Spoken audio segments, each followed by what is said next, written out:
The world's first sustainable deck box made a bold impact. For us, it's more than only a simple box that holds your cards. We are proud to see how the series has established itself in the community worldwide. We know you've been waiting for this a long time, but all good things need time to grow. Finally, it's time to give your commander decks the space they deserve. In the biggest ever of our sustainable Boulder deck boxes.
The world's first sustainable deck box made a bold impact.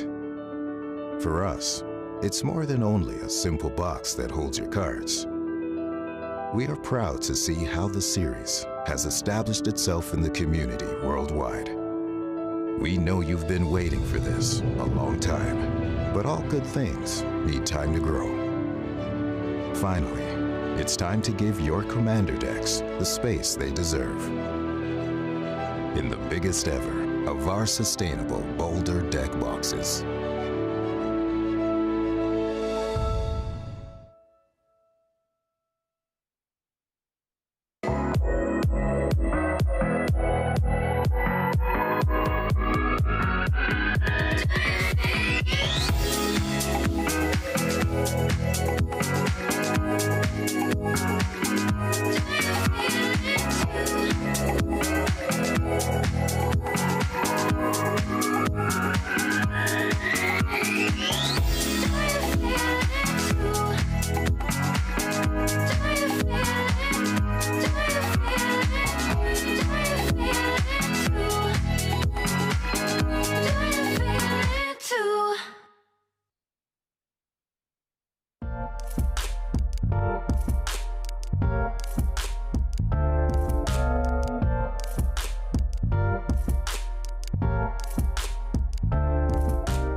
The world's first sustainable deck box made a bold impact.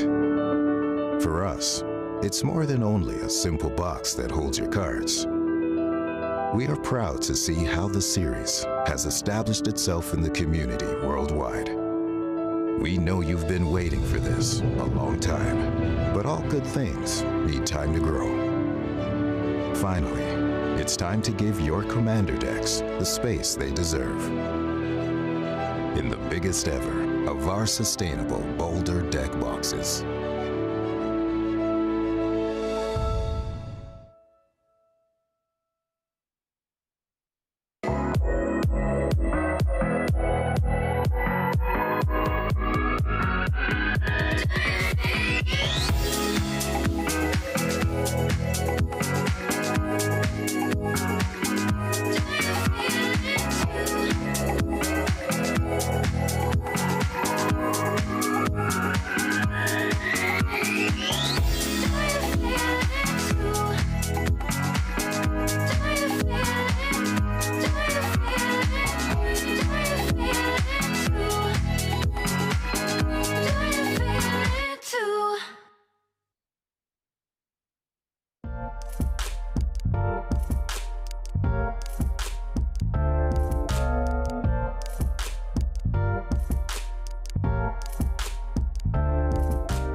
The world's first sustainable deck box made a bold impact. For us, it's more than only a simple box that holds your cards. We are proud to see how the series has established itself in the community worldwide. We know you've been waiting for this a long time, but all good things need time to grow. Finally, it's time to give your commander decks the space they deserve. In the biggest ever of our sustainable Boulder deck boxes.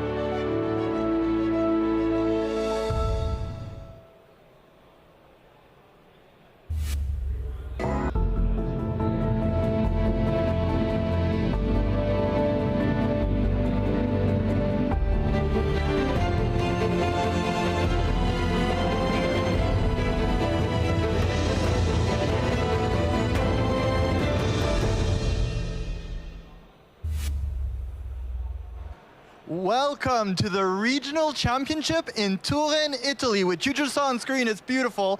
I'm here with Simon Nielsen, one of our casters today. And if you were watching the last big tournament in Europe, the Regional Championship, no, the Spotlight Series in Lyon, and you're thinking, wow, at the end of that cast, I saw Carl and Simon, and now this one is starting with Carl and Simon. It's because Simon Nielsen won that entire tournament. Welcome today. So you haven't left this seat since, right? No, yeah, I just got packed away in some boxes by Fanfinity, got taken to the headquarters, now they unpacked me, and I'm back here for the coverage team. You know, I could stay away for like one event, but like, you know, I love doing commentary, and so I'm back in my seat next to Felipa, bringing you so many rounds of great standard Magic. And the coverage he will be doing today is of the regional championship here. It's a tournament that you have to qualify for, and there's 1,029 players playing standard today. This tournament is brought to you by eBay Live and Ultimate Guard, and we are going to see 8 rounds of standard. Are you excited? I am so excited. 8 rounds of this standard format here, it's kind of crazy. We'll look at the metagame later. Yeah, we have a metagame breakdown for you, but first I'll just let you know, as you're watching, what you're supposed to expect. There are 8 rounds of Swiss today, meaning that you're not eliminated if you get kicked out. If you lose a game, you just get points if you win it, and 1 point if you tie. Everyone who has 18 or more points at the end of day 1 after these 8 rounds will move on to the second day, where you'll have 6 rounds of Swiss, followed by a cut to single elimination top 8. Now, the top 8 is really important because that's where the big prizes are. Simon, let's see the prizes up on screen right now. Do you want to? Yeah. Yeah, I just wanted to add that like the 18 points, that's 6-2 record, so like 6 wins and 2 losses. That's what these players are aiming for. But you know, this is not just like these people playing against anybody. They are playing against the best in Europe who qualified to get here. So going 6-2, making day 2 is quite an achievement in and of itself. But if you do make day 2, this is what the prize pools looks like. The winner, eventually, when we get to the top 8, and the person who wins the finals is $20,000 for the winner. But you also see the prizes go pretty far down into 64th place. So that's still a lot of the people who make day 2 that are going to earn these prizes. We have 1,029 players in this room today. So making these top cuts is not easy, and the people are especially looking for those invites. You see top 36, that's a Pro Tour invite.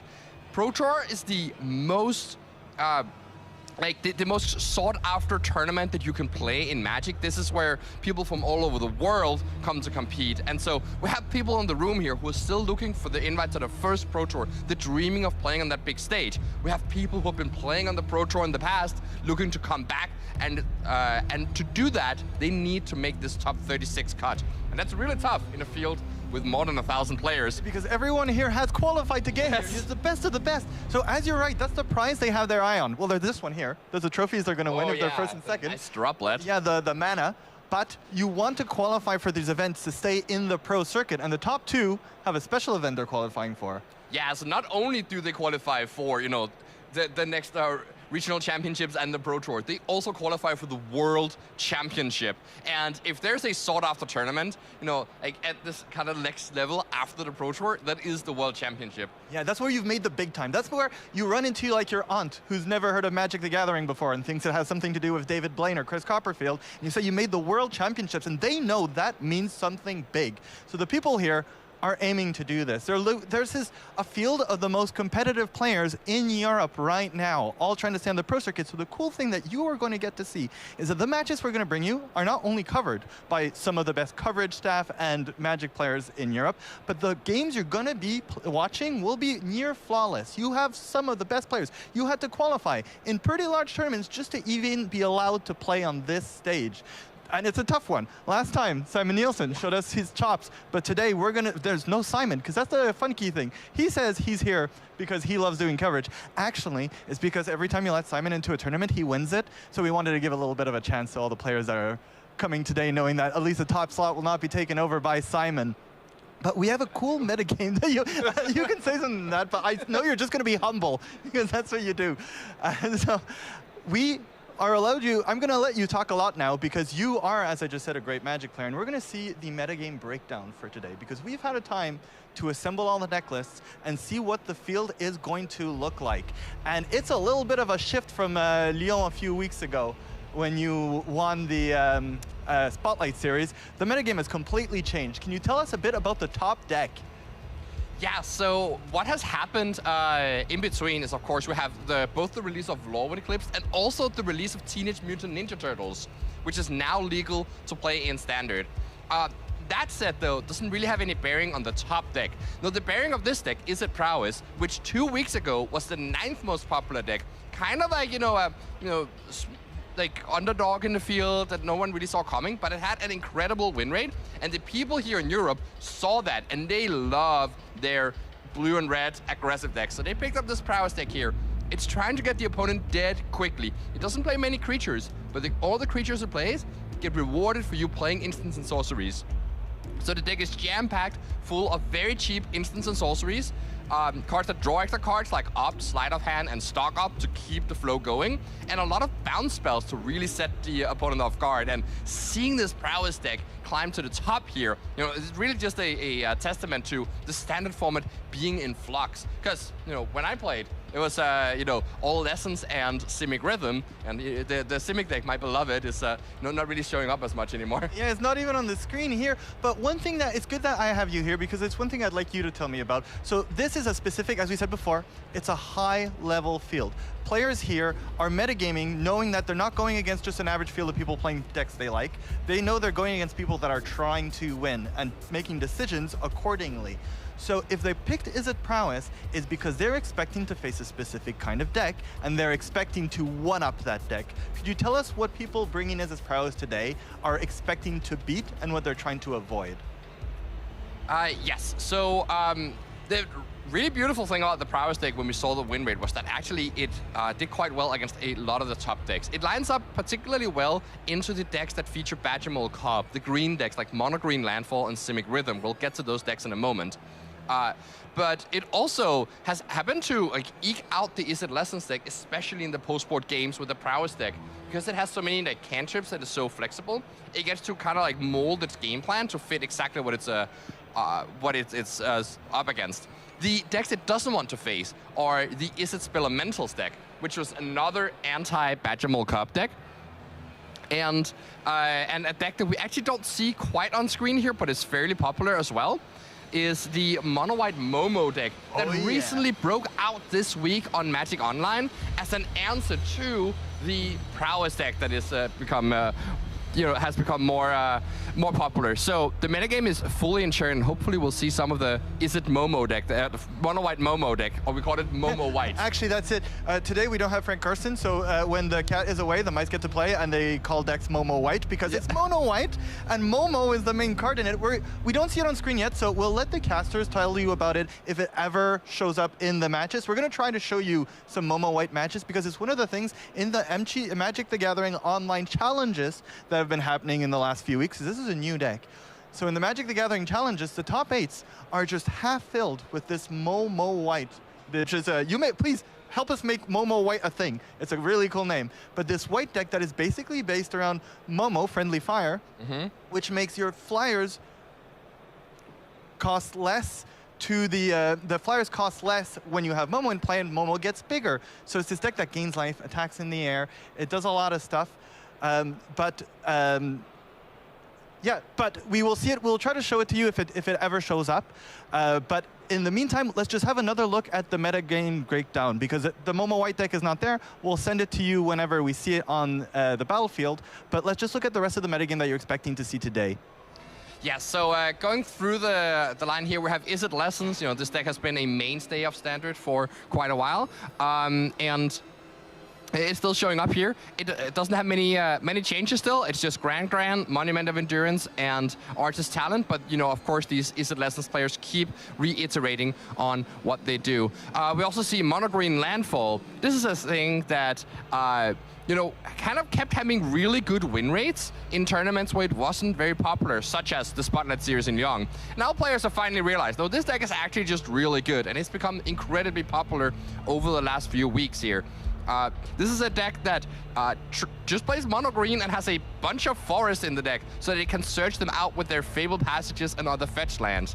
And these effects trigger your landfall effects multiple times. They have Icefell Explorers to make extra land drops. So many payouts for putting lands into play. This deck, it's just lovely to see that these cards you wouldn't really think are at a standard level come together and actually form a very cohesive deck.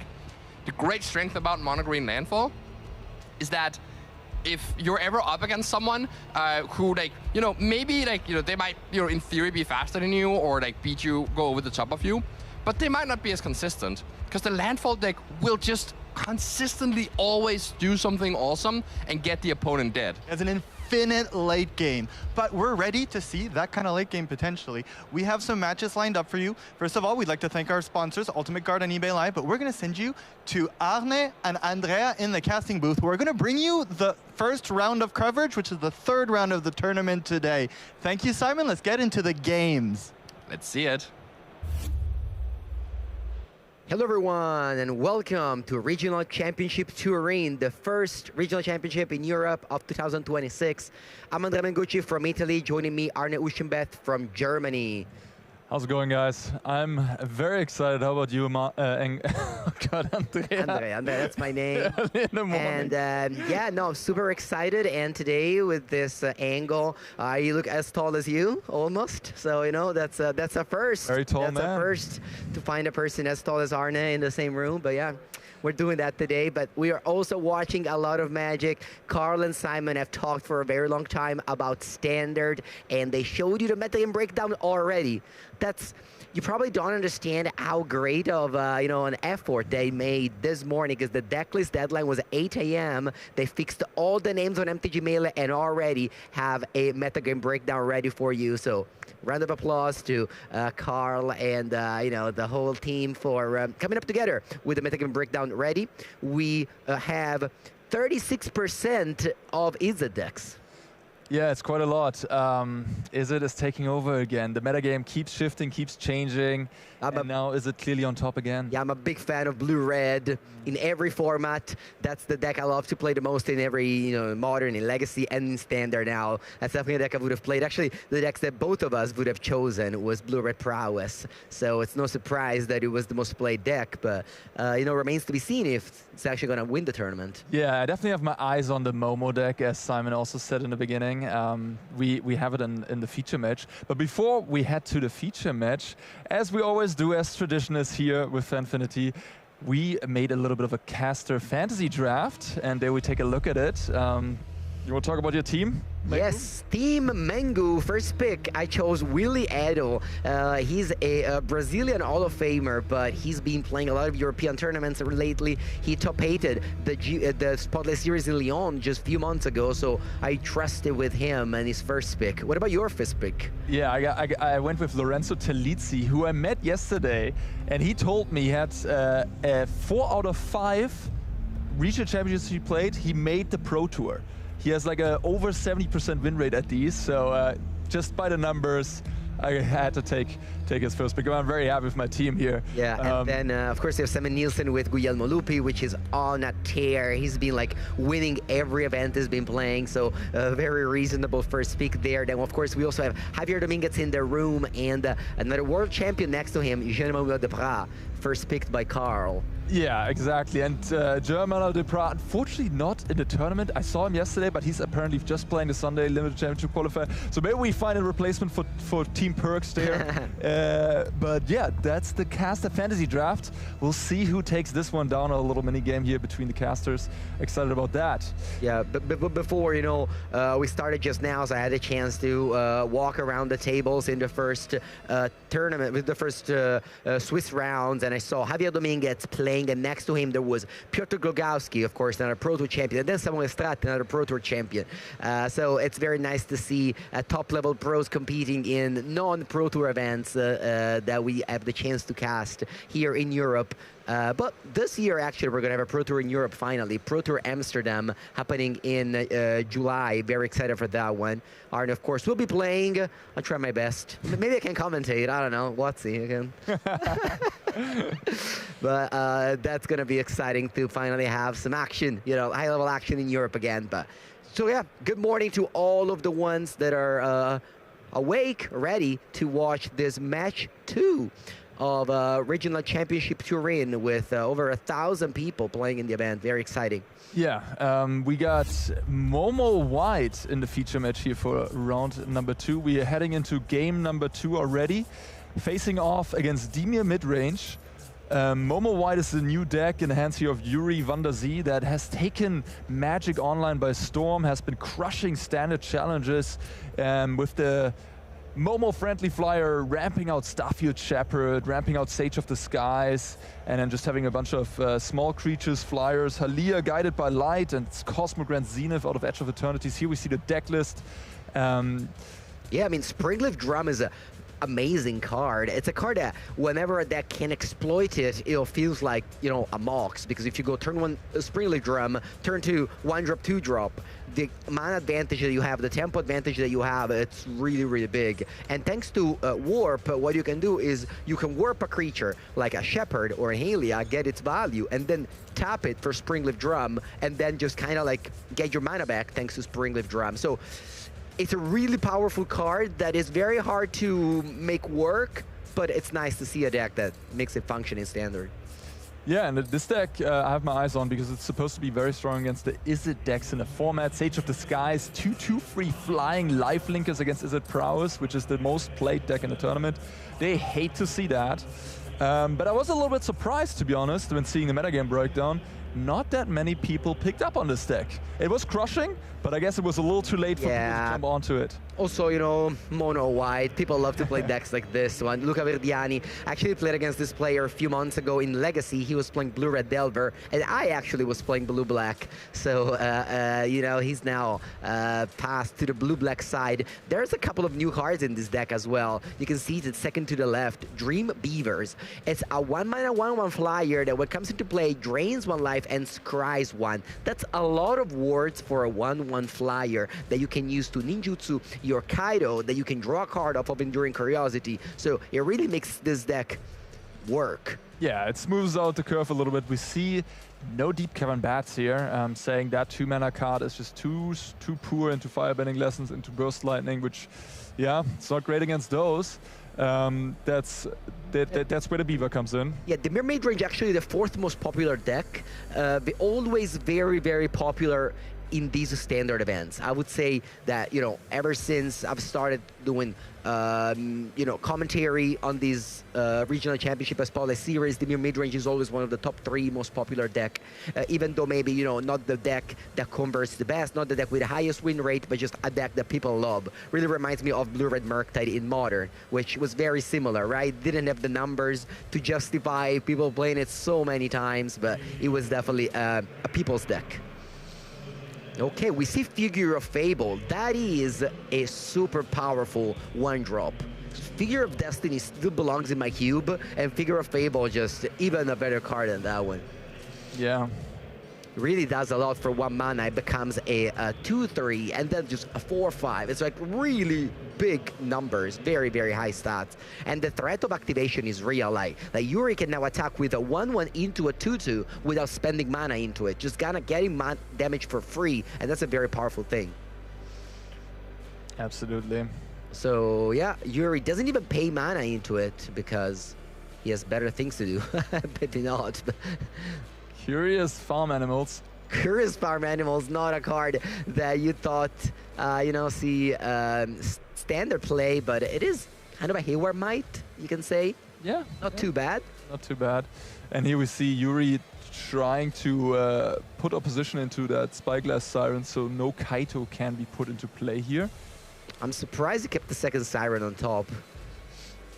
But I guess he wanted to curve out with on turn 3 with second Siren followed by Flood Pit Drowner. A bunch of you know, alternative art in hand. They see I Shoot the Sheriff. Can you I have no guess idea. what's that black card? I was trying to guess too. Maybe it's a Bitter Triumph. I don't know. Shoot the Sheriff was the promo event for the LCQs yesterday and the regional championship qualifier of the last season. So I do recognize that one. All right, 3rd Plains for Yuri, which once again can attack for free with a Figure of Fable. The last chapter of Figure of Fable is very, very good. Protection from each of your opponent is a strong word of text. Okay. We see a block and then a Shoot the Sheriff. Yeah, so Aiding out the mana there. exactly, look up 8 mana from Yuri's side. Of course, the tournament is in Italy, so Luca is playing home, whereas the opponent Yuri comes all the way from the Netherlands. It's one of the beautiness of these European events, seeing all these different flags. Definitely, international tournaments is where Magic is at its best. Okay, Shepherd. This is a very good card in Modern, where you can pick up Gyro Souls and also Pride. But what about Standard? Yeah, apparently it's good here too. You can pick up Momo, which is going to discount that Shepherd later on too. Yeah, it gives you actually a pretty good grind ability for this deck, having that 5-mana warp creature. Spellsnare kind of awkward against the warp card because, of course, if you're casting the Shepherd for 2 mana, the mana value is still 5, so Spellsnare cannot counter it. Yep. Standard definitely changed a lot since Spellsnare was put into the format, but do you think that Standard adapted to it to the point where it's not good anymore to run Spellsnare? I remember us talking about it a lot in Lyon and sort of predicting that Snare is going to change the format by a lot. I actually have to say that I was just overestimating the impact the card would have. It turns out it doesn't really change the format a whole lot. It sees a little bit of play in Dimir, it sees a little bit of play in Lessons, but not even all the Lessons people are playing it. Yeah, it's just a fine card, it turns out, and there's enough variation in the format that it's not as strong. Okay, so we see here Momo, but another card that we haven't mentioned in deck tech is that white non-basic land that was played. That land is amazing. That land over there, Abandoned Air Temple, yes. Abandoned Air Temple is the reason why you can run a deck with 16 planes, because it gets in such a good late game that is very, very hard. With the Shrouded Shepherd, with the Abandoned Air Temple, the deck actually has an amazing late game. Hitting 6 lands would be pretty bad for him on a white deck in the first place.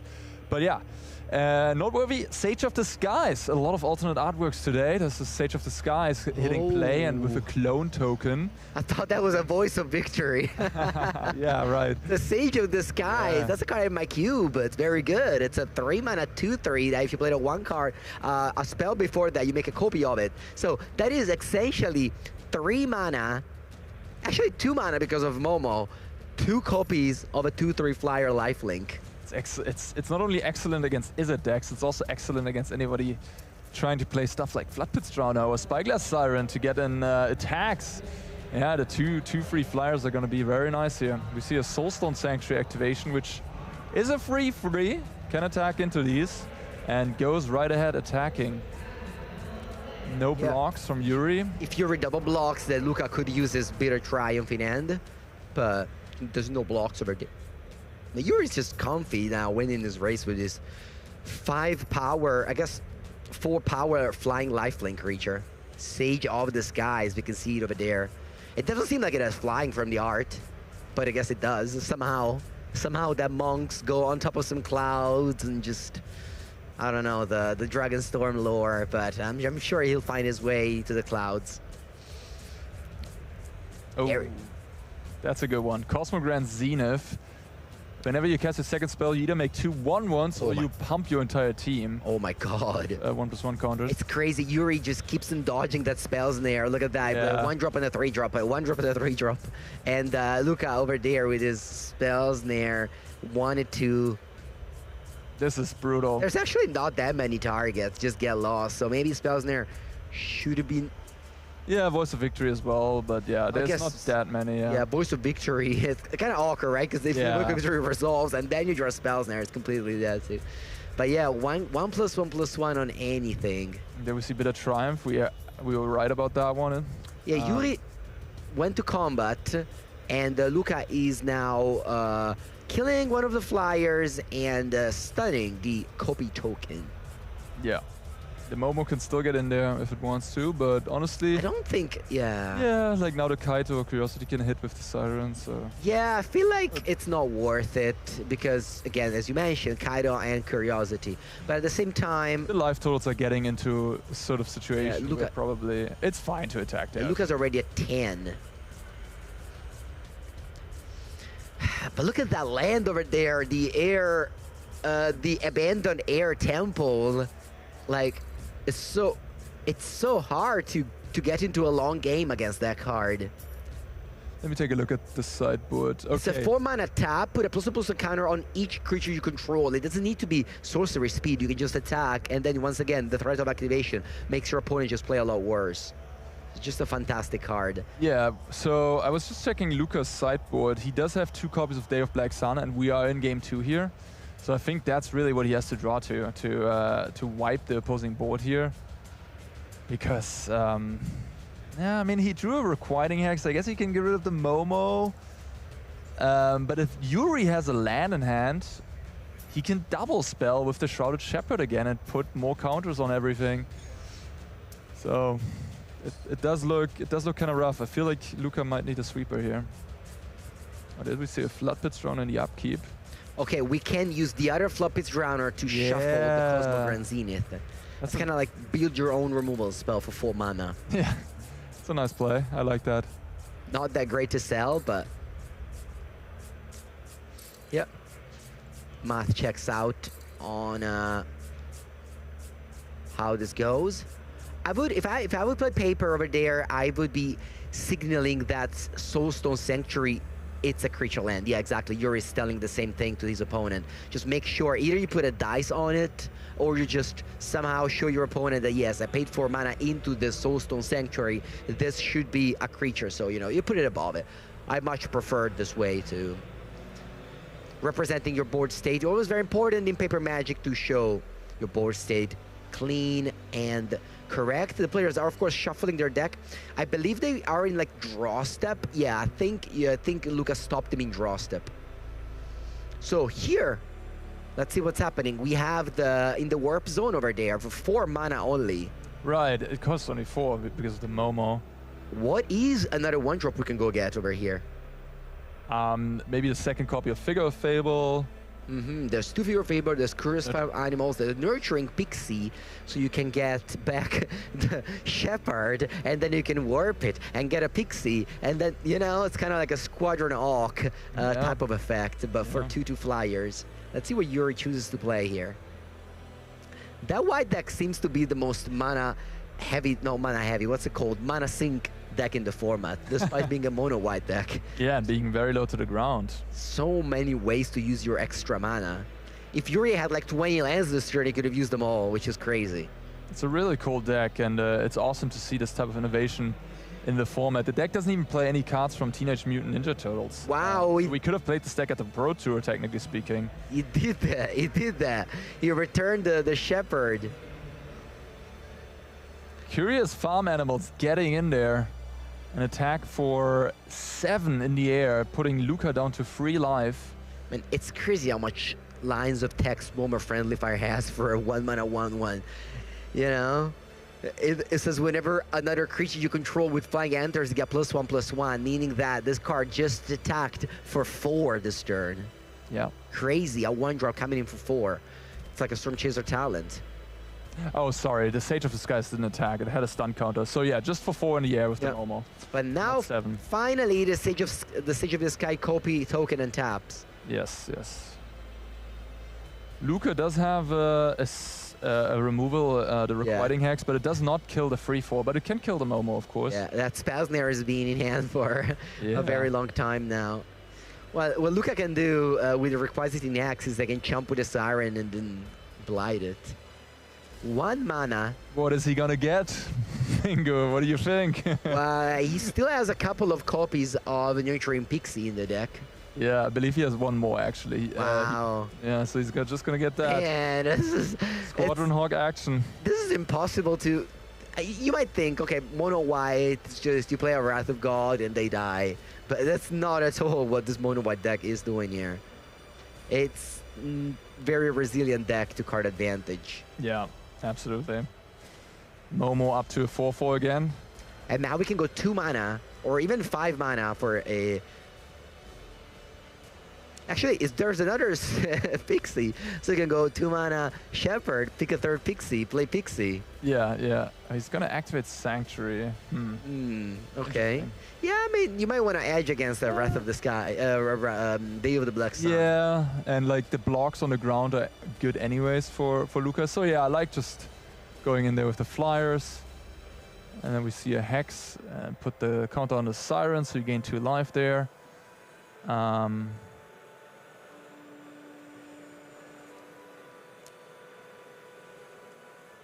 And then he takes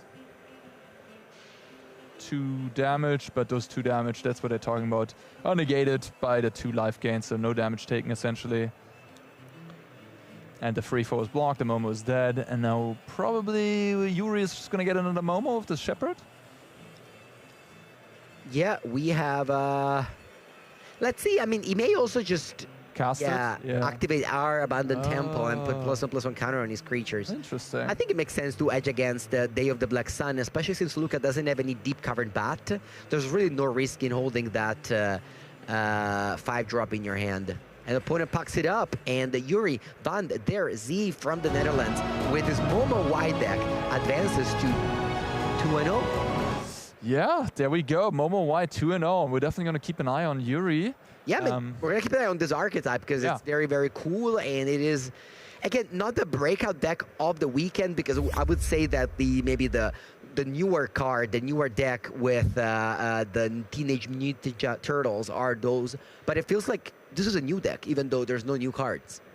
Pretty much. And it exploded this week on Magic Online, really, maybe as a response to Is It Prowess popping up in the American Regional Championship. So it's nice to see the Magic Online making paper Magic evolve faster. Yeah, and this could really change the course of this tournament, the Magic Online results. Yeah, we have, of course, Is It Lessons and Is It Prowess kind of tied on top as the most popular deck, and then just a plethora of different decks. So if you play this event, it's really hard to meta game. You're just going to play against like a variety of different decks. Maybe you can do a winner's meta game talk, but I feel like it's a super diverse format, very, very hard. Yeah. Standard is awesome right now. It keeps developing, and it sounds like we are heading into the next match right now, which is, who are we up against here? We have... Okay, so another match, more Magic for you to watch here in Turin. Of course, over 1,000 people competing. The goal is to qualify to the Pro Tour. We have 36 slots in Europe. And, of course, as previously mentioned, a lot of money, $20,000 to the first place. And, down to 500 for the top 64. So, very good event that we're going to walk you through this weekend. Let's see. We have Christopher Rowland on Is It Prowess against Daniele Giannini on Boros Tokens. Boros Tokens, that's a combination that we don't often see. Song of Totentens in there, Painter Studio of War Leader's Call. A little bit of a throwback to Boros Convoke. That is, yeah, I was thinking about the Loxodon, the 5-mana 4/4 Convoke that puts counters on everything. That was probably the best time to play Convoke, to play Tokens.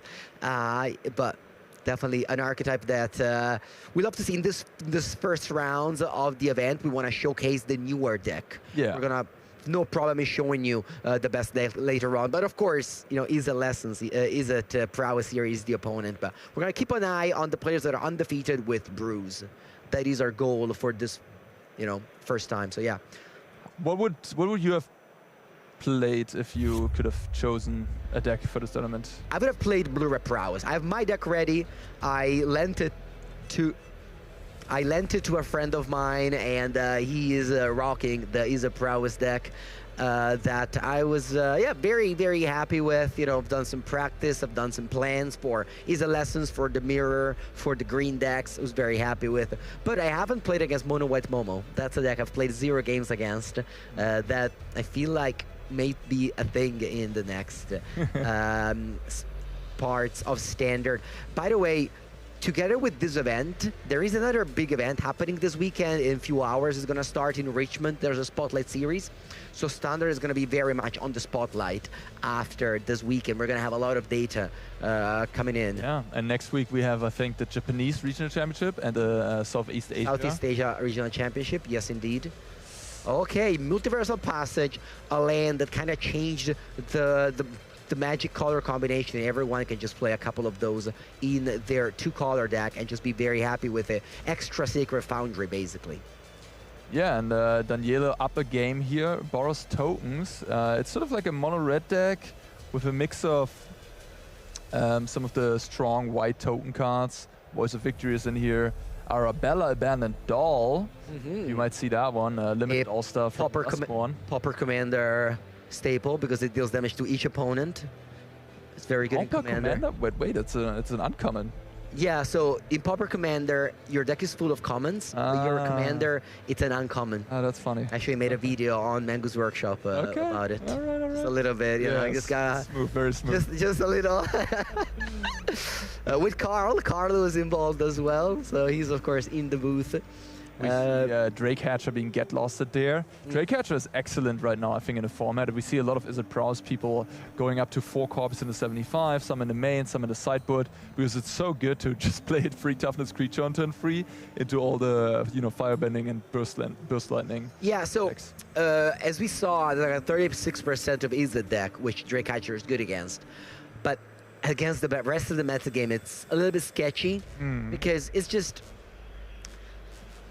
It doesn't have haste. Yeah. It dies to removal. It's nice with Wild Ride if you play that It's very nice with Wild Ride, but sometimes, the Thunderflock deck just bounce everything. All those tokens don't really do too much, so...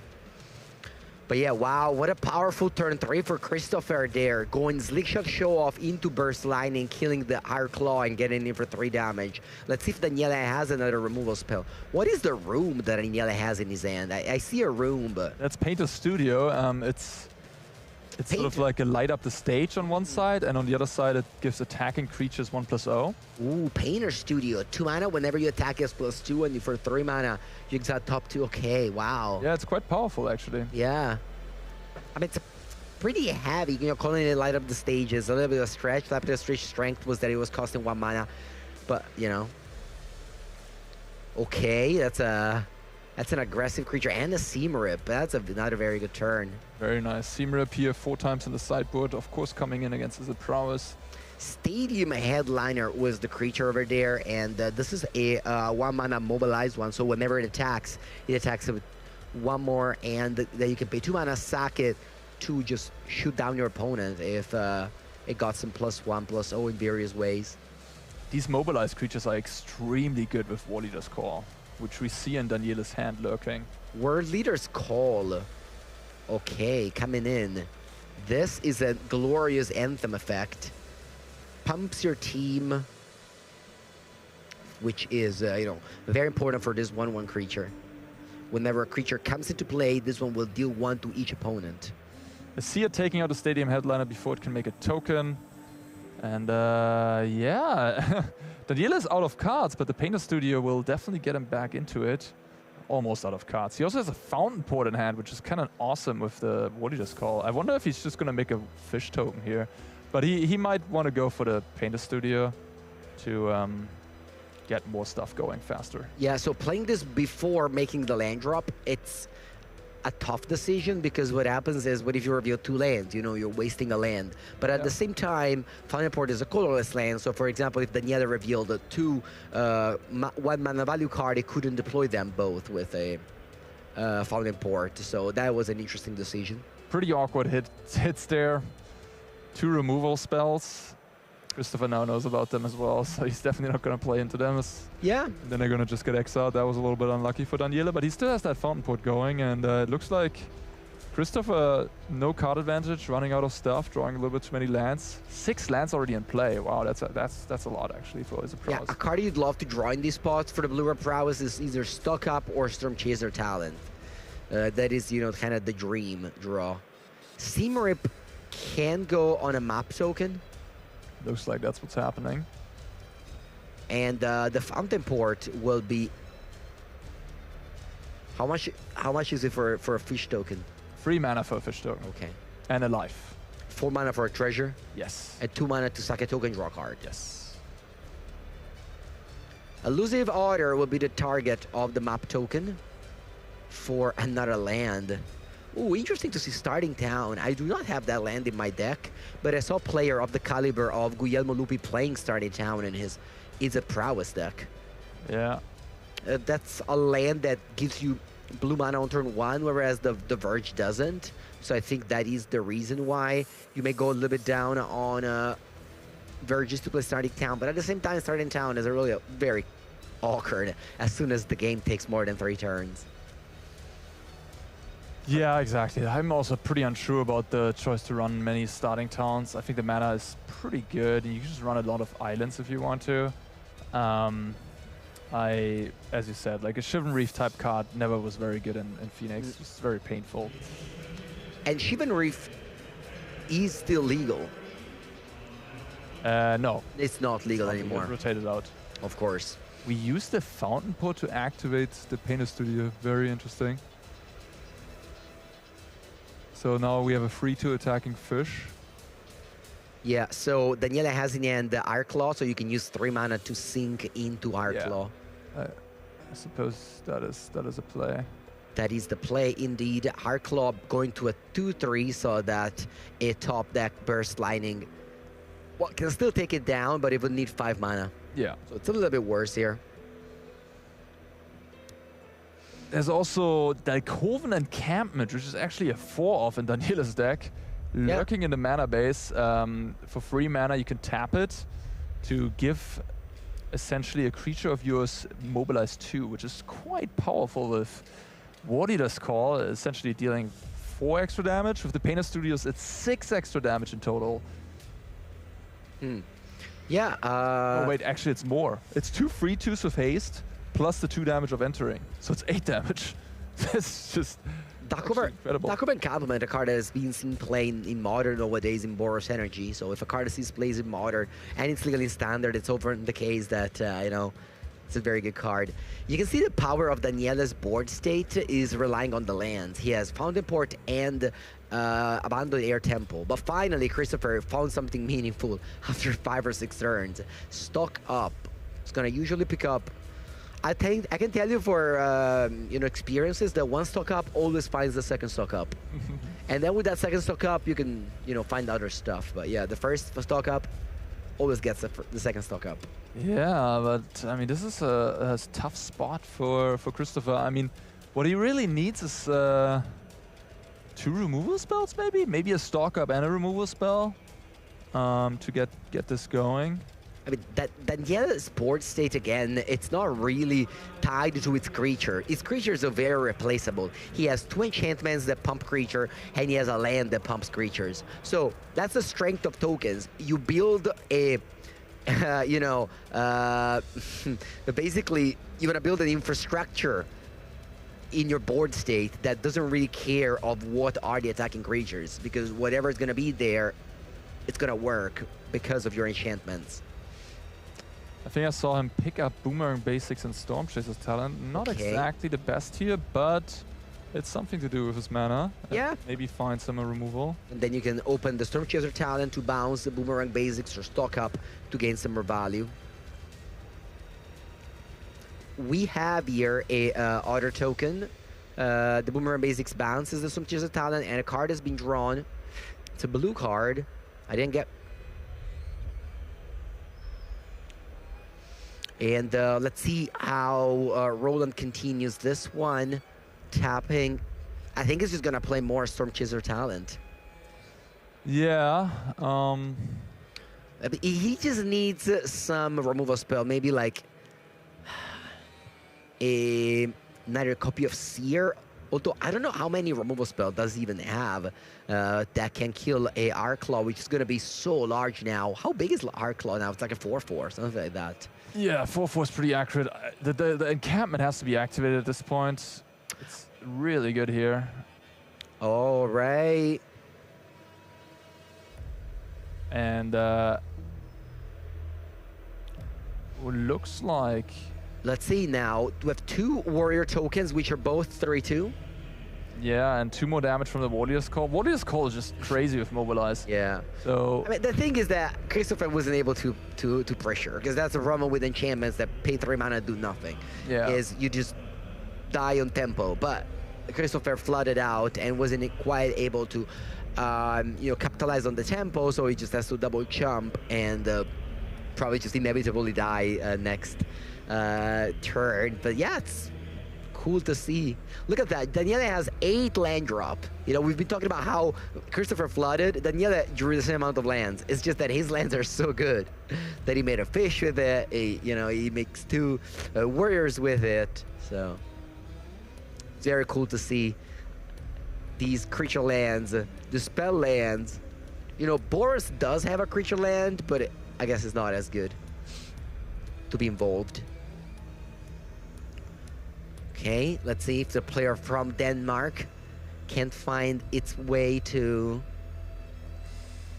The fountain port over there. I mean, he's at 2 life with the Warriors call and play, so... Yeah, and another fish is coming in. Yeah. Handshake gets extended, and Daniela Giannini wins match number 2 of the regional championship and advances to 2-0. Again, just a reminder, you need 6 and 2 to advance to day 2. You need... Daniela needs 4 more wins with his brew. That's definitely a deck we're going to keep an eye on. Yeah, my brewer's heart is enlightened. We're seeing Momo White take it down. We see Boros Tokens take it down. Demir Midrange is it prowess, the sort of first play deck and legacy decks of standard are being... Yeah, so you see it here. White is the key to winning standard. You know, toss away those steam bands. All you need are basic planes. Seam Rip, that's a good one too. Seam Rip, very good. 1 mana removal spell for almost all the threats in the format. Format is lean, just, it's an excellent card in this format right now. What it doesn't take, you have a Monumental Endurance that dodges it kind of, but like everything else is a 1 or a 2 drop in the most played decks. Yeah, absolutely. Okay, so that's going to be it for round 2. We're going to have our amazing casters following you for round 3 on, but we'll be back in round 4. So check out those amazing commercials and see you soon here at Regional Championship Turin.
everyone. Welcome back to the Regional Championship in Turin. I'm Philippa, joined by the one and only Simon. Simon, so good to have you back. Yeah, you too. I mean, you've been back all the time. You've been in this this seat for Lyon as well. But yeah, thank you. I am back in my seat, and I like it, and I have bangs now.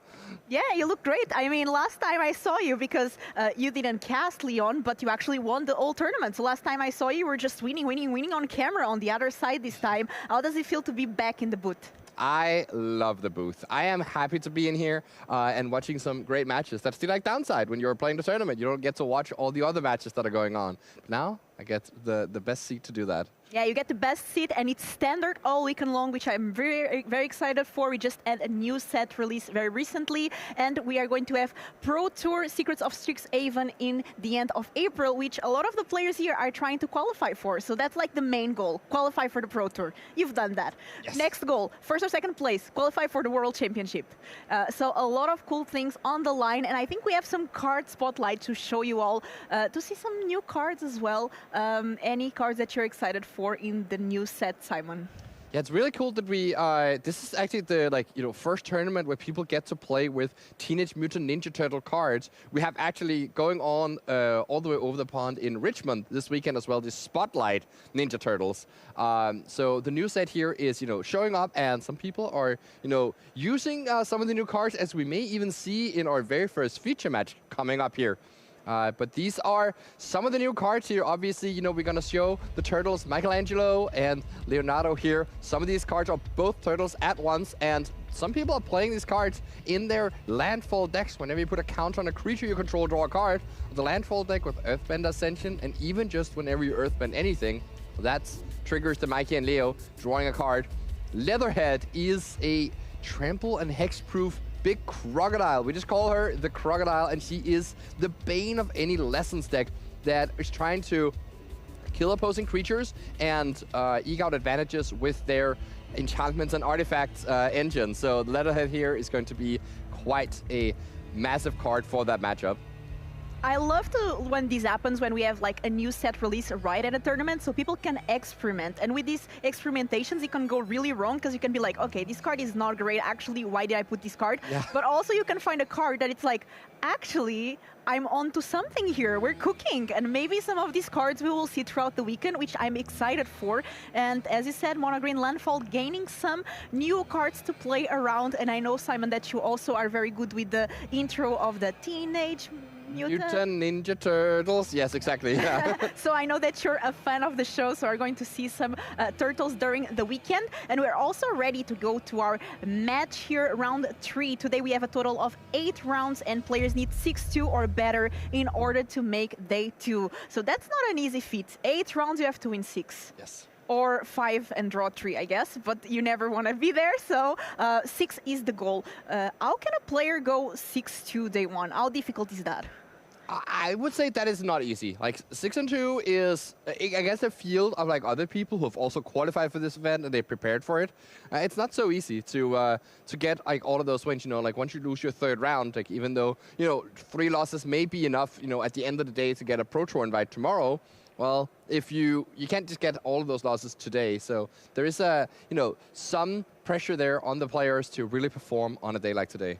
Yeah, and we are going to see players that are already performing pretty well, because they are 2-0, going with a great start here for round number 3. And they are playing Rakdos Monument versus Temur Lessons. So why not Izzet Lessons? What's the difference there, Simon? Yeah, so Alexei Polo, we already saw him win the Spotlight Series in Liverpool with his own take on the best deck in the format, which was Vivi at the time. Now he's here, splashing green in the Lessons deck for Tough, battle-hardened veteran. This is a card that rewards you whenever you play a lesson. You get to Earthbend 2, so can make just an army of huge lands very, very quickly. Also gets to play Origin of Mental Bending in the sideboarding, which is great for the mirror matches. So that's what we're going to see here from Alexei Polo. And we are ready to start some action. I'm also excited to see this Rakdos Monument deck that actually started to play more recently. Why is that, Simon? Yes, so this deck also is one of those that got a new card from Ninja Turtles here, as we may see in a moment when the deck list comes up on the screen. So here we have our first player here. So this is Francesco Latorre playing with this Rakdos Monument deck. It's been, it got top 16 at the last Pro Tour. And people have been toying around with this list and trying out their own new copies. It plays some free discard outlets like Bloodthorn Flail, and actually the Marauder's not even in this deck. So so Francesco choosing to go with a different style here, using Fear of Missing Out instead as a discard outlet. But the the cool new card here is Cool But Rude, which is a quote from the Teenage Mutant Ninja Turtles intro song. Level 2 of this one is whenever you discard a card, you deal 2 damage to each opponent. And this deck is very good at drawing and discarding tons and tons of cards. It has the 1-drops Moon Shadow and Marauding Mako that both get bigger whenever you discard a card, essentially, and has the...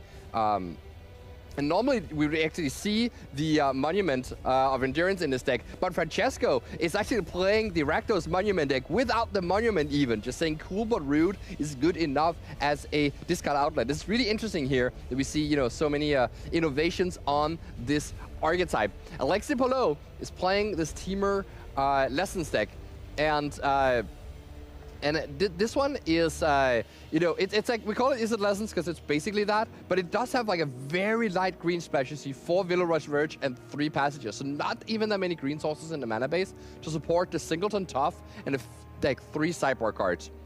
Something very interesting about Alexi's list as well is that he also doesn't play Monument, and he also doesn't play Artist Talent. Instead, he just plays Stock Up as his card draw engine and focuses on the Talent and Boomerang Basics deck. So here we see 2 Monument decks that don't play the card Monument to start off our day. Nice. So some fair magic, no Monument for both of these players, and let's see what they can do. Simon, who do you think has the upper hand in this matchup? That is quite tough to say. I would say normally the Lessons deck with the Monument has a pretty good chance of burning out the Rakdos deck before it gets burnt out itself. But Alexi's deck list is much more controlling and has a harder time closing the game, so maybe much more vulnerable to the Cool But Rude in Francesco's deck that will just deal 2 damage each turn.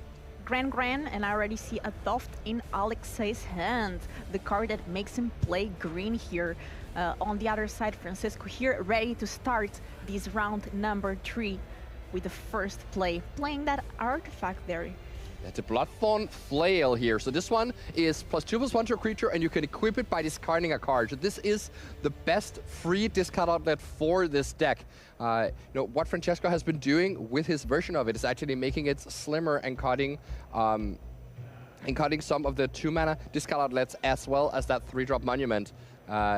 It's now very happy to see the Bloodthorn Flail is in his hand, because this deck gets much better when it's around. Gran comes in, attacks, and discards a Boomerang Basics. Alexei trying to amp up to 3 Lessons in the graveyard. Lessons is just a card type that some of these instants and sorceries have in the deck, but it's really based around the synergies of what happens when you get 3 in the graveyard, and your Accumulate Wisdom starts drawing 3 cards, and your Gran makes everything cheaper. So Francisco has the Bloodthorn Flail, but nothing to equip yet. Playing here a Multiversal Passage. Let's see, probably for a red. There we go. And now able to play something like Fear of Missing Out, but just passing. Yeah, so I think that what Francesco wants to do is potentially use a Requiting Hex here to deal with that Gran, playing it in the upkeep. Oh wow, Bitter Triumph. Oh, it's Bitter Triumph instead. Yes. Right, okay, I see. So it's a different artwork. Bitter Triumph, discarding a Bloodghast. That one will come back later from the graveyard when a land is played. But the Spell Snare from Alexi countering that Bitter Triumph and letting him continue with his turn. Notably, Francesco did this in Alexi's upkeep, so in case there was a counterspell, it would take away Alexi's mana for the turn. But there's yet another counterspell here with that Quench. It'll quench ya. So 2 mana, and now Francisco here considering if he should be playing that Fear of Missing Out, going for that, but it will Quencha is going to counter the spell. And now Francisco playing a land, bringing the Bloodghast back.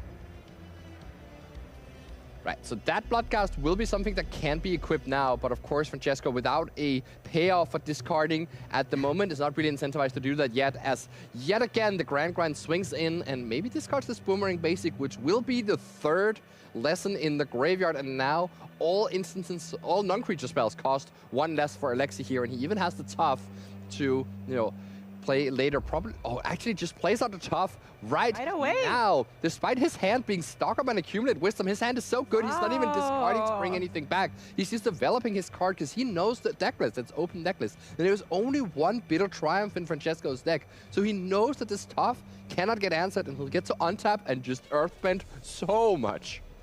Wow, and I mean, if I was on Francesco's seat, I wouldn't be happy with that lack of discarding there. What are the two cards that Alexei really wants to keep there? Now let's try again. So now with no mana open on Alexei's side, Francesco is going to deploy that fear of missing out, discarding another Bloodghast and drawing a card.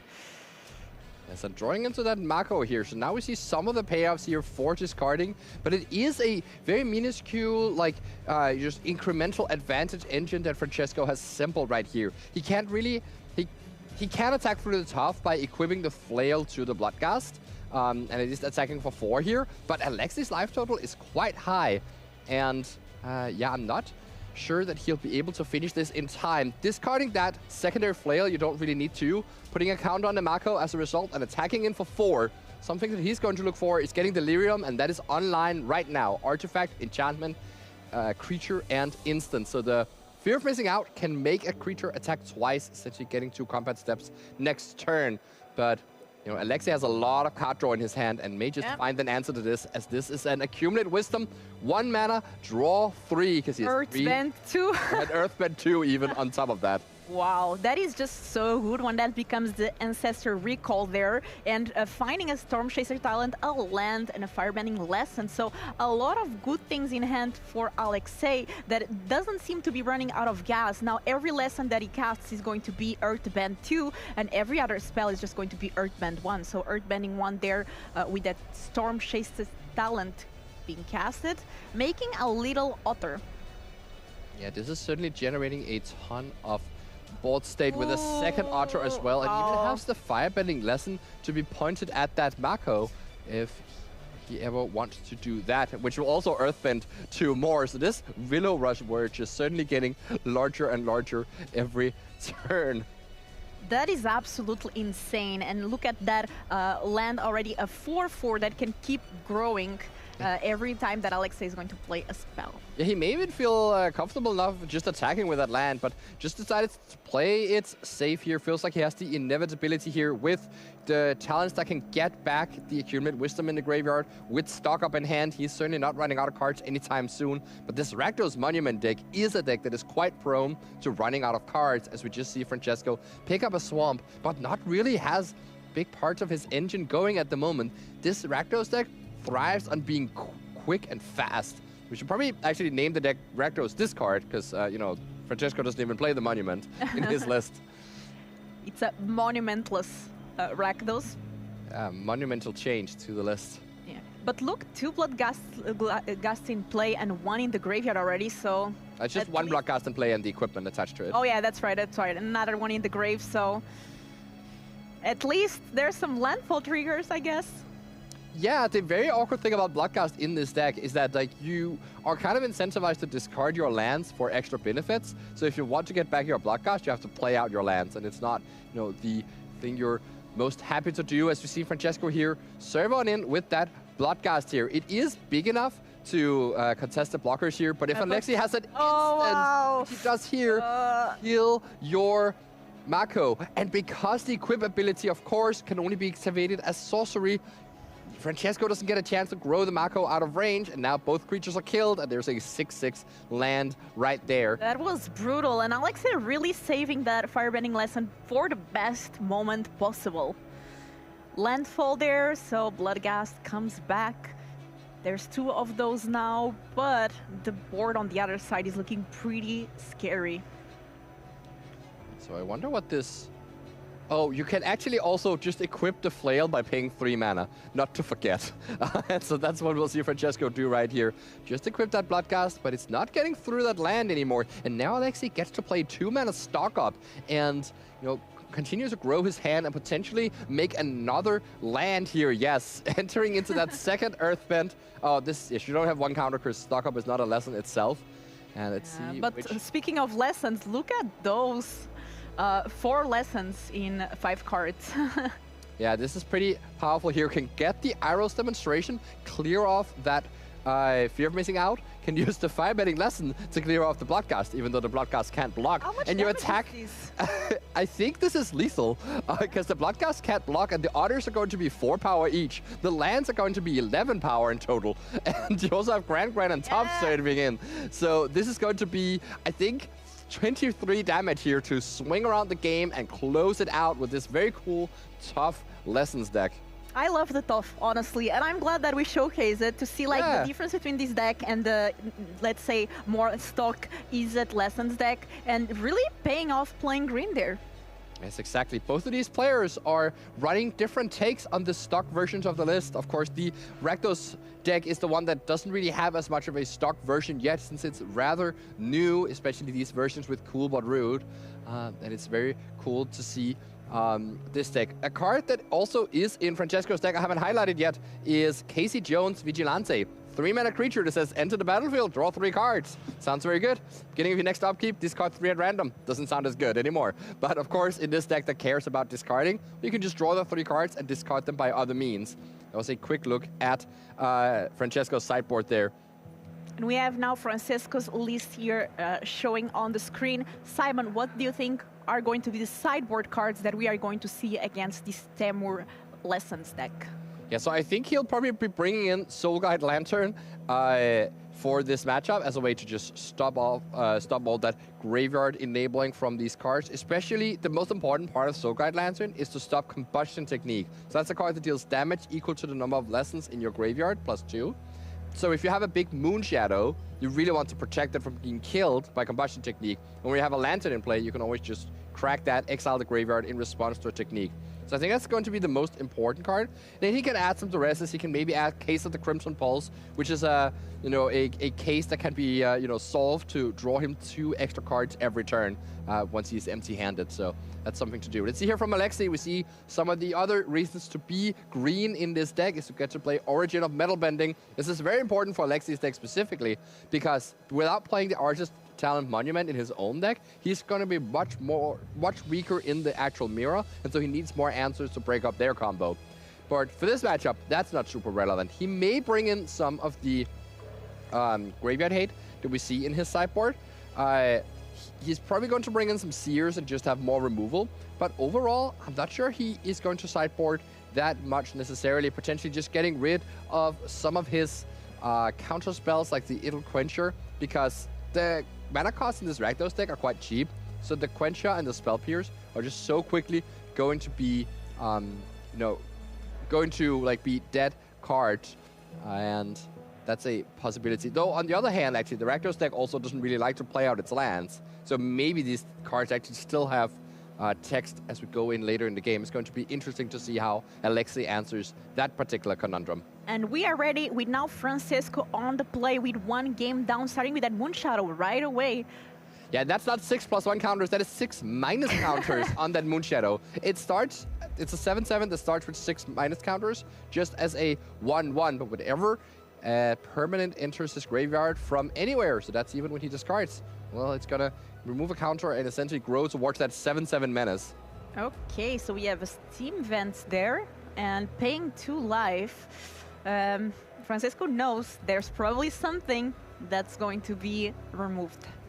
Yes, exactly. That's the thing when you play against Lessons. The first thing you play out is rarely the one to survive. So now he has to figure out if he's playing Bloodborne Flail and the Mako here, which would be a lot of damage generated on the board. So let's see here what Francesco decides to do in this case.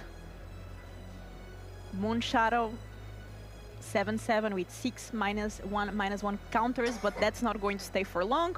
Playing the Flail there, so we saw how good this artifact can be in this deck. Attacking. Okay, and there it is, the Firebending Lesson, the removal. So yes, no more Moon Shadow. Yeah, this is actually quite beautiful. So Francesco purposely didn't play out the Mako and equip first, because he expected there to be a Firebending Lesson, and so now he's just playing it a bit slower, attacking first, baiting out that Firebending Lesson, and now can play out the Mako and equip it. But also, if you look at his hand, he's not really willing to discard anything yet. So this is actually quite beautiful. He has a Carnage in hand. That's a card that has Mayhem, which means you can play it for 2 mana the turn that it's being discarded. And if he just plays out the Mako right now, and Alexei points another removal spell at the Mako, he won't have any target for his equipment. So he's going to hold onto the Mako. Now he gets to play it, discard the Carnage, and play the Carnage, bringing back the Moon Shadow for a turn. Very well played there. I mean, both these players 2-0, so starting the weekend really well. Alexei, we've seen a lot here throughout the tournaments. Very good player. And Francesco is also someone I believe we've seen in the feature match before, and now draws the Soul Guard Lantern and decides to change up his plan and play out the Lantern instead of playing out the Mako. I wonder if part of the reason for this is that next turn he'll be able to play the FOMO, the fear of missing out, to discard that Carnage, draw a land, and get to play the Carnage that way, essentially getting much more value out of his cards rather than just throwing them away to equip a creature that might just die anyways. So you now see here a Bandit Attachment, trying to fill up the graveyard again for Alexei. Of course, the Soul Guard Lantern can at any point remove all those cards. And we have Grand there as well, being played by Alexei, passing the turn, and now let's see what Francisco can do. Yeah, so if you drew a land there, I think he would have been very happy to play out the fear of missing out. But as is, if you're gambling on drawing a land off the fear to be able to play your Carnage, you know, maybe not as good of a line. So he may just play out the second Marauding Mako here, and that's much more of a payoff for discarding that Carnage, because he'll have counters going onto both of those Makos. This is a very careful play here against lessons that we see from Francesco. Knowing that he's not going to be able to rush down this game once his first one-drop died, and instead trying to play for precision and getting the most value out of his cards so that Alexei can't just run away with the game. Now see here, Flail. activating the Flail, discarding Carnage, Crimson Chaos, triggering the ability on both those Makos, so they both get a counter each here.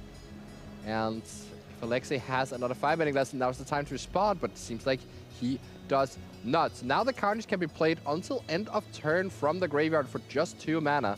That's a pretty good deal. It really is, and it even gets to bring back that Moon Shadow with it, so it's a quite powerful play, as now this Mako comes in for 4 damage. Alexei just says, yeah, that's fine, take 4.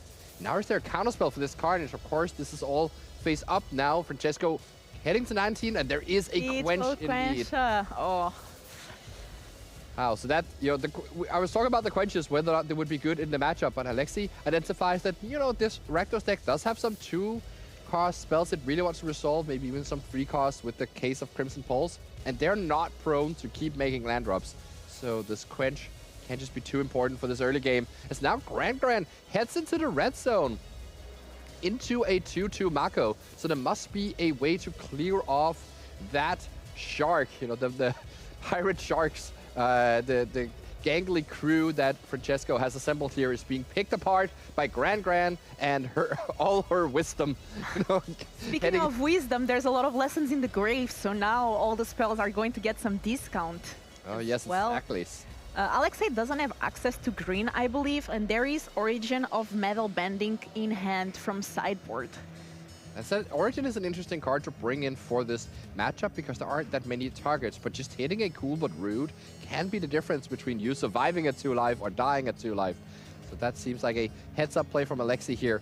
But you know, only having 7 green sources in his entire list, you know, it's not guaranteed that he actually gets there. Getting a bit punished, yeah, with that top and also Origin of Metal Bending, so really needing that green source to start actually doing something besides removing creatures and actually getting the momentum going. Yeah, Francesco had a decision there of whether to play out the fear of missing out first and discarding the land to get an extra counter. But once again, expecting his creature to die is just attacking first, then playing out the land and the fear. This way he gets just that extra land into play. Because the fear of missing out, you know, if you have no cards in hand when you play it, it just draws a card. And I think, I might be wrong, but I think Francisco drew a cool but rude. Yes, he did indeed, but he is not getting hit by another quench, so he held it for 1 turn. But actually, I believe that Alexei picked up a spell snare for the turn. So that's the downside of playing around counterspells by delaying your spell, is that your opponent may just draw into the counterspell they didn't have already. As now we see a fire magic clear up that board, 2 damage to each creature. Oh, and it looks like it's case of the Crimson Pulse. Oh, so that's why he was holding on to it. And yeah, the spell snare does not hit this one. So comes into play, discard a card, draw 2 cards. No cards in hand, so it means he just draws 2. And if any point at his end of turn he has no cards in hand, well, it'll be solved, and then he'll start, you know, drawing extra cards every single turn. And with that second case of the Crimson Pulse, that could be so much You control. know, I think it was Arne or Andrea were saying the stock up always gets another stock up. So a case of the Crimson Pulse also always gets a second case of the Crimson Pulse. Yeah, that's That's the that must be rules. how I it don't works. make them. Oh, that's crazy. As we now see here, the abandoned attachment, discarding that spell snare and picking up another tough. 2 uncastable cards stuck in Alexei's hand. And here we see a nice place from Francesco here, playing out the case before playing out the land. So just drawing 2 here, and can actually play this this Moon Shadow, discard the Bloodghast to equip, play a land, get back that Bloodghast, and now those cases are going to be online. It's case to say that Alexei is in trouble if he doesn't find a green source soon. Oh, yes. And even if he does, I'm not sure the Tough can really bring back this position, because even though, yes, that would get back a combustion technique and deal with that Moon Shadow, you know, now there's 5 cards coming every turn from Francesco, as now this stock up here is trying desperately to find an answer. Yeah. Finds Grants and small removal spells that can't deal with this Moon Shadow, which is now a 4/3. Alexei in so much trouble. I just has to take the Grant and the Abandoned attachment and, you know, gets to play out both cards since the Abandoned will be discounted. Discarding a Tough and digging. Okay, let's go. Land. Okay, Ancestral Recall. Yeah, that's fair. You can play that next turn, but now we see Case of the Crimson Pulse do its thing. Draw 2. Oh, and then the other one triggers, discarding both cards. And drawing 2 again, because it is discard your hand and draw 2 cards. That is so these pretty are way worse in combination than I initially thought they would be. But when you have a Moon Shadow in play, it's totally fine, because that one still triggers. Duress here can take away that Accumulate Wisdom. And now we are free to remove that Gran. Yeah, with a Recruiting Hex even. So things are looking pretty nice. Discarding the land. Let's get things going. 1 mana, deal with that Gran, and let's attack. How much damage is that? Yes, that's 8 damage coming in. Alexei down to 6 and has to top deck something here to not die, but no, cannot manage to do that into the face of those 2 cases. I would have loved to see the game go on even longer with those around. The good news is that we are going to get a game number 3. So both decks showcase their strengths and showing why they are well represented here.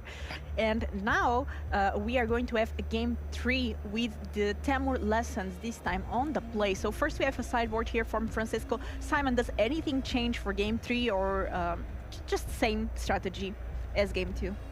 So in general, there may be a wish to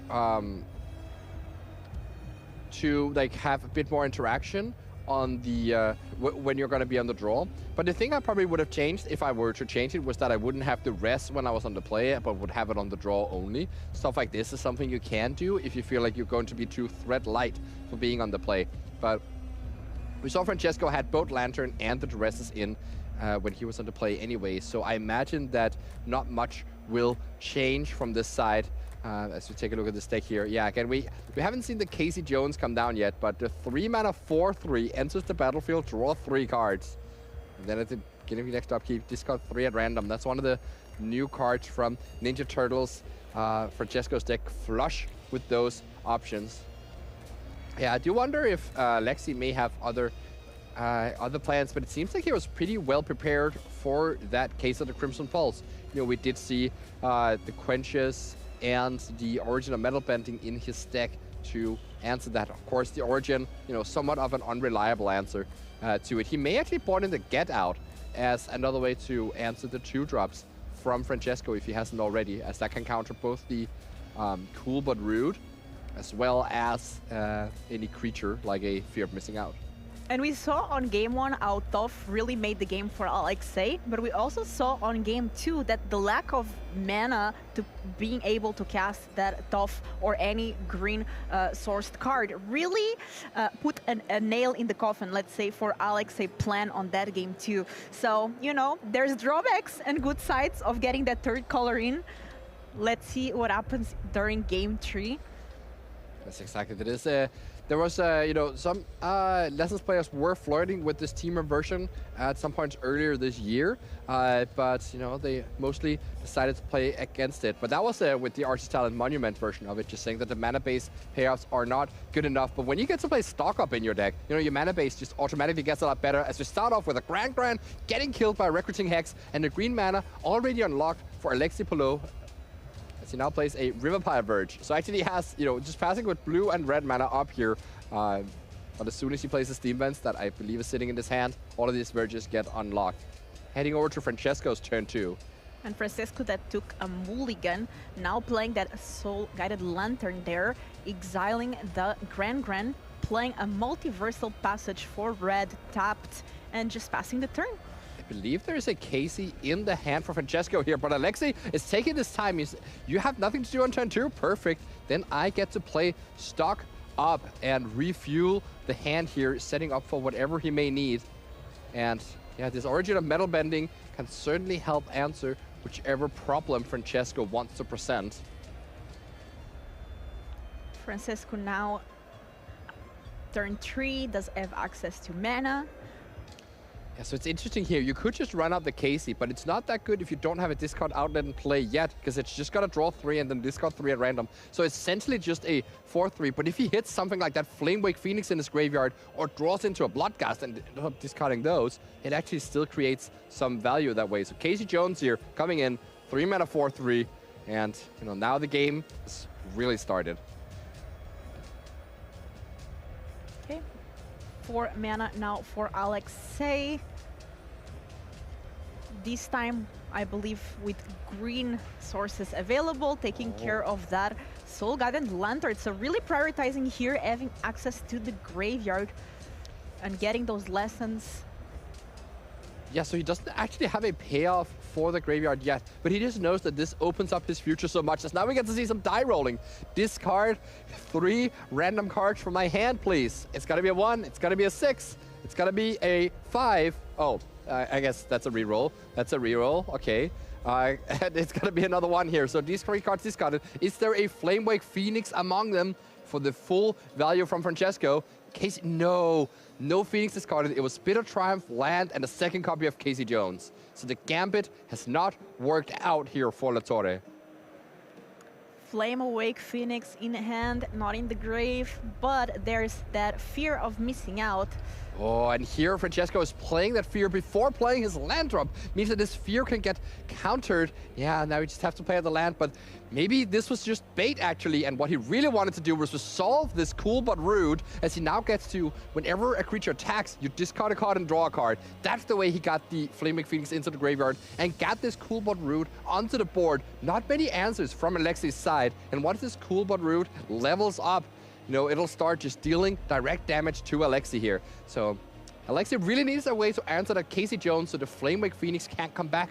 That is a Phoenix that comes back if you have a 4-power creature in play. You can pay 1 mana. And there's the combustion technique. So double. getting rid of that Soul Guide Lantern earlier really paying off Alexi right now, as he then gets to safely use the combustion technique on that Casey Jones. Now Grand comes down, and it's not...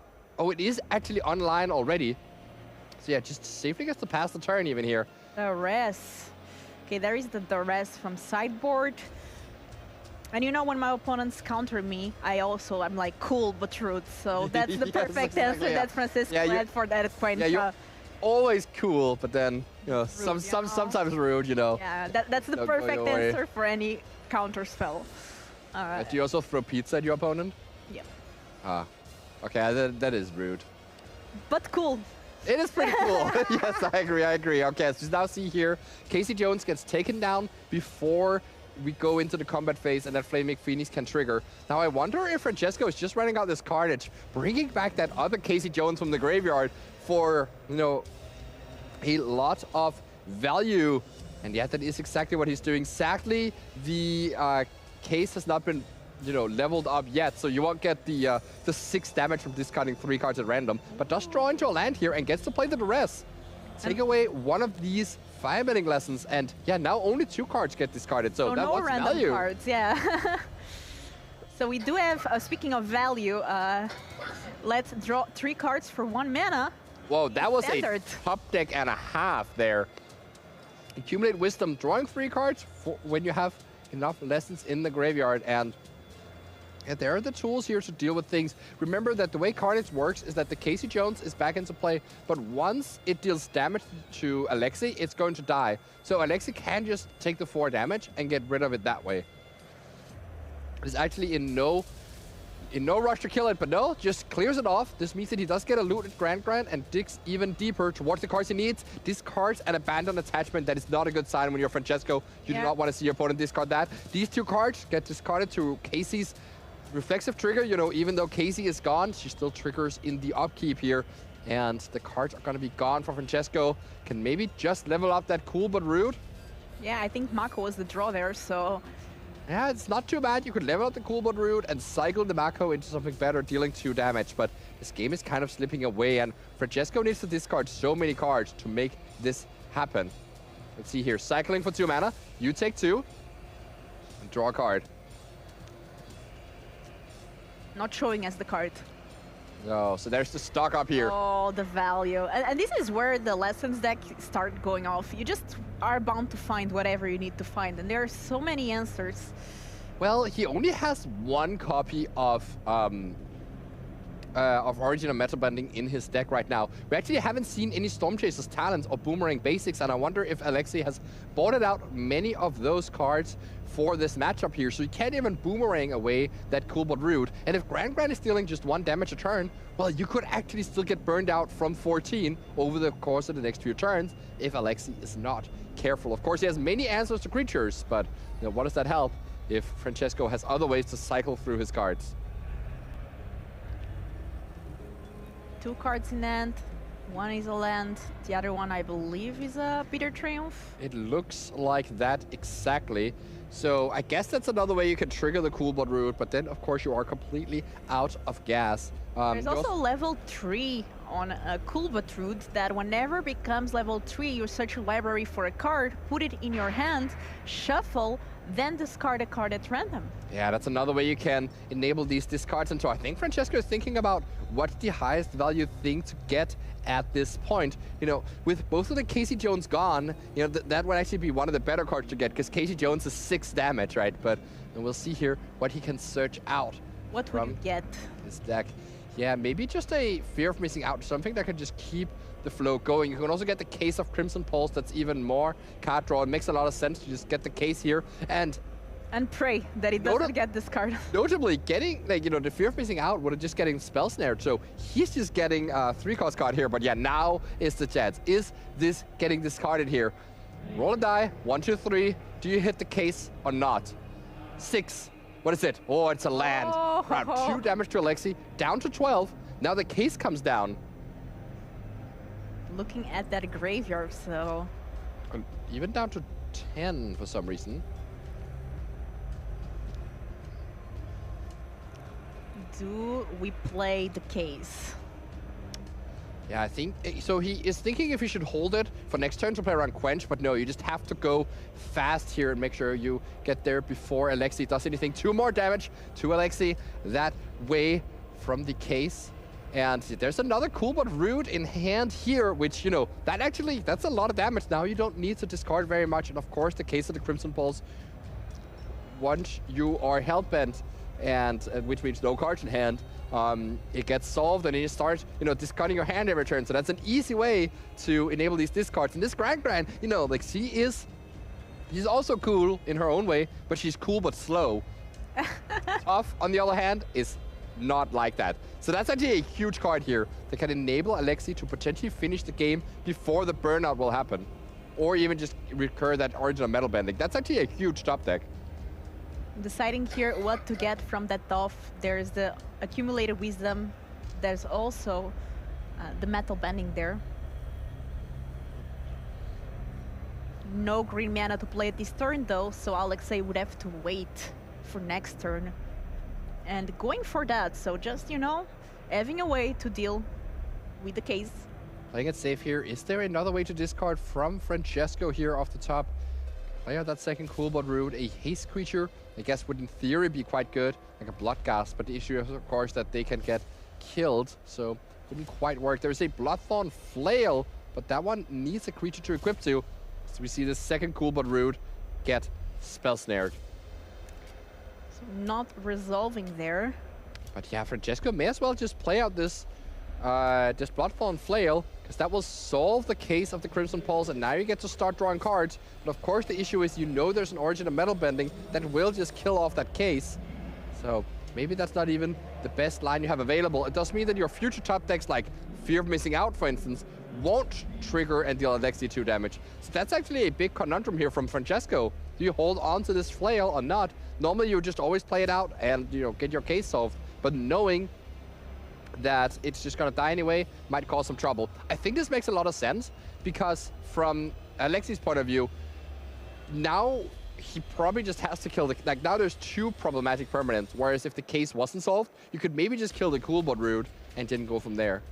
See, these green cards are so good in Alexei's deck. Like, I was surprised game 1 and again game 3. Like, it's difficult to get there because of the mana base, but when you finally do, look at top, just, you know, getting you the spells you need, making your lands big creatures. And we now see here the check of the graveyard for the Ghost Vacuum. I absolutely agree that these green cards have certainly shown some promise here, as, you know, you can't just be a control deck with just removal spells and card draw. You need a way to finish the game, and Toph has looked very impressive at that. So recognizing from the graveyard, you don't need to exile anything, and just goes ahead and discards the Ghost Vacuum to Grand rather than play it out. Now has the Get Lost in hand and may just be able to finish out the game here. Only 10 life left for Francesco here. 7 power in play. Can Alexi make it happen here? Just attack for 7 on this turn, draw on this card, but that's a lot of damage here. Francesco only has 1 more draw step left, but with all the interaction pieces in Alexi's hand, is there any way that he can draw himself out of this? Even though he has a fully leveled up Coolbot Root, ready to deal some damage, he just does not have the resources. Francesco down to 3 life.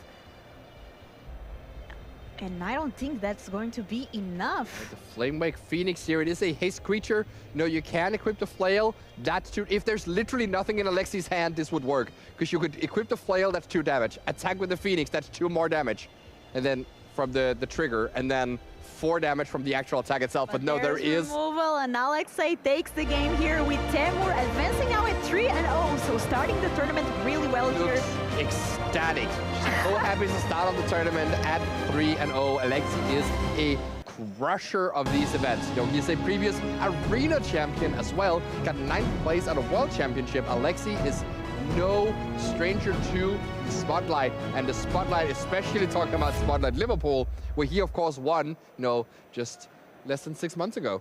Yeah, I love to see Alexei here and all the other players that we keep seeing over and over again. It's really nice, you know, the European Magic scene is really rich with players. I mean, we had Simon Nielsen win the previous Spotlight in Lyon. Not sure if you heard of that player.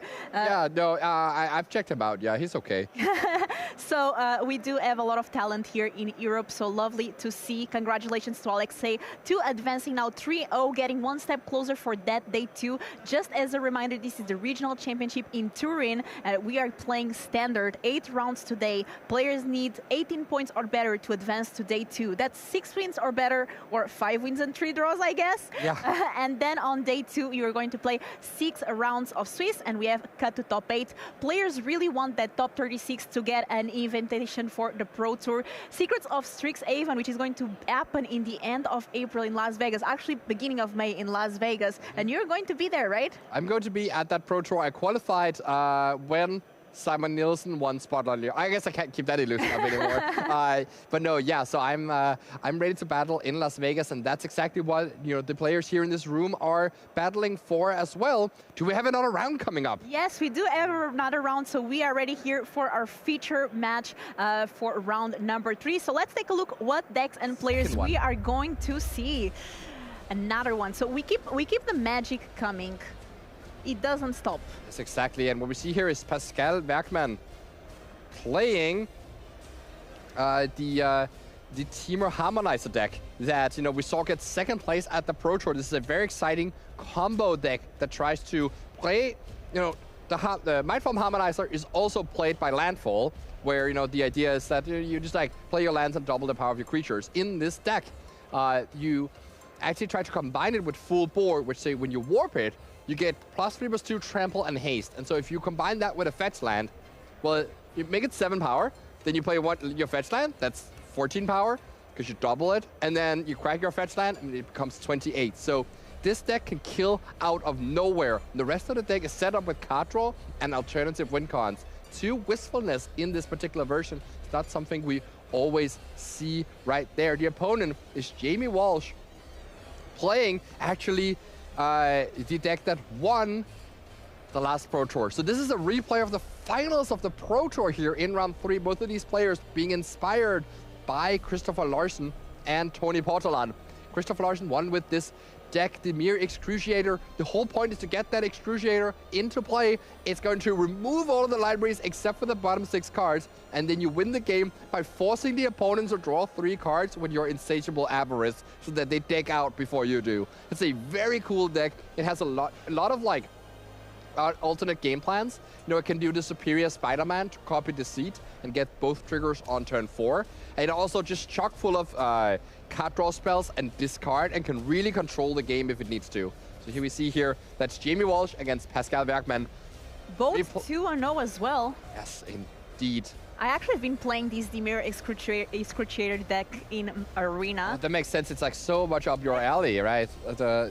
Black Demons and discard. It's very nice. I actually really like it. In the beginning, it took me some time to get used. I would often just play it and lose when I didn't have Restless, but now I think I became better at playing it at the right time. Yeah, you don't always just jam out your Demon, because it does make you draw 2 cards a turn, so you actually deck out faster than they do. That we see here. Especially with Quantum Riddler, I've discovered. Oh, that's funny. Yeah, that's certainly a thing to be aware of. But yeah, what I really love about this deck is when you set up the bottom of your deck with stock up, so you know you're drawing into a Risen Reef. That's like the most beautiful part. Land, passing the turn.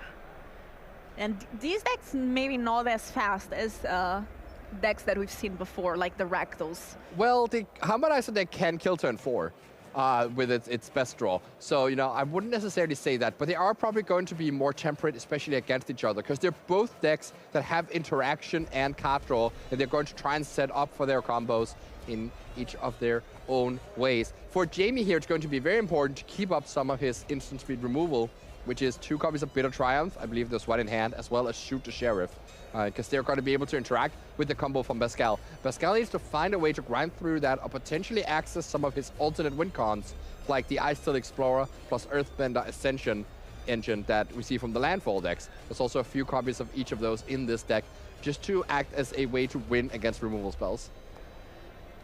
And we got a land with that Analyze the Pollen.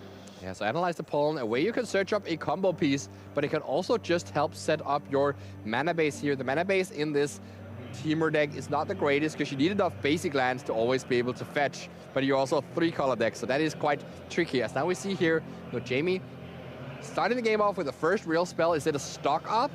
There are actually 2 stock ups in hand, I believe. Oh, yes, it is. Let's see if we can get a glimpse of all 5 cards that I picked here, that I've seen here. Ooh, okay. We do have the Superior Spider-Man. Yeah, the Superior Spider-Man and the Deceit there. So those are 2 really good cards to especially combine. Also Duress, Winter Nine Stories. A lot of options here from Jamie Walsh from Great Britain.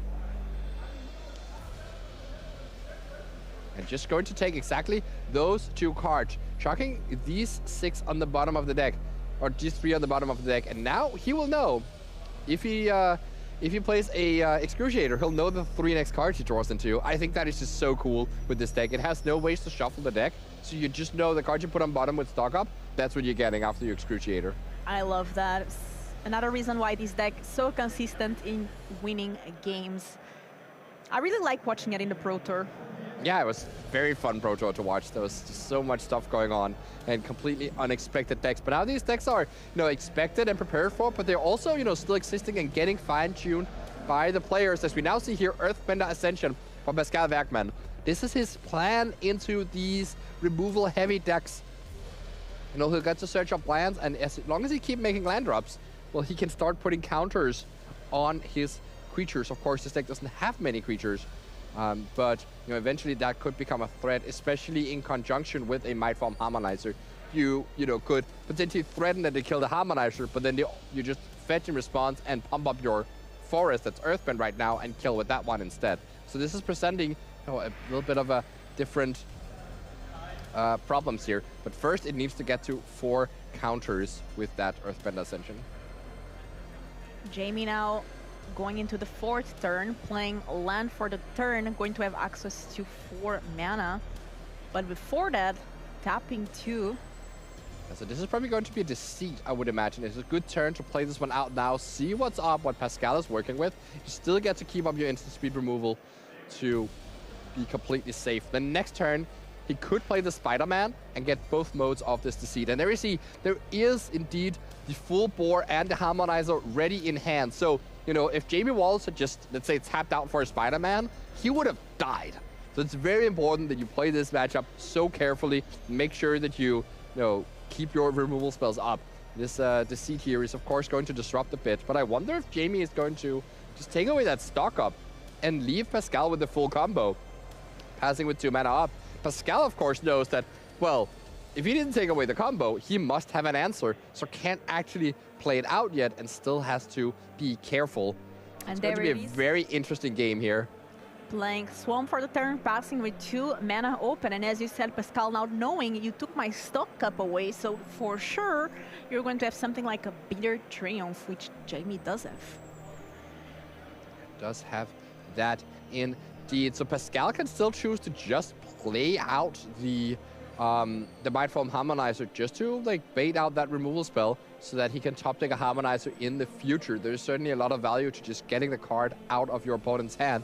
But depending on what he draws, he could also just be fine to just sit here, keep making land drops, keep developing this Earthbend Ascension, and force Jamie to always keep up 2 mana. It's a very painful thing to have to do.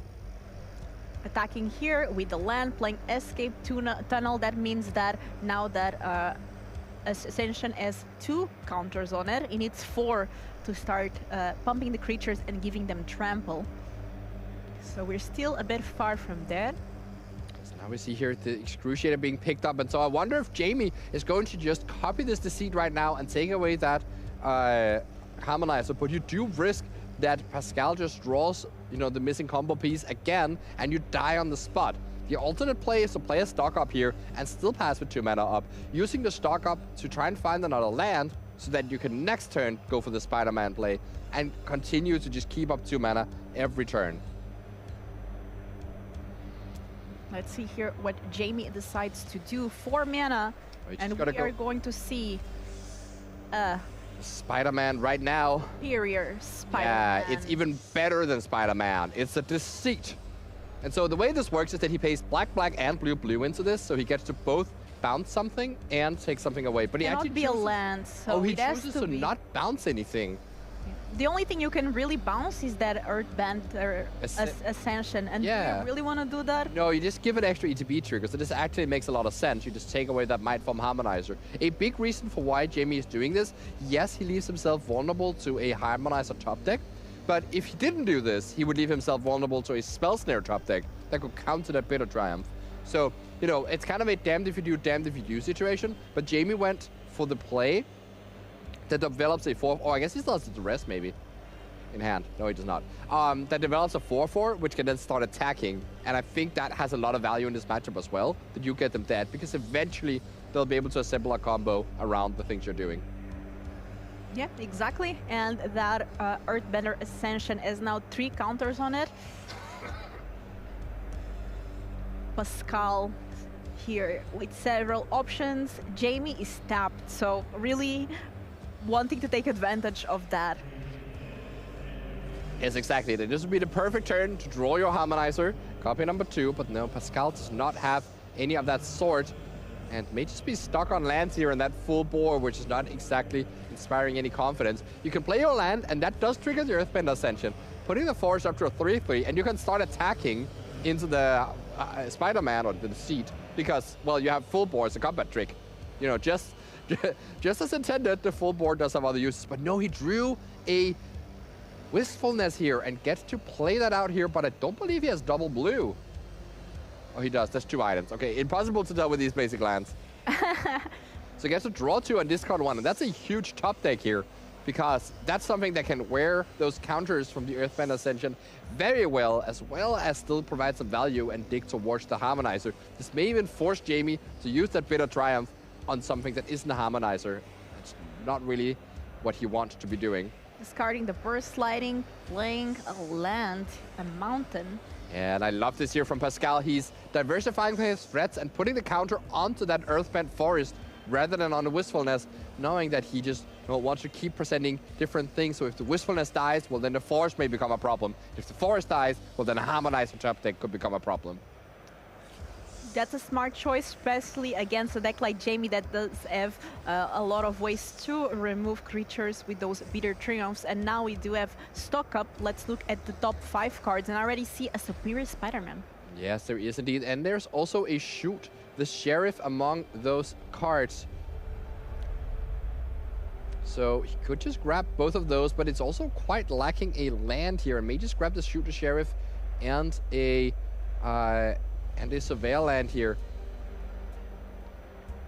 Yeah. The alternative is just accepting that you got a miss your land drop, which is like, not always so bad, but actually chooses to go for Spider-Man and the land here. So I think he might be setting up to do the Deceit play one more turn, once again, in a few turns down the line, and did not take the instant speed removal spell. So yeah, here just passes.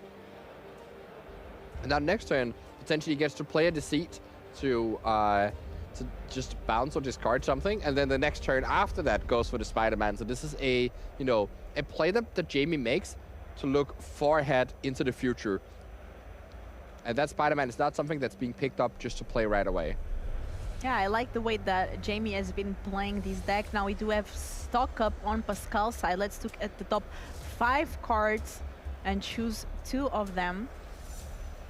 Most of these decks are stocking up on their options, trying to find the ways to break through the opposing interaction here. Or I guess Jamie is trying to find the interaction needed, and Pascal is trying to find ways to break through. But with this much power and toughness in play, it may not be that hard to do so.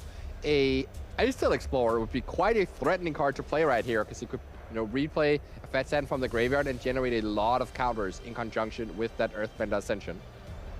And Pascal here not showing us what cards are revealed with that stock up.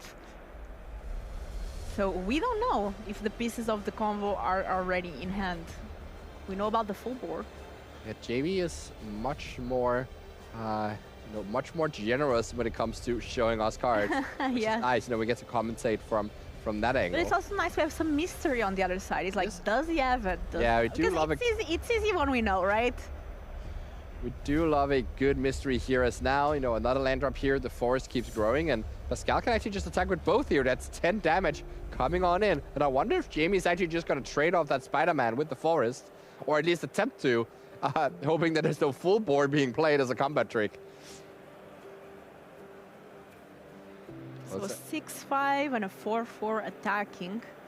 That's a tough position here, and you know that the stock up has resolved, and so there's more things coming, but you will be able to, if you use your Bitter Triumph this turn, you will be able to next turn evoke the Deceit, take a card away, and then you can use the Spider-Man to bounce the Earthbend Ascension and take the card out of Pascal's hand. So it may just be a time now, if you know you're typing out next turn anyways, to go for a Bitter Triumph here, pay 3 life, get rid of that Wistfulness. No more 6-5. Let's see if there's a Spell Snare here from Pascal, or if he even wants to use it, maybe thinking that, this might just be bait trying to get out my Spell Snare, but deciding that, you know what, the 6-5 is just enough trouble for you, especially after you took those 3 damage. So now, you stand here and take 10, no, you can't really do that, so has to block here, and now Pascal could actually run out this full board, but may run into a Recruiting Hex. He doesn't know what's in Jamie's hand. The Hex could kill off the forest, so kind of a risky play to go for. So if they trade, the land comes back, Pascal gets to put a +1/+1 on the Elemental. Yes, that's exactly how this will play out. But the reason that Pascal didn't move a muscle is that this Wistfulness is now lethal as well. So there's more problems to be concerned with here from Jamie. But I guess he can still do this this deceit play, which starts by discarding a card from Pascal's hand. There's also a Day of the Black Sun, which could become relevant. You could just tap 6 mana to play the Day of the Black Sun and kill off that Wistfulness. You could also just play a Deceit for 6 mana and like forgo the Spider-Man completely. Yeah, right so now. bouncing first, and then you get to choose what to remove. Yes, bouncing the Wistfulness and then discarding. The risk is here, if there was a Harmonizer in the hand for Pascal, you would just die immediately. Compared to making the Spider-Man play. But of course, this way you get to hold your Spider-Man for the future. There is no Harmonizer in the hand for Pascal, but there is a copy of Consult the Star Charts. This one gets to look so deep for that copy. You get to look at the top 7 cards of your deck.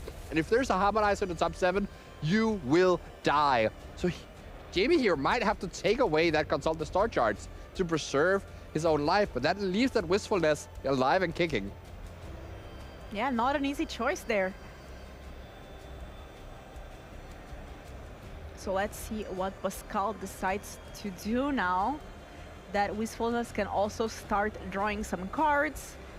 Is that another Consult the Star Charts from the top? I cannot see. Oh, I thought it was an Ice Explorer, but I guess we'll see who's right. Probably you, probably you. We'll see. I was just going with the Totsis bug. Oh, yeah, that's how it tends to work out, right? But yeah, if it is an Ice Explorer, that's going to be quite impactful here because you could go Explorer, play Fabled Passage twice from your graveyard, and get a bunch of counters onto that Explorer, and then also still play a Wistfulness. So that's just, everything good coming up here. We see 4 lands being tapped. He does have to be careful with the amount of basics left in his deck. So maybe he's... Okay, so maybe that's not an Ice Till after all, and he's just holding on to it. Draw, we'll see. Draw. And now we have to discard 1 card. There's the Harmonizer being picked up by Pascal Werkman here. So this means that with that full bore in hand, alongside that Escape Tunnel, that is lethal damage being presented. I guess he doesn't even need the Escape Tunnel because Jamie's all the way down to 7 life. So you only need, a single land drop. Or even, I guess it's a 7 power haste. So like, even without a land drop, it's lethal. Yeah. Playing that Escape Tunnel there, putting a +1/+1. On the Wistfulness, becomes a 7 power creature once again, and of course, whenever the Earthbend Ascension triggers, well, you do give Trample until end of turn, so, chump blocking a Wistfulness that is giant may not bode out so well. There is an Excruciator now in hand. Yes, it has been in hand for a little while, but it's very dangerous to play this out. Of course, there's the upside that you can exile all of the basic lands from Pascal's deck, if he's unlucky and there's no basic in the bottom 6. That could potentially cause some trouble. There is also that Black Day. Yeah, so there's the Day of the Black Sun as Day well, of the Black Sun, which you exactly. can play for X equals 6, because it destroys all creatures with toughness 6 or less. So that would be, having 7 mana to get rid of that Wistfulness. Instead, just going to go for this Excruciator right here. You do have Insatiable Avarice, so even though you know that there's no cards in the bottom of your deck that will prevent you from dying to this Excruciator, you do have the Avarice to force Pascal to draw 3 cards in the coming turns and can win the game soon enough. So yeah, now we see here Pascal being forced to fetch, and if this Excruciator leaves no basic lands left in Pascal's deck, he's not going to be able to fetch and double trigger that Harmonizer, but he may just not need to. All he needs is to have a land in hand. I think actually he has only 2 cards left. Yes. So his only 2 cards is Harmonizer and Full Bore. So he can play the Harmonizer, warp the Harmonizer and Full Bore it and attack for, a lot of damage, but that's not going to be lethal through the blockers. So Pascal just needs to top deck a land, but there is a chance that the 6 card left in the stack is 6 spells. And that would be very interesting. Interesting to see here what Pascal will do. 6 cards left on each one of each players. This is very much a desperation play here from Jamie. Forcing Pascal, either you have it or I'll have it. So do it this turn or never. Yes, is it there? Well, the game is not going to be over just yet. There's still a few more draw steps from for Pascal to have.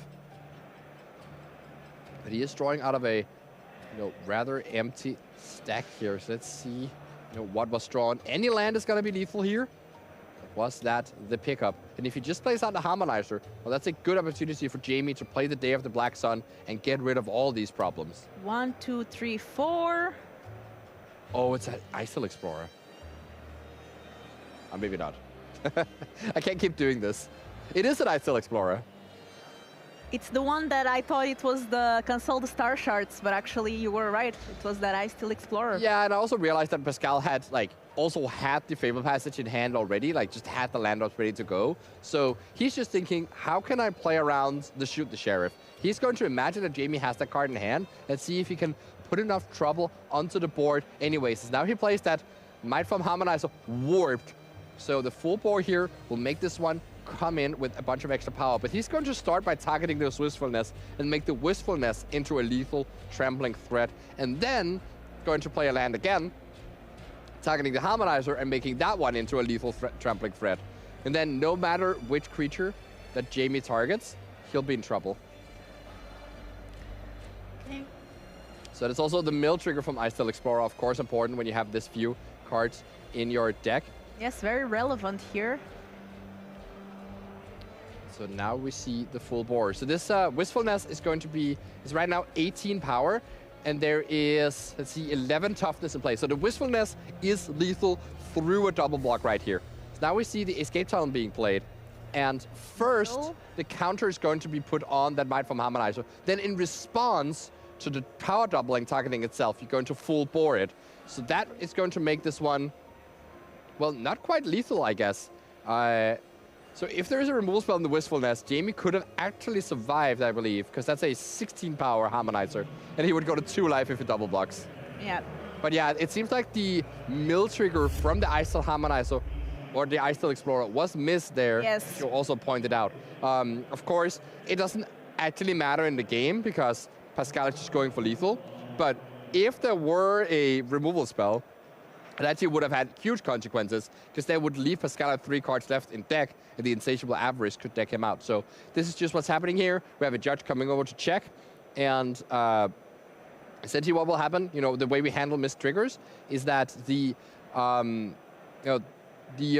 will get to choose if the trigger goes on the stack or not, and will also determine if this is in general a beneficial or a what's the opposite of beneficial? A bad trigger. Bad trigger. Yeah, exactly. Yes. Bad That'll determine something. But, of course, Isil Explorer. Downside. Yeah, if it's a downside. But of course, even though it's a downside in this specific situation, Isil Explorer's trigger is generally an upside. The card is better because it mills you. And so for that reason, usually we won't punish the player who missed the trigger, but we'll just make sure that the things get corrected. Did you ever thought about being into judging, Simon? I am a judge. You're a judge? Yeah. Really? Yeah. I didn't know that. Yeah, I've judged a few events. I was at level 1. I've expired by now. You're like an a bad expired note. judge. Yeah, exactly. Yeah, but I used to judge some events. Oh back wow! in the days. Imagine having Simon Nielsen, being your judge. Well, back then I was just Simon, right? Yes. So it was just another goofy judge at the table. Now we see here, it seems like the mill has been resolved correctly, and this Might from Harmonizer is now a huge trampling creature, but there's no removal spells there from Jamie Walsh, and so he has to pack it up there from the combo. Both players kind of like doing their combo in this case, Yeah, right? that's The true. Crusader came down and then immediately lost the game to that powerful Harmonizer power doubling effect. So now we are going to have Pascal 1 game up, and we are taking a look here at his sideboard. We see that, for example, Tishana's Tidebinder, which is a very interesting card against this matchup. What other cards do you think might enter against the Crusader deck? It's so fun to look at the sideboard. It's almost 15 one-offs in the sideboard here. Yes, that's Could have true. wished that there was a Slackstorm Pyroclasm split just for the full, effect there. But yeah, in terms of sideboard cards, the Serac and the Sandman, I believe, are also going to come in as alternate threats because this Excruciator deck is very good at disrupting the thing you're doing. So you just want more things that can pressure them in different ways. Here, really important parts of this game with Earthbender Ascension and Wistfulness. And Pascal is going to want to add more copies of those types of cards to his deck and get to cut copies like cards like Burst Lightning. And potentially into the Flood Maw and like maybe Spell Pierce and like some of these cards that are like in the deck to like buy time against the fast matchups, because the Excruciator deck is not going to kill you quickly. It's going to kill you slowly and brutally. And painfully. And painfully. So players actually have access to each other's deck and sideboard. It's an open deck list tournament. I don't think I've mentioned that before. That's why here in sideboard they, check what the opponent is playing. That also can generate some mental games like, oh, maybe you'll sideboard these, so I will sideboard these, or take this card out, and so on. Yes, exactly. And that part of the game is very interesting to enable as well, when you get to see the full scope of what your opponent could be doing. Jamie Walsh here, it's going to be bringing in probably some flash freezes here to help counter, not just the Harmonizer, but also the Earthbender Ascensions and the like. May bring in more discard spells, may just bring in more card draw as well to contain with the opponent here. There's also this copy of Riverchain Monument in the sideboard, which is an artifact that can mill out the opponent. And that may actually be a useful tool, because if the games go long enough and you mill the opponent equal to the number of cards in their graveyard, they could just die. Plus it helps your Excruciator win the game immediately. And we have here the full list now from Jamie Walsh playing this Dimir Excruciator deck. And I mean, pretty standard, right? Any card here that Jamie's playing that we haven't seen, for example, in the Pro Tour. Yeah, the choosing to play Day of the Black Sun instead of Deadly Cover-Up is a decision that's quite different from what we saw at the Pro Tour. And I think this makes a lot of sense into a field that has way more prowess. Because if your opponent has a bunch of, otters, otter tokens and one-cost otters, but you can just pay 2 mana, sweep them all up with Day of the Black Sun. Whereas Deadly Cover-Up is a 5-mana sweeper, and it's way too slow for the matchup. So this is a heads-up change from Jamie. Not just taking the list from the Pro Tour, but just taking it as a baseline and then tuning it for the expected meta game.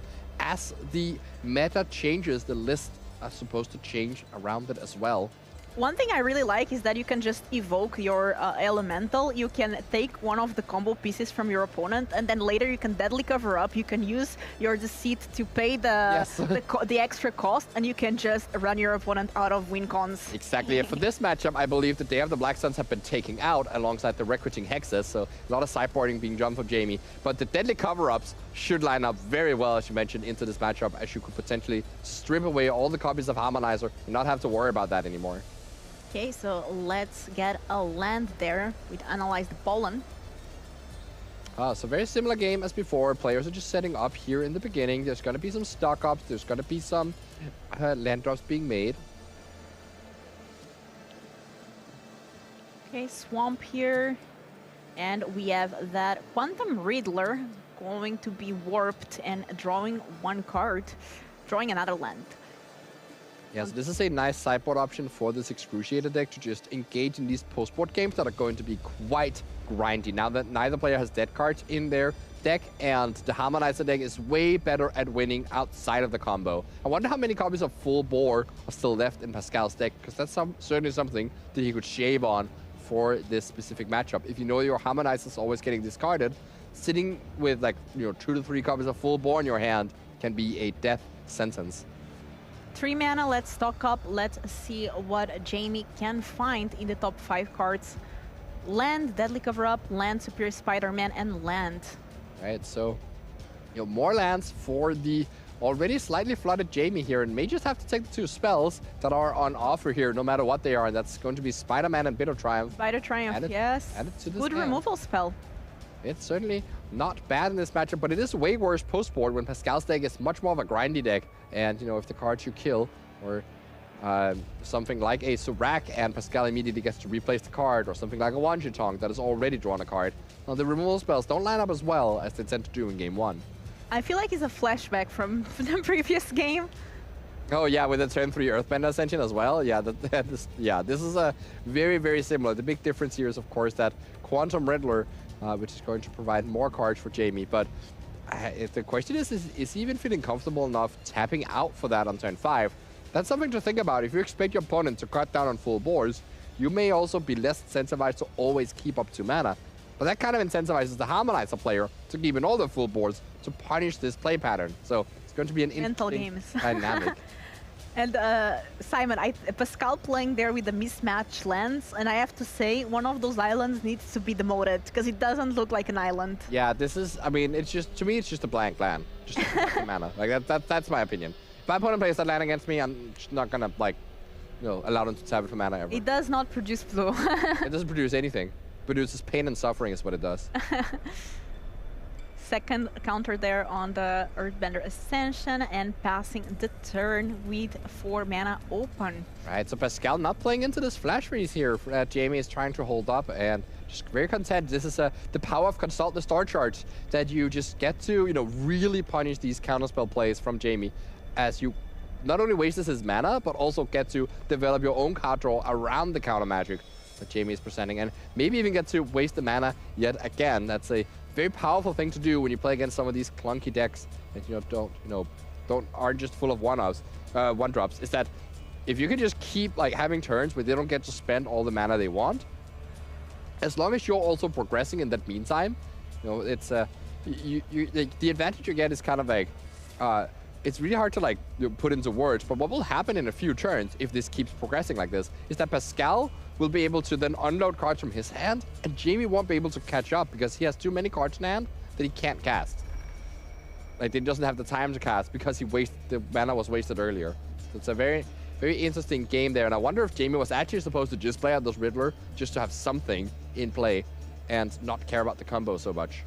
Yeah, now Pascal gets to untap with a full end of cards. That Earthbender Ascension already also going to start putting some pressure soon.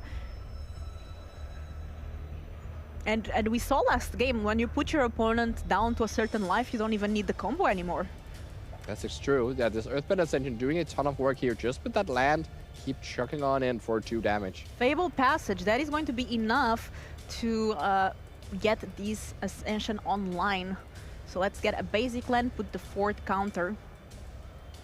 So yes, they'll put a plus count on that forest, turning it into a 3-3, and now continue to grow turn after turn. And Jamie might just have to point a bit of triumph at this forest at this juncture. I think that's probably a smart play. You can certainly start by taking the 3 damage and then killing it afterwards, just so you have a few more options. But you can't just keep passing with all these instants up and never use them. Because you see Tidebinder in Pascal's hand. Yet another punish for these flash freezes. You know, his deck seems very well set up to deal with that. Passing the turn here, and Jamie, I mean, falling behind. Not gonna spend his mana yet, but at this point, you know, we could start seeing something come down. Even just like a 4/4 Spider-Man copying nothing could have relevance onto this board, because it does start to clock Pascal in a meaningful way. That's a play that you'll see good players make with this Excruciator deck. So you don't have to copy anything as Spider-Man. Just a 4/4 sometimes can be good enough. Here Jamie's going to wait until he has 7 mana to play that Riddler. Drawing a card there, believe a land.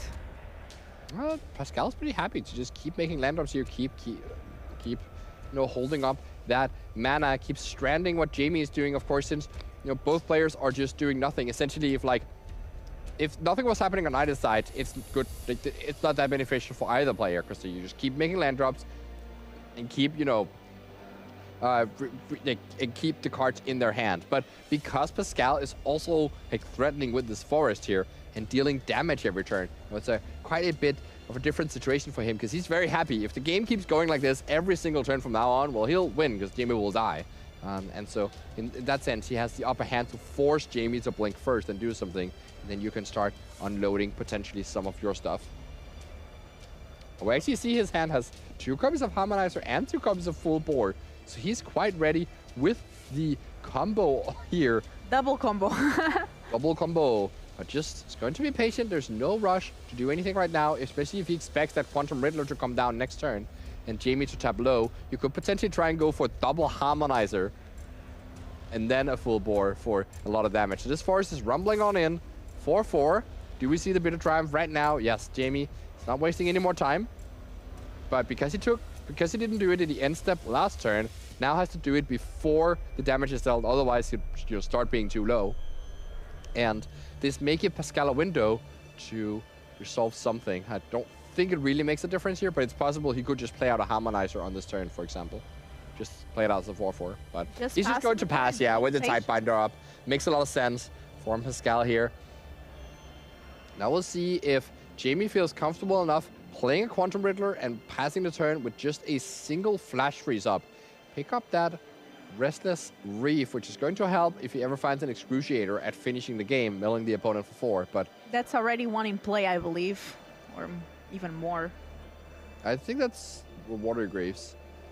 Oh, okay. So in that case, All right, but Jamie here is very content to just keep holding up double Flash Freeze here. And it makes a lot of sense. If he were to play his Quantum Riddler here, he could have very easily died to the double Harmonizer. So just playing very carefully here, but there is, of course, a danger to playing this way, as we have explained already. With and the now forest there gone. is the Restless Reef. Yeah, now the Restless Reef has landed on the table. Tapped, but ready to be a menace soon enough. Cool, but ready. Cool and not rude. Well, that's a second Earthbend Ascension being picked up by Pascal here. That's quite a nice card, because it'll be another threat that Jamie has to deal with. Quickly will grow as well. And so this may actually end up eating a Flash Freeze, which I believe Pascal would be very happy to see. Yeah, there it is. Let's see if it resolves or if Jamie deploys that Flash Freeze there.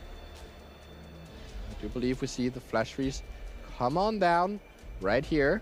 Yeah, Jamie is ready. Flash Freeze. Now the question is Pascal good to let this resolve? Does he have any ways to respond to this?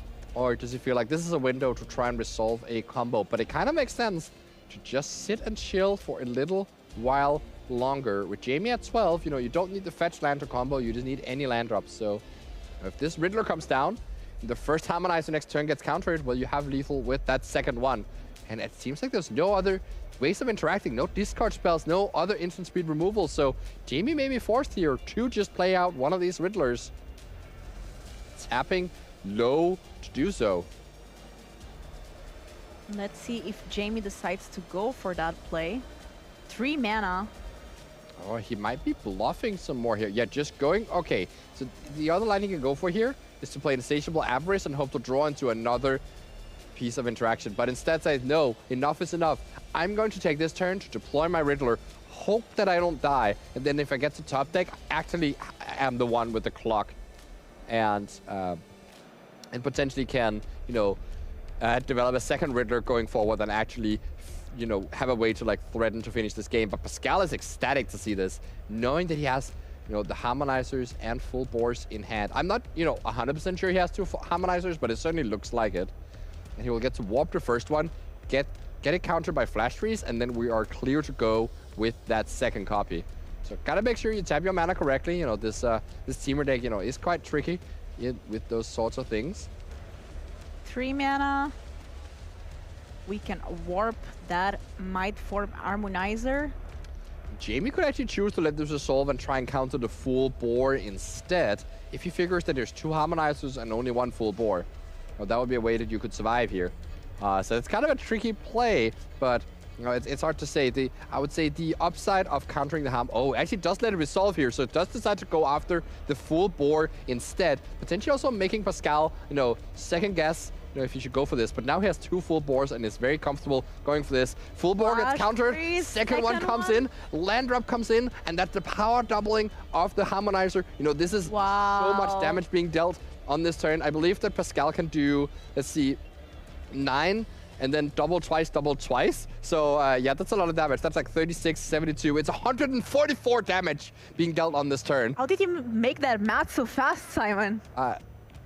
I practiced. Very nice. At home, I wrote down all possible calculations. So I have a cheat sheet here where whatever happens. And so I just looked up round 3, and we're looking at Pascal Werkman playing, and he's playing Teemo Harmonizer, and it's currently turn 10, and he is doing this combo with 2 Harmonizers. I wrote all that down. I mean, I was in a box at the Fanfinity office for like, 2 months. So I had to pass the time somewhat. And so I just thought of every possible scenario that could ever possibly happen so that I'm ready to cast this tournament as you see Pascal Bergman take down this round. Advancing now 3-0, so a great start to this regional championship here in Turin. Pascal now one step closer into making it into day 2 of this tournament. And I have to say, I became a big fan of this Temur Harmonizer deck. Great combo versus combo, and combo won. Combo won indeed. The upset of what happened at the Pro Tour. So we now see, what the Harmonizer deck has to do to get over this seemingly tough matchup. Great play from Pascal Bergman. Great play from our Excruciator player as now we are, headed back to us. We're still here. Yay, we are here and we are ready for a weekend full of Standard. I have to say I'm a big fan of Standard, so I love that we are in Standard season. And this season is nice because we get to see a lot of the same format and then we all can focus on, in this case, Standard. Now we do have an interview with Pascal to know more about this deck and his way here into the regional championship. From the Netherlands, congratulations for winning that match. That was good. So you beat Demir's Crusader, and this is a combo mirror. Both of you are trying to do something that will end the game. Is this a combo that you're afraid of facing because their combo is faster, or do you think you're confident in this matchup? No, it feels quite okay. I mean, it's always scary to find the right line with this deck, so it's always scary against every matchup. But I think we are both combo decks, but they have only plays in their own turn. So they need to keep up mana, otherwise I can kill them in one turn.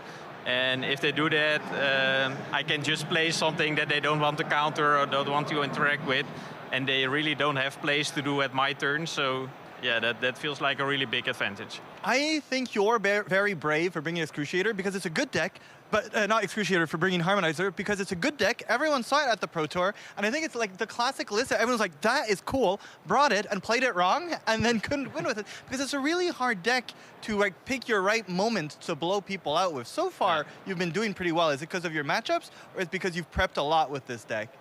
I think a little bit of both. I have like 2 little kids, so not that many time to practice. So after the Pro Tour, I was thinking, yeah, that feels like Splinter Twin, and that's the deck I like. So I'm just gonna play this deck. And I think for the last 2 years, I try to lock early on a deck and just make sure that I know what to do with that deck.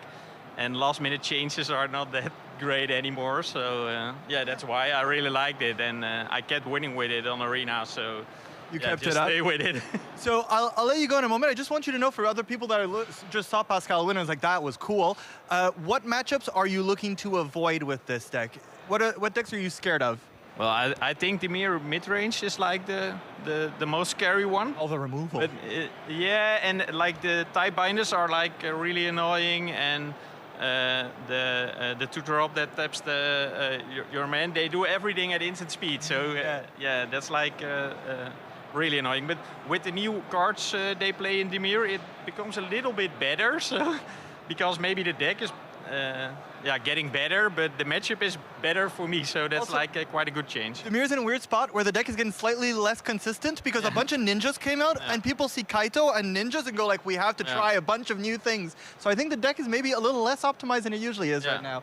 But we'll see how that goes going forward. Anyway, Pascal, congratulations. This was awesome. I'll be praying for you for the next rounds. I hope you avoid Demir as much as possible. We'll send it back to the casters.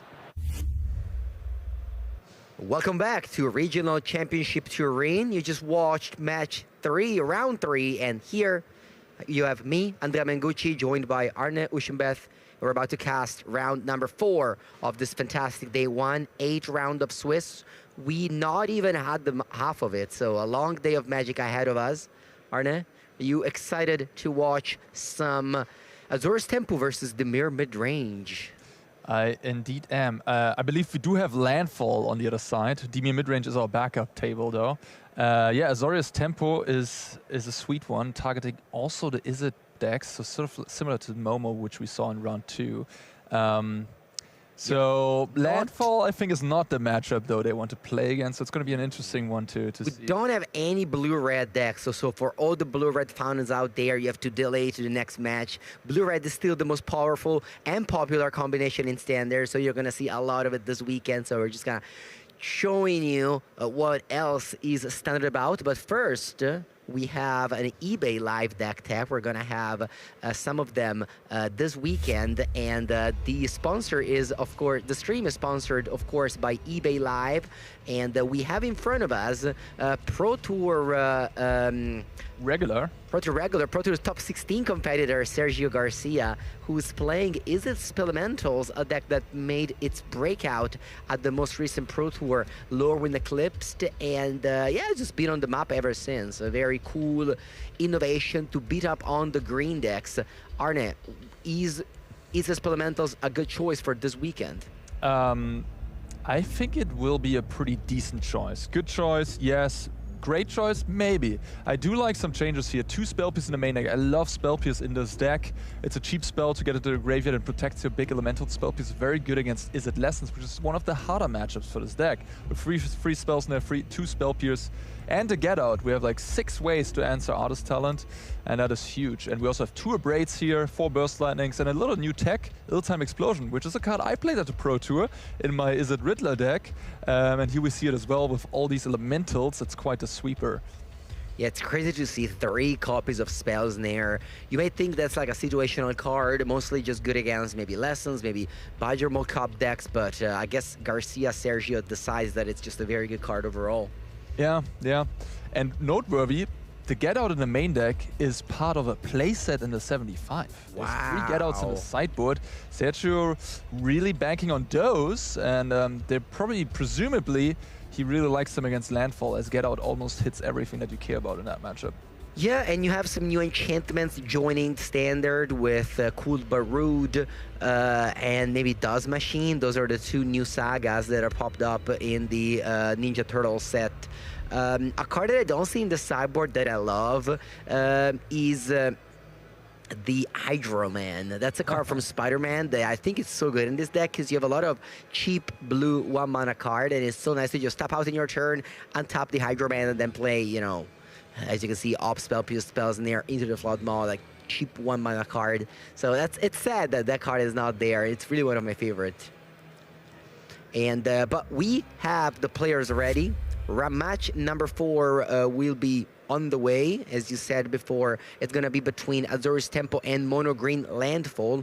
Those are amongst the top decks in the format. We've seen the metagame breakdown before. Landfall is 11%, the 3rd most popular deck, and Azorius Tempo is, I believe, the 5th or 6th. But so, you know, despite not that popular, quite popular this weekend. So it is an interesting choice. I definitely have my eye out on it as well, and it sounds like we're ready to head down to them.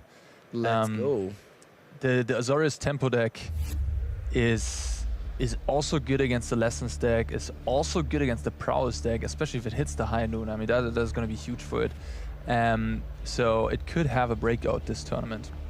Yeah, we have a battle between Spain and Italy, 2 of the most, you know, biggest Magic countries in Europe. We have Alfonso Barcelona. I believe we featured this player already at the last event in Lyon. He was doing very well, and this deck at the time wasn't that popular.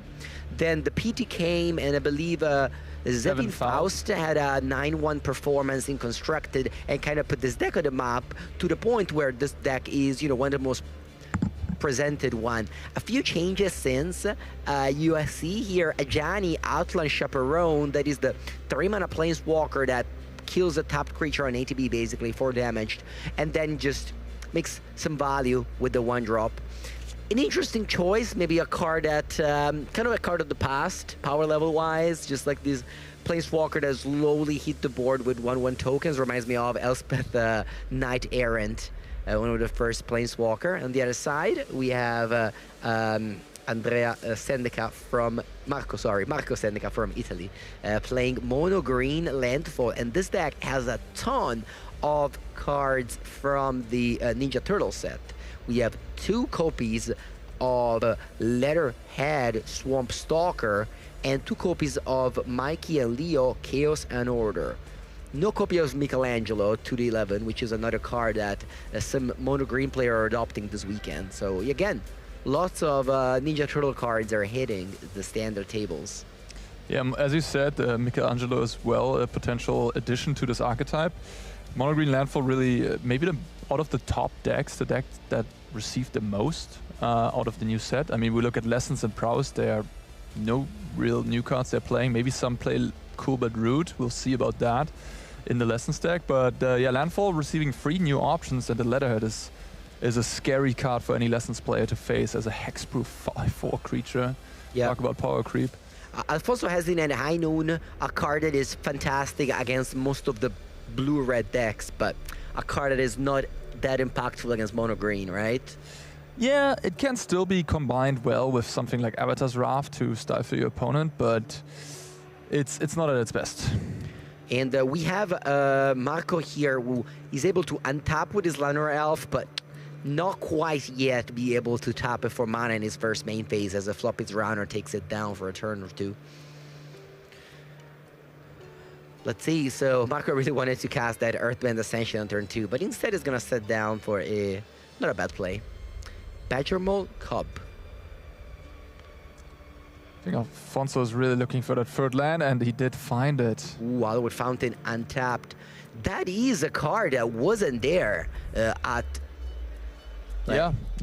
As Paul Series Leon, because Lorwyn came in just at the end of January, and Blue-White did not have access to Hallowed Fountain, making it, just a lot worse than it is right now. Having access to Hallowed Fountain is a huge boost for the Blue-White pair. Ooh, having the choice between Aven Interrupter and Enduring Innocence, tapping out here into this potential... suppose the Llanowar Elf doesn't untap. Okay, so, not that scary, but yeah. Marco has in hand the powerful 8 mana enchantment with affinity for forests, but he can't cast that yet, can he? No, he's a little... 1 mana off. I think he has a forest and an ice till, so he has some moves. A Chocobo as well. Yes. Said he has an Earthbender Ascension, so he could... Yes. I don't think he has an Earthbender. It's just a Sapling Nursery. Okay. So he can go Ice Till into Chocobo, which is a little awkward. But yeah, I feel like he do want to deploy the Ice Till in this matchup. Alfonso doesn't really have that many removal spells anyways, and then if he does so, next turn with the Nursery, he's gonna go crazy. Okay, so we have the Traveling Chocobo coming in. Sorry, Sazah Chocobo, not the Traveling one. Coming in, putting a counter on it. Oh, it was Ascension all along, yeah. And then he's able to do a very powerful play, which is Earthbend Ascension, ascending on the Promising Vein. That means that he's going to be able to, maybe, if he wants to, he has the option to sacrifice that Promising Vein, go get a forest, and get the Vein back to trigger landfall multiple times. Earthbend Ascension now slightly off of camera angle, but it is in play, and it is one of the most important cards for the landfall deck. It's going to be able to deploy +1/+1 counters and give trample very, very soon. So a very scary card here. Yeah, Alfonso... So how does Blue-White Tempo win this matchup? What needs to happen for Blue-White Tempo to win this matchup? Like, what's the... Like, is that a Wrath of God effect? Like, Blue decks, Elementals deck of Thunderflock, for example, that would handle this board state, but how does he does have Avatar's Wrath, yeah. He has, but only 1 copy in the main deck. I think Zevin played like 2 or 3 in the main deck at the PT. The metagame is pretty diverse these days, so that card is very good against the green decks, but maybe Alfonso was trying to beat more up on the Prowess deck and the Lessons deck where it's not that good. Yeah, and he only has 1. Against Landfall, you just have to stop the engine pieces. Like if you Spell Snare or Normalize some of the stuff, stop them from getting onto the boards. But yeah, he was not able to achieve that here. And now from this position, it seems tough to come back. Sus Chocobo on the stack. Yeah, moves away the enchantment, Earthbend Ascension, but it is in play. We just can't see it right now. But what do we have here? 3 mana floating. Marco is playing the Ice Explorer, which is going to be plotted away. And he will just be able to pay 2 mana to replay that Ice Explorer next turn. Yeah, there was no Sapling Nursery. It was just the Earthbend Ascension all along. And let's see now. We definitely need to attack at some point in this game. We have Urban Ascension, which is now at 1 counter, I believe. Yeah, should be. So 1 counter. It can go up to 2 with the Promising Yeah. Vein. It can go up to 3 with the Earthbend. And that can go up to 4. So Earthbend Ascension is online right now, as soon as Promising Vein will be cracked. Yeah, he can certainly get in there with both Badgermole and the Chocobo. And then if the Badgermole is being blocked by the Enduring Innocence, we can get that Earthbend Ascension online. But seems like he doesn't... Yeah, just attacking with the Saza Chocobo right now, which is a 3-4, but it can become a... What, 6-7? I think it can become a 6-7. A 6-7? I think so, right? Because 4-5... Yeah, that's correct. Yeah. He's getting 2 counters from the Promising Vein plus an Earthbend Ascension. Is there a way for Alfonso to... Does he have removal spell in his deck to deal with a very large creature? He has 1 Get Lost and the Flood Pits Drowners. And he has Aang, Swift Savior as well, which can airbend. And he has 3 copies of Seamrip, which is a new version of Portable Hold that can exile a creature that costs 2 or less. Voice of Victory, draw a card with the Enduring Innocence. Voice of Victory is a great card, it's just not that good in this matchup. Yeah. This is really showcasing sort of the weakness of the blue-white tempo deck in this matchup. Alfonso drawing the Spell Snares, which, you know, Mono Green doesn't have that many targets now that they shaved Esper Origins. Or some of them shaved at least. And he drew double High Noon as well, so really awkward for him. Marco chooses not to crack his Promising Vein. Promising Vein. Again, it's not on camera, but there is an Earthbend Ascension with 2 counters on it. Just at the left side of Saza Chocobo. Okay. Ooh, a 2-drop. Oh, no, never mind. I was like, ooh, a 2-drop that can be Spells Snare, but no, it's just I Still Explorer. And then maybe a land. The landfall deck obviously plays a ton of lands, 26. So you're definitely...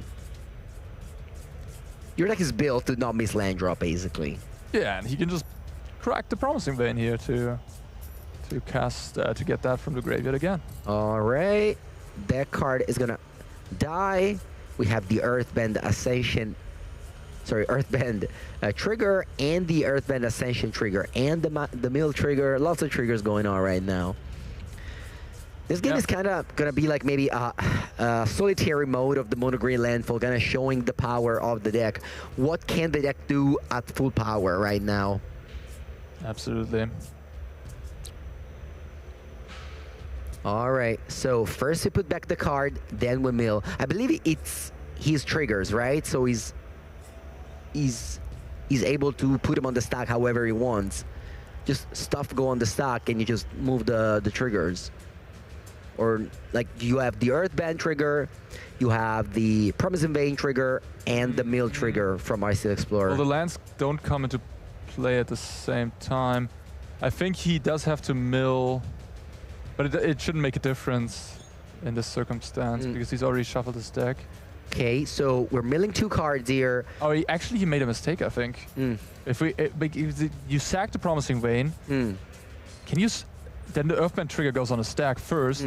Then that comes into play. Then he mills. Then he shuffles, searches. Then he mills again. And he just milled twice after he shuffled. So technically speaking, I think that is incorrect.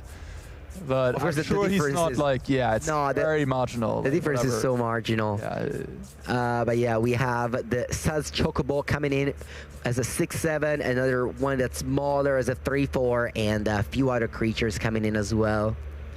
1-1 is attacking. I'm surprised by that too. It's very good, actually. Yeah. Because if Voice of Victory is put in front of the forest, well, it's another trigger for the Earthbend Ascension.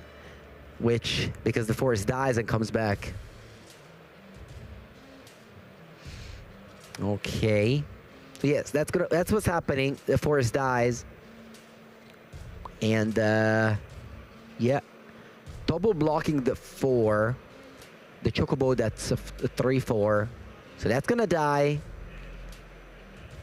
I mean, now if Alfonso finds an answer to this big chocobo, like a syrup. The force comes back, we're gonna mill one card and put a +1/+1 counter now on the chocobo, and the Earthbend Ascension goes up to 4, and now we can start putting counters everywhere. We also have to mill 1. Milling 1 is relevant because you can mill Fable Passage, for example. But you just milled the Might from Harmonizer there. I should have played that pre. Yes. Should have played that before cracking the Promising Land in the first place. Bit of a misstep.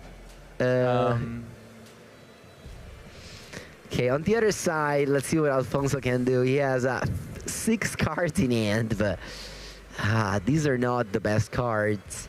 You have a Figure of Fable, which is just too small.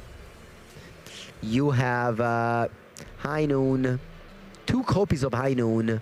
You have Enduring Curiosity, Spell Snare, just like a lot of... I mean, that's the problem with this Hempo decks, right? If the cards are played at the right time, then that deck is amazing. If you fall behind on board, it's hard to go back on board, like, because all your cards are tempo cards. Yeah, it's also... I personally, I don't love a deck like this that plays 4 High Noons. It's just High Noon is such a range of usefulness at times. Yeah, there is, of course, 16% of the metagame of Blue-Red Prowess. Those cards are amazing against that, but the metagame is 100%. So, you know, main decking 4 copies of a card.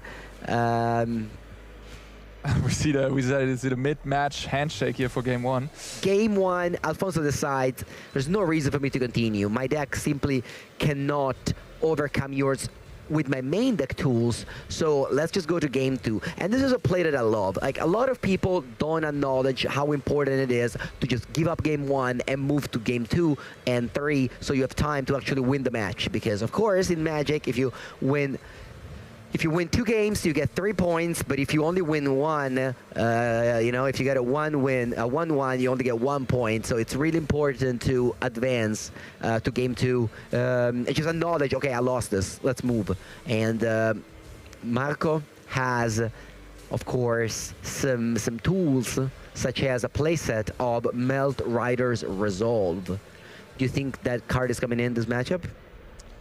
I could see it coming in for sure, yeah. The Surak, I think, would come in. It's quite nice against all the airbending and whatnot. Even Interrupted targets a spell on the stack, triggers the Surak. Paw Patch Formation might also be coming in to kill the Aang and to blow up like a Seam Rip maybe at a time. Once again, 2 new cards from the most recent set that was pre-released last weekend, the Ninja Turtle set. We have Mighty Leo Chaos and Order, and we have Leatherhead Swamp Stalker. That is the 2-mana 2/2 that you draw a card whenever you put a counter on a creature you control. And you have the 4-mana 5/4 Trample with X-Proof counter that whenever deal combat damage to a player, you can remove a counter and disenchant something. And notably, you don't have to remove the X-Proof counter. You have to remove any counter. So if you put a counter on it with like an Earthbend Ascension, you're gonna just be able to disenchant over and over your Lessons opponent. On the other side, we see from Spain, Alfonso Barcelona with a packed sideboard with a lot of 2s and 1s. Yeah, we see One Shitong Librarian coming in to 2-off. That's also a reason to have Paw Patch Formation on the other side, of course, in the main deck for game 2 and 3. Otherwise, I mean, the Seam Rip, the 2 Annuls, the Get Lost, reasonable. The Avatar's Wrath is certainly going to come in. So we have a couple new cards. But honestly, I think Alfonso is really looking to side out a lot of cards here. Like, Voice of Victory isn't great. High Noon isn't great. Ajani is a little slow. So, Arne, can you tell us how the interaction between Rest in Peace and Earthbend works? So if my opponent has Badger Mold Cub and I have Rest in Peace in play and I play a Sweeper, does the forest come back from the graveyard, or I should say from the exile? Yeah, it does, as Earthbend indeed does say, if it's exiled or if it's destroyed. So it doesnesn't matter. Rest in Peace, Leyline of the Void will not stop Earthbending. It will come back. So that interaction will just, like, Rest in Peace will stop the Aether Explorer of doing things and Esper Origins. But Esper Origins isn't even in in Marco's deck. So I think Rest in Peace is just not good enough here. Yeah, I remember having an interaction at the tournament weekend in Japan. I had Dottie Wood Walker, this is Legacy, and my opponent had, you know, Badger Cub Earthbend, and I thought that, you know, killing the wastelanding the dual land over there would have exiled the creature forever. But Earthbend says it dies or is exiled. So the fact that you have Rest in Peace or in my case Dottie Wood Walker does not matter with that. So yeah, do not bring in Rest in Peace against Mono Green Landfall. That's my suggestion to you. Okay, we have a tapped Hallowed Fountain. Are there any one-drop in Alfonso's deck? Something Figure like... of Fable is the only one-drop. Figure of Fable. I remember he was playing Spyglass Siren in Lyon, so I guess that card was cut for more interactions, maybe. Okay, just fetching sorcery speed. I like that. Playing around Wan Shi Tong. Pretty nice hand here from Alfonso. Chaperone, the Johnny into Enduring Curiosity and 2 Flood Pits. Against Marco's pretty slow hand. I think I see a Sapling Nursery, a Might Form Harmonizer, and a Badgermal Cup, which... Yeah, but you always keep, right, if you have the Cub and lands and spells. Yeah, I'm just saying... This, yeah, it is low, it is low. This is good news for Alfonso to maybe, get a good start here. Yeah, and... decision point here with the Flood Pits. What do you want to tap? This is actually, I'm not quite sure. Like, you could tap the Badger Mold and you could actually kill it with the Johnny as well, but I think tapping the land and just making a token with a Johnny is probably the most reasonable play. Or, can't you shuffle the land as well? Yeah, you could. You don't like it? 4 mana Stone Rain? Stone Rain is... It's not that bad though, because like that land is doing so much value for Marco. Well, it's going to be tapped for a turn, and he does have a second Flood Pit, so he could turn 4 Flood Pits again and then shuffle it if he wants to. I think I like going the Planeswalker here, just having an engine that produces value every turn for me from turn 3 onward. I think I like that a little bit more than Stone Raining. I don't think I would resist the Stone Rain possibility. You have Annul up if you do that, but I don't think there's any... Like, what's your game plan? You're just like trying to control them, but this game slows down anyways. They're gonna have time to deploy everything. Johnny puts on some pressure on your opponent. Like, it makes them... They can't just play as, like, Okay, so Ajani is the play for Alfonso, who, while me and Arne were talking about the lines, he also was thinking about the lines. He also was thinking, should I shuffle your Promising Vein, or should I just put a token with Ajani?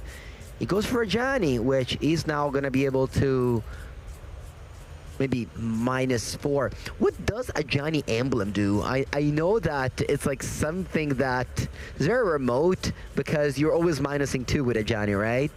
If you ever had a game with the Ajani Emblem, tutoring up any non-land permanent with mana value 3 or less from, wow, from the top X, where X is your life total. That is a powerful emblem. Not emblem, a powerful ultimate. But of course, it's a long way ahead. Not everyone is good as Blue-Red, whose Planeswalker just naturally goes up just by casting lands and spells, like, spells like Ral. Ooh, Seam Rip is a fantastic draw by Alfonso.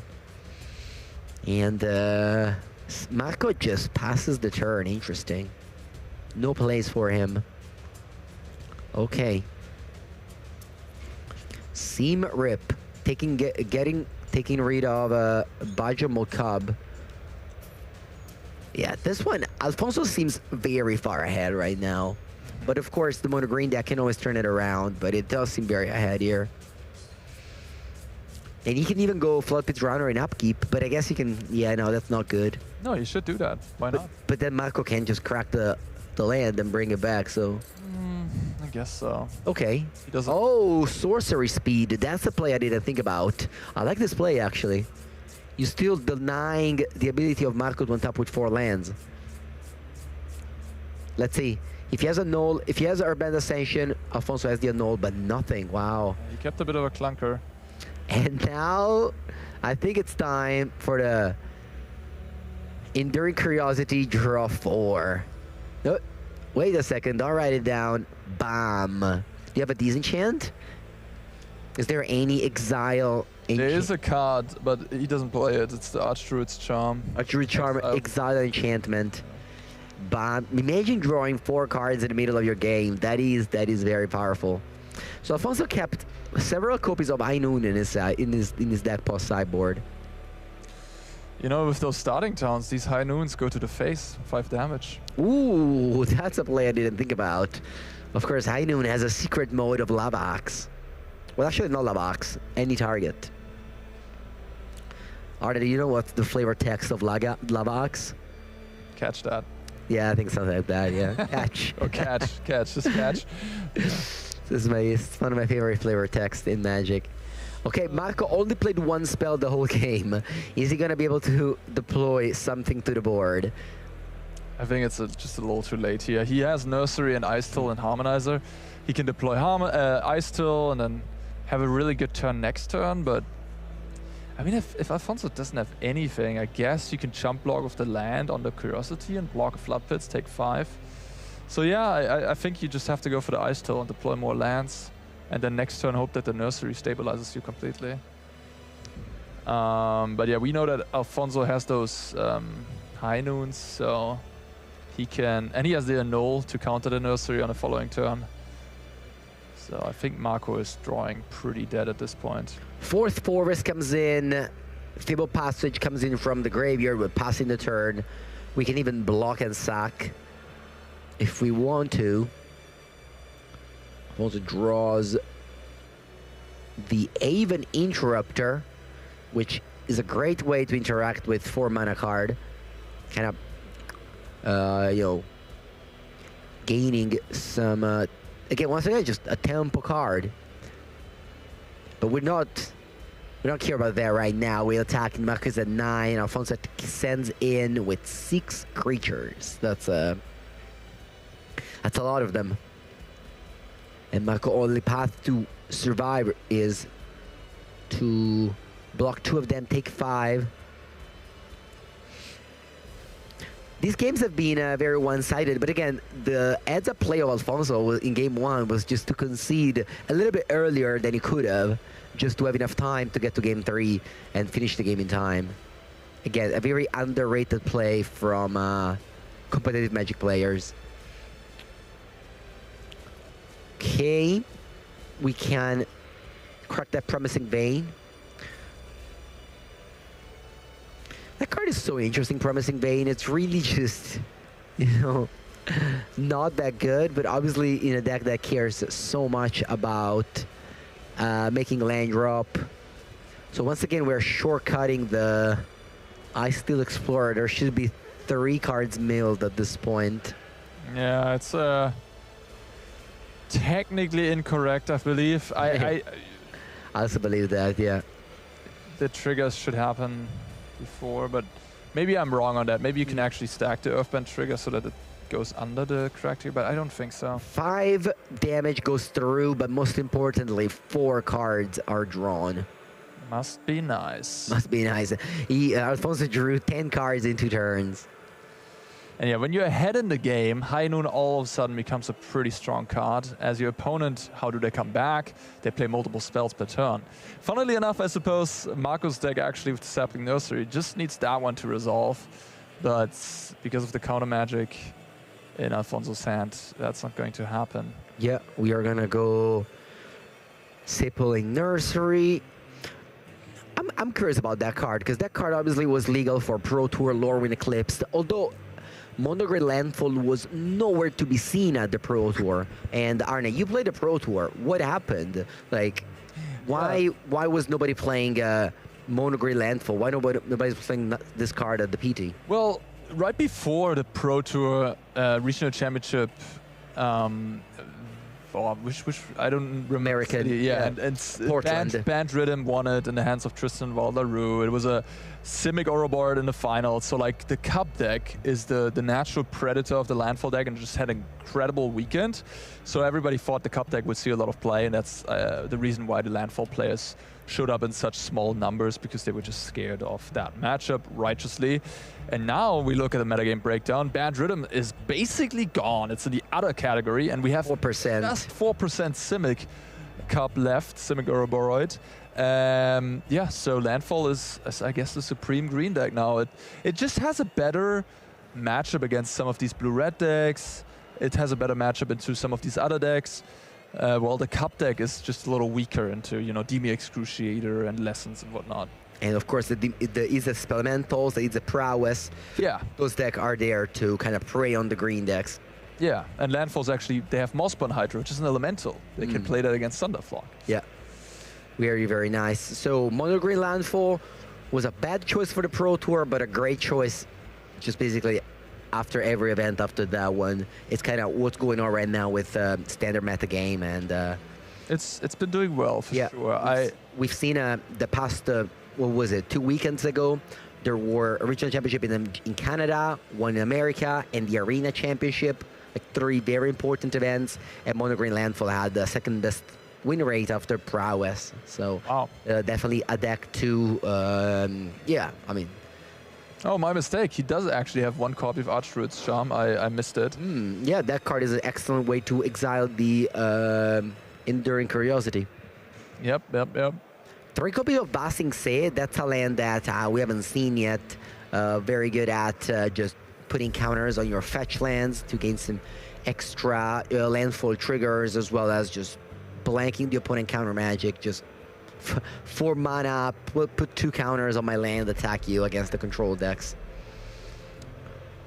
The players are ready. Once again, our amazing production can let us skip through the more boring part of the stream live, which is just the players going through the deck list, sideboarding, and everything. So once again, a huge shout out to Funfinity, the production there. And we are right underway with a turn 1 Llanowar Elf, a card of exceptional power level, which will be in standard for 5 years.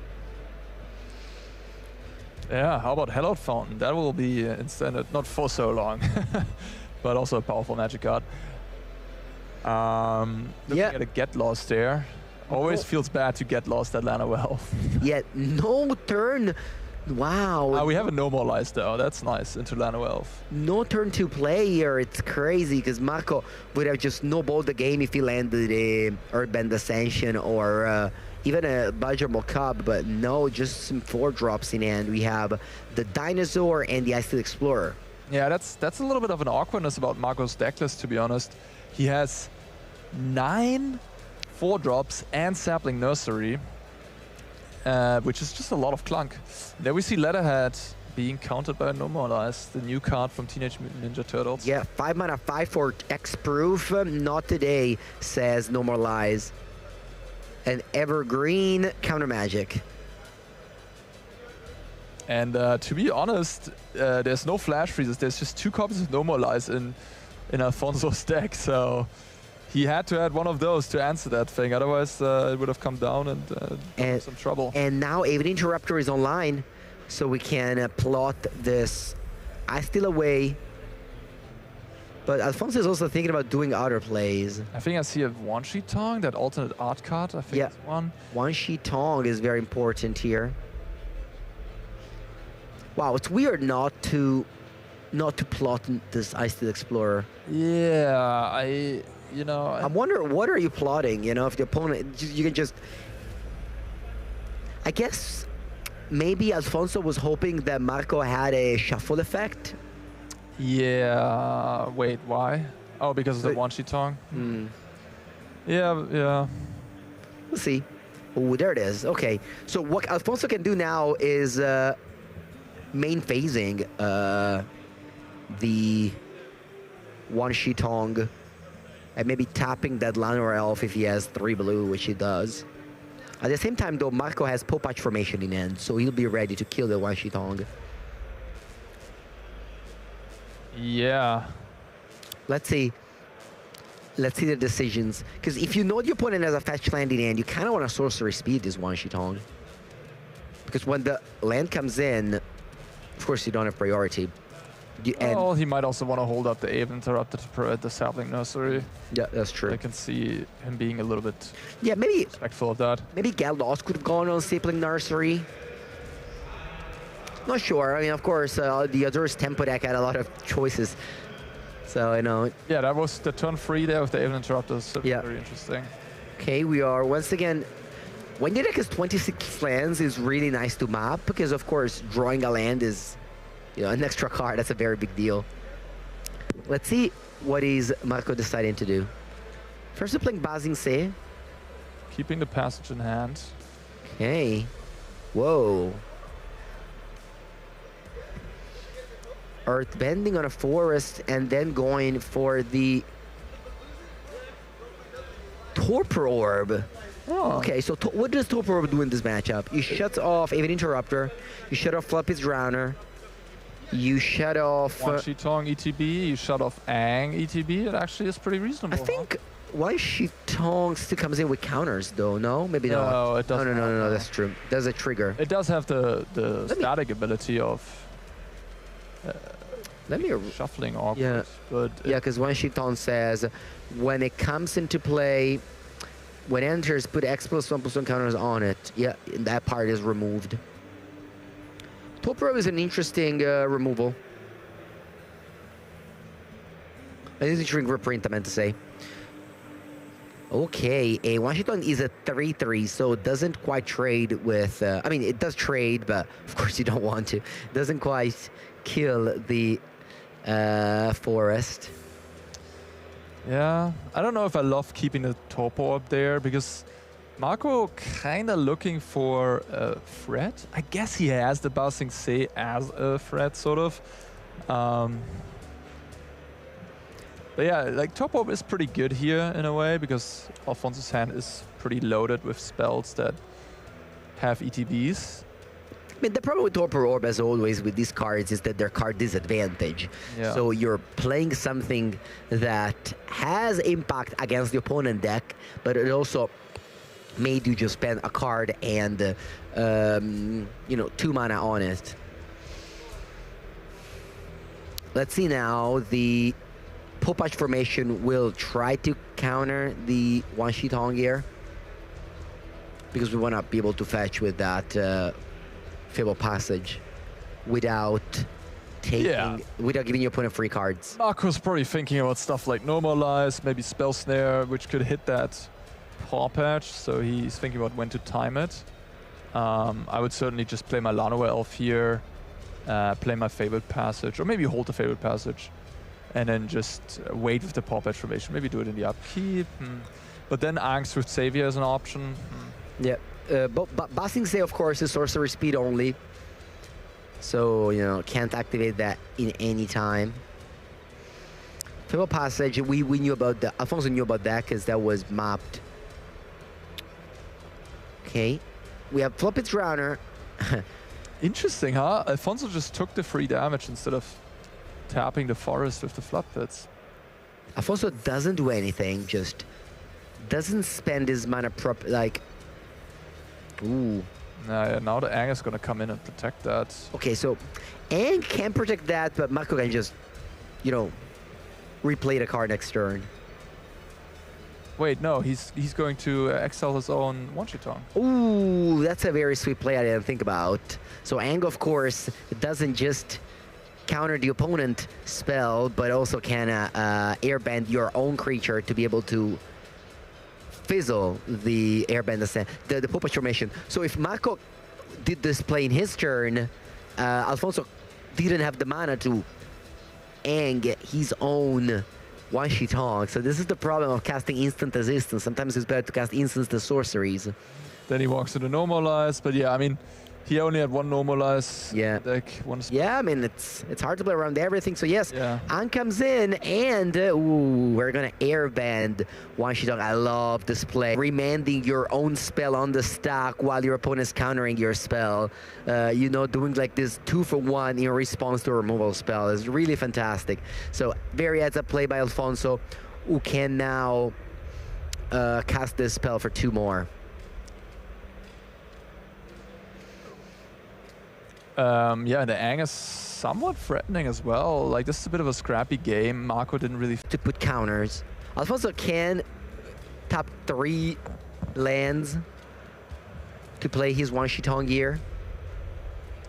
He can't actually. He can't actually. Airbend doesn't allow you to pay for the X. Oh, interesting. So instead, we're getting the card, the enter the battlefield effect from Floodpit's Drowner. Both players putting a stun counter. Yeah, so now we can just activate Buzzing. We can activate the Fabled Passage now. Yeah, Fabled Passage cannot be cracked without giving the free card to Alfonso. But depending on what Marco has in hand, I think an Escape Tunnel maybe.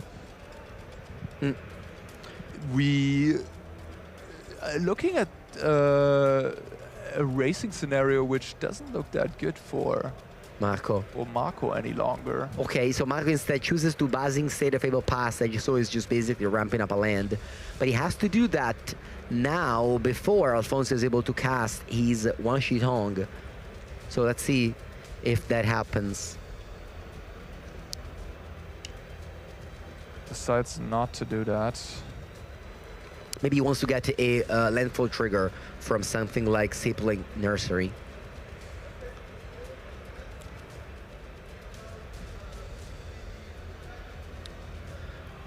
We have... Yeah, and again, the High Noon and the Starting Town combination here. High Noon in hand for Alfonso. He has an Avenue Interrupter as well, so he attacks with all these creatures. At least deals 4 in the air, putting Marco to 11. And then with that, with another... Oh, he's going for the Air Temple, actually. Okay, reasonable. Yeah, I mean, he's not really under any threat, so... Well, I mean, the Aven Interrupter stops the Sapling Nursery. I would be a little bit scared of that card, to be honest. Now he's just saying, like, hey, if you top deck the Nursery, you do it. Well, there's Torpor Orb, right? So Aven Interrupter... You are totally right about that. I just... The card is a little on the outside there. Yeah. We have a One Sheet Hong Air Banded on the very right. So this makes total sense. And the Torpor Orb right in front of it. So now Marco needs to draw the Nursery, I think. Or maybe Mightform Harmonizer will do it, but he doesn't have Trample, so Floodpit's Drowner can just block a big creature. Oh, he chooses not to play the High Noon. He doesn't want to let him know that he has lethal, maybe. Yeah, he also wants to hold up the One Sheet Hong, right? Yeah, true, absolutely. Great call. Yeah, Marco just has 2 lands in hand. I think Alfonso, once again, very heads-up concession in game 1 very quickly, so he had all the time in the world to play his game number 3. You know, it's 10 minutes on the clock, so he probably has enough time to finish this game in time. And yeah. Alfonso, again, a player that was deep in the day 2 of a Spoiler Series Leon. He played very well to get to that result, and now also going 3-0, looking very good in this match. So definitely rooting for him as the tournament will go on here. Wow, attacking seems with that Fable Passage. It is a 12 life. You can just take 2, right? I don't see too many reasons to trade, but I guess Alfonso is doing that. He doesn't really need to Floodpit's Drowner, but yeah. I guess we could have done something like... Yeah. Yeah, I mean, Marco doesn't know it quite yet. We are bending on the Escape Tunnel. While that's on the stack, One Sheet Hong is coming in. Again, no ATB because of the Torpor Orb, but we don't care. We just want the 1/1 that threatens to draw a card. Wow, more Lava Axe. 7 mana Lava Axe here. You love to see it. Yep. Takudol. He's just going to use Air Temple. Okay. Short-cutting it a bit. Oh, there's enough. Okay, handshake. And Alfonso wins a very tough matchup. So congratulations to him and his Azorius Tempo to advance to 4-0 at this regional championship in Turin. He's halfway through day 1 and already collected 4 of the 6 wins needed to make it to day number 2. So very much congratulations to Alfonso. But yeah, so when we came in this match, you said the matchup was very, very hard for blue-white control, blue-white tempo, but you know, he managed to. He found a way to win the match. And we actually have Alfonso with Carl in a winner's interview, so don't go anywhere, and let's hear what Alfonso has to say. Green, and I put your matchup up because I was like, oh yeah, it's Azorius Flash deck, it's really cool. I was like, oh no, this is not a good matchup for him. Congratulations, first of all, high five. Thank you. It's a pleasure. So what's your game plan going into this matchup? Because it's not a positive one normally. This is really one of the worst matchups for us, mainly because of the new crocodile creature, sapling enchant. Yep. When the deck was way more aggro with Tifas, the matchup was fine, but now it's really, really hard. That's the reason that we play 2 figures, the cost one that level ups. Yeah. You can make him unblockable, so you can finish the game with that. Yeah, because the reach, the saprolings are so big. Yeah. You can, the main plan usually is kill him by air, but you can't do it against the tokens. So we have to find a plan B. Luckily for me, the second and third game all went really well. Yeah, it seemed like you out-tempoed him very well in these games, right? Yes, Honey helps a lot, and having the counter to stop the crocodile was a huge part of the game. Yeah, you know more lies. Right when it hit the table, you're like, snap. Don't even put it there. Yeah, like that crocodile. So you play a lot of removal that is enchantment or artifact based, right? So that crocodile can just kind of snipe them out every turn. And trample is hard to block. Is there any other matchups that you're not looking to go against? I think that mono green is the worst one by far. Okay. And maybe it's elementals, but mono green by far. Okay, and going forward, is there anything you put in your sideboard that you regret putting in, or that you are very happy? What was like your best sideboard card this weekend so far? I'm happy with the sideboard. Maybe the authority of the consuls, because it was mostly against prowess, and the game plan in his sideboard is to change to a more control-ish deck. But it did the work for me, so I can't complain. Okay, well, congratulations. Keep up the good work so far. Thank you again. I'll be rooting for you in the next rounds. Let's send it back to the casters. Welcome back to round 4. We have another match to show you. We've seen Blue-White Tempo take down Mono Green Landfall, and we have now a deck that we labeled Banned Midrange. It is a deck that I used to play last season of RCQ with Collector's Cage and Overlord of the Mistmoors. There's some new cards, so I'm very excited to see how the players have adapted to this archetype with the newer cards. Yeah, it's including, for example, Bridget from the Love and Eclipse set, which is very perfect for that deck. Collector's Cage, of course, asks you to have 3 different powers in play to then hide away or get the card out of your hideaway. Something like a Crater of Behemoth, or as you said, the Overlord of the Mistmoor is really powerful. Elspeth Stormslayer. It's a slight splash of blue in there as well, with like some Angst with Savior and some counter spells in the sideboard. Certainly a sweet and spicy deck here at 2-1 in the tournament. We're of course trying to showcase some of those brewskis for you guys. And yeah, Collector's Cage is an extremely powerful card. So it's you know, it's cool to see it again in action, and maybe it's quite good right now, to be honest, with the new additions. Let's see. Let's head down to the players. We are gonna start with game number 2. As again, this is the backup feature match.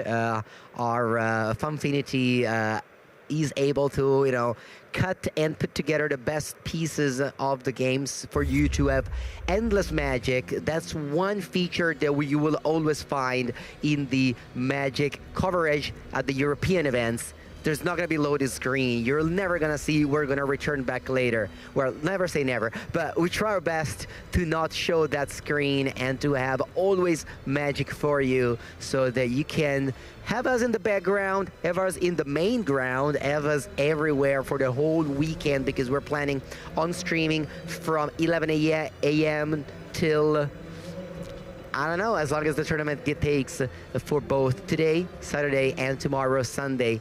Here it is, Weiser. Actually, you should say his name. Heinrich Weiser. I would have not said it that way, so it's good that you have it. German name, indeed. Yeah, we see the deck list here with some funny one-offs. We have Zapzunen in there, We have Peter Parker, which you can flip as well. It gives you a 2-1 spider and an 0-1 body. Especially 0 toughness is great for Collector's Cage because you otherwise wouldn't have that. And then we of course have Lano Elf and 0 power, you mean to say? 0 power. 0 toughness, not so not good with Collector's Cage. We have 4 Bright Glass Gearhulk as well in the mix. The 1 copy of Meltstratus Resolve to get, 1 copy of Duskgrow's Reliquary to get, 2 cool removal spells, a Seam Rip as well. Yeah, I'm really loving this. It's a cool deck here by Heinrich. And on the other side, I believe we have a Dimir mid-range. Yes, we have Alessandro Perrone. I can say his name better than you. Alessandro Perrone. Exactly. I can do that too, Mango. Yeah. There's no copies of the new Beaver, though. The Dreams Beaver is not here. The 1/1 black that drains on ATV. This is a very, very stock blue-black mid-range. I guess it's not too stock. There's 1 copy of Karsi Revenant, 1 copy of Wan Shi Tong. But outside of that, everything else is kind of what you expect from the Dimir mid-range with Deep Cover in the back, 4 copies of Kaido, and so on. So yeah, interestingly foregoing Spell Snare completely. Yeah, I did. For the Spell Pierce. I remember again playing a Vaser deck during RCQ season last year when the Dimir mid-range with Floppy's Drowner popped up.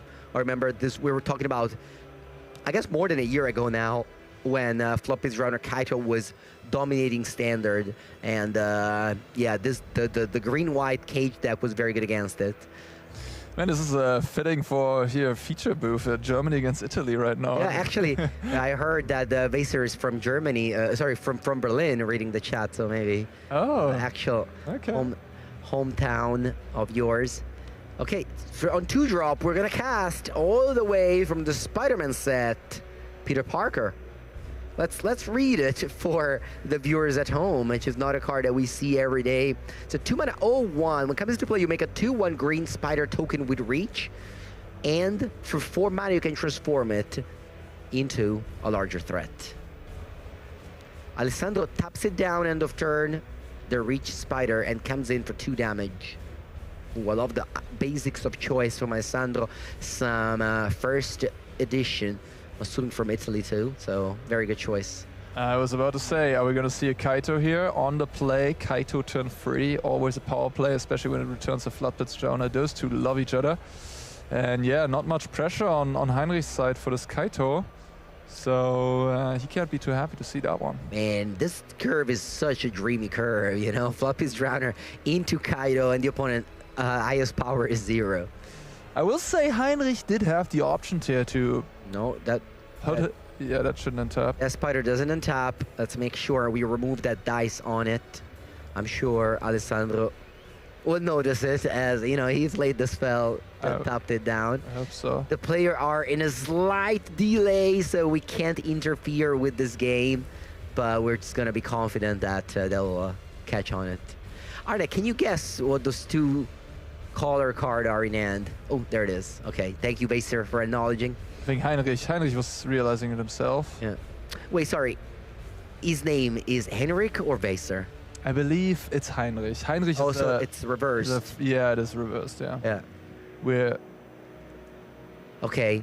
I will say that the Floodblitz Drowner could have been blocked, by the way, right? Like the 0-1 could have put in front of the Floodblitz Drowner. Yeah, in any case, that didn't happen. But that was an option for Heinrich to prevent the Kaito from coming down. Oh, okay, I see what. But now he can also jump block it, which presumably is what you're gonna do here. Okay, so the Brigid, for those who are not familiar with it, it's a creature that comes in with an additional creature, so you know, lots of power and toughness for 3 mana. And at the beginning of your first main phase, you can pay a green and flip it into a creature that it's basically has the Gaia's Cradle text. So if I were Alessandro, I would definitely make sure to handle the Brigid here in a way or another. He does have Tidebind in hand, so you can sort of, when that trigger of flipping her comes on a stack, he can just Tidebind the Brigid. But it's of course a little bit of an ineffective play. His hand is full of blue cards, which is maybe not exactly what you're looking for when you have a Kaito in play and your opponent has a bunch of creatures. You kind of want to have black cards to answer the board. But yeah, the Tidebinder is going to be kind of decent here, I suppose. Okay, so now we have a trigger of Bridget. The trigger is on the stack. Player need to communicate to understand whether The trigger can be paid or not. Missed, maybe? What happens if you pay a green now? Does that enable another trigger? I think as soon as he puts the Collector's Cage on Okay, the stack, well, he missed the trigger. The trigger is not there anymore, but I guess Tishana Sidebinder can stifle that as well. But looks like there is an annul. Beautiful Urza Saga reprint. Yeah, that was huge. Sorry, not reprint, first print. Everything else has been a reprint. That was kind of huge. Although he could have used the Tidebinder to destroy the cage in a way, in quotation marks. But I mean, he probably wants to block with the Tidebinder here to trade anyways. So I kind of like the annul there. Tap land. It's a Temple Garden, I believe. Noteworthy, this is game 2. Heinrich is up a game, so we do have access for sideboard cards here for Alessandro. 2 copies of Day of Black Sun are in the sideboard, which are going to be very nice here. If Alessandro is able to find them. He also has Flash Freeze, Essence Scatter, the Annuls. So a lot of sideboard cards for this matchup. Look at that timer. 19 minutes on the clock, and we're just on turn 4 of game 2. I fear this game to go. You know, if Alessandro wins this, there's not going to be time left for a game 3. I'm always concerned about time. Flood Pit's Drowner comes in at the beginning of combat. Alessandro wants to protect his own creatures. Stuns once again the Spider. And then what's going to happen to Bridget? Is Bridget going to go to the red zone?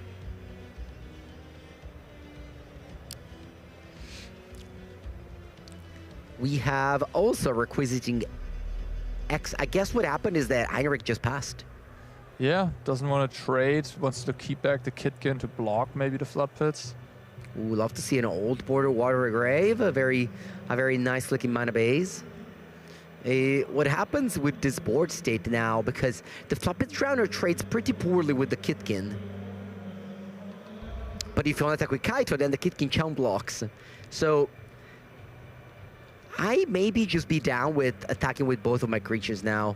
Well, yeah, I guess now you could double block the Kaito actually to kill it in combat, but of course that's kind of poor against any instant removal. Yeah.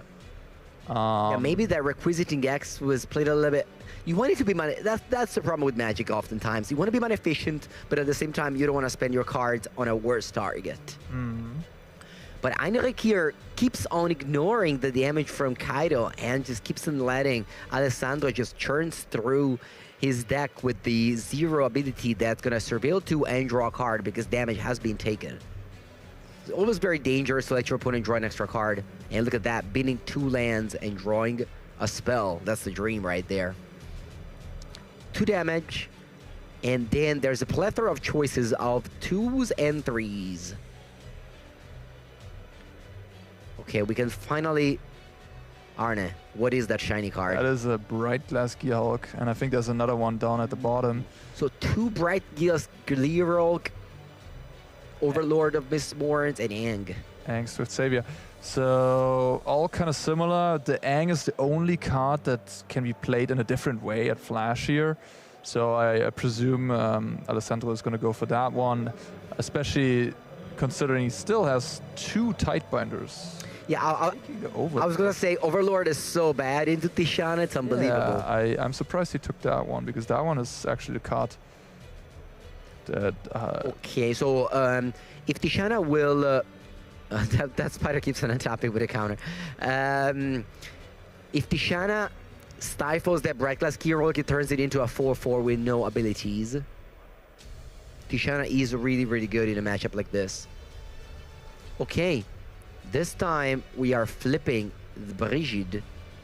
Okay. How does it work, though? Wow.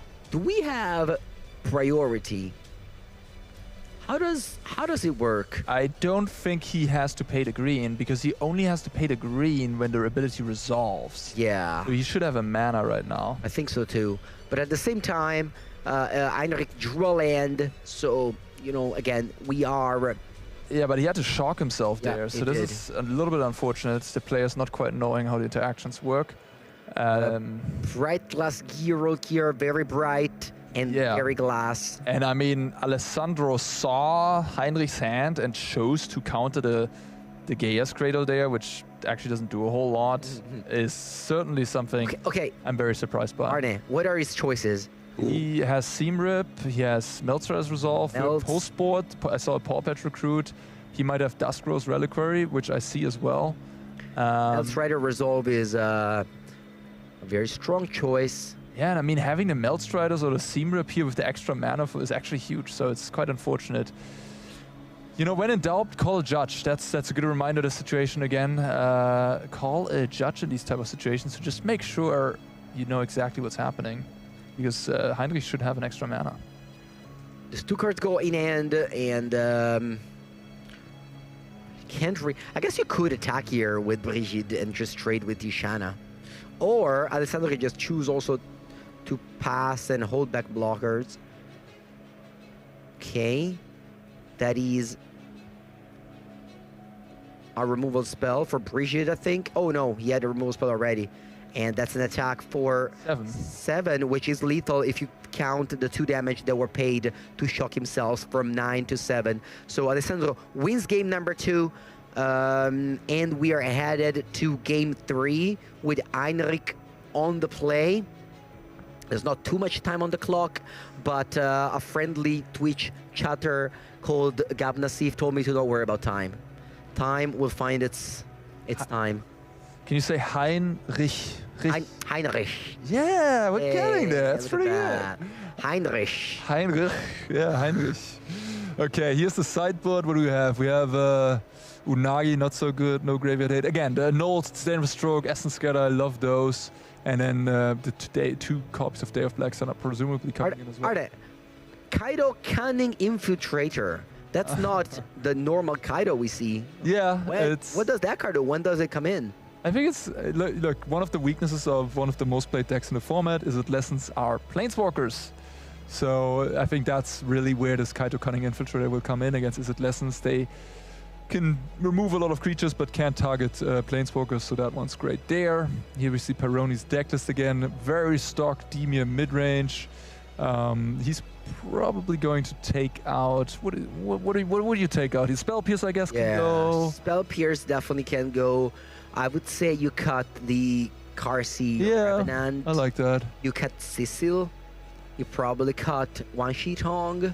Yeah, that's reasonable. That sounds good. And I think on the draw, Kaido also seems hard. Yeah.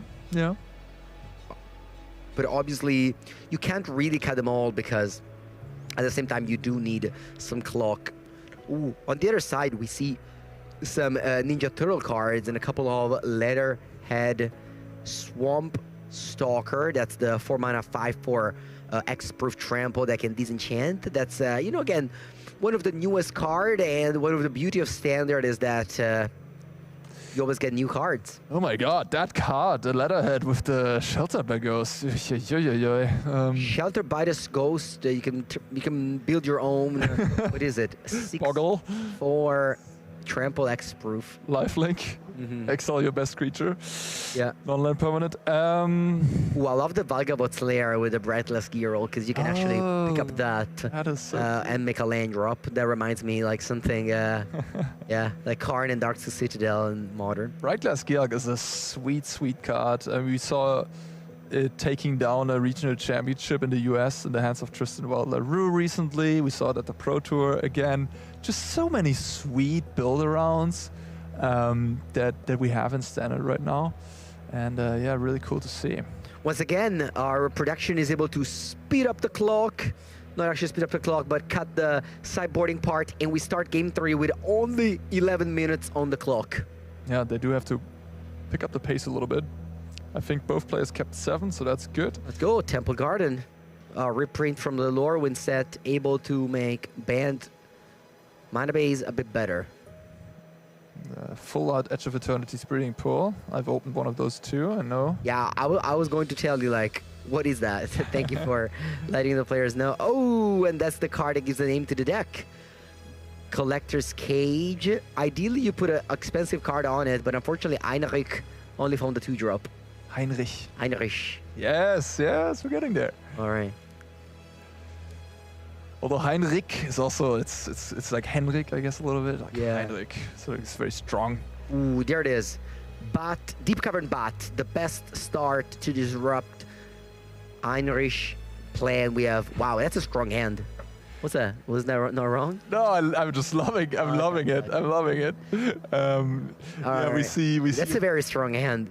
But it's a little awkward in a way because Is it? if you take the Bridget, Yeah. and it does need a second white here for those 2 4-drops for what's worth. Like That's true. Heinrich is missing those, so if you- Despite that land seems like a plains, it Yeah. is not a plains. and Demir midrange is pretty good at like punishing these lower resource games. These 2 collector's cages, for example, here, they are not doing anything right now.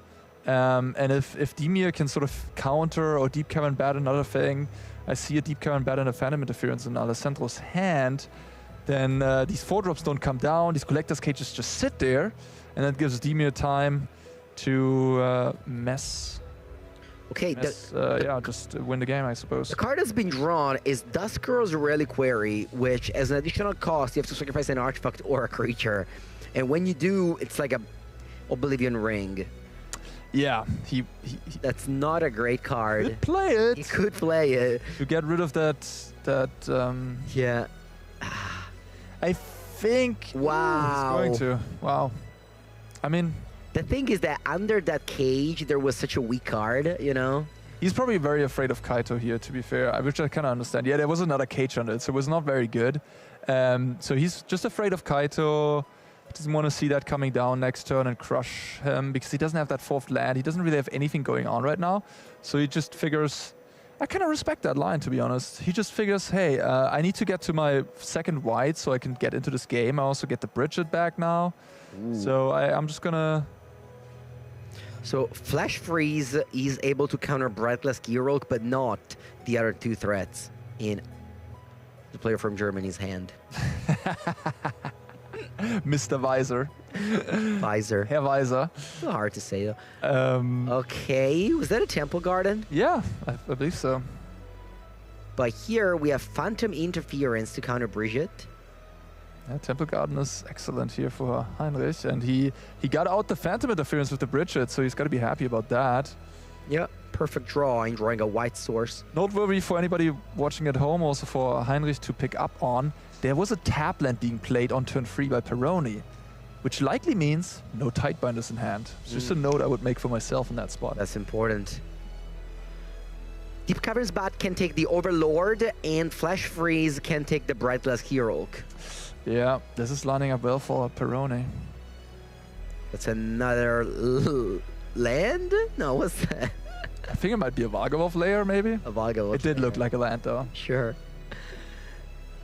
Does that come in? Is that a Vagavoth layer? It could be. It could be. It seems any like land. a Psychotog. Yeah, it is a Vargavov layer. wow. Look at me. That was hard. That was hard to. Wow. That was hard to know, man. It's an accomplishment to figure that one out. These skills need to be learned for commentators. Yeah, I mean, it's so tough with all these different artworks. Okay, so a bit of a scrappy game. We have a Soulstone Sanctuary there looming that can be activated. We have a Shooter Sheriff, a Floodpits Drowner, and another black card. That Carcy Revenant It is 3 mana, 3/3, flying, and a bunch of other words on it. Collector's Cage is coming in. No, first we got Bridget. Yeah, but this is exactly the type of game the Demir midrange player wants to have. Yep. Heinrich couldn't really get going.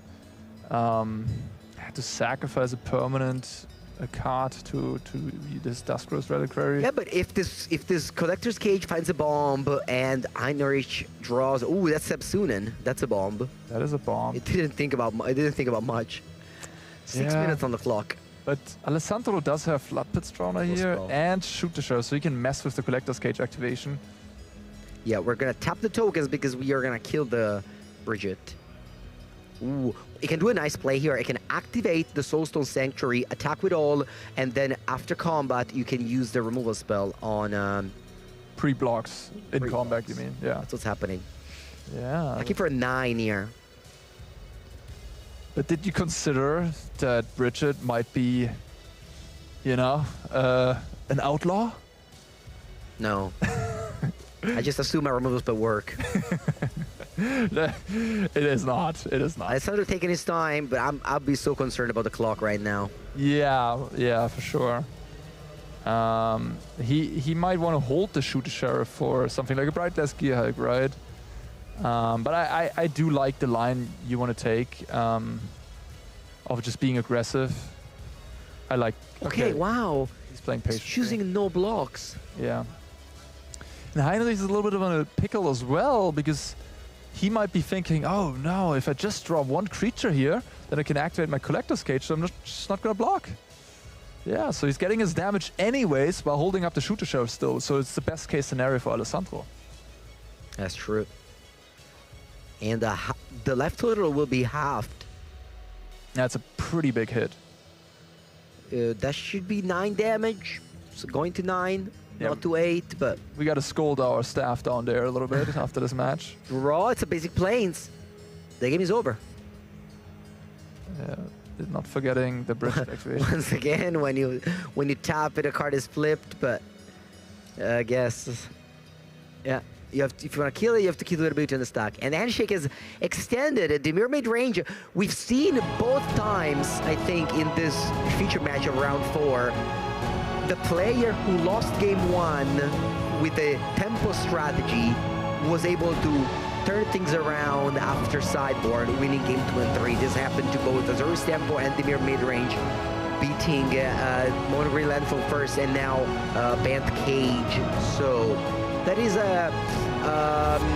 some nice games here in the feature match area. You're back to me, Artem Gucci from Italy, and Arne Ushbet from Germany. I hope you enjoyed those feature match that happened in round 4. We just crossed half of the tournament. We're gonna have 4 more rounds. We have an interview with our own Carl Perks interviewing the winner, Alessandro Perrone. So, you know, if you're a fan from Italy and you want to hear your countryman talk, let's go to Carl. Hello, congratulations. Hello guys, thank you. Well done. So I saw in the beginning of your match, Yep. after looking at the deck list, you had to read a bunch of cards because your opponent was playing a weird deck. Yeah.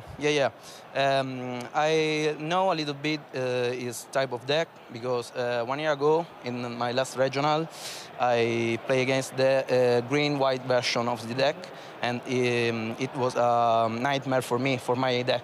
Yeah, because you need like removal for specific things, and you need He had so much monocopy of the cards. All these big creatures, big spells, so much trouble for me. But I... You prevailed. You beat it. You managed to fight your way through, right? With your Wanshiton, you're playing one of, like this fun one of. Is that for like a calculated decision, or it's because you like the card? No, it's a calculated decision. For the meta, it's very strong against some decks. For example, mono green decks or Simic decks. And it's big. It's a big flyer. Big flyer, then just close the game. Okay, excellent. Well, congratulations again. Well done. Thank you so If you much. keep on winning, we'll see you in more and more feature matches. I hope hope so. hope it goes well for you. Thank you. We'll send it back to the casters. Hello everyone, welcome back to the Regional Championship here in Turin. I'm Filipa, joined by the one, the only Simon Nielsen, and we are ready for round number 5 already. Yeah, Time it's going flies by. fast. It Yeah. really does. I mean, it helps that we start in round 3. That's or round true. 2, I guess. That's true. So we actually have still a lot of Magic to watch, and we are watching some very interesting matches because right now this is when things start getting spicy. Players need 6 wins or better to advance into day 2, and some players are closer to getting there within every round. Simon, Yeah. also we have a caster fantasy draft. Did you know?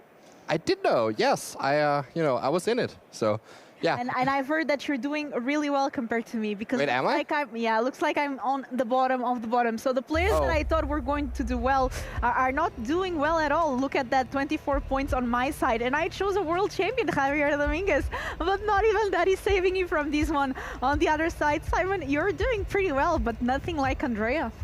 Yeah, that's fair. Andrea's kind of crushing all of us right now. We're actually going to see 2 feature matches here involving people from Team Mango, which makes a lot of sense since we're choosing people who win a lot this round. And of course, that would mean that if his players are winning, that's why he's winning.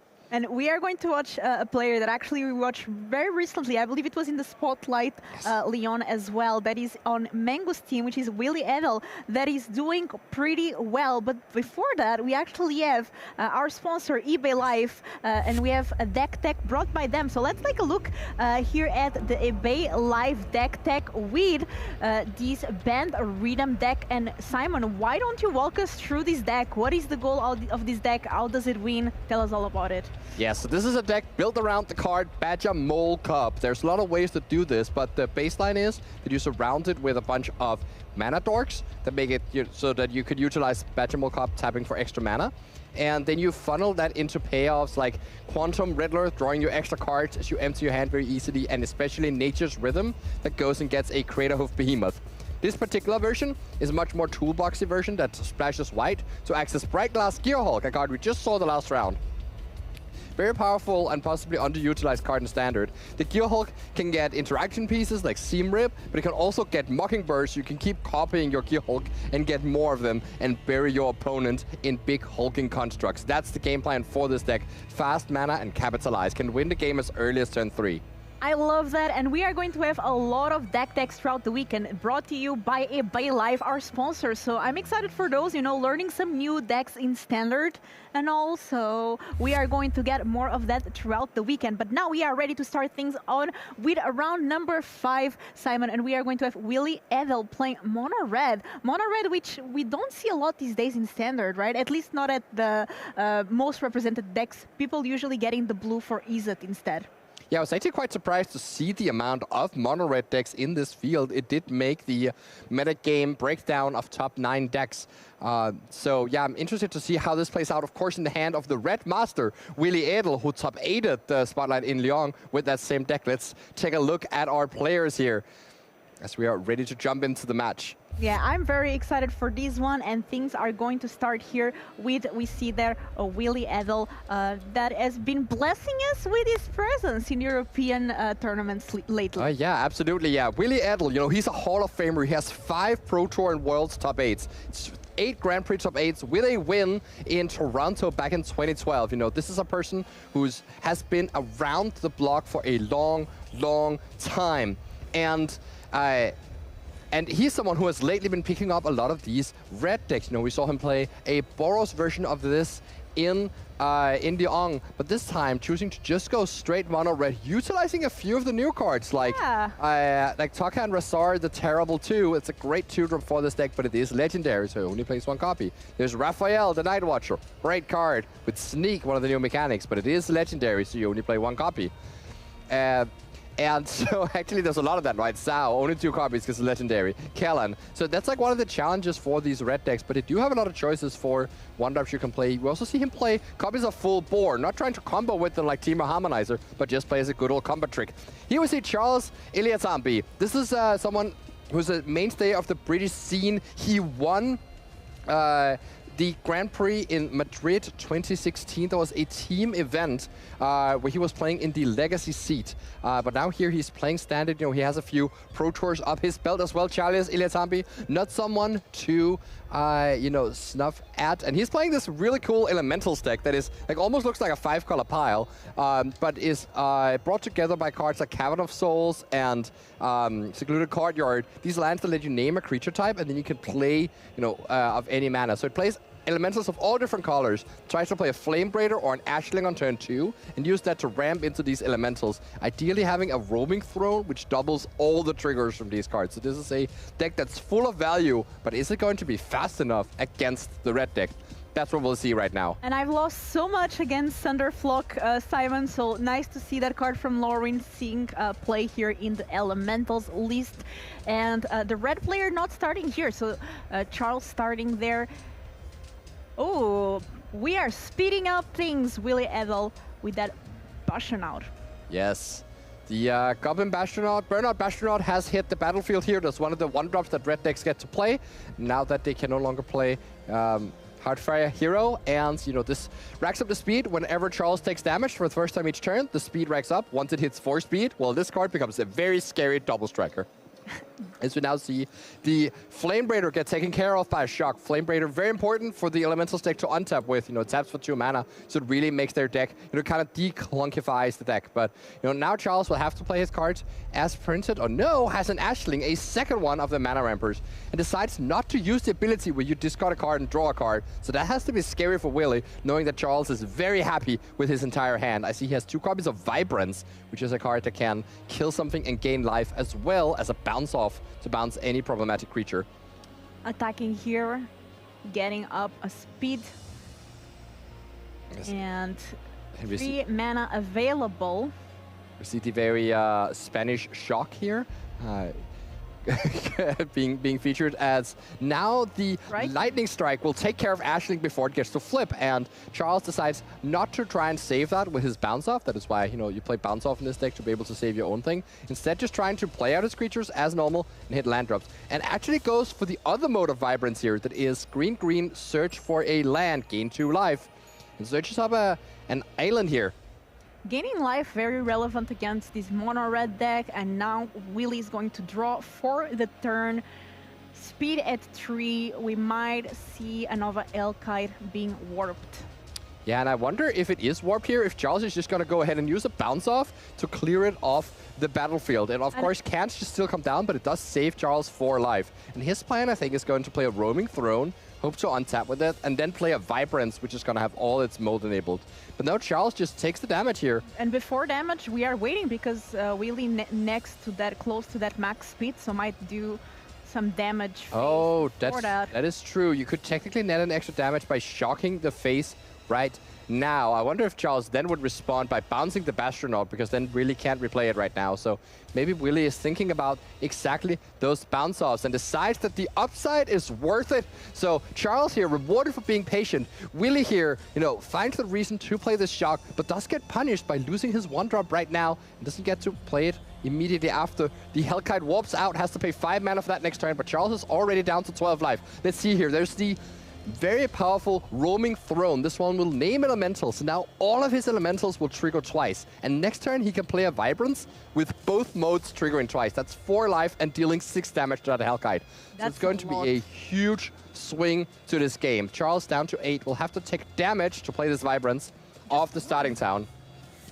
Just 1 damage, but then gaining 4 life. That means that Charles will go back to 11 life. And Roaming Throne just so good now, with all these elementals giving more and more. Yeah, I think honestly, unlocking for this deck, like the knowledge that the Roaming Throne is such another powerful payoff, that it's not just about having your 2-drop survive, it's also about then playing a Roaming Throne, and then like, you don't even need a Thunderflock to beat like, you know, these creature-based decks. Just like your creatures should become so powerful, as we see here, it fetching up 2 value lands.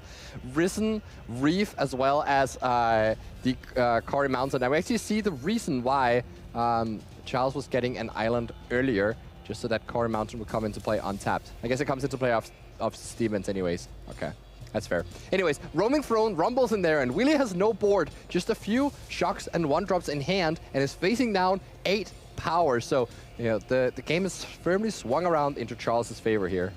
Not looking so good here for Willy, but there is max speed and 2 burnout Bastionouts, so... Oh, 2 Bastronauts. It's actually quite scary because they do have the ability to pump themselves and they have double strike. So, you know, right now a Bastronaut that's being pumped, you know, 3 times with 6 land, you know, that's 8 damage. So, yeah, it doesn't really take that much for them to close out the game. The issue is that fast enough against this, you know, these 2 4/4s, as well as the Risen Reef actually as another attacker. Yeah, playing one of the Burnout Bastionout, passing the turn with 4 mana open, that can represent a lot of things. There's also the Soulstone Sanctuary that can be activated. Yes, that is true, adding just an extra attacker to the battlefield. And so now Charles can actually choose to just animate this Risen Reef and attack for 12, just bringing the clock to Willy, keeping up that Burst Lightning, or can choose to do this Winter Night Stories, just stocking up on some more cards and trying to extend the game further. This Flame Raider is a very nice draw that you could just discard a creature instead of having to discard 2 cards. Though I do wonder what the other... There's a card in there that is quite dark. I can't quite make out what it is. It looks like a Wistfulness, which maybe is not in Charles's best interest. No, just decides to discard the Flame Raider here, and immediately harmonizes the Winter Night Stories to go again. So that's the real power of this card, right? It's like 4 mana, draw 6, discard 2 cards. That is so brutal. Of course, having to discard tap a creature to do so is, not nothing. Value. See, Charles, you're very happy to just get rid of these Flame Raiders. And things are not looking too good for Willy now. Charles also still has removal. Yeah, still has that Burst Lightning in hand, and now we see here that's an evoked Wistfulness, which will also trigger twice. So that's draw 2, discard 1, and do it right again. So Charles is certainly completely stocking up on cards here, and in no rush to finish the game. Gets to play the untapped Quarry Mountain. Roaming Throne really good here. I'm not going to lie, it's looking pretty nice. Yeah. That card is nice. It also has ward, so it's just quite hard to get rid of sometimes, especially if you get 2 in play, because then the ward would actually trigger twice on both of them. Exactly. Activating here the Soulstone Sanctuary, end of turn, Willy Edel. Now drawing 5 mana available. Max speed is online, but Charles at 11 life and with a 4/4 blocker and 1 mana up. Yeah, I want to highlight, by the way, that Charles didn't attack with his Roaming Throne. Of course, leaving it back as a blocker against the Soulstone Sanctuary was nice, but also part of the reason you weren't planning to is that then the first strike damage from the Bastronaut, as well as a Lightning Strike, could actually take out one of your creatures, and that's not the most desirable thing to have happen. So he's very happy to just keep it back here and play a bit of defense before, finish the game in, a few swift turns after he gets to untap. Roaming Throne having Ward 2 is actually very relevant against Mono Red. Just makes it so difficult to deal with. Yes, it is indeed quite problematic. Now we see here that I think there's one of the new cards here drawn from Willy. So that's going to be Raphael the Night Watcher. It says attacking creatures.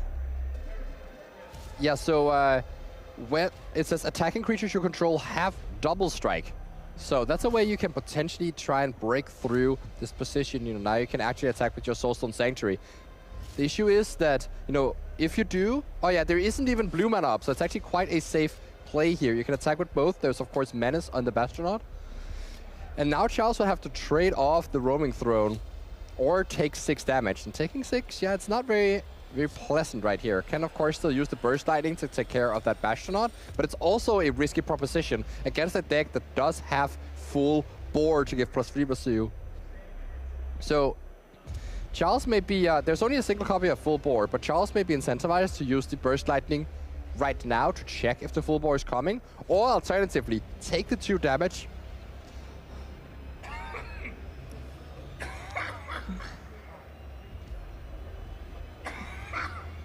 1 mana up there. So Charles is going to block that Soulstone Sanctuary for the trade. He did get a lot of value already, and now Burst Lighting the Bastronaut, as you said, Simon. He decides to take the risk here against full board. Could have decided to take the 2 damage first.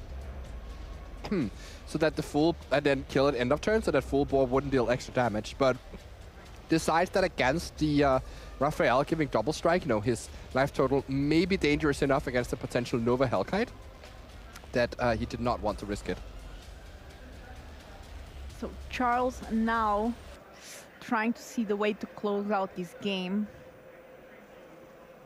Attacking for 4. 4 damage, Willy takes it down to 12. And there's another Vibrance now. And it's very nice, padding the life total a little bit more and taking care of that Raphael.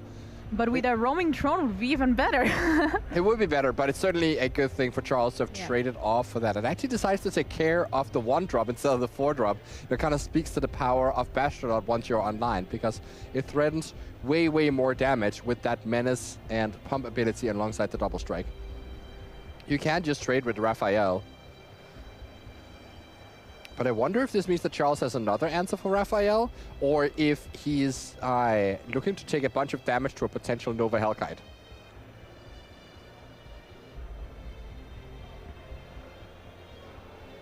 He's certainly pondering here, has a hand full of options, and the main thing Charles just want to do is make sure he doesn't die and that he finishes the game quickly enough. When you're in a position like this, when you've just completely swung around the game, the last thing you want to do is to lose to the red deck anyway. So gotta play careful and make sure to consider which things you can actually lose to. But the bounce off in hand now, that does secure him against the potential of Nova Hellkite plus full bore. There would be a way that you could lose the game in this situation. Especially when you're on camera, regional championship, you're playing against Willie Edel. The pressure must be on for Charles there, but doing pretty well so far. Ooh, we have there a new card from Lorwyn Eclipsed. I guess That's not so new anymore, Welcher. but... Yeah, it's not the newest toy, but it does give all creatures ward pay 2 life, and forces Charles to respond to that with the bounce off. But pretty safe here to just bounce the Raphael right now, as you can flip the Ashling here, play something else, and potentially even line up that Risen Reef to attack for 12 and forcing a jump block. So using the mana from Ashling to evoke, draw 2, discard 1, bounce off, take 2 damage, down to 11. Yeah, just bounce off, clear that blocker, and you know, if there is another blue source, there is here with that breeding pool, can then use starting town to make black, animate that Risen Reef, and attack for lethal. That's Charles Iliatambli. You know, one GP winner against another, but the more recent winner from the team event at GP Madrid, I think I said 2016 before, I think it is 2018 actually, took down the game. Very well showcased here on how strong this elemental deck here is. Not even needing the Thunderflock, just being able to, you know, get a bunch of value from the elementals and a roaming throne. And we see here now Charles sideboard. Simon, what do you think might enter against Mono Red? So what you definitely want is the cheap removal to help stem the bleeding, and then there's this big bomb in terms of Erdrew, Carry of Dawn. So, you know what you would like to play in your Izzet decks that have, like, you know, kind of like cute synergies and such? It would be very nice if you could play Baneslayer Angel, but of course you can't, because it's double white. How would you ever play that in your Izzet deck?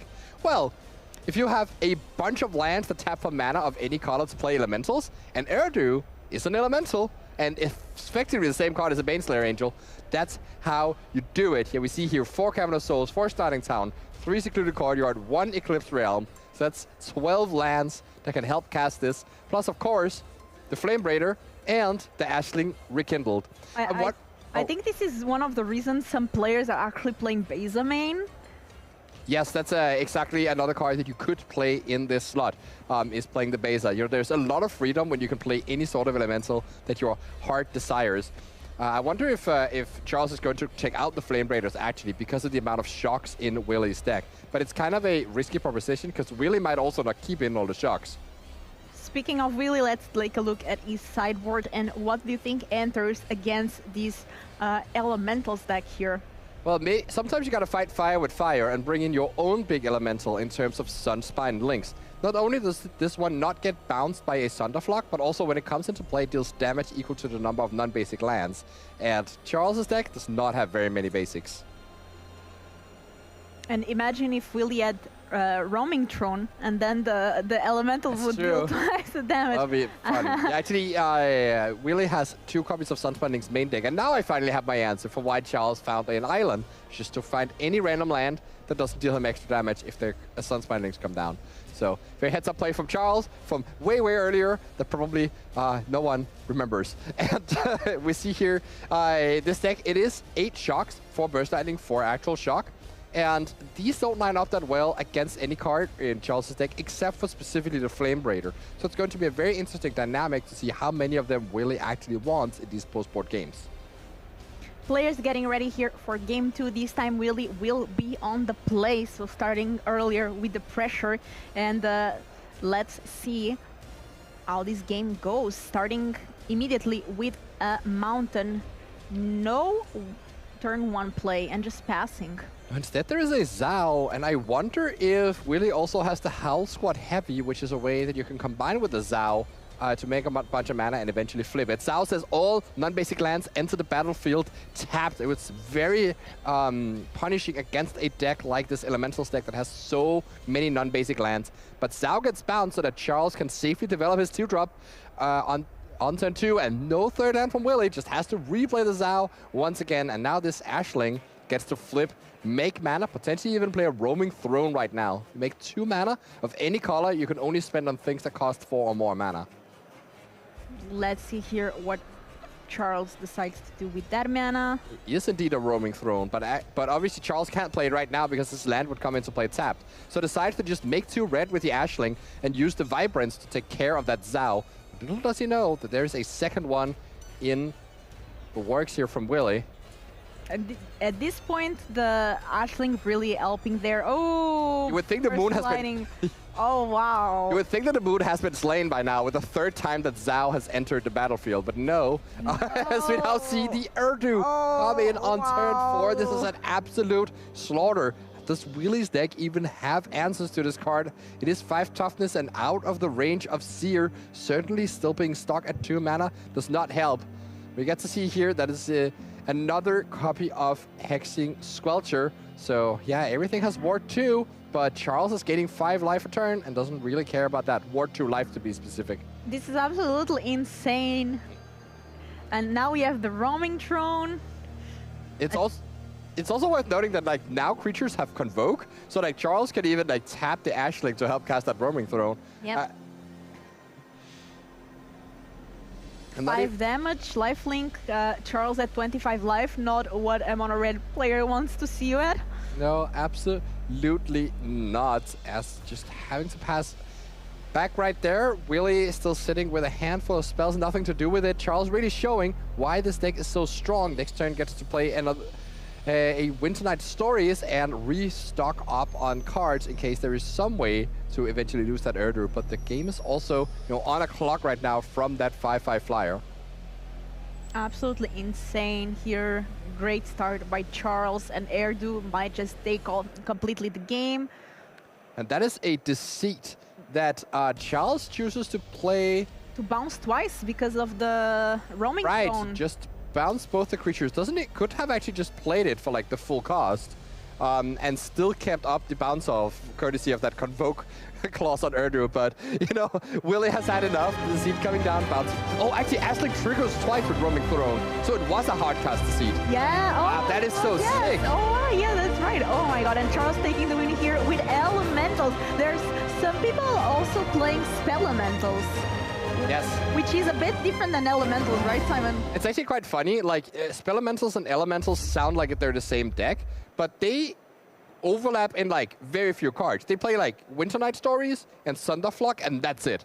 So, like, the rest of the Elementals in the deck are completely different. Spellelementals trying to play Hearth Elemental and Edimere crap that get cheaper for the number of instant sorceries in the graveyard. And so that's maybe... Are you trying to tease something that's going to come up soon? No. I was just messing with you. I was just messing. Because today we were trying to do, like, a cleanup on the deck list. Yeah. And there was just the Elementals and the Spellelementals. But here Charles decided to bring all these Elementals, and we are ready to have an interview with him, and then we'll be back. Charles, congratulations, high five. You sat down and looked at your slip and saw Willie Edel. Yep, terrifying. Willie Edel, not only Willie Edel on red. Terrifying. Yes, yep. Just last event in Europe, the Spotlight Series. Yep. He came with Mono Red, he was on vacation, he just kind of dropped by and top 8'd the whole thing.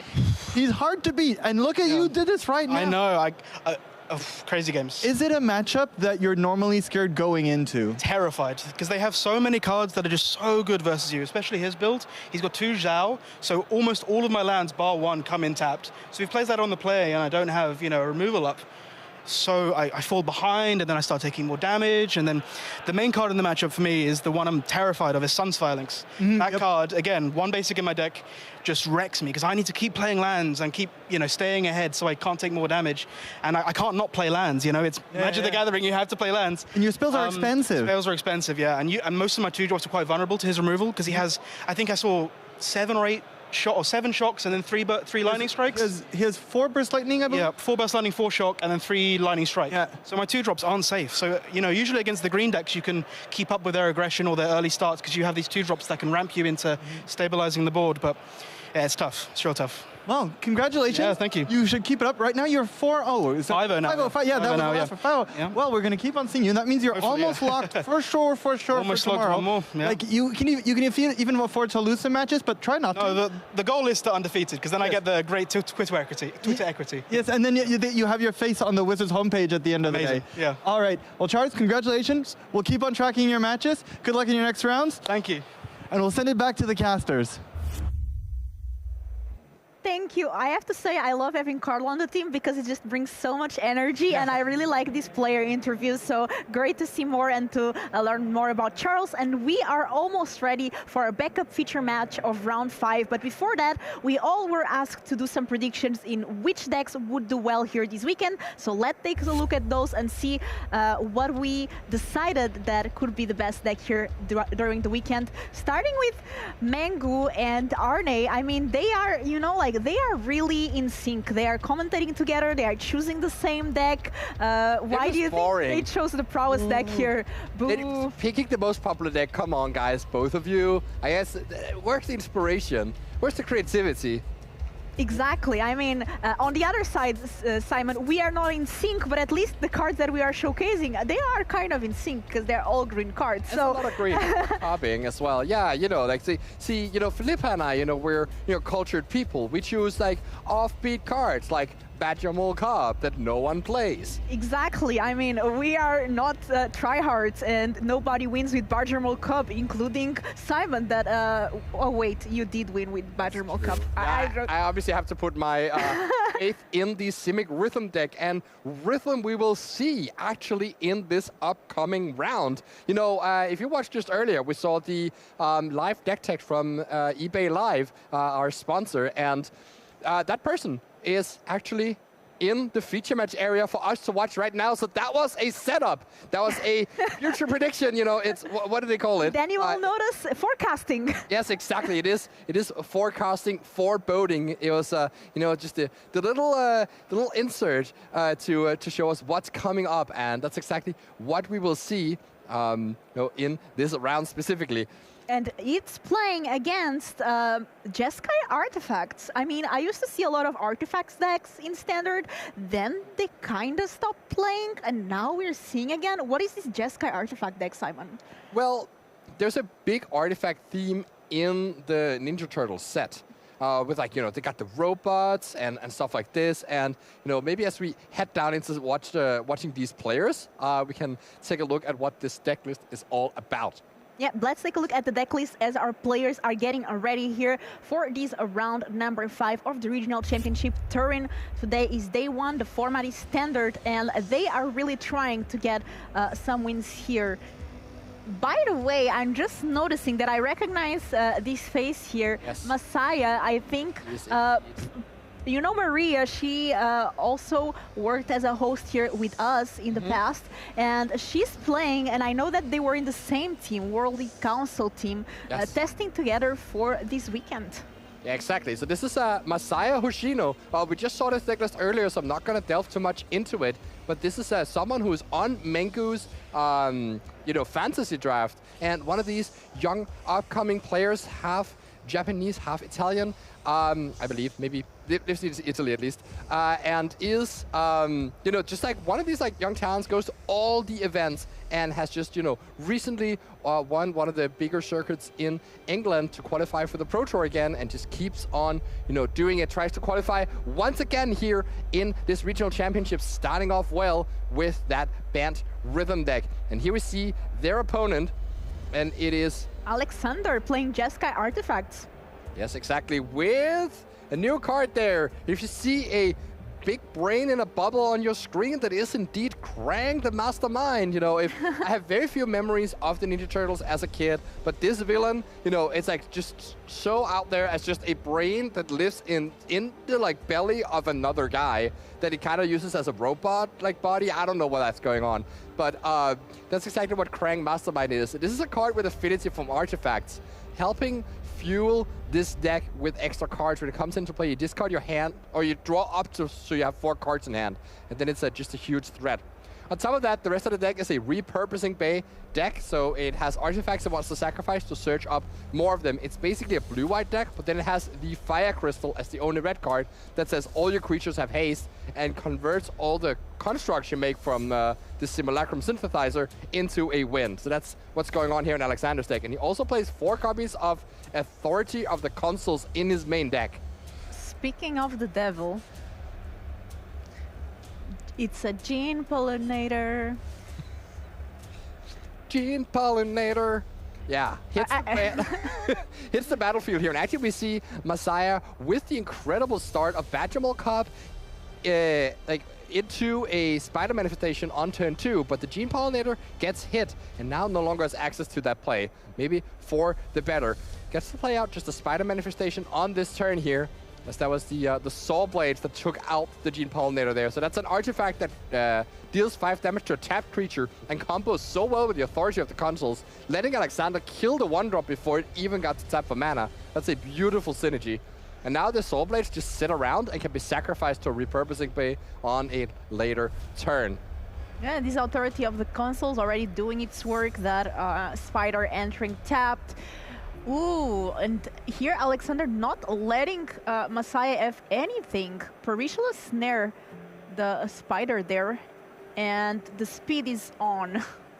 Not that the speed matters much here, I believe. Yeah, this is not quite the same as what we saw in the previous game, where speed was, you know, everything for powering up Willie Edel's deck, you know. And here, it's just essentially flavor text on this card. The reason we play Perilous Snare is because it's an artifact you can search up that deals with a creature, or actually any permanent.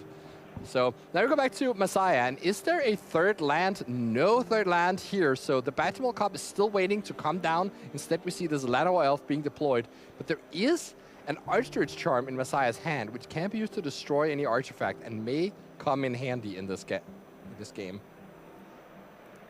Llanowar Elves tapped again because of that Authority of the Consuls. And Alexander at 21 life.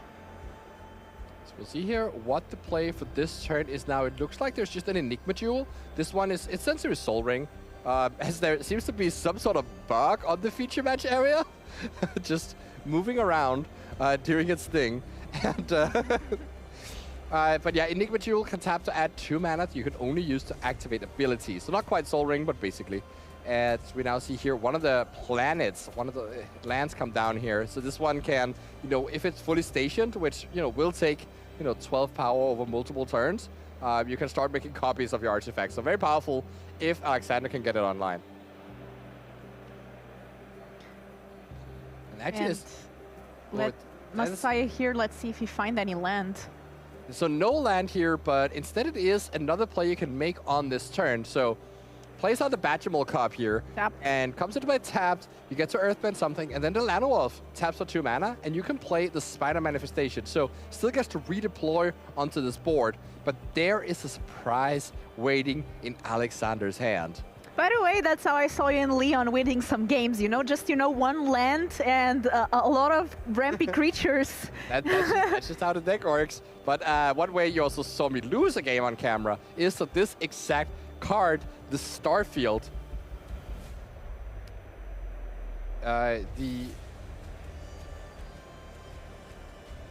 wait, maybe I saw it wrong. No, Pinnacle Starcage, that's what it's called. Pinnacle Starcage here, which Alexander can choose to play here, and it will exile all permanents that cost 2 or less. So it will take, not the Authority because it's artifacts and creatures, but it will take the Enigma Jewel, it'll take all the creatures from Messiah's side, except for the land that will come back, and it'll also take the Soul Blade with it. So now these are all exiled under the Starcage here. And that...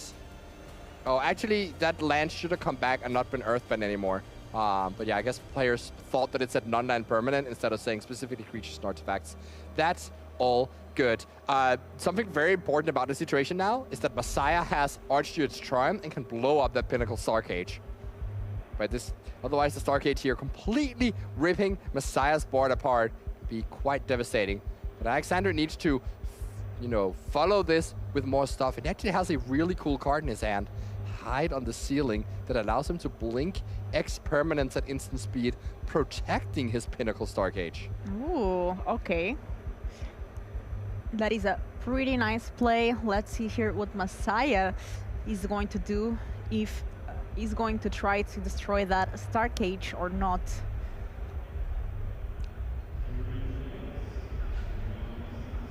I think they are like now reading the Star Cage correctly. And this land that is earthbended, that should not be a creature anymore. So should have just come back tapped. Yes, exactly. Yeah. So the land should be in play. So in this case, it doesn't change much. It's just that it shouldn't have. Yeah, exactly. Like it would change something if a Badgermore Cup comes back into play. So if a Badgermore Cup comes into play again, well, then there would actually be an extra mana because of this. That's true. So it is a bit tricky situation to resolve, because normally what this would be is a game rule violation, and the way you fix it is that you just rewind the game, just take everything that's happened and go back to the point where the mistake happened, correct it, and then you play from that spot. Yeah. The issue is that, you know, that was quite a while ago, right? Like, after the Star Cage happened, there was a Lana Wolf coming into play, and then like there was another card drawn, and so it's really hard to go back, and they may just have to leave the board as is. But no, they decided that it was actually just an easy fix to just remove the counter and do nothing else. As we now here see, oh, Alexander tried to go for the Hide in the Ceiling proactively onto that Star Cage, and then Messiah could respond with Archduke's Charm. So heavily punished by not being patient there. Could have just held onto that Hide in the Ceiling and punished the Charm instead. So there's the classic you know, thing that can happen in Magic, where the player who blinks first is the one who loses first. Regardless though, because everything comes into play tapped, the Saw was able to actually come in and kill the Badgerball Cup. So that's why that one is no longer in play. But it still got to trigger, and that's why we again see the counter on that land. That's all that happened here. But now, that's a good draw here. The Repurposing Bay can sacrifice those Saw Blades and go and get another Pinnacle Star Cage, and we're back where we were right before. All these creatures under the Star Cage, and Messiah does not get, you know, any limb to the ground. When we were testing for the World Championship and, you know, trying out these artifact decks, we thought that actually one of the good reasons to play it was that it lined up so well against the carb decks because of how good Pinnacle Star Cage is. And that's the exact thing you see in action right here. Yeah, it looks pretty good. I mean, so far, and these now Repurposing Bay as well can start putting the engine online for Alexander to steal the game out of nowhere. Messiah doesn't have much going on. I mean, this deck, as you said, answers pretty well to what Messiah tries to do. So there's Quantum Riddler here trying to draw a card. Yeah, trying to, like, you know, draw out the game here and just play the grindy game against Alexander, but that's really tough to do against an active Repurposing Bay. And the Seam Rip in Messiah's hand is not very impactful. It can only hit that Authority of the Consuls. Riddler into Riddler.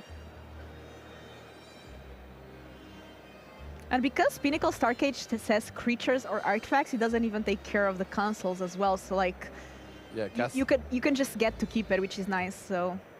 Yeah, Messiah does decide to just go ahead and exile the console, Authority of the Consuls anyways, just to get the card out of his hand so that the next Riddler may draw 2 cards again.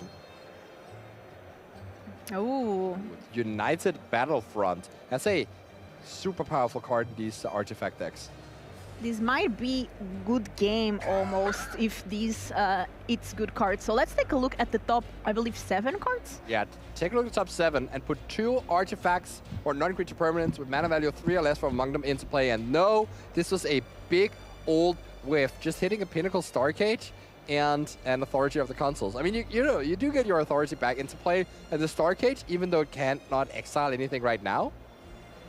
You can just sacrifice that to the Repurposing Bay and turn it into a 4 cost. The issue is I think the only forecast here is that Fire Crystal in this deck. And yeah, I'm not sure if Alexander is super happy about getting that card into play, but yeah, no, potentially could be something to do. No Solemn Simulacrum yet. And yeah, no Simulacrum Synthesizer to make all of these construct tokens that would really, pay you off for, giving all creatures haste. So yeah, Alexander is just not even going to do that. Going to wait until he potentially draws a Simulacrum to make that play. Yeah, so Badgermole Cub enters tapped, gaining 1 life. That Authority of the Council is just gaining so much life to Alexander here. So now we see that second Riddler Warp. But yeah, if Alexander, because there's no 4-drops that do anything in this position from Alexander's deck, it's actually possible that if he just draws a few lands, these Riddlers could quickly outgrind from Massage's position. And so it's still up to the top of the deck here to save out. It's just another land. Yeah, Repurposing Bay. There's no 2-cost things to sacrifice. If he draws something like a Cryogen Relic, it's going to be an amazing draw. Refueling cards and getting something to the Repurposing Bay to sacrifice to find that Simulacrum. But as it stands, there's just kind of a stalemate, and Alexander's deck doesn't actually do anything if all the things it has in play cost 3. So Quantum Riddler might actually bring Messiah back to this game. Okay, sacrificing there the Star Cage, getting the crystal here. Yeah, but this is just all creatures have aced, and not much other text, no creatures in play yet, so yeah, it's not even that good of a thing, but it does mean that the Simulacrum, when it's drawn, is going to finish the game faster than normal, so it may make sense to get this out. But you also know that you have 6 lands or 5 lands at the bottom of your deck, or 4 I guess, that you just shuffle right back into your deck. So it's like not even thinning out your deck to use this right now. As we now see Messiah draw a lowly Keen-Eyed Curator alongside a couple lands, not the most exciting cards here, but can at least play out one of these Riddlers and start providing some damage. Doesn't actually get to empty the hand first though, but it may still be acceptable just to play a Riddler. And nothing else. That's exactly what will happen here. So Alexander is sitting on this very high life total, courtesy of this Authority of the Consoles that's basically been in play all game. But the bad thing about gaining 1 life every turn is that, well, if the opponent has a board, they're going to attack you for way more than 1 every turn. Yeah. So if that eventually happens, as it has now, you see a bit hard to keep track of this board state, but there are, the 2-2 Badgermole Cup and the 4-6 Riddler in play right now, with another Riddler that is in Warp and can come down next turn. Let's see here, another land for Alexander. That is not great. And Alexander also doesn't have any 5-mana artifact that he can get from that Repurposing Bay, sacrificing the Fire Crystal or anything. No, there's nothing. There's nothing. His deck was built to be sleek and not actually have too many tutor targets. This is generally a good way to build your deck that's full of tutors, is to make sure that you don't just make it super clunky whenever you don't draw your tutor effect, drawing a bunch of random one-offs that don't really work in specific spots. But it also means that your tutors are gonna have spots where they don't actually do the thing you need them to do, and that's exactly the thing we see play out right here. So now Messiah still can't quite empty his hand before playing out that second Riddler, but may just want to play it anyways for pressure, or could just run out the Llanowar Elf and the Keen-Eyed Curator. It's a bit of a tough decision here. There's also a lot of merit to just playing out the Riddler just because it's a threat that doesn't get hit by the Pinnacle Stargates, so that in case one of those is drawn, or even a 2-drop that can turn into a Pinnacle Stargate, you still retain your pressure. And a 6 toughness is actually pretty good against Alexander. Yeah, exactly, because the Soul Blades only deal 5 damage to a tapped creature. There's also only 1 Soul Blades in his deck, though, so that doesn't actually come up much. Oh, a card that Alexander really wants to draw as well could be Hide on the Ceiling to blink out all of these things as well. There are certainly some good draws to be had. There's also 3 steps ahead, which can copy an artifact, so copy that Perilous Snare, acting as an extra removal spell while drawing 2 and discarding 1. So there's a lot of tricks in this deck from Alexander. So now see a Gearhulk being picked up, but the board is getting larger and larger. Now we have 12 power in play. And Alexander, the life total, it looks like it's going up, but it probably is going down. Or maybe actually there was no attacks. I wonder why. Oh, is that because the Fire Crystal can... No, there's no threatening thing, actually. So I wonder why Messiah did not attack. on that last turn. But it's very possible I'm missing something. Of course, this board is, you know, pretty pretty complicated to go through. Messiah turning on the game now, and Alexander getting a lot of unfortunate draws in a row. Yeah, yet another break. But Messiah does have to finish the game because there are so many draws in Alexander's deck that can turn this around, and you really don't want to give too many draw steps toward this. So, taking a look at the station land. oh, I wonder if he thought that it could be activated right now at instant speed, and if that's what, and if that was a consideration, or if it could copy some of his things. That it may have been, but it actually, no, doesn't do anything at all. It's just a blank land at the moment. Not stationed yet. That's how it works. If the spaceship doesn't have fuel, it doesn't go anywhere. That's exactly right. Did you like Edge of Eternity set, Simon? Yeah, I think so. I honestly, I read the lore or listened to it on audio, and it was incredible. Very different from what Magic lore normally is. Yeah, super cool concept. Let us know in Twitch chat and YouTube, what was your favorite set of the past year? What was your favorite set? I really like Lorwyn. Yeah, that makes sense. A throwback, but I also really like Final Fantasy, so... Do you play Final Fantasy? No, I just really like the draft format and the cards. It was just a nice set. Yeah, it certainly was. 2 mana here, or tapping 2.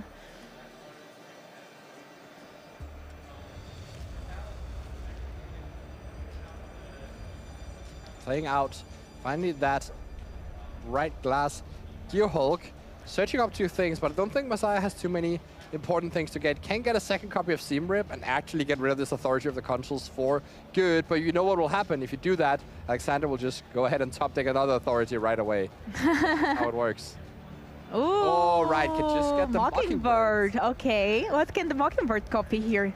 So you can copy the Gear Hulk and like go again, but may just want to copy a Cobb and a Gear Hulk and a Quantum Riddler and just start drawing even more cards.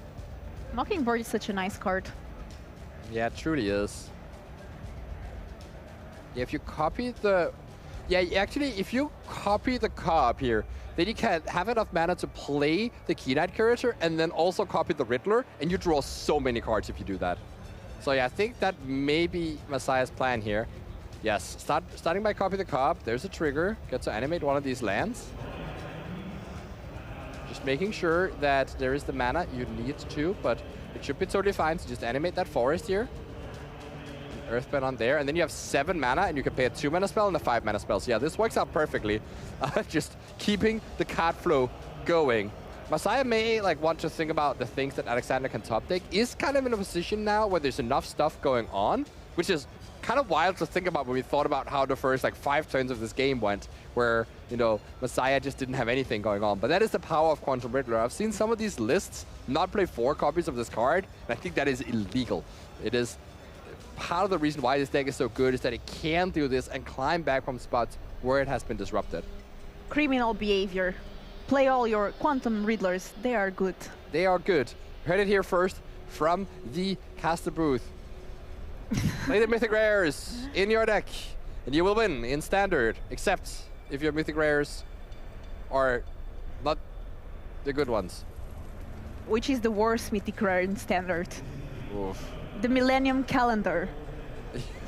That's a good answer. That is a good answer. I don't know what it is, but if I figure out what the other good ones are, I get to finally spend some of all my mythic wildcards on Arena. That's something. Okay, so that actually taps for a bunch of mana thanks to the Yeah, it taps for 3. There is 1 floating, and now the question is, what is this other Mockingbird copy? Do you just go for it for the full 5? Or do you copy a Gear Hulk here? But copying Gear Hulk doesn't actually accomplish very much, so... Because you don't have anything good to get, and you just fill up your hand with even more junk. So, might as well just copy the Riddler here and draw 4 cards. Riddler.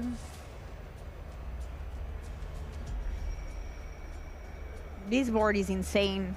Yeah, it's kind of wild what the deck can do once it gets going.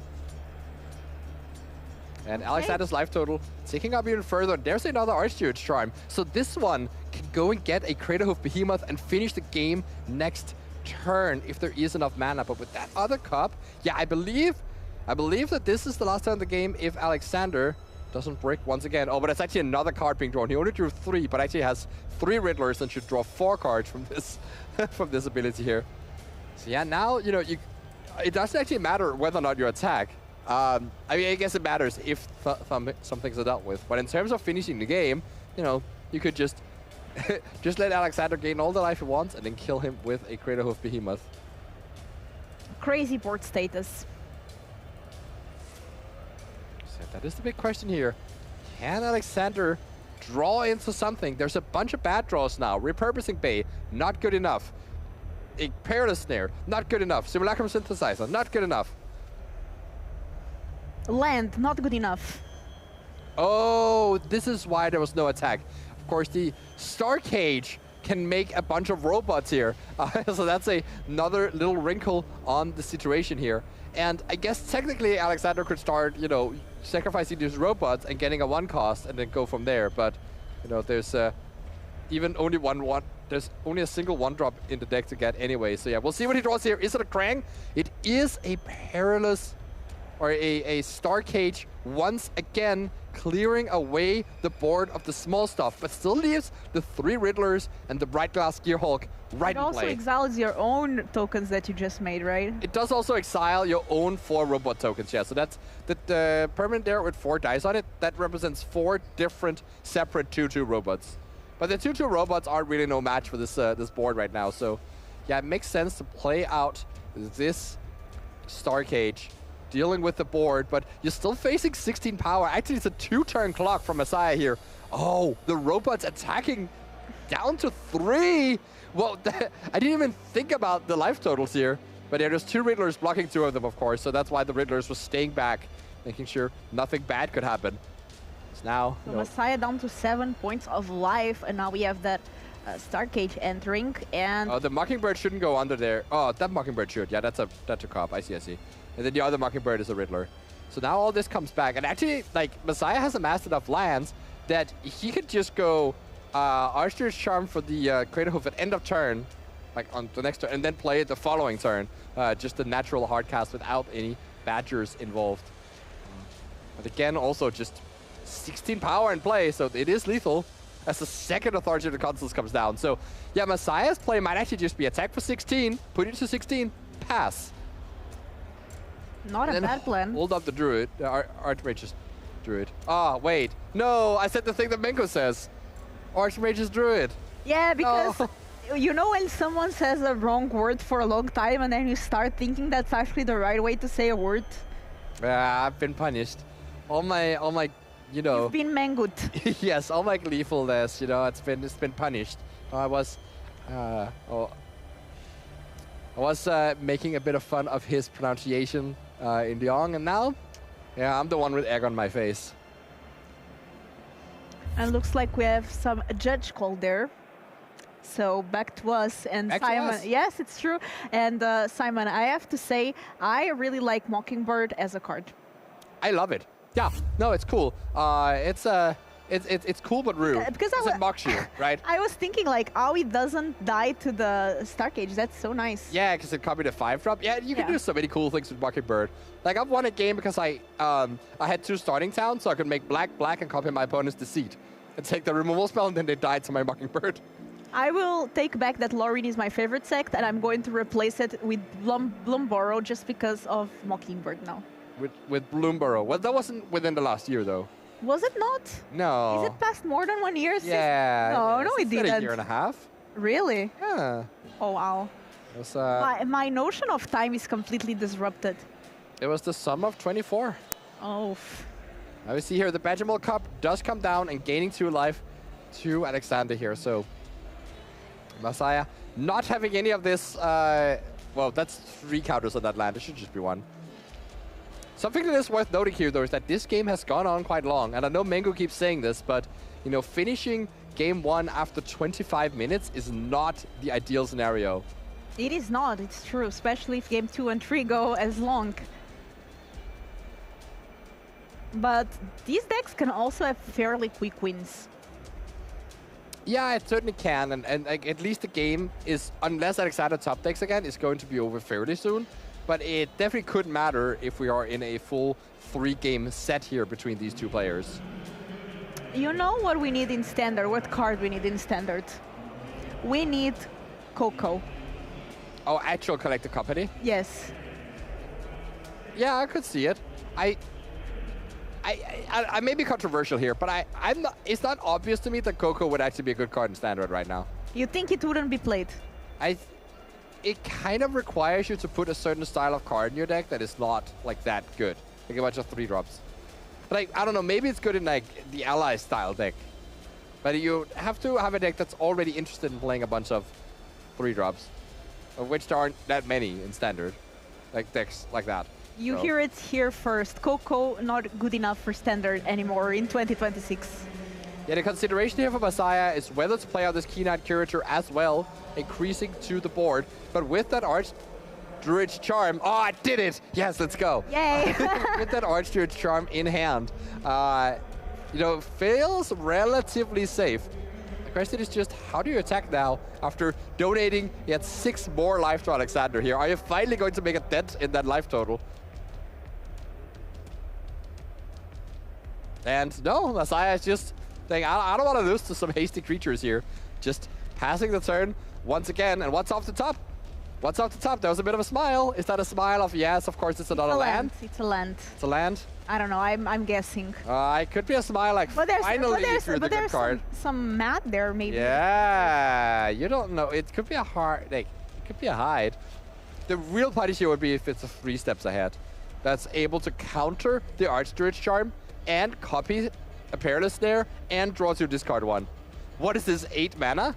Oh, just make some more robots. Yeah, I guess this is the thing that Messiah was afraid of, right? If you just, because all these robots have haste. So it makes a lot of sense that you don't attack, so you don't randomly lose to that. But yeah, these all come into play. And you can start, I guess, stationing onto this thing.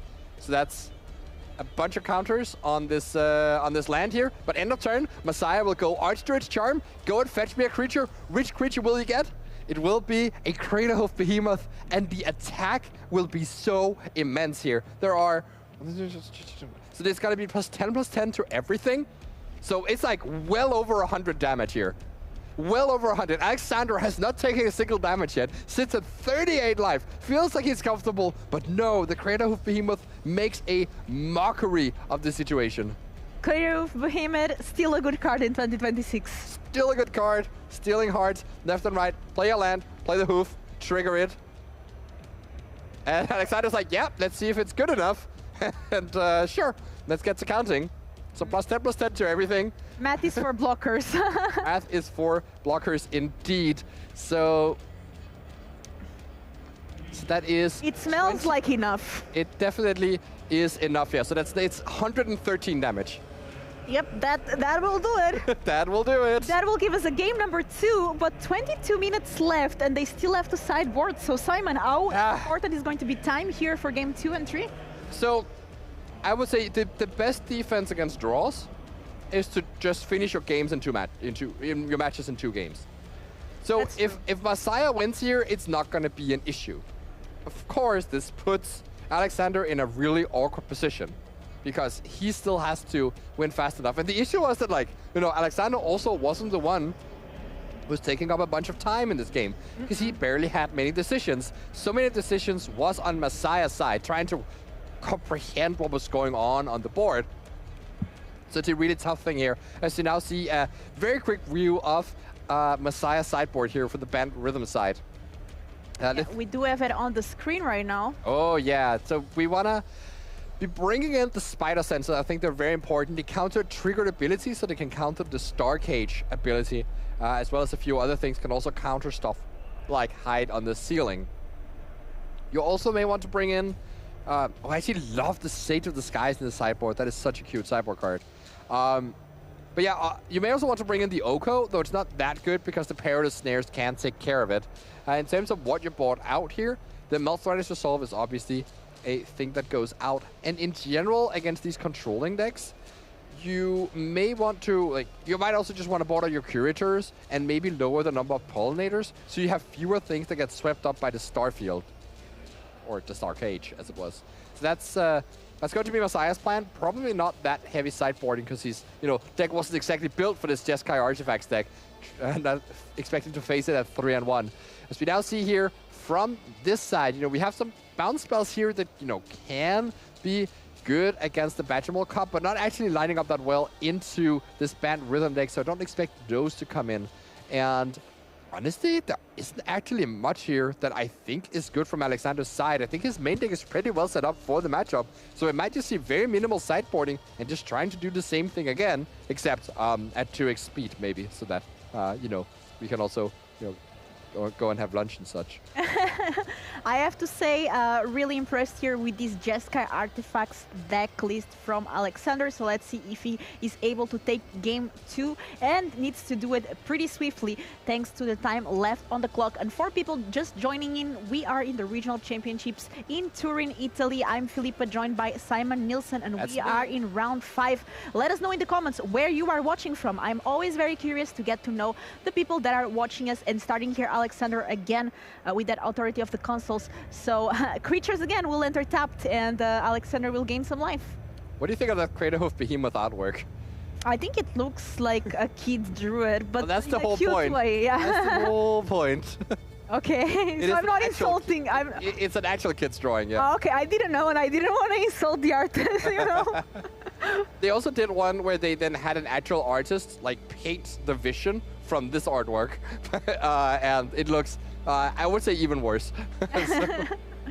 It's cute, it's cute. So we do have a double Gene Pollinator, and they enter tapped. Alexander is at 23 now. Yeah, so this is just a ton of mana dorks here. The Gene Pollinators can team up to become the same as a Llanowar Elf, essentially. But let's see if there's a Starfield here to sweep up this board. No, it is just a Cryogen Relic.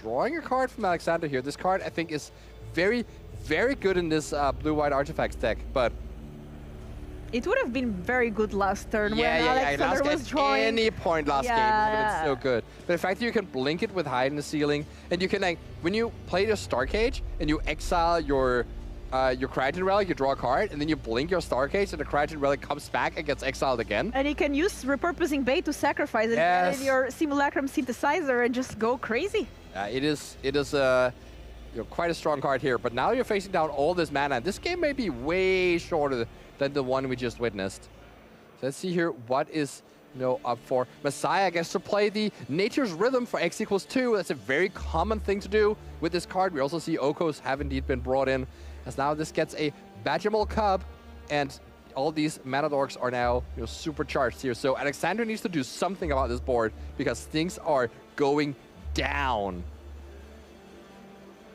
Now, I wonder here if Messiah actually doesn't really have a payoff for the current situation, and has to tap these tap one pollinator to the other, so gets to play this Mockingbird, and can decide to copy the Badgermole, but could actually also just copy the land there, just to generate more resources in case there is a Star Cage. So let's see what Alexander can find. It was a bounce off being picked up. Yeah, so you can bounce one of these lands, but it doesn't actually set back Messiah that much to do so. So yeah, this is why I generally recommend against having bounce off against Badgermole decks, even though on the surface it looks like it's incredibly good. 4 mana available now. Unfortunately, no Pinnacle Star Cage here for Alexander. Not much going on.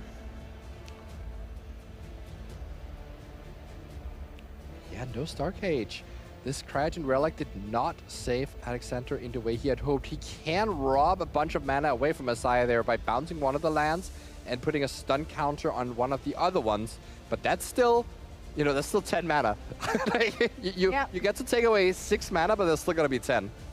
So, well, Messiah is in a position to top deck all sorts of different things, or even just flashback or harmonize this Nature's Rhythm in the graveyard. So you might just die to a hoof if you're not careful here. Yeah, does bounce that land and passes the turn. No use of Cryogen Relic to put a stun counter. Maybe representing counter magic here, which could make Messiah think twice about using this Nature's Rhythm, but that's a Spider Sense being picked up. So let's see here. Does have 12, 14 mana here, so can't just play the Nature's Rhythm, or actually, yeah, it has to use the Gene Pollinators to tap one of the lands. Oh, I guess it's kind of tricky because the Hoof comes into play tapped. So it's actually not as easy as it may seem. You can use a Pollinator to tap one of your lands and generate mana with Badger Mole Cop that way. So you have exactly 12, so just flashback the Nature's Rhythm and go for X equals 8 and go and get a Greater Hoof. But you can't do that while also keeping up Spider Sense unless you tap one of your Badger Moles.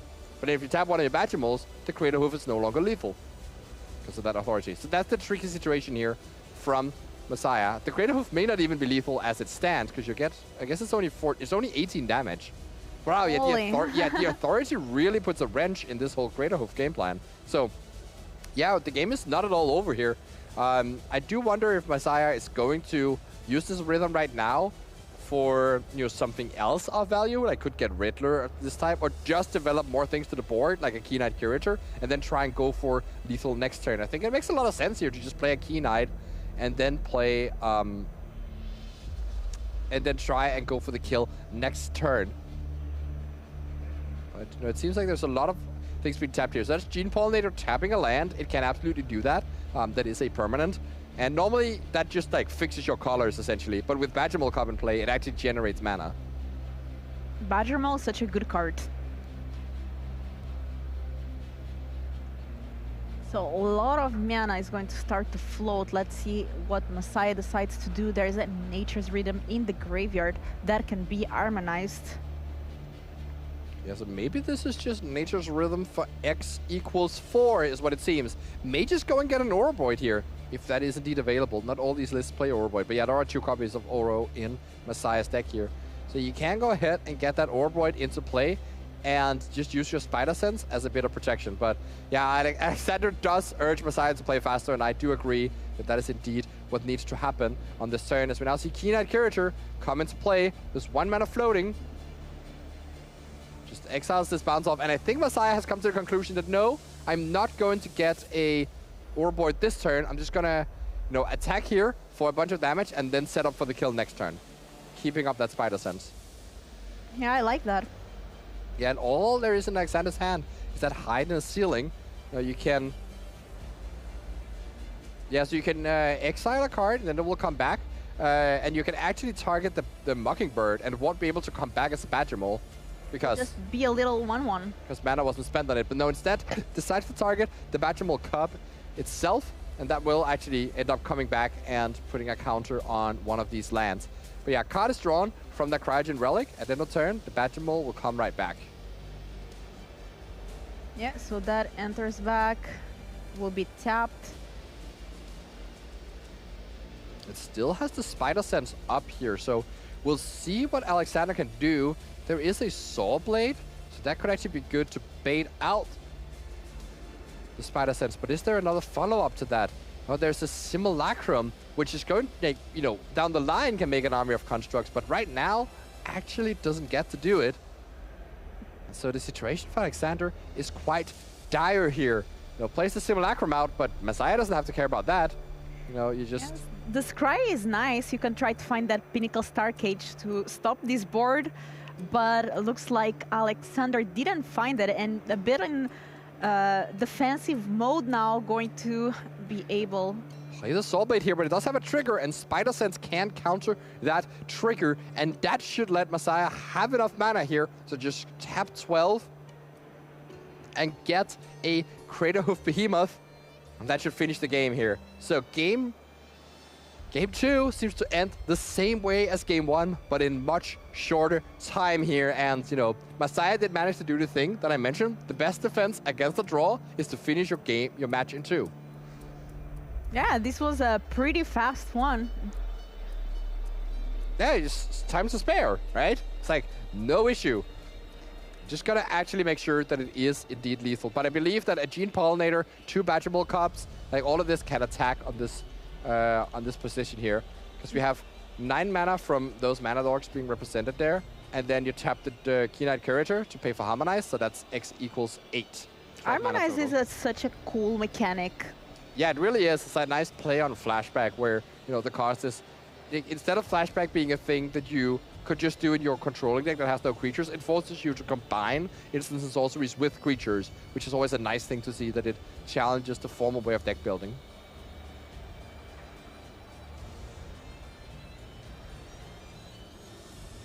Oh, and so now they're looking for a way to indicate what color this Multiversus Passage has named, which, yeah, another fine way to pass the time, certainly. There's no one in the booth who's hungry, so that's totally fine. You can do that. So there's another, recount from Messiah here, and just playing out a Gene Pollinator as well, because it technically adds damage, that's true. So you do 35 instead of 36. Or 35 instead of 31.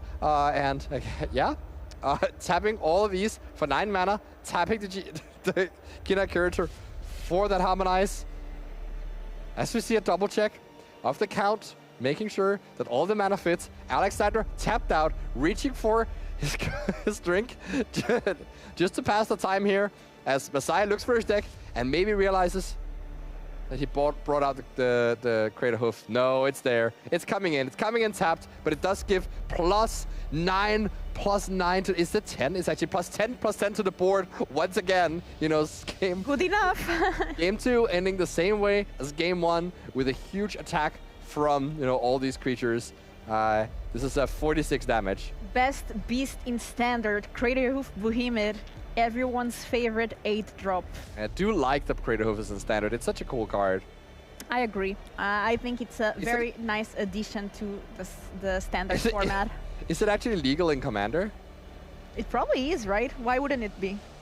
Yeah, I don't know. It's a sort of card that just ends the game, and so sometimes those cards aren't allowed. Really? Yeah. I don't play a lot of Commander, I will be honest. I don't know either.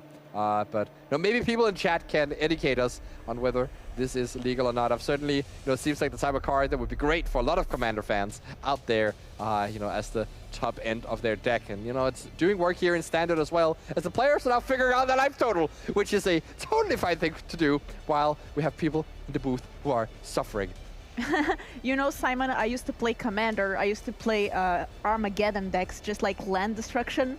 Yeah. And then nobody wanted to play me anymore, so now I don't have anyone to play Commander. That's the victory for Saya Hoshino, the young talent here, from Japan, living in Europe, playing the European RC as a result, has been crushing it on a lot of, other scenes, but is trying to really, put his name into the Pro Tour, and is starting off quite well to do that exact thing.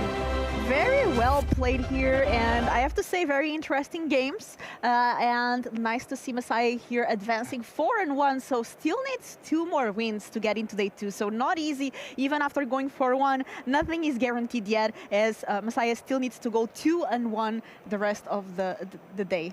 Yeah, so this is kind of how I see it, right? You just break it up into stages. If you think 6-2 is tough, sure it is. But if you go 3-1 and you think, oh yeah, I just have to do that again, that's actually not that hard. So that's it helps a lot. And each win you have, makes it, okay, now it's just 2-1 I need to go, etc. So it does help a lot to have this good start for such a tournament. Let's see if we can hear from Messiah down with Carl. Oh, well, I'm happy to have you in this feature match, but it means that Andrea Mengucci in our caster draft is currently going ahead of me because every win you make gives him 3 points. Well, yeah, so the funny story about Mengu and his fantasy draft is that, obviously he's a really lovely person, and he always picks his teammates, and there's this inside joke where the players and the teammates he picks always do poorly. Oh no, and it's like a curse. It's a Mengu curse, exactly that. And it seems to be that I'm the only one that is still standing after the curse. So Mengu told me in secret that he won't be picking any teammates except for me. So his draft pick is safe in your hand. I hope so. Well, so far it's picked up. So far it's not been a draft curse, it's been a draft blessing, because you're doing very well. Mm-hmm. You're also playing against a deck that, your deck is made to tutor the right pieces at the right time, and did you know about this artifact deck before? Is this Yeah, this artifact shell wasn't something we, as Team Worldly Council Heavy Play, RC team, didn't really look into. We actually thought that the metagame will condense around other decks like Lessons, like Landfall, like... So far you were correct on those. And not this. So we actually cut the Leatherhead, the 4-mana 5/4, or the Reclamation Sage effect. So when I saw the deck list, I was kind of like, hands over my head in despair, and I feel like I was very fortunate to pull that off. I had this like game plan kind of mapped out where it seemed like he wasn't drawing any gas, and with his tutors, he couldn't really tutor up anything that affects the board anymore because he only had 3 mana cost artifacts in play. Yeah. So I was mapping out, okay, if I tutor for Behemoth, I will try and flip the race that way, because actually my life total was under quite a lot of duress. Yeah, but that was game one, right? Game one. And like, press the off switch on the game as soon as you got that Behemoth. Exactly. And game 2, I was able to draw the Spider Sense, but it was the same thing. I was thinking whether to go greedy, whether to start attacking, whether to start making a board with Uroboroid the turn before. But with the authority of the council in play, my opponent could actually deal 5 damage to Uroboroid before I could get a trigger. Yeah. I would have to use my Spider Sense, then I'm open to a Wrath. So I said, hold on, let's not chip in damage here and there. Let's just hold back. Let's just look for a Behemoth and go from there. Well done. So far, it's been paying off beautifully. I hope you keep on winning, not for my caster draft, but just for you and this really cool deck you're playing. And congratulations, well done. Yeah, thank you so much. I just want to give a big shout out to Team Worldly Council Heavy Play. Absolutely. You're gonna hear me say that a lot because I'm an up-and-coming player that started my competitive journey 3 years ago. Without the community support, without the team support, without the love and the friends from the team, I would not be where I am today. And I've been told to start organizing my own crew for the RC teams to feed into the PT team. And I'm just so grateful to the community and everyone who is, out there looking for a community and looking for friends and improve together. That's the best way to improve at Magic. So hope to replicate that everywhere, The way to get better as Magic is you play with better Magic players and you see them play and you learn from them. And from friends. Yeah, and from friends. That's beautiful. That is absolutely true. One thing we forget, because it's a 1v1 game, is that Magic is actually about the gathering and the people you're playing with. Those are wise and kind words. Thank you very much, so Carl. Nice meeting you. Hello, everyone, and welcome to round 6 of the Regional Championship Turin. I'm Andrea Bengucci from Italy. Joining me, Arne Ushebet from Germany, and we're about to watch some the most beloved deck of the tournament. The most beloved? Wow, that's... Momo White. Momo White. Yeah, Momo, did you get it? Yeah. I did get it. I was actually anyways. Yo, wow, you made it. You made it. You're the head. No, I was not the head. I was part of the anyways, whatever. I don't want to take too much credit. It's okay. I honestly don't know. You can take it. We want to take ownership of, achievements over here. This is I'm happy about that Valgavoth layer. Anyways, yeah, Valgavoth layer was harder to get. But now, before heading to the matches, we're gonna watch some of the Teenage Ninja Turtle Mutant. Teenage Mutant Ninja Turtles, Andrea. There we go. Dream Beavers and Super Shredder. All right, on the left, it's an uncommon. It's a Dream Beaver. It's a 1-mana 1/1 flyer. When it comes in, each opponent loses 1 life, gains 1 life, and scry 1. This is an evasive creature that's gonna get in all the decks that want to kind of exploit having a cheap, aggressive creature. That doesn't just mean the mere mid-range. I think this card will slot itself very well in Esper Pixie, which is a deck that some players brought at the Pro Tour, Lauren Eclipse, and we have a Pro Tour champion, Samuel Estrati, playing Dream Beavers in Esper Pixie in the room. He started very strongly at 3-0, and it seems like he's continuing to win some games. So this is a card that you'd love to pick up with Fear of Missing Out. No, what's the name? Fire of Isolation or Nurturing Pixie. So it is definitely a nice one. On the right, there's Super Shredder, which is very similar to Moon Shadow. Both cards are just threats that triggers whenever you fetch, whenever you just manage to, crack a Mishra's bubble. This is older formats, but this is definitely a new card that is looking to be very promising in the older formats. Yeah, absolutely. And Moonshadow only said and cared about your own permanence going to the grave. This goes about anything, and it also doesn't.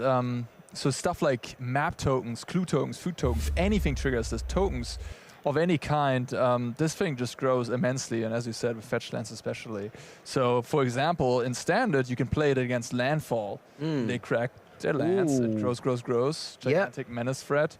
Yeah, definitely cool to see Dreamweavers also in action in this room. I don't think we have anybody playing Super Shredder, I'm not sure. We haven't seen it so far, but very cool in those. I actually was doing a video on Esper Ninjas with the Sneak, and Dreamweavers is of course a part of that. Kaito. Felt pretty good, yeah. Kaito in the Ninja deck is pretty damn good. The emblem pumps other ninjas as well. But now we have another screen for you, and it shows a dominance at the fantasy draft. Look at that number on the left side. Team Mangu, 63, almost doubling the competition over here. Yeah, but a shameful. Oh no, it's not a draw actually. You don't have a draw. Never I don't have a draw. I don't have a draw. 21 Maybe times 3. Maybe draws. Times 3. But yeah, my team consisting of Willie Idol, Exipolo, Matteo Ferreira, Ben Jones, and Masaya Oshino, the last name we just saw doing a winner's interview, leading the field. Very proud of my team. It's been the 3rd or 4th time that I'm doing these Funfinity Ultimate Guard coverage team, and I've been always losing, like actually dead last. So it's finally good to be back. Not back, because I've never been, to be on top for the first time in this fantasy draft. Yeah, so that's it. Yeah. Now it's time for the action. We've seen plenty of stuff. Let's see some more Magic to be played. Yeah, Red-Black Monument. We already had that in the feature match against Momo White, the breakout deck from Magic Online that looks very promising in this meta game. And this is certainly a matchup I have no clue how it's going to go, so I'm very excited to see it. On the one side, we have Massimiliano Didio. Did I do all right on that? Massimiliano Didio, perfect name, yes indeed. Ooh, on the other side, the player from Portugal, I remember. Rafael Pinto. Rafael Pinto, he was doing very well in one of the previous regional championship, I believe. So no strange to the undefeated seat. So we've got Rakdos Monument versus Momo White. Those two are some archetypes that belong to the other category when you look at the metagame breakdown, but these are two decks that people really thought they were going to have finally a breakthrough, and they are. This deck has a new card in 4 copies in this deck. It is called Cool But Rude. It's a class that on the first chapter, that means just static abilities. Whenever you attack, you discard and draw. That's like the Rummage ability. And on the second chapter, if you pay 2 mana, whenever you discard any card, you deal 2 damage. And that is a very powerful effect with cards like Bloodthorn Flail, Monument to Endurance, and Inti, Iron Shield, Elf. You can just fireball your opponent with that class on level 2. So that is a very cool deck. What about this one? Yeah, this is the sweet new mono white deck that has been dominating Magic Online. We see Springleaf Drum in here, which can enable some really broken draws. You can go turn 1 Springleaf Drum, turn 2 Momo, tap the Momo for the Springleaf Drum, play another land, play Sage of the Skies on turn 2.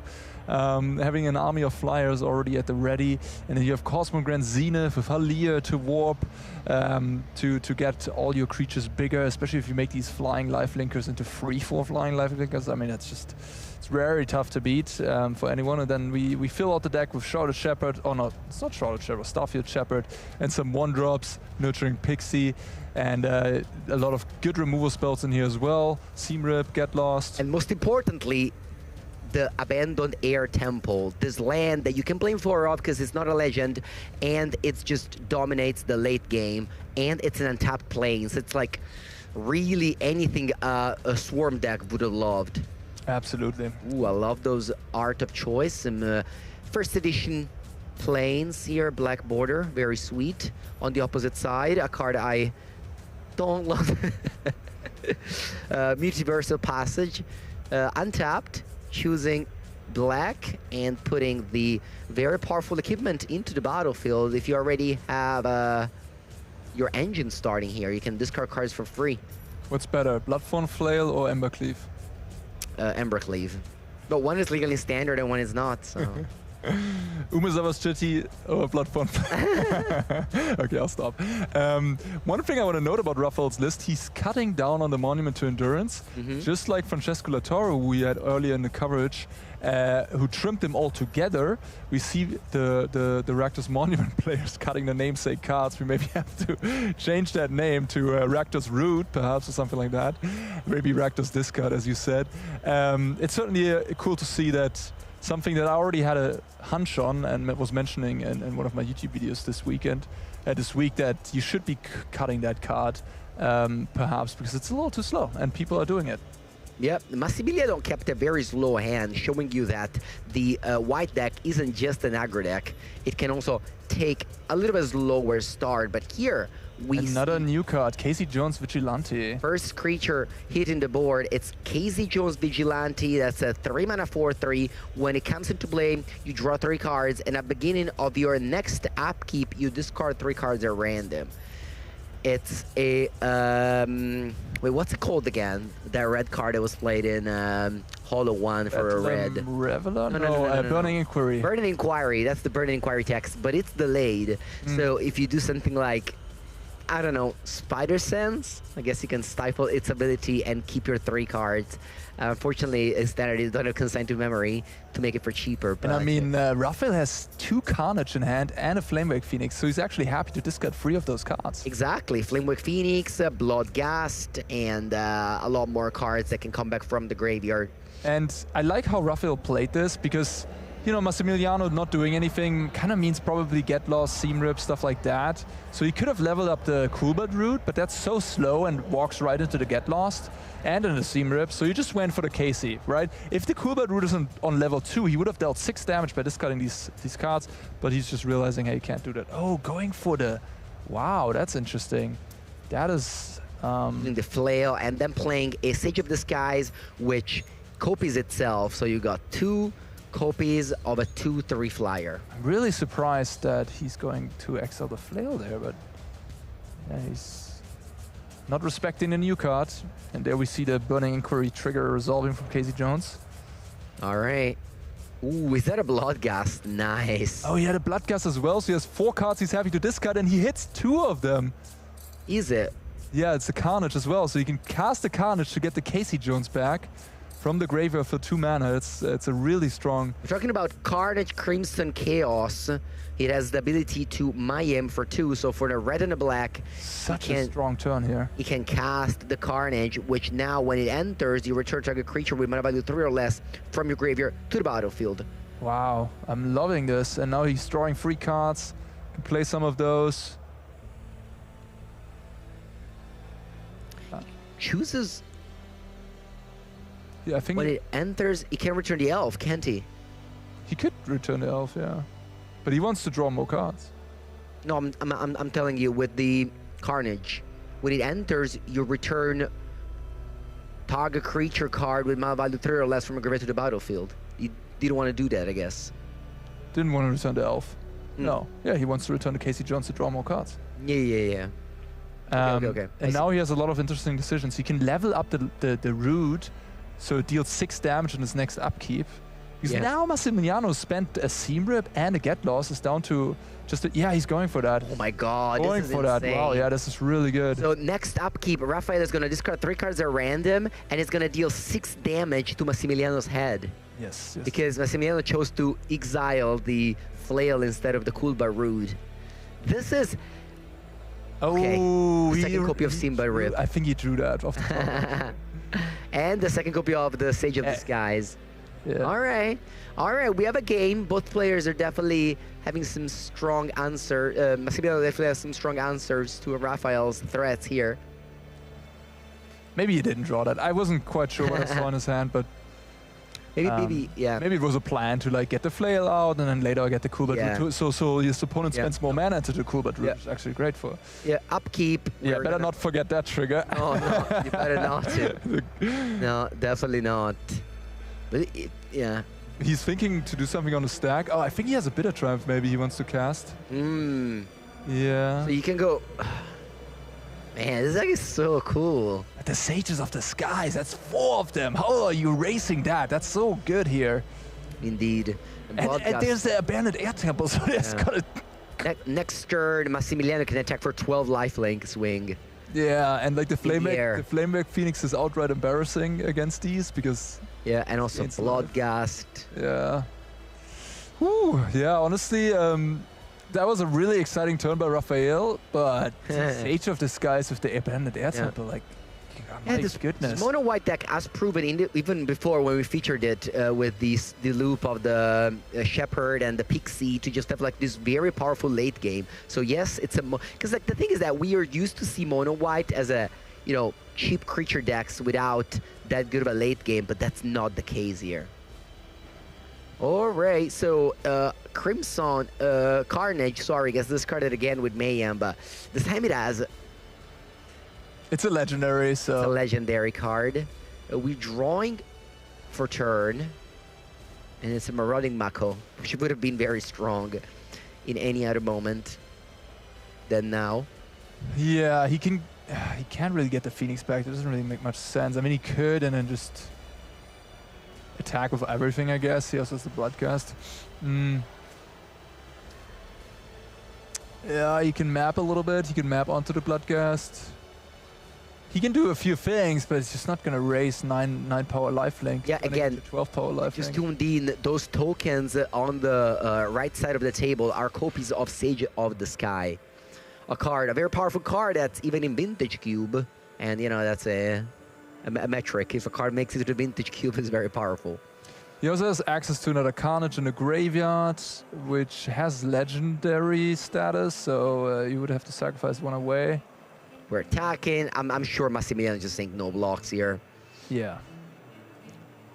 Crimson, when it hits the player, dies because he was reanimated earlier with... yeah, which is actually kind of preferable for Raphael because he needs more. He's going to get that back again, yeah.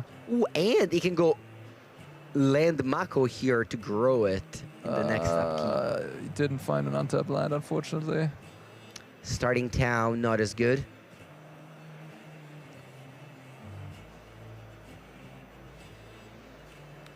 So we have the Phoenix that can come back later on.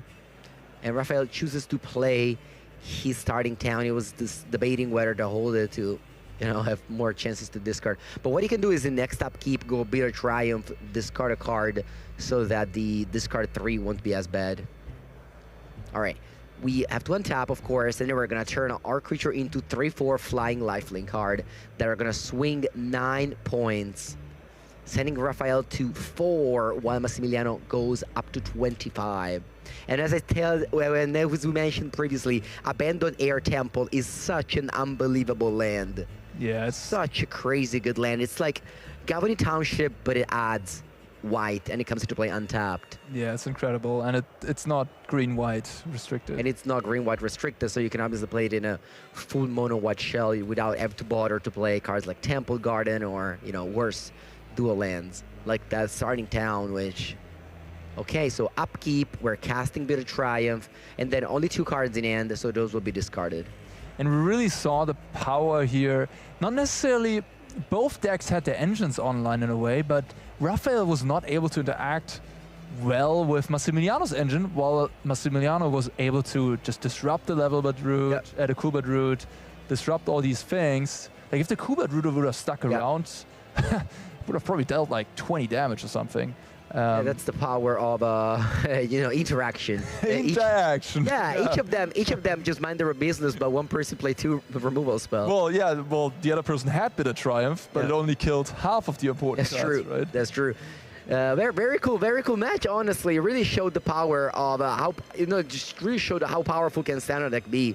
Let's head to the sideboard where the mono white player has 4 copies of Clarion Conqueror. Those cards are gonna be shutting off activated ability of in this matchup just the artifacts, I think. Yeah, artifacts, creatures, so it's great against the cup decks. Not right? stop their cool Baru to level up. No. It's only stopping the elf, the Iron Shelf. Yeah, elf. it does stop that. Yeah.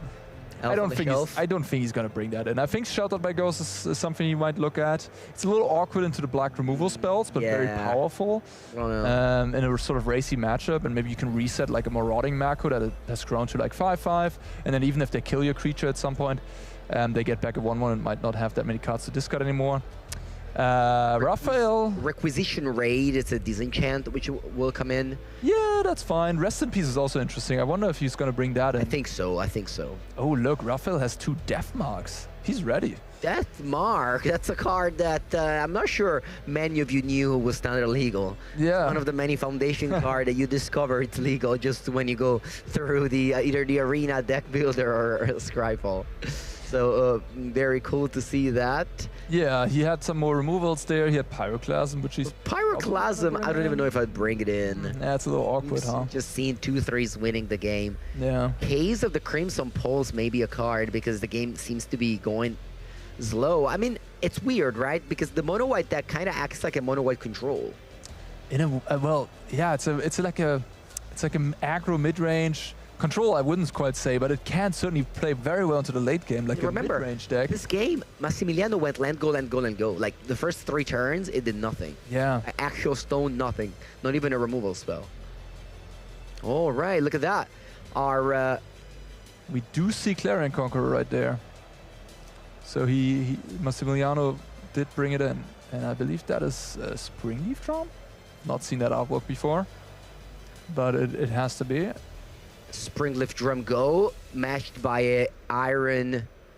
What's the name of that card? Iron Shield Elf? Iron Shield Elf, the 2-mana 3/1, very strong in the reanimation strategies. Look at that, Momo. Are we gonna see it? Turn... Oh, okay. Not quite Clarion Conqueror. Wow, this is unbelievable start. It's pretty good though. It's not quite Sage of the Skies, but yeah, it's pretty good. Sage of the Skies would have been insane. Clarion Conqueror stops the Elf and the Flail, but it's also just a 3/3 flyer. Like, there's 4 power / 5 power, and look at that Pyroclasm. It's gonna kill the Elf. It can't protect the Elf.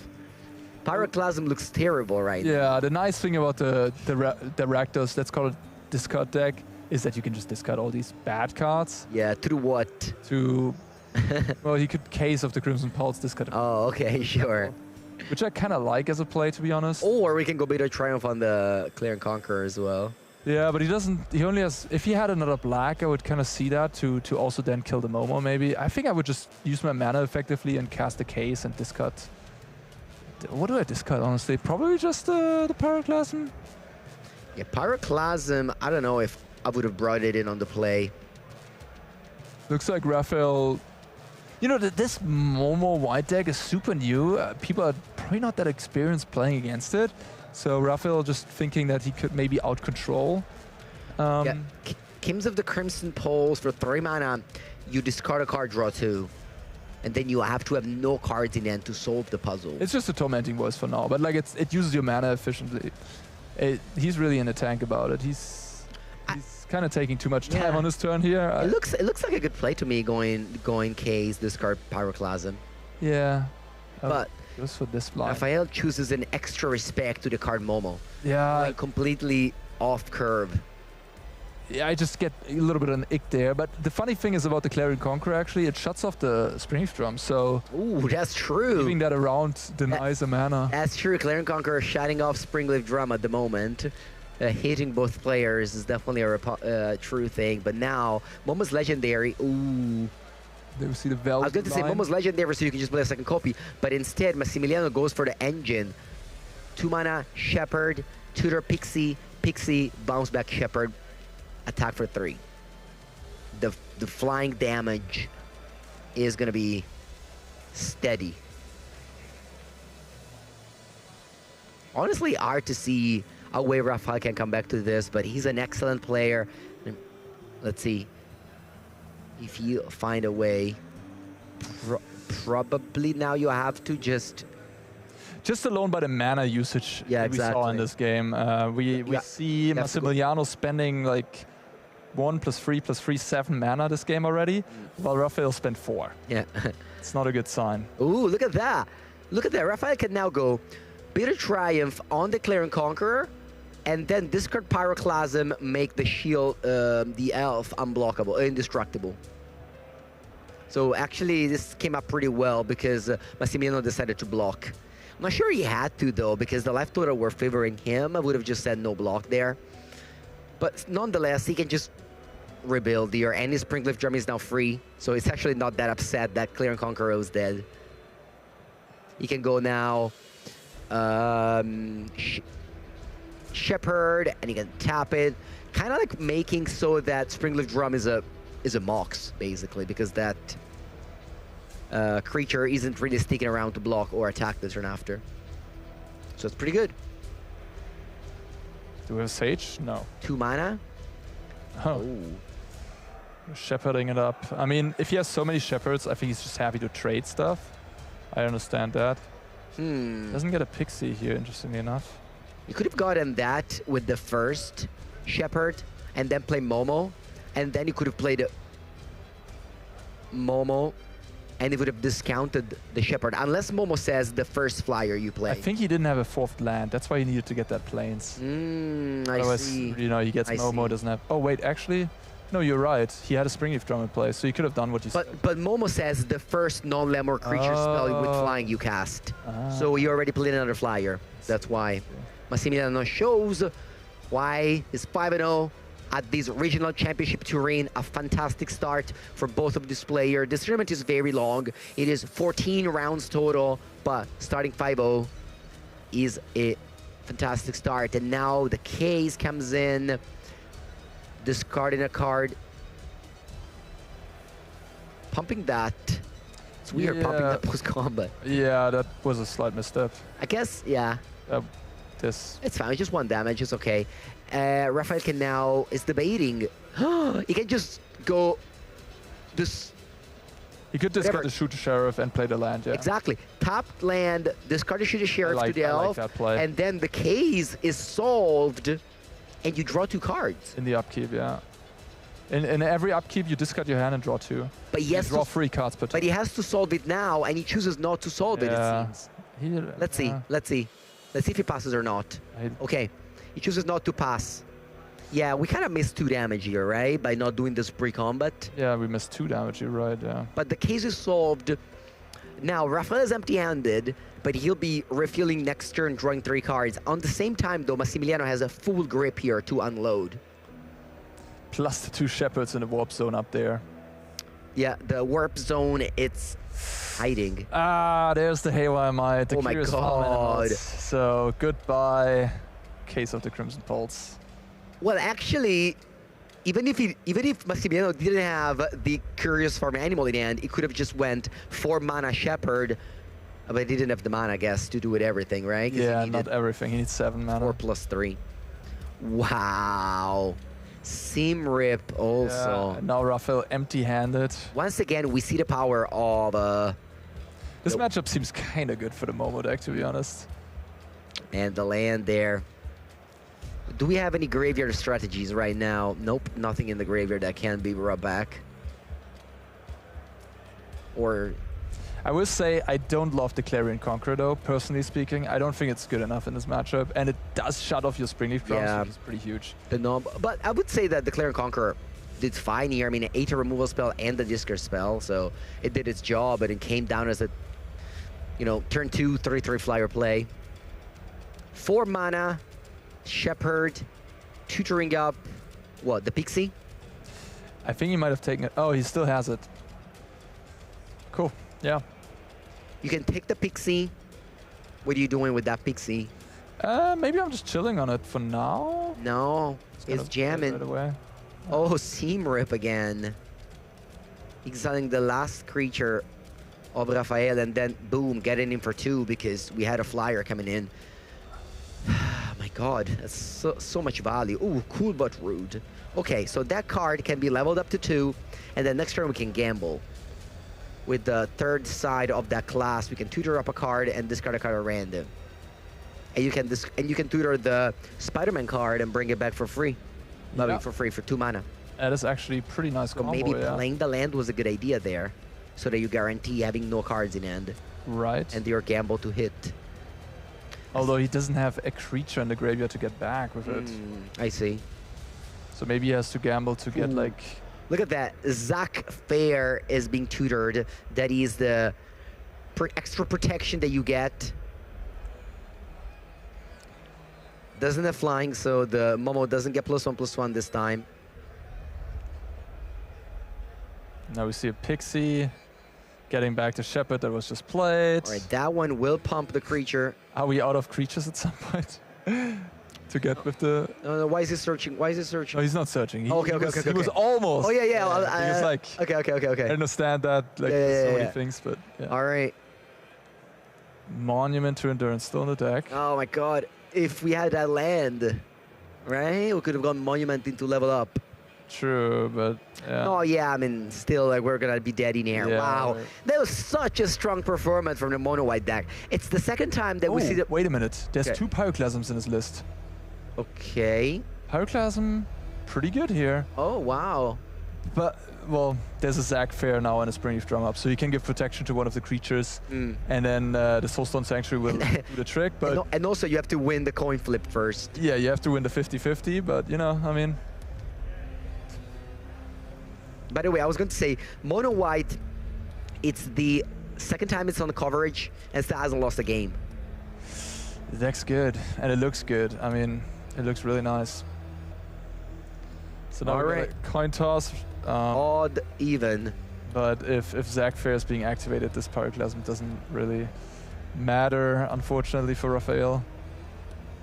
Are we getting lucky on this one? Oh my God, they miscommunicated. It doesn't matter. It's all random. Oh. No, it's Pyroclasm. It's funny because Massimiliano wanted to flip the other card, and Raphael said, no, we said it was this one, but you know, it was wrong. But no, I mean, that was such a strong performance for the Mono White deck. Game 1, it was super easy. 2 Steam Rip, 2 Sage of Disguise, and 1 Abandor Air Temple activation was all was needed. Game 2, it took a little bit longer, a lot of loops, a lot of card advantage, a lot of removal spell, but in the end, the amount of card advantage that the Mono White deck was just so overwhelming for the Rakdos opponent to overcome. I'm in love with the deck, honestly. Yeah. It looks so good. The Starfield Shepherd is amazing. And yeah, it sounds like we have an interview ready with Massimiliano, so let's head over there. Massimiliano, congratulations. That was awesome. I'm so happy you won because myself and the viewers at home are all very excited about your deck choice. It's a very recent deck. Sure. So I have a question. How did you come about choosing this deck, and even did you have the cards just already lying around? Okay, because white is my favorite color, and I see that this deck in the last 2 weeks, take a lot of good results, won a lot of challenge, and for me it's not too hard to play. It's quite easy because you must count 2 spells and play in a good sequence 2 or 3 cards. Have a lot of good matchup for me against the Tire. For me, the worst matchup is mono green, but I don't play against mono green today. So it's perfect. Magic is a lot of skill, but sometimes it's just a bit of luck. Sure. And so far, you've been dodging it. The metagame today is a lot of Izzet prowess and Izzet lessons. Sure. Those are decks that you feel pretty confident against, yes. right? I play against 2 prowess and 1 lesson, and this deck for me it's a good matchup. And so far you've been killing it. So far you've been doing great. Okay. Yes. So if you keep on winning, I'll be seeing you at this table again. We want to see more Momo White. That's what we're calling it. I know it's not the name, but we just decided it's called Momo White, and it's very funny for us. But if you keep on winning, we'll keep on seeing you here. So I wish you good luck in your next rounds. Okay, thank you. Thank you very much. We're going to send it right back at the casters, and hopefully, if Massimiliano keeps on winning, we'll keep on seeing this deck. And welcome back to the booth. It was a pleasure to watch Massimiliano rocking it with Momo White, sorry. Yeah, that is the breakout deck of the weekend, of the week, maybe. We have another tournament at the other side of the ocean happening, Spotlight Series Richmond. But not only that, here in Europe, we're gonna have 2 more Spotlight happening in the next month that you wanna go for sure. They are Spotlight Series London Standard from the 8th to the 10th of May, and then everyone's favorite way to play Magic, Team Trios Sealed, 24th to the 26th of July over there in Brussels. If you're an overseas player and you want to come here for the Magic Con Amsterdam, the Spotlight Series Brussels is just a week after. So, you know, WotC has prepared for you a fantastic vacation in the summer. You know, you go to beautiful Amsterdam, you play Magic the whole weekend, then you explore the canals, and then you take a quick train to Brussels and play more Magic there with 2 of your friends. Definitely sounds like a plan that both me and Arne have already considered doing. For sure. I mean, maybe you should open up a travel agency together the way you pitched that. Yeah, I mean, right there. Play the game, see the world is definitely one of the greatest things that happened to Magic, and still happens nowadays. So definitely, you got to check out those, you know, beautiful locations such as Turin. You know, absolutely beautiful city. Yeah. Non-Italian players had the fortune to come to Italy for this weekend. Food. Yeah, I will absolutely second you on that. Brussels Team Trio Sealed. It's a pleasure to play in that. So if you get a chance to get some of your friends, definitely go. We won't know when we have the next one. Yeah. So there's one in Vegas in June, I think, and then this one in July. So yeah, check those out. But now we have a second match here around 6, and it features 2 of the most popular deck in the format. On the right side, we have the regional Antwerp champion from Madrid, Daniel Toledo. He won a few months ago with Boros Energy, featuring a couple of copies of Mana Tide. I remember that. That was very cool. First place, qualifying to Pro Tours and to Worlds. And today, he's also playing Mono Green Landfall, which is one of the strongest deck in the format. There is actually only 1 card from the new set, Leatherhead. No copies of Mickey and Leo or Michelangelo. So, yeah. That is... Keeping it simple. He does have 4 copies of Bushwhack, though, which is a card that we have not seen in Landfall in a while. And I kind of like it. It gives you... interactions. Yeah, some interaction for the early game. It gives interactions while not reducing your land count. Yeah. And on the other side, we have Fieve Cola playing Izzet Spelementals. Now, this, Arne, is a very interesting matchup. I want to know how it goes, because we've been saying that Spelementals is good against Cub, but how good it is against Landfall? Yeah, I think this matchup is closer than the Cup one. That one is really really good. Yeah, one-dimensional. I think it really depends on who wins the die roll. Also on the Mossborn Hydra, which is actually an elemental, so it goes around Thunderflock. If the Landfall player can sneak that under a cheap burn spell, then they will be able to have that and play against Thunderflock, so that's pretty huge. So yeah, I think it's a pretty close matchup, like 50-50-ish. It's going to be exciting to see that one play out. I will say that Spelementals has some main deck choices with the free Spellsness and 2 copies of Spell Pierce. Not so good in this matchup necessarily. Ooh, and yet I remember Daniel playing all shiny cards even in this Boros prowess deck, and now it leads with a beautiful old border forest.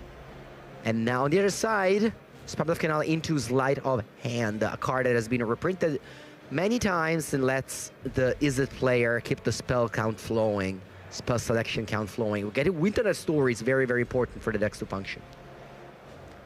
Bushwhack is the land search engine going. Not the strongest start here for Toledo. Maybe we have a 1-drop now. Nope, just a passing of the turn. Maybe he was I think is down to 5 cards in hand. That means he mulled to 6 and kept a hand that was just going turn 3 Earthbend Ascension, which I guess is okay. More deck choices, and now we see Thunderflock. That's the most important card in Kola deck. He already has one in hand, but the second one doesn't necessarily hurt. So yeah, he goes with that one. Yeah, Going Thunderflog into Thunderflog is usually the nail in the coffin. Yeah, Thunderflog against Earthbended land is amazing. You just literally bounce a land. It's not that you're killing those lands, you're bouncing them, which is even better in this case. Because if you kill them, you have to come back with a Earthbend trigger, but not like this. So Daniel is thinking what to do. And he decides to go for the Earthbend Ascension, an enchantment for 3 mana. It's gonna turn a forest into a 2/2 and go pick up another forest. Yeah, he was thinking for a small moment. He had an Archdruid's Charm. He could have passed the turn, get a land on the end step.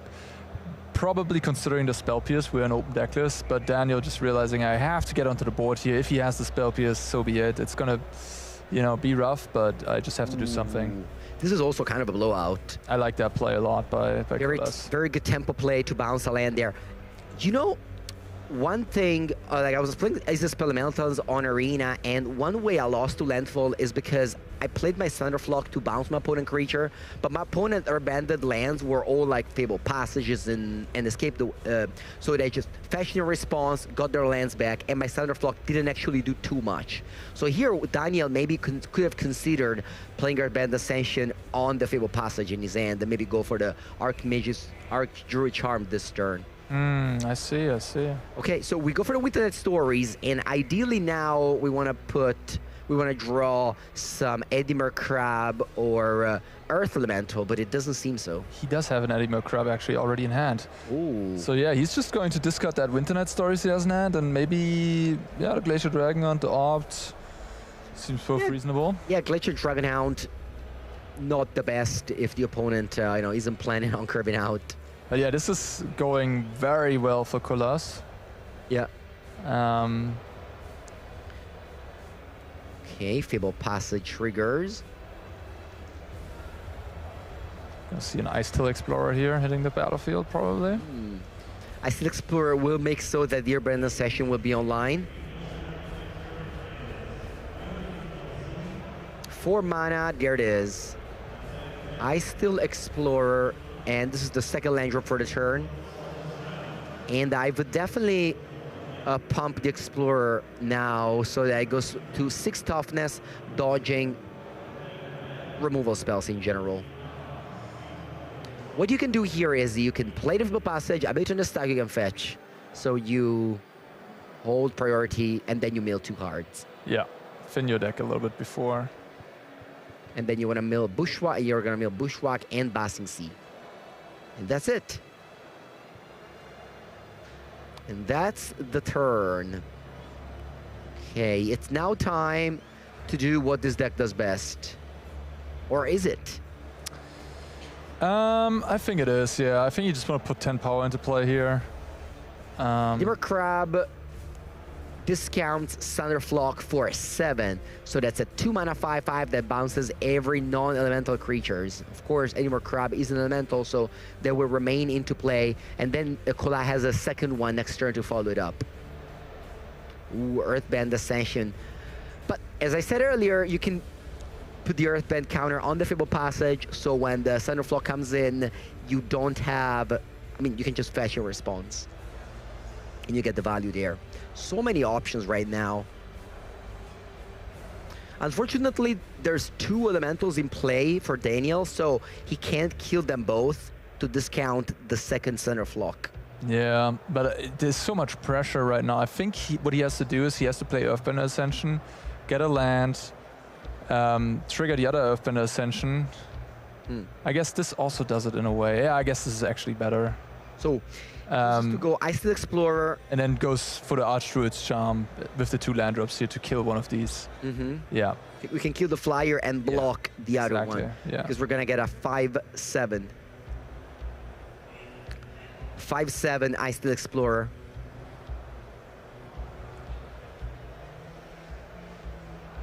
Second land drop will be made here. First we mill 2 cards.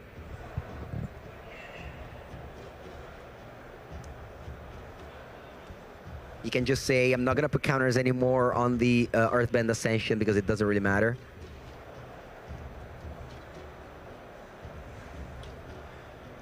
There's one more land drop to be made for Daniel, our regional championship Antwerp winner. Ooh, he chooses to go for Basingse. How many forests are in this deck? Are we concerned to run out of forests? There's 13, so I wouldn't be concerned. 3, and then ability to stack with fetch.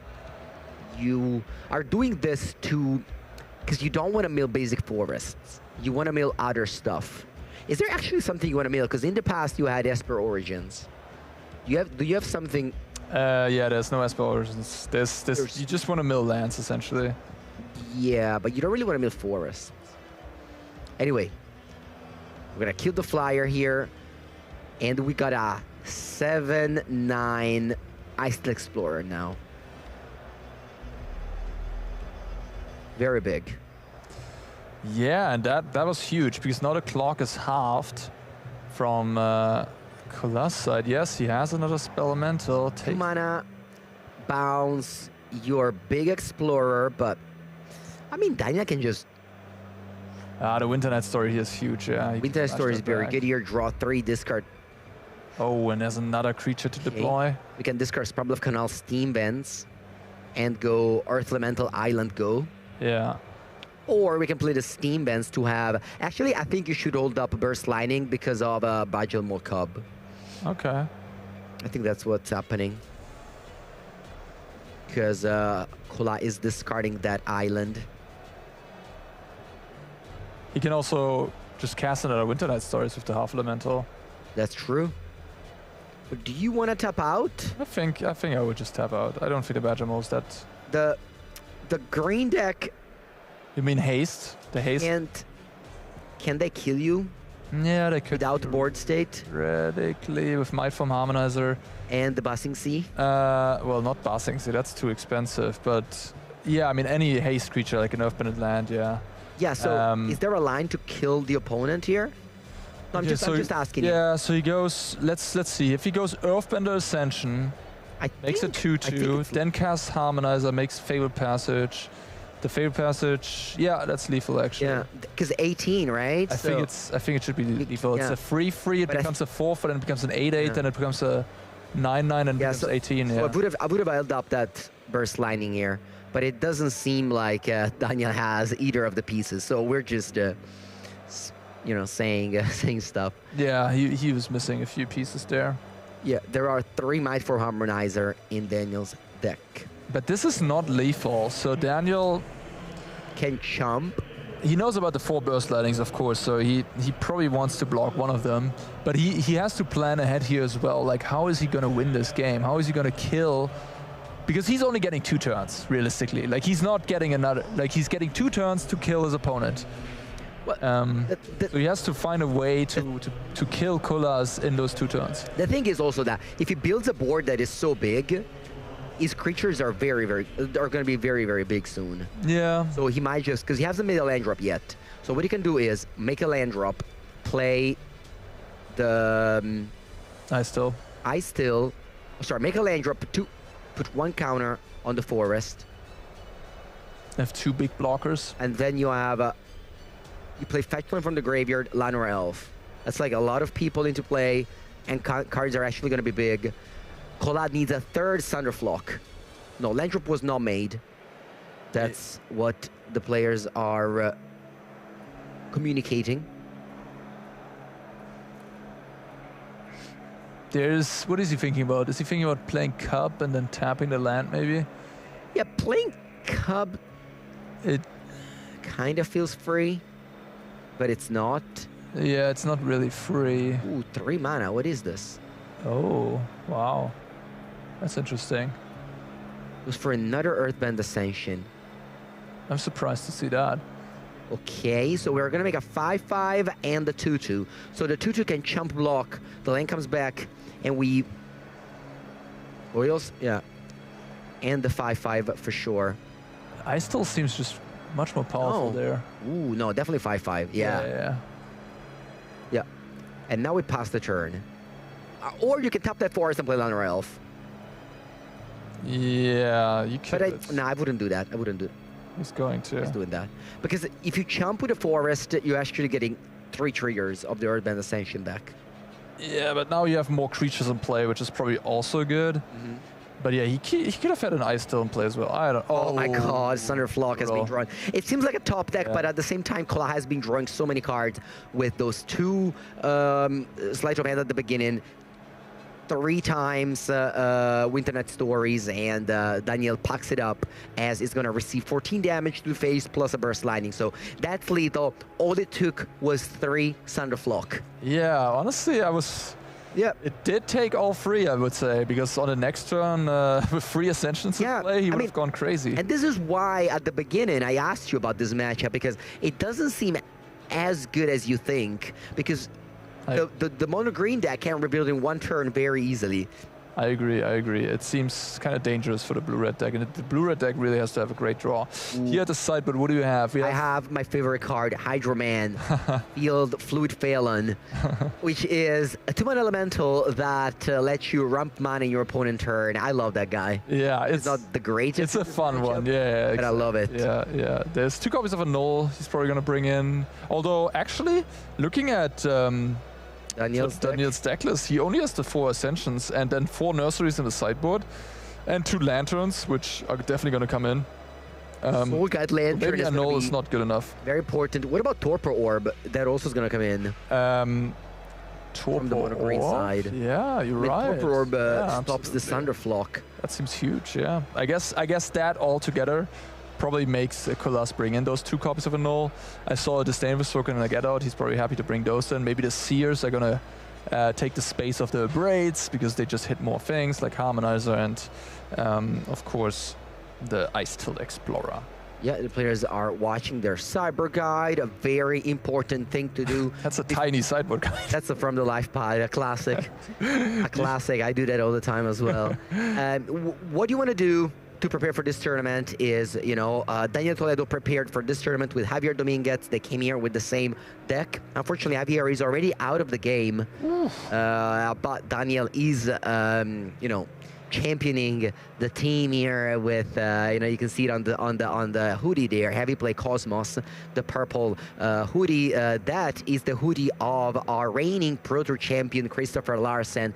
Their team came up with Dimir Excruciator at the last PT, putting 2 people in the top 8. Amazing result. That deck is a thing of a beauty. Unfortunately, Javier doesn't play that anymore, but definitely one of all time. And we speed up a little bit because the players are playing right behind us, but we are ahead of like 5 to 10 minutes, which lets us cut some, dead time, which makes Paper Magic sometimes boring. So thanks again to the production team for that. Yeah. We got Saza Chocobo, 1 mana, 0/1. Does it die to shock? Or are we seeing a Sleight of Hand played? Burst Lightning. And the Chocobo is dead. Daniel does not have a follow-up, does not have a turn to play, just passes it back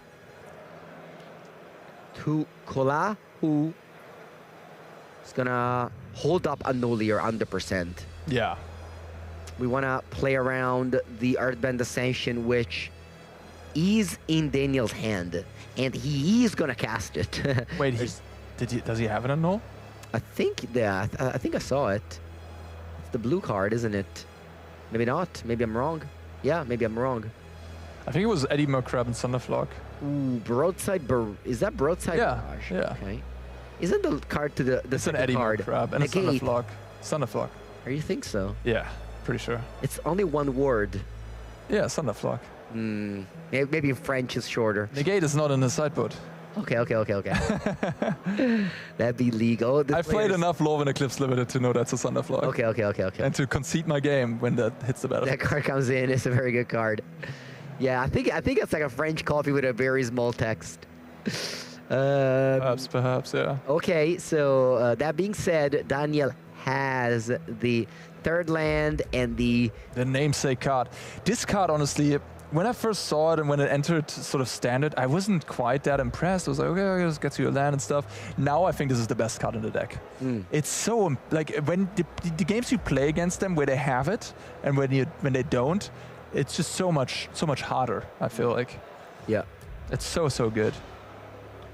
Yeah, was this archetype played at all at Worlds? Because Avatar was a set for Worlds. I don't think I remember seeing it. I feel like this kind of like came up on Magical Line a few weeks later. No, it saw play. The issue was that what also saw play was the cup variants, the Simic variants and all of that. That was just and they better. crushed it. And additionally, the banned airbending deck saw play at the time online and stuff. And banned airbending is also quite good against landfall, just like creature combo against creature combo. Banned airbending has a little bit more interaction. Yep. So we see an AWP followed by a 2-mana 4/5, which doesn't do that much, except it's an elemental that discounts Thunderflock. It's basically a 6-mana discount on our 5/5 flyer that bounces all non-elemental creatures, which is that forest with that 2 counters on it. It's actually a creature right now. It's airbended. Remember Tasigo the Golden Fang? Half element. Pretty much. Yeah, I mean, if you're empty-handed, you can play the adventure side, discard your hand draw 2, and then play. Okay, we have Ice Explorer, couple of triggers, mill first, and then we're just passing here, it seems. We have another land drop to make. I think there's a Might from Harmoners and another Ice Till in hand for Toledo. He can definitely get this Ice Till in play to 4 toughness again. Why do you think Daniel 6 toughness, I mean. played Escape Tunnel from hand instead of from the graveyard? Does he want to set up some nasty shenanigans. turn? Yeah, with, I think he wants to set up some shenanigans. You're right. Yeah, he's going to have it in play, then play Harmonize, and then go crazy. That's why he didn't want to do it. What's going to happen here is that Kola's going to pay 3 mana, bounce that Forest and the Acid Explorer. Yeah, he also has an Adimer Crab in play that he can hold up, which is going to be a pretty I sick don't turn. think he can hold it up because Thunderflock is 3 right now. And he only has 2 spells, you're right. Interesting. So he could play it first, but he chooses not to. 3 mana, bounce your Acid Explorer, bounce your Forest, and we have a 5/5 flyer now. Honestly, I feel like this matchup is probably, I mean... Remember the Forest, Daniel? Oh, yeah. Yeah, this is similarly to before with the creature land. You just pull it to the front to never forget it. And there we have 1 mana up for Burst Lightning. Wow, Daniel chooses not to crack any of this Escape Tunnel because he wants to put counters on. Oh, 1 turn too late, that Torpor Orb. Yeah, honestly. Torpor Orb would have been so strong last turn because you would have stopped the Thunderflock. I feel like that bouncing of the Forest might have... Like, he should have cracked at least 1 Escape Tunnel there. Okay, Mossborn Oh, Hydra. that's a Mossborn Hydra, not a Might from Harmoners. That's why he didn't crack those Escape Tunnels. Oh, yeah, that is going to be huge here. And, yeah, in a way protected, because these Escape Tunnels... How do you protect it? Oh, wow, this is so good, actually. Well, how do you protect it if Colas goes for a Burst Lightning here? Oh, in that 1/1, sense, yeah. just crack the tunnel. Yeah. There's no chance of killing it, and yeah, that makes sense. I thought that was a Might from Harmonizer. Now it makes sense to have these Escape Tunnels in play. And this Hydra is going to grow into a 2/2, then double its power. So it's a 4/4 right now. Yeah, and becomes a 4 counter. Does it start as a 1/1 actually? Oh, look at that. Daniel is holding priority. I see. So he gets another Earthbend trigger first. So yeah. it becomes a 3. Yeah, and then it's 6/12. And then he can do it again, actually. But you don't want to do it again now. I think you can just pass a turn. Why not? You want to do it now? This doesn't have haste. No, you can do it with the trigger still on the stack. Yeah, so, no. So the Hydra double triggering are both on the stack right now. Now you can crack again. Yeah. But I feel like it's already so big that you don't care. I guess so. Like, it would be a 24, I think. It would be a 6 plus 12, so it would be a 5. Oh, even bigger. No, there's 3 copy trigger. So yeah. It's 4, and then it's... Why not, 8, though? Then it's 16, 32. I think it's 32. Yeah, now it's very big. Yeah. I think it's 32 right now. Now it's going to be 8, 16, 32, yeah. All right. 32, 3 and 2. And we pass the turn. Now, Kola, of course, has another Thunderflock. Oh my god, he does? No, I'm just saying that could power this up. But he also has Edimer Crab. He has Edimer Crab, yeah, and that is going to be pretty relevant here. So now the Half Elemental can't attack anymore, right? So just a clock of 5 in the air.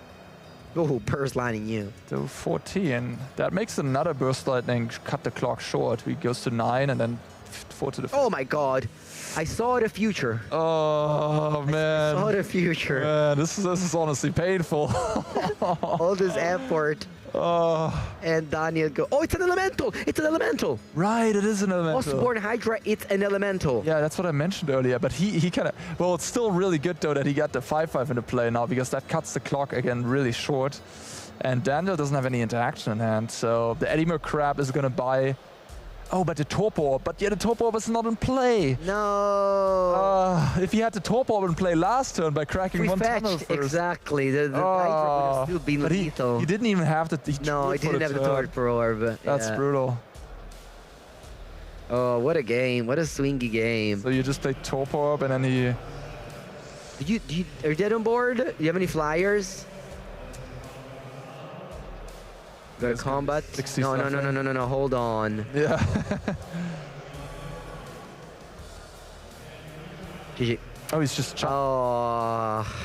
Two flyers yeah. Daniel is at 9. So, well, we've seen that if you draw 2 to 3 Thunderflock, the matchup is good for blue-red Spelementals, but you really need all of those because the green landfall deck is very, very strong and can power out that.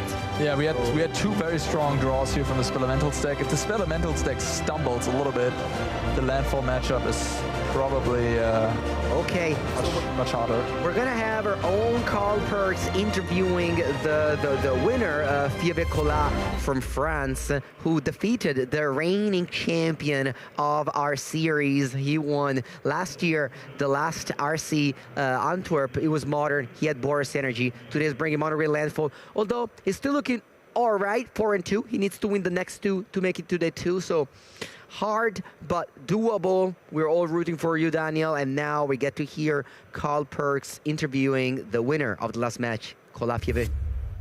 Kola, congratulations. Thank you. Thanks a lot. That was an awesome one. I only got to catch part of game 1, but he kept on tapping out, putting spells into play, and you kept on bouncing them all back. That was... Yeah, that was a dream game, I have to say. All aligned perfectly, and yeah, I won from that, yeah. Yeah, so normally would you consider Landfall to be a scary matchup for you? It depends, but the version I play against doesn't have the enchantment, the nursery main, so it's much easier, I think. Yeah, nursery are the real game breaker for me. So this weekend, the main decks to face are all Izzet decks. You're also playing an Izzet deck, but they're mostly either Lessons decks or really, really aggressive Prowess decks. Is this a field that you think are you happy with your pick? So I'm a Izzet player, and I play Spotlight Lyon, and I play Lesson. And I got demolished a bit. Okay. So I look for an easier deck, I would say. And then I saw Spelementals. And yeah, no offense to the player, but it's a bit easier. You play Sorcery Instant, you play big guys, and he all goes from there. So you deal 5 damage. You have to count in 5. It's easy. It's much easier than Lesson. Well, and yeah, I have to say I'm pretty happy with the results so far. So. Yeah, well, so far you're doing great. We're going to keep on tracking your success. You're almost locked for day 2, I believe. I missed 1 match. Yeah, 5-1. Yeah, it's okay. You can do it in the next one. Thank you. Anyways, congratulations. Thanks. Well done. We'll send it back to the casters. Do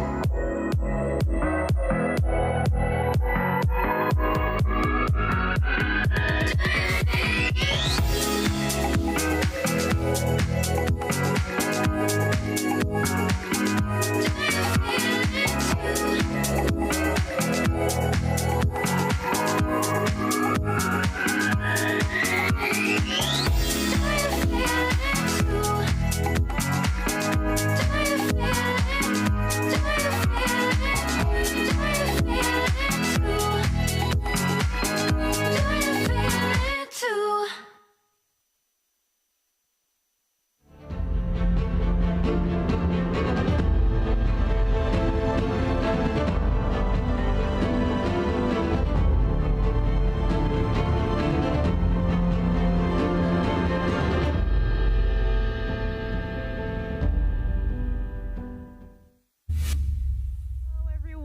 welcome back to the Regional Championship in Turin. I'm Filipa, joined by the one and only Simon Nielsen, and we are ready for round number 7 of this Regional Championship. Today is day 1 of the tournament. The format is standard, and players are looking into a score of 6-2 or better to advance into day 2. We are getting close.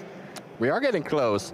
And yeah, this is the point of the tournament where, you know, like when the players started out, they were thinking 8 rounds ahead of me, I have to get the 6 wins to make day 2 and then go from there. But now we're at the point of the tournament where people started having records like 5-1 and 4-2, and they have, you know, they're pretty close to locking up that day 2 and just, you know, are starting to set sights for bigger goals. And so that's exactly the type of people we're going to see, because there are people who enter this room, you know, with decks that aren't very popular that we, you know, get to showcase on the big stage like this. So I'm very excited for this round. Speaking of showcasing, I know that we are showcasing here the standings with the highest players after the standings. So to see who's on top and on the way to make it into day 2. And let's see if we have any names that we recognize. Immediately I see Guglielmo Lupi that we've been seeing here over and over again in the European competitive scene. Second now on the rank. Yeah, so that's actually pretty funny, because what happened there was just an old standings from a previous event where you saw Lupi at the top. And what we'll see if we go to the second page is actually see his name again, because he's also 6-0 in this event. Alexei Polo, as well as someone winner of Spotlight Liverpool, also sitting here at 6-0. We also have, you know, a few other names at the top here. I don't know if we have a second page, which would help here. Oh yeah, we do. That is so nice. Yeah, so you see Guglielmo Lupi, top 8 of the last Pro Tour Magic Online champion. We also have Pierre Liebsch, who we also saw on that other slide, in first place, a top 8 competitor at one of our previous events here. I believe it must have been the regionals in the last regionals we had in Antwerp, as well as Socrates Rosakeas, one of the Greek grinders who keep showing up for these events and keep playing in the Pro Tour. So that's, you know, what is this, 15 players at 6-0 and one at 5-1. So there's like, you know, the undefeated field is shrinking in, but there's still a lot of people, because we were more than 1,000 to start with. So this means there'll still be plenty of undefeated players at the end of the day. 15 players already made it for sure into day 2. I know that they're trying to lock that top 36, because that guarantees them a place at Pro Tour Secrets of Strixhaven, which is going to happen in the beginning of May in Las Vegas. I'm going to be there playing some side events. You, Simon, are going to be there playing the Pro Tour. Side events? So a lot of fun during the weekend in Las Vegas. Some players will join us there. Now, they also are looking into first or second place to guarantee World Championship, besides, of course, $130,000 for the players here this weekend. That's a lot of money. Yes, it is indeed. So that's going to be very exciting for these players to compete for as we move into this day, or at the end of day 1, moving into day 2. And players to be here that to qualify to be at the Regional Championship through Regional Championship qualifiers. There's a lot of them. It can be on MTG Online, in your local game store. There's destination qualifiers. I have been into some of my local game store RCQs. The first one I went 0-2 drop. The second one I top 8'd. So next time I will win. I also went 0-2 drop at an RCQ. Really? Okay, yeah. I don't feel so bad now. Those are not easy, so shout out to the over 1,000 players that made it here this weekend. And if you want to be here in one of these events, you know, check out fanfinity.gg and see what are the next events in your local area. And maybe you will play against Simon Nielsen or me or any of the players that are already qualified to be here and keep grinding those events. You can follow us for the latest Magic Gathering updates using this QR code. A lot of exciting things. I love playing Magic, Simon. Yeah, Magic is great, and honestly, like, following the Fanfinity events will also give you more opportunities to qualify for these regional championships, because there are events held, you know, at the Spotlight event. We'll have Spotlight London coming up this summer. There'll be a team limited event in Bologna coming up. Brussels, or no? In Brussels, yes, sorry. There's a team trial sealed in Brussels coming up in July. So these are events you should be looking out for, and they will also have side events that qualify for the regional championship. So some of these players, they didn't qualify from the local game store. They, you know, did this, or they just showed up on Friday without an invitation, but just with dreams in their eyes, playing the last chance qualifiers that ran all of Friday. And, you know, a good handful of people got their invite through those as well. So those are the paths to get into this tournament. And, you know, something really really cool is that even for people that don't enjoy playing constructed Magic, I know there's a lot of limited fans, including myself. Actually, now there's the limited championship, which is a new thing. The first one will be held in 2027. There are several ways to qualify through MTG Arena, but also, for example, in the Spotlight series that we are going to have in London, I know there's going to be some qualifiers there for that event as well. So there's things even for the limited players, which is really nice. Finally, to have like some competitive events for the limited fans. Absolutely. Even tomorrow, there's going to be qualifiers for that tournament. All these big events will have Sunday qualifiers, and these tournaments are tough. It's 8 rounds of sealed, and then it cuts to top 32, which makes 4 draft pods, and the winner of each of those draft pods gets an invite. So lots of invites being handed out this weekend, not just in the main event, but also in all of these side events. Simon, you are a good player. Let's see if you're good as well at choosing players to do well this weekend. Let's take a look at our Caster Fantasy Draft. We were given the challenge to choose 5 players that we thought would do well here this weekend. For each of their wins, we get 3 points. Each of their draws, we get 1 point. So far, Team Mango ahead, 72 points. I'm way down there, the lowest of them all. Not only not great at playing Magic, but also not choosing the players, even with the world champion Javier Dominguez that I chose. Unfortunately, they're not doing so well. Now you, Simon, also not doing too hot in here. Yeah, no, I mean, it is hot in here, you know, because I'm wearing a full blazer and stuff. You know, you're very nice with your sleeveless dress once again. You know, maybe I should copy you tomorrow for another cameo. Just you know, showing up in my, you know, removing the sleeves completely from my outfit. But yeah, you know, the Tema is not going so well for the two of us in terms of the caster predictions. Andrea is kind of running away with things, but we do have Carl who can upset him. If you all like Carl and you want to root for him, well, we have a player in his roster coming up this round. It is, you know, Carl was primarily choosing local people from Berlin, and one of the ones that he had his eyes on was Katharina Birnstiel, who is playing Momo White, our favorite deck here in the caster team. You know, we just love the deck name that you know, we got here for this weekend, for this mono white deck that is built around Momo Friendly Flyer, and that's exactly what we will be seeing this round. So I'm very looking forward to that. Yes, I think we are ready to take a look at the deck list of what we are about to see here. As you said, I know that Carl chose some Berliners, as he calls them, to be here as his Caster Fantasy Prediction Draft. And we are ready as our players shuffle up and try to...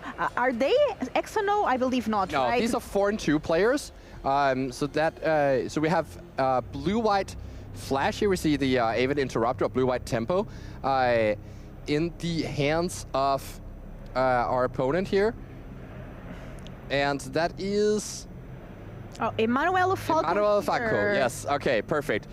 So, who's playing Azorius Tempo here. And this is a version that actually plays 2 copies of Get Out in the main deck and 2 copies of Spell Snare. So it has more counter spells that you would normally see from this version. We've seen stuff like Ajani, Outland Chaperone, and stuff like this in these deck lists. But no, this version is a lot cleaner. It's still playing the Avatar's Wrath, but has some counter spells and some lanterns. Still 4 copies of High Noon in the main deck. The whole idea is that once you have a High Noon in play, once you have a Voice of Victory in play, the opponent can only cast 1 spell during their own turn, and you can just play your Avid Interrupter or play your Aang, and they stop that turn completely as you take over the game. So that's the whole idea behind this blue and white flashy deck.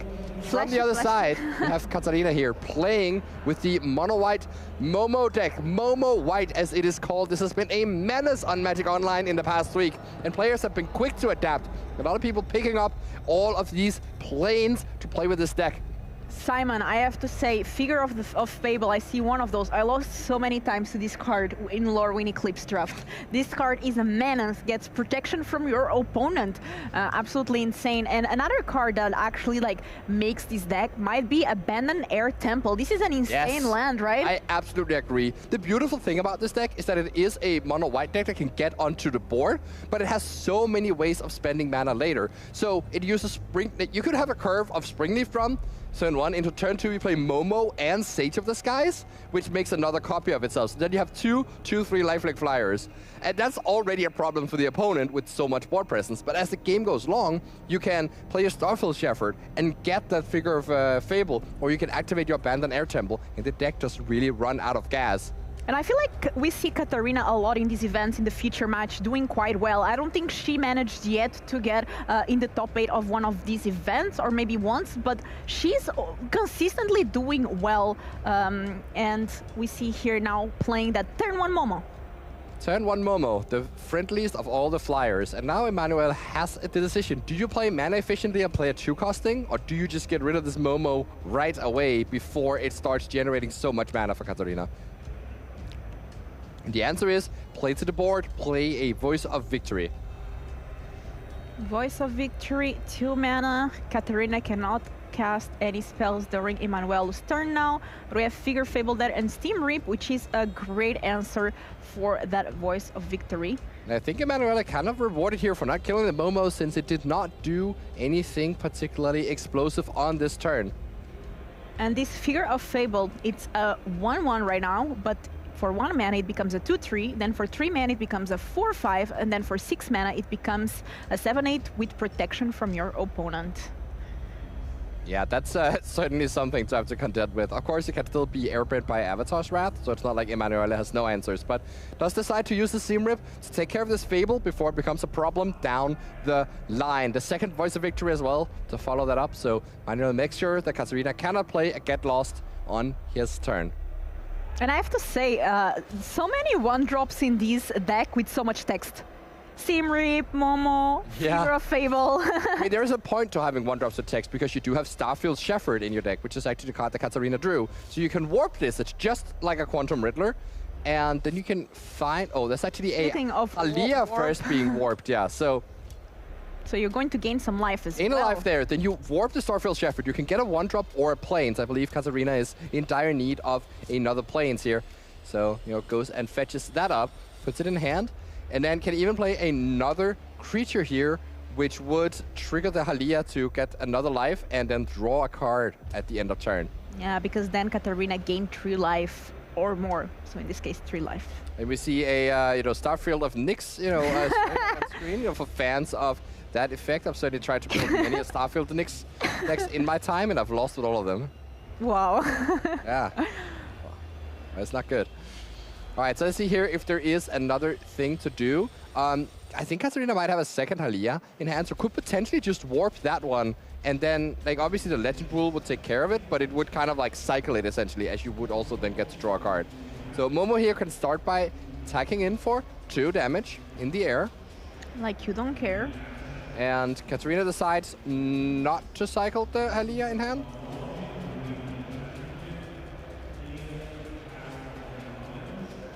Yeah, looks like that's the case. Decides not to cycle the Aliyah in hand, and the Momo goes back to being a 1-1. 3 cards in hand for Emanuelo. Aeon Interrupter. There's an Enduring Curiosity. So that's the Voice of Victory attacking and making 2 1/1 tokens. That's what it does, attacking for 3 damage. It kind of looks like a control hate card in the sense that it makes you not play on the opponent's turn, but also just attacks for quite a lot of damage. Even though it's a 1/3, it does attack pretty heavily here. And now Emmanuel gets to keep up that Aeon Interrupter, and this is the real synergy of the deck, because normally the way you play against Aang and Aeon Interrupter is that you just pass the turn, play something on your opponent's turn, and then their 3 mana gets really awkward. But Voice of Victory completely shuts down that play pattern, and that's the beauty of this deck. Yeah, especially then paired up with Ainun, things can get pretty dicey. So let's start by warping. Yet another Aliyah here, and Manuela says, that is so fine. You can have your warped creature here. As now we see, is that a... yes, so that is a Sage of the Skies being played right there. So this one says if you played another spell this turn, it makes a copy of itself. But it does get countered, so no advantage there. And now we see why Katarina held on to that Aliyah last turn to enable this exact playline here.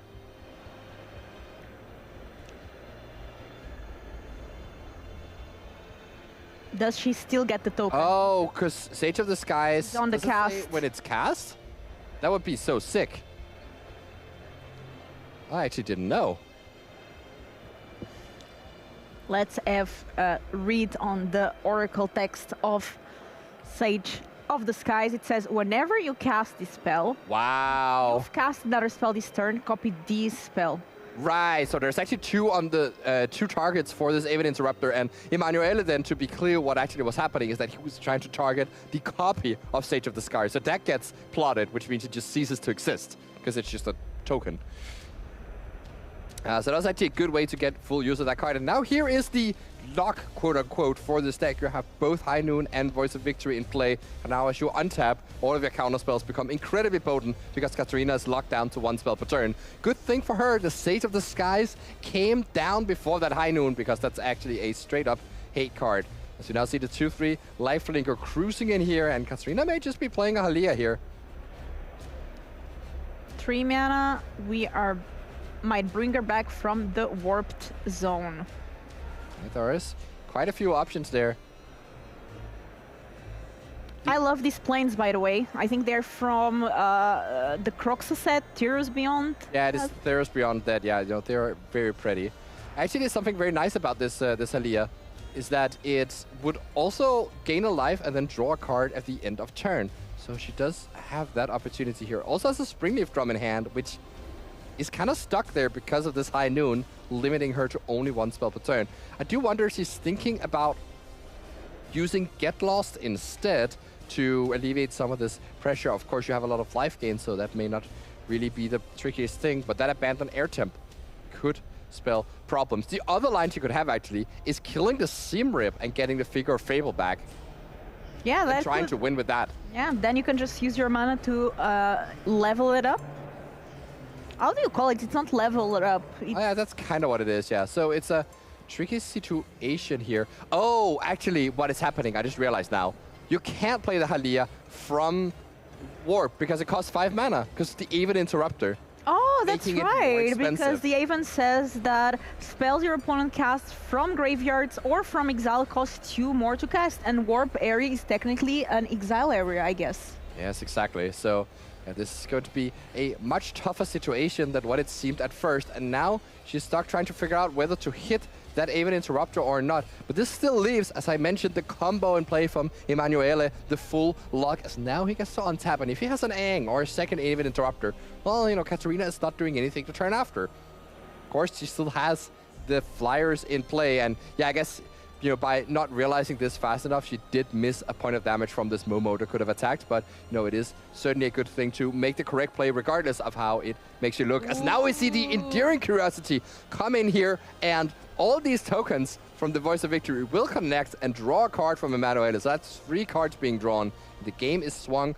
I think it was 3 lands. Yeah, okay, maybe swinging back again as we see that Avatar's Wrath in Emanuele's hand.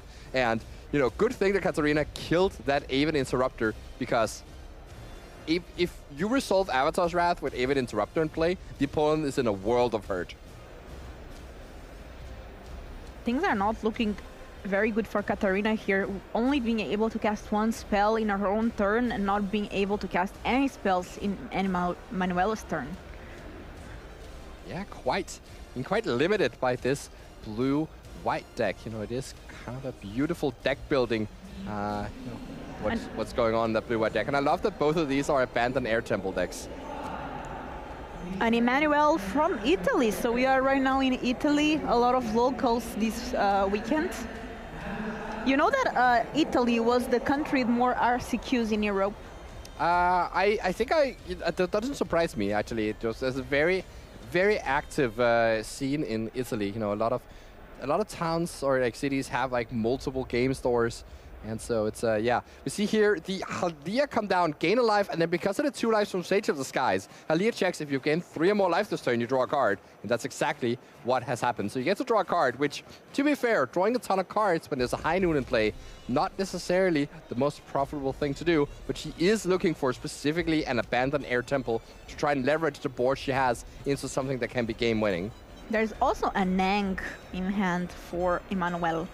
Right, so this is an attack here, and Halia does get to munch on this Voice of Victory, but even if Emanuele lets this happen, that's still a lot of card draw. Potentially could also just activate the Abandoned Air Temple to save the Voice of Victory, but that means you spend your entire turn to keep that voice alive and draw a bunch of cards that you don't get to use because, well, you don't have the mana for them anymore. So I wonder if it's just better for Emanuele to let this go just draw the 3 cards and potentially play an Avatar's Wrath, which is going to restrict Katarina even more. Then you can also not cast a second spell for the turn because of the Voice of Victory. Not Voice of Victory, sorry. The High Noon. High Noon. Yeah. It's still in the board, right? Yeah, the High Noon's still there. It's Okay. right under the round 7. But instead, Emanuele here is going to use, very tricky thing, use the Aang to airbend that Halia. So we have a separate zone here for which cards are warped and which cards are airbend and which cards are plotted. There's a lot of different exile zones going on in this game. So now the tokens and the Enduring Curiosity will connect and draw 3 cards. As you know, deal damage to the opponent with a creature, you get to draw a card, and that is not limited. So lots of cards here from Emanuele. Did he find another flash creature or another counterspell to stop the one thing that Katarina gets to do next turn?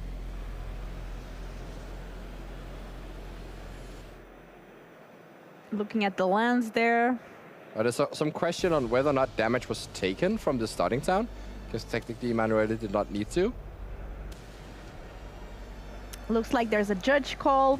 Yeah, maybe something there related with the life totals. And Simon, airbending, it's pretty good.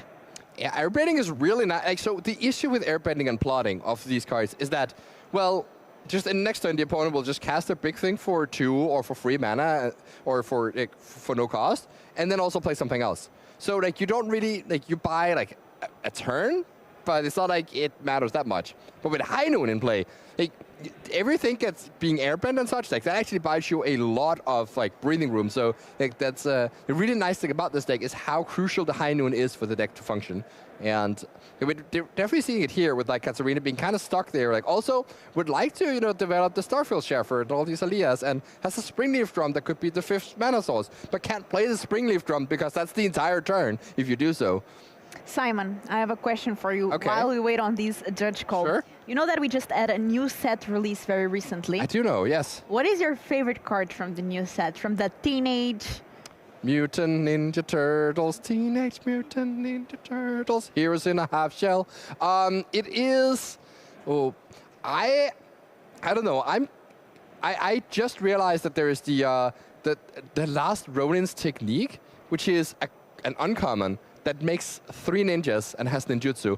So if you ninjutsu, or it has sneak, the new ninjutsu payoff. So if you do it for 2 mana, return an attacking creature to your hand, you get to make 3 ninjas. And I saw a player in the tournament playing that with Kaito. So you can emblem Kaito, and you turn these 1/1 ninjas into like 2/2s or 3/3s. And I thought that was very cool.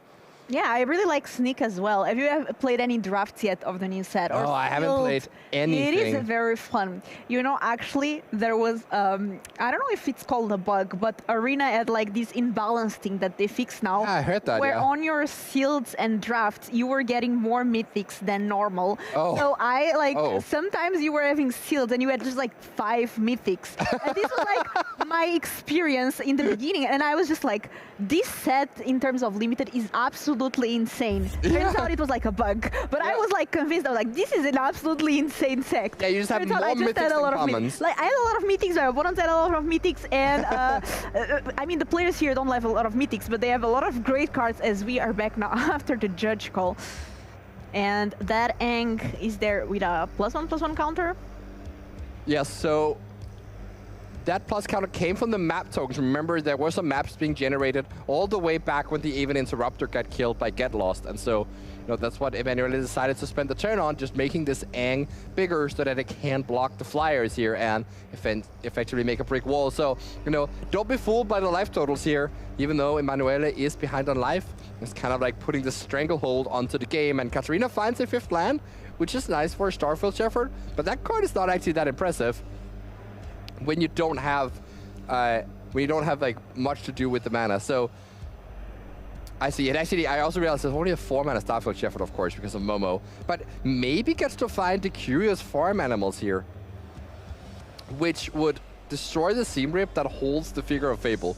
That would be like one way that Katarina can do something relevant. That's exactly what will happen here. So Katarina notices, can only play 1 spell a turn, but maybe if I make that spell, be super impactful as a figure of fable, that could actually matter. But in this case, it's super impactful as a curious farm animals. You know, that's kind of what you have to go through first. And normally you'd be able to play a Pixie here and return the Starfield Shepherd to hand and like keep going and searching up more things. But yeah, no, the High Noon also says no to that. Yeah, things not looking too good here with Katarina, a bit locked from Voice of Victory and Ainun when Emmanuel has ways like Aang and even Interrupter to disrupt Katarina's only spell of the turn. You see a second Aang in hand there, and there's also the opportunity to use Waterbend to flip the Aang pretty soon. That's a quite relevant ability on that card. Yeah, then it becomes a 5/5, and when it attacks, you give +1/+1 to all your tapped creatures. Also, then you don't have the legendary rule on the second Aang, because it's a different Aang, right? Yes, that's true. Yeah, so once you flip your first Aang, you do not have to do that anymore. I will note here something very important. Emmanuel just tapped all of his blue lands to play this Avatar's Wrath, and no longer has Aang up. So that could be an important misplay in this situation. Let's see if it comes back to bite him. Oh yeah, that's right. So all of these cards, oh, actually, but no, it doesn't, banded because there's your own Aang is airbend. That's so cool. So I wonder actually if that was on purpose, just to like make it seem less clear. And yeah, I definitely see the power of this Avatar's Wrath after you've established your lock and you get to hit one of your tempo pieces, because this is exactly what you want to be doing. Now there's a board presence. Katarina only got to spend the 1 mana for turn playing those curious farm animals, and they're sent into airbend. Now Emmanuel can attack with these, you know, play another Aang on the next thing that Katarina plays, and that is game over. The game is fully locked up. I love how this, you know, we call it Azorius Tempo, but this is a prison deck. Yes. This is just trying to lock out the opponent, you know, put him in a cell, never let them do anything once you... This is Lantern control. That's what it is. Fun. Fun and games. Now attacking here with both creatures, that's going to be 6 damage. Katarina down pretty low on life, and we are going to draw 2 cards. One of them, Voice of Victory. Oh yeah, that's kind of the voice that heralds victory of this game. I don't think there's anything that Katarina can do knowing that there's a second Aang in hand, so whatever spell Katarina might try to play will be... Ah, that's a Soulstone Sanctuary. That is not a spell. So technically that could actually block one of the attackers, but it doesn't really matter. This Avid Interrupter is going to you know, plot the one spell that Katarina gets to cast a turn, and that is Emmanuel taking the first game. I'm pretty impressed there. As you said, a bit of a prison deck, you know, like I play spells, you do not play. So, I mean, this is absolutely wild for both players there. I also really like the Momo deck. Yeah, it is certainly cute, but I am very... I'm very happy to see the blue-white deck kind of get to showcase why it is so good. Because when you look at the deck, and sometimes when you see it play, it might kind of look like a mystery, you know, as to why it is so good. We saw Barcelona earlier, who I actually lost to in Lyon, where he was still playing the blue-white tempo deck all the way back then. And beat me in that tournament. You know, we saw him win a feature match earlier against Landfall by, you know, using some of these tricky things that the deck can do. And we see here as we go into sideboarding, you know, there's going to be some options here for Emmanuel. I wonder if the Stoic Sphinx is going to come in just as like another flyer. But it's possible that you don't really care too much about the flyers in Katarina's deck. The Day of Judgment could potentially be quite good at mopping up a board. I think the thing you're most afraid of is a situation where the Momo just completely pops off and makes a huge board, and you need as many ways to clear that up as you possibly can. We see here now the sideboards from both players, and we will see if we have a bit of more dynamic game 2. We have here Emmanuel Falco now, Azorius Tempo, full deck list. No new cards, though, from the Teenage Ninja Turtle set. And none of that sort. And of course, Emmanuel is going to look to cut those Soul Guide Lanterns at least. The Spell Snares do have some targets, but are generally not that not that good against this mono-white deck that is trying to cost reduction, more expensive cards. So, you know, I could see both of those get boarded out. The Voice of Victory doesn't have that much text, but it just makes your Enduring Curiosity is better, and it's generally just a fine card. So maybe not too much sideboarding from the side of Emanuele. Let's see what we can do if we are in Katharina Birnstiel's seat. Our player from Berlin here on Carl's caster fantasy draft here. There are some options here for this situation, but none of them are particularly good. I think the most important card here is the Requisition Raid. This one lets you destroy an enchantment, and you can get rid of that High Noon that is so problematic for the way your deck wants to develop. As well as put a plus count on each of your creatures in these battles of 2 white decks where any small sizing increase could matter quite a bit. Also, the Sheltered by Ghosts may come in handy here as another way to remove an Aven Interrupter, but is of course quite risky because if that creature ever gets airbent, then you might be in trouble. So, some options here on this side of Katharina. Yeah, and players getting ready here. This is an open deck list tournament. As a reminder, we are right now on round number 7. That's the second to last round of the day. Total of 8 rounds. Players need 6-2 or better, score 18 points to advance into day 2. That means that these players, they are losing out. So if they lose, they're out of day 2. Which is quite heartbreaking after playing 7 rounds of Magic. So they're really looking forward to winning this match and the following one. Very important games. They must be quite nervous on the camera. Simon, do you still get nervous when you are on camera or not anymore?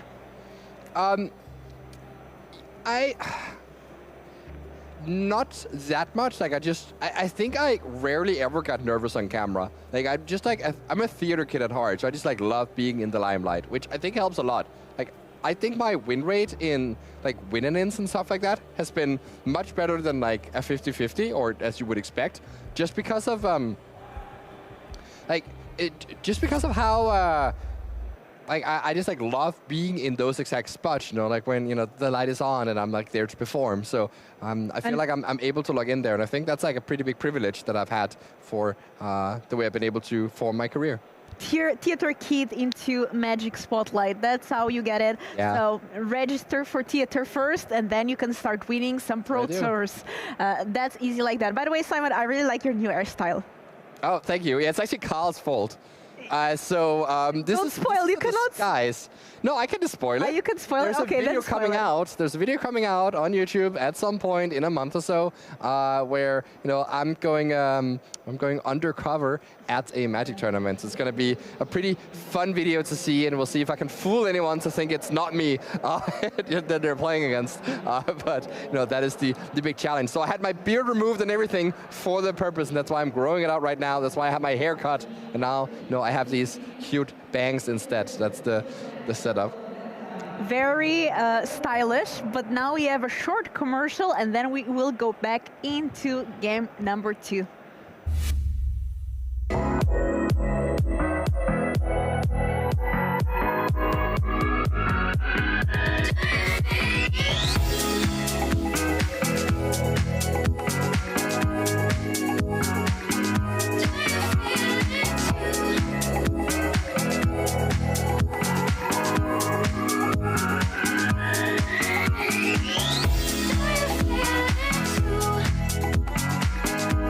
you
And we are back. I have to say, I always laugh a lot at MTG Malone's Ultimate Guard ads. Those are funny ones, you know. Ads don't have to be boring. They don't have to be boring. They're probably ideally not. I think, you know, a lot of the ad industry would say, but you know, yeah, not all can live up to that potential. Anyways, it does sound like we are ready to head back into our feature match here. Katarina now on the play, game number 2. With that Momo deck, let's see if there can be any explosive Springleaf Drum turns to this specific game.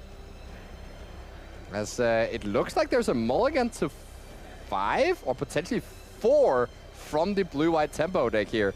So that's you know, why we had to have a little bit of a break, as Emanuele had to do a lot of shuffling here and figure out what to put on bottom. So that's the mulligan to 4.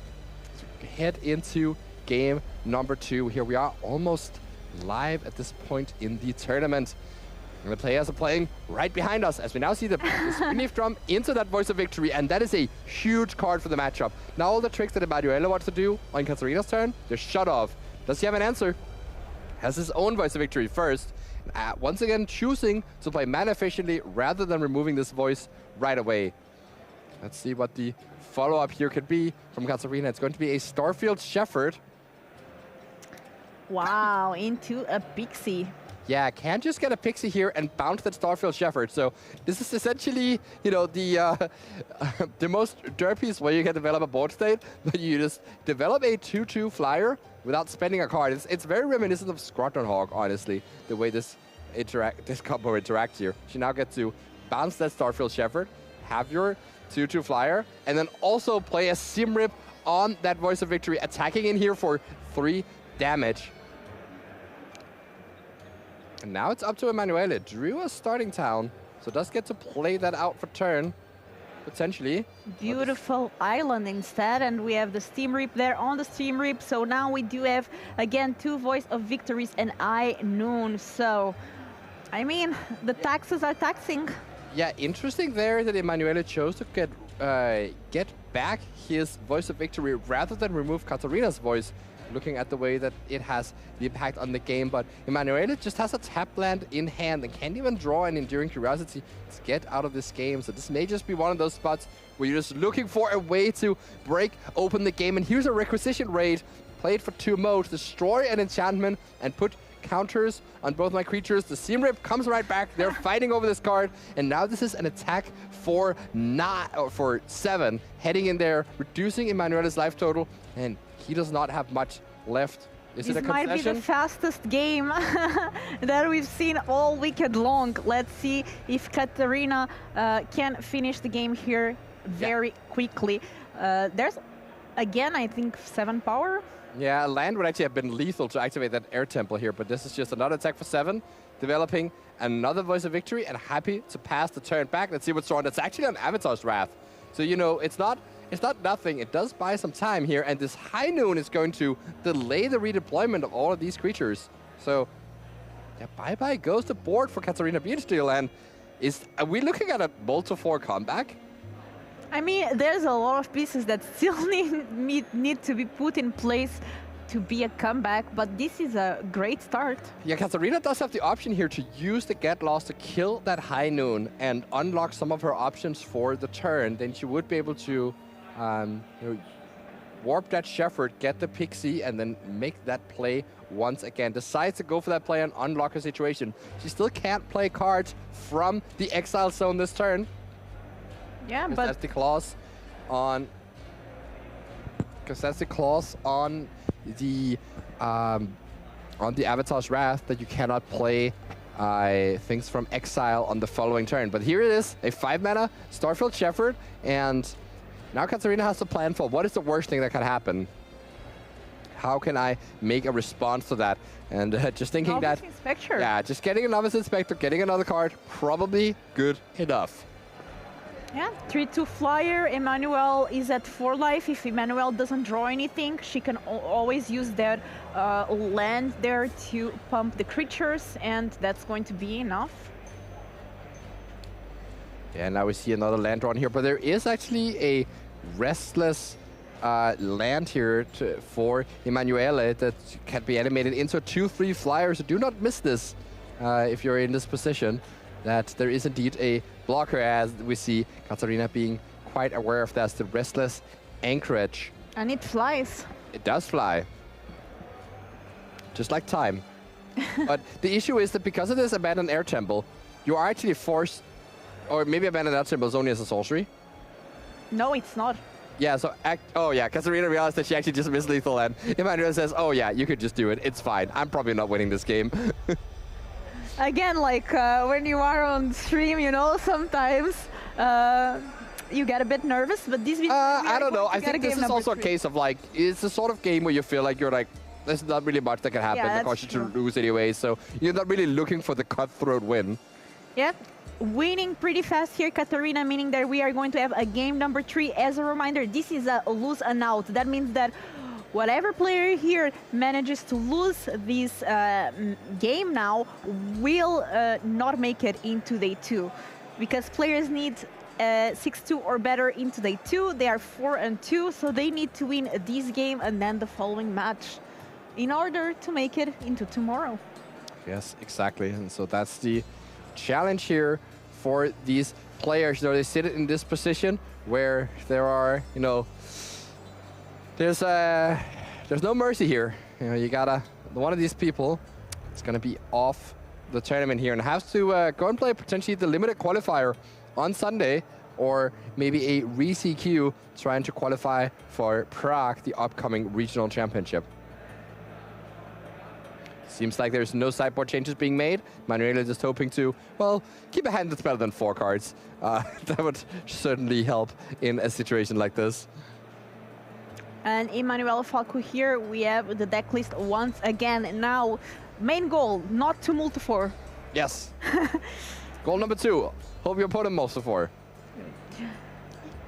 You know what, like, I will be honest, if I'm at a Friday Night Magic, it doesn't matter, but if I'm in an competitive event and my player is mulligan to 4, I'm like feeling bad for them, but on the inside, I'm like, yes. You know, at the World Championship in Standard, I lost to a mulligan to 4. Oh, wow. Yes. So you are not the one that mulligan to 4. No. I kept a 7-card hand, and I lost to a mull to 4. Wow. That was how good my deck choice was for that event.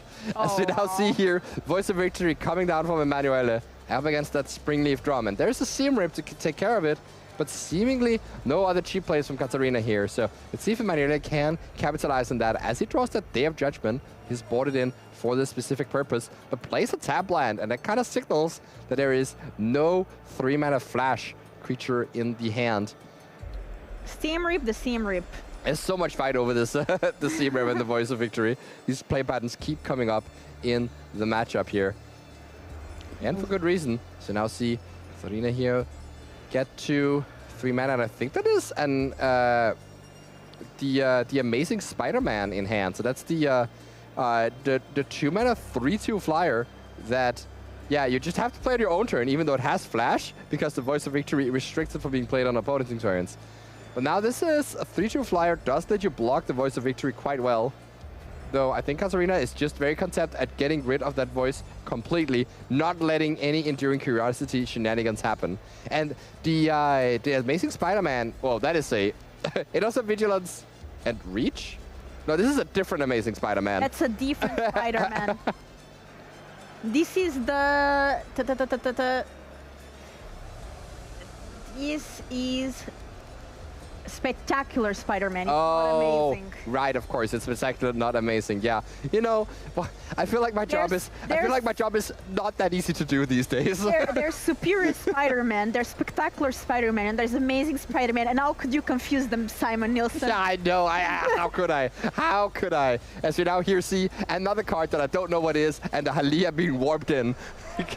Is the Cosmo Grand Zenith, I believe. Oh, that is a great card here. So Cosmo Grand Zenith says when you play your second spell each turn, you get to either make 2 1/1s or put a plus counter on each of your creatures. And so those cards you see on the back face there, those are 1/1 tokens being created by the Cosmo Grand Zenith. And now the Day of Judgment finds its purchase, but it only trades for the Zenith and nothing else. It is a good use of the Day of Judgment nonetheless. So now the question is, can Katarina redevelop Can her deck do the thing it's designed to do and keep having gas late into the game? There's a second Cosmo Grand Zenith in hand. And so now she has to decide exactly how to plan this out.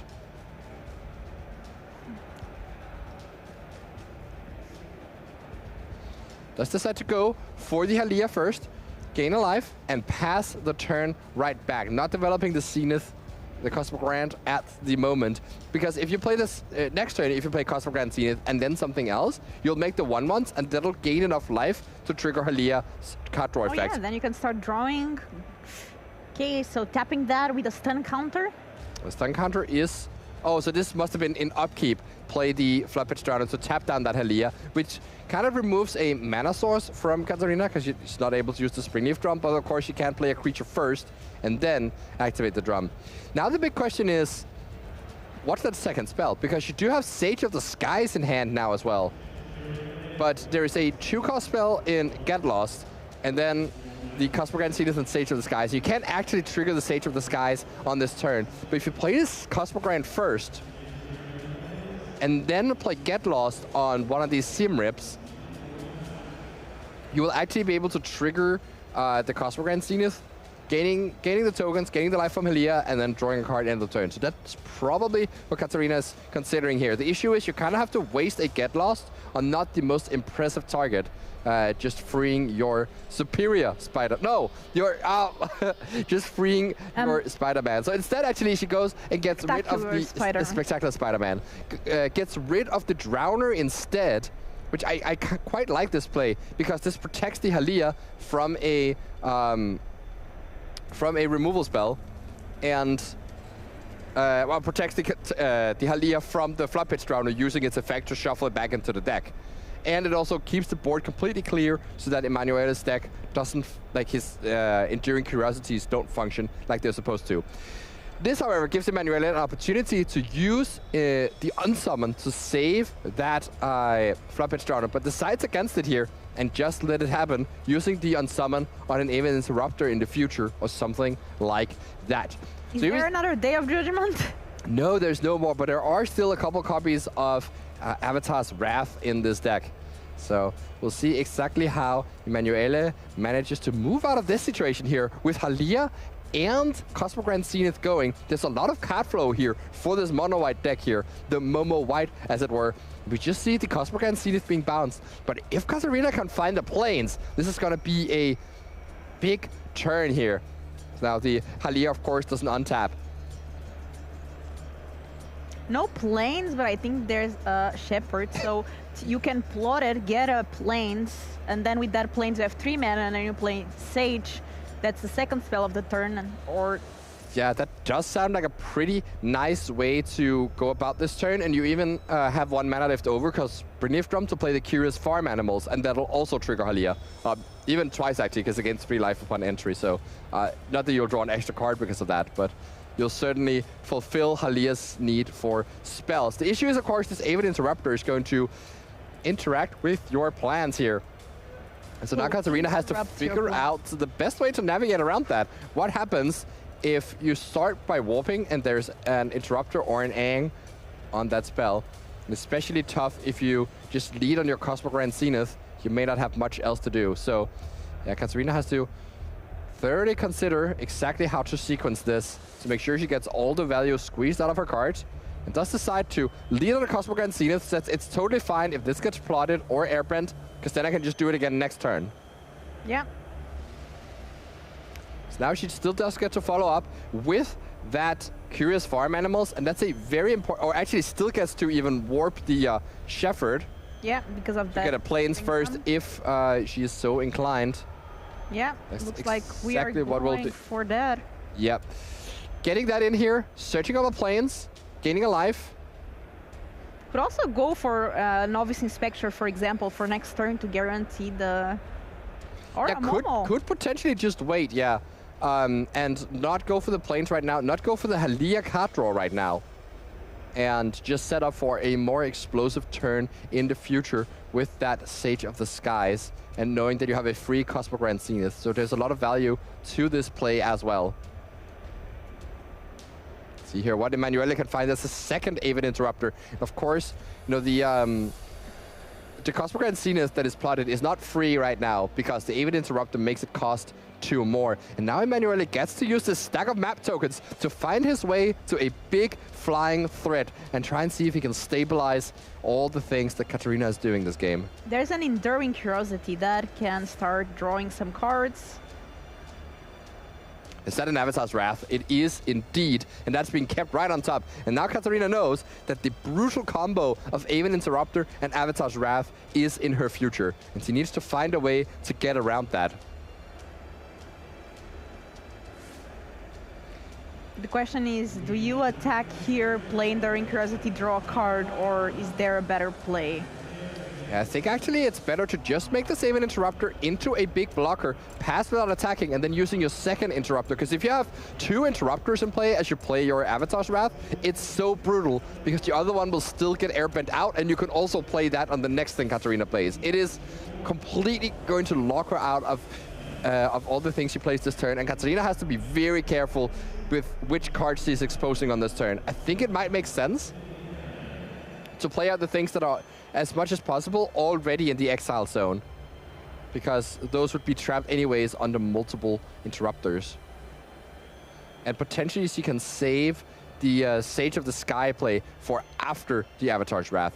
So let's see here if she does find a line like that. The more you can also trigger your Cosmogran Zenith, the better the situation will be for you. So it does start with that 2-mana Cosmogran Zenith. It does get plotted again. Now you can play it next turn for free, quote unquote, but obviously you have to pay 4 mana for the privilege to do so. And even the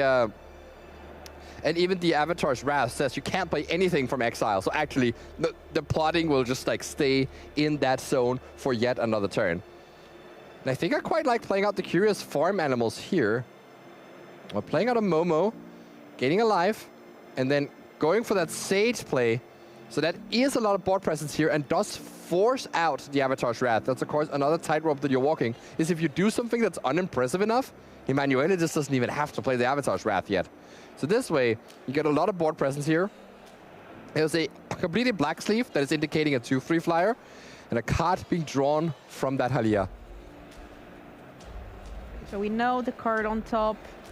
You have to deploy it here, keeping 2 mana, so that's going to be important to play cards from the plotted area.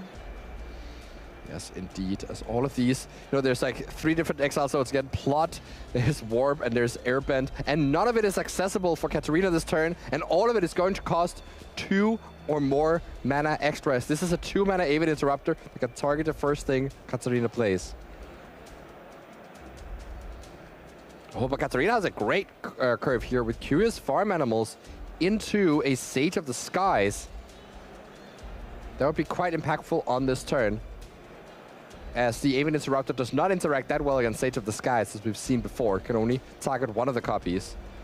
She needs to make sure that she does this the right way. If she leads on Shepherd, Emanuele can just Aven Interrupt the Shepherd, and she doesn't have the 3 mana for that Sage of the Skies, because there'll never be a creature to tap for a drum.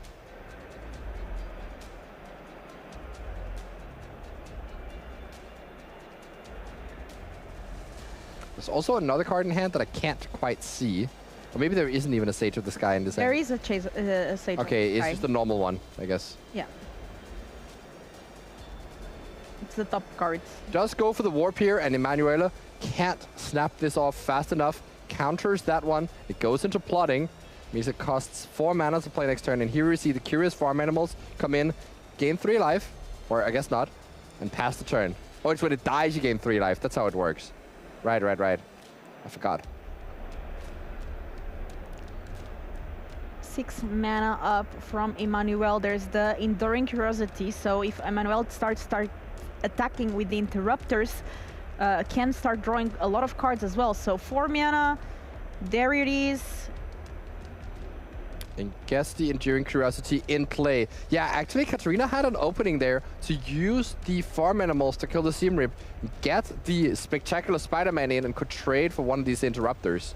But might have different plans for what that Spider-Man is doing. Manuela, on the other hand, is really capitalizing on the way he's carefully set up the sports state now with those two interrupters drawing 2 cards. I think this game is quite exciting. That's a second Avatar's Wrath. You know, not only did we have a Day of Judgment and 1 Avatar's Wrath, but we're also going to see a second one come down in this game.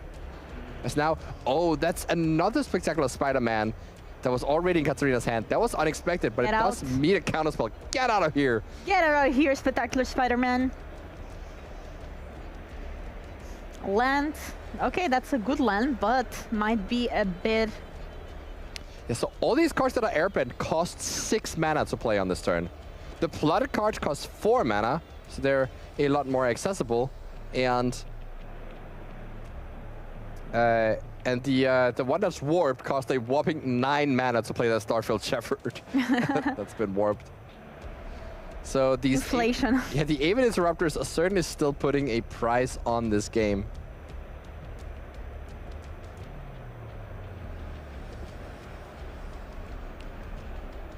Five mana available for Katarina, +1 from the Springleaf Drums.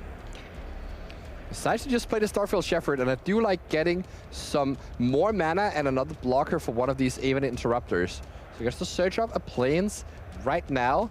And then the farm animals could even free the Spectacular Spider-Man. So you could even double block the 4/4 Aven if you were so inclined. Making sure to get rid of one of these and kind of releasing the strain on the current situation. But actually, oh right, the Plains allows for that Sage of the Skies to be played, creating a 2/3 token. That's a copy of it. So this is two 2/3 flyers as well as that Starfield Shepherd. And now the board is kind of under control again. Of course, that brutal second Avatar's Wrath is going to crush the dreams here of Katarina. Emanuele just has to set up, thinking carefully about how to do this. You can easily airbend here and chooses, of course, the Enduring Curiosity, airbending the other 2 creatures, because you know all of this that is in exile right now is not able to be cast. So Katarina can only play the card she draws off the top, and that can also be plotted by the Aven Interrupters. Oh, even getting in here with the Restless Anchorage. Of course, Emanuele realizing that he probably doesn't even need to keep up the Aven Interrupter on this specific turn, and can try and strangle the game even more by drawing an extra card. Yeah, things are not really looking good here for Katarina. Cannot play cards from the airbended area. Or even the plotted area. Oh, but actually seems like, oh yeah, so Manuel says, no, you cannot do that. And yeah, that does make the situation much tougher. Let's see what was drawn for turn. Katarina is just going to be a Plains, and I guess you can activate the Soulstone Sanctuary and attack for 3. And then you can block that Enduring Curiosity to prevent another card draw from Emanuele. But and next turn is the one where the cards you play from Airbend are going to determine a lot here. You get to play the plot card for free from Cosmic Grand Zenith, but that will immediately get countered. And then the next card you play will probably also get countered, and then you have to pay 6 mana for the next card you play, and that should be good. Oh, the Seam Rip actually doesn't have a target because it says non-land. Okay, and Katarina lets Emanuele here take it back. There's no valid target. I think they're getting a judge. Because like you can play the Steam Rip, it will just not have a target, I guess. Yeah, I mean, it was a legal play. You can even choose to spring it. It's a permanent, exactly. So there is a target. Yeah, but so like it seems like they're just shortcutting and like letting the take back happen. But the judges are just making sure that this is actually something we can do. And yeah, if both the players agree to make a fix, it's usually totally fine to do so. And we'll see the map token being used here to try and grow this Curiosity out of the range of the block from that Soulstone Sanctuary, and does hit a Tishana's Tidebinder, manages to do so. Yeah, we just see this Azorius Tempo deck here. The Tempo deck here being more and more impressive every time we see it in play. It really is able to pull its way out of multiple situations. There's so many cards for Katarina available. Like, is that 8 cards in exile right now? So her hand is virtually huge, but she can't deploy it because these interrupters are just going to stop whatever comes down next turn. And this Curiosity is going to keep refueling Emanuele with more card. Oh, and this High Noon is completely locking up the game here. Prison. Yes, the prison is in play. And she can't do anything. She can't even trigger Sage of the Skies under these conditions. Gets in for a measly 3 damage here with the Soulstone Sanctuary and just passes the turn, it seems, to give the Aven Interrupters no targets. Might as well play something to force it out. It's a curious farm animals, but no matter what it is, the Aven Interruptor is going to come down, and Katarina Bierstiel scoops up the game. That is Emanuele taking down this game after mulliganing for 4 in game 2. Takes down the full match against one of Berlin's top grinders. And this is a situation where Emanuele now is 1 win away from that day 2 spot after a hard-fought, almost 50-minute feature match here. And unfortunately, Carl Perks loses 1 member of his caster fantasy draft as Katarina will not advance into day 2. Although I do have to say I did love this Momo deck. It's a very interesting deck, and you know, it was a shame that he couldn't get there, but Prison legal in standard. Prison legal in standard, yeah. If you're curious about how this blue-white deck plays, this is a great round to watch all of the cute things you can do with this deck. Make sure you airprint your own Angs and your own Aven Interrupters, and you keep stopping the opponent from doing what they want to do. That's it, and I think we are coming close to an end to this round 7. Cannot believe it's been 7 rounds so far. Oh, never mind. We actually have a backup feature match. You have a backup feature match. Wow, yeah, this is the one I was really looking forward to for this specific round, because this is one where we're showcasing a deck that not very many people are playing in this tournament, and up against a very tough opponent. So this is what we're going to see here. We have Daniele Apollonio playing blue-white Utters. So this is a combo deck that uses Valley Floodcaller and Further Core. Further Core is a changeling, so it's an Otter, which means you get to untap it with your Valley Floodcaller whenever you play a non-creature spell. That means the deck can play out kind of like a Storm deck, where you keep playing spells to untap your core and eventually going infinite with Boomerang Basics and Storm Chaser's Talent. So it's a very cute deck here, just in a clean blue and white shell. You have 6 command, which looks, why do you have this card? You're not a Merfolk deck. No, you can copy the Further Core because it's a Merfolk. And when you have 2 in play, it gets so much easier to go off with your Valley Floodcaller. But you have Rolling Dragonstorm and Mox Jasper. You don't have any dragons. Yes, you do. The Further Core is a dragon. And I recognize that face. Looks like the opponent there is Marco Vassallo that we've been seeing here on the competitive scene, playing Dimir mid-range. And let's take a look at this list. So it's not the Excruciator list that we often see in Dimir.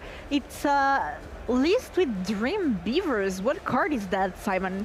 Oh yeah, we love the Dream Beavers here from Marco Vassallo, previous Mox champion, also known as True Hero. One of the people who can come up with incredibly well-built versions of decks out of the Italian scene here. And Dream Beavers is the 1-mana 1/1 flyer that drains the opponent when it comes into play and scrying 1. So it's perfect for setting up the ninjutsu of Kaito. These blue and black players have recognized that Kaito is just one of the strongest things you can do. But Marco goes a step further, and instead of building his deck with a bunch more like tricksy things like the Deep Cavern Bat and Enduring Curiosity, goes to some of the other good things that this card color combination can do. Uses Quantum Riddler for card draw instead, and the Suspirious Spider-Man Deceit combo as the way to go over the top of opposing decks. This is a very interesting deck list. You also see 4 copies of Tragic Trajectory because there are so many ways to trigger it in this deck, between warping and evoking and cracking map tokens, etc.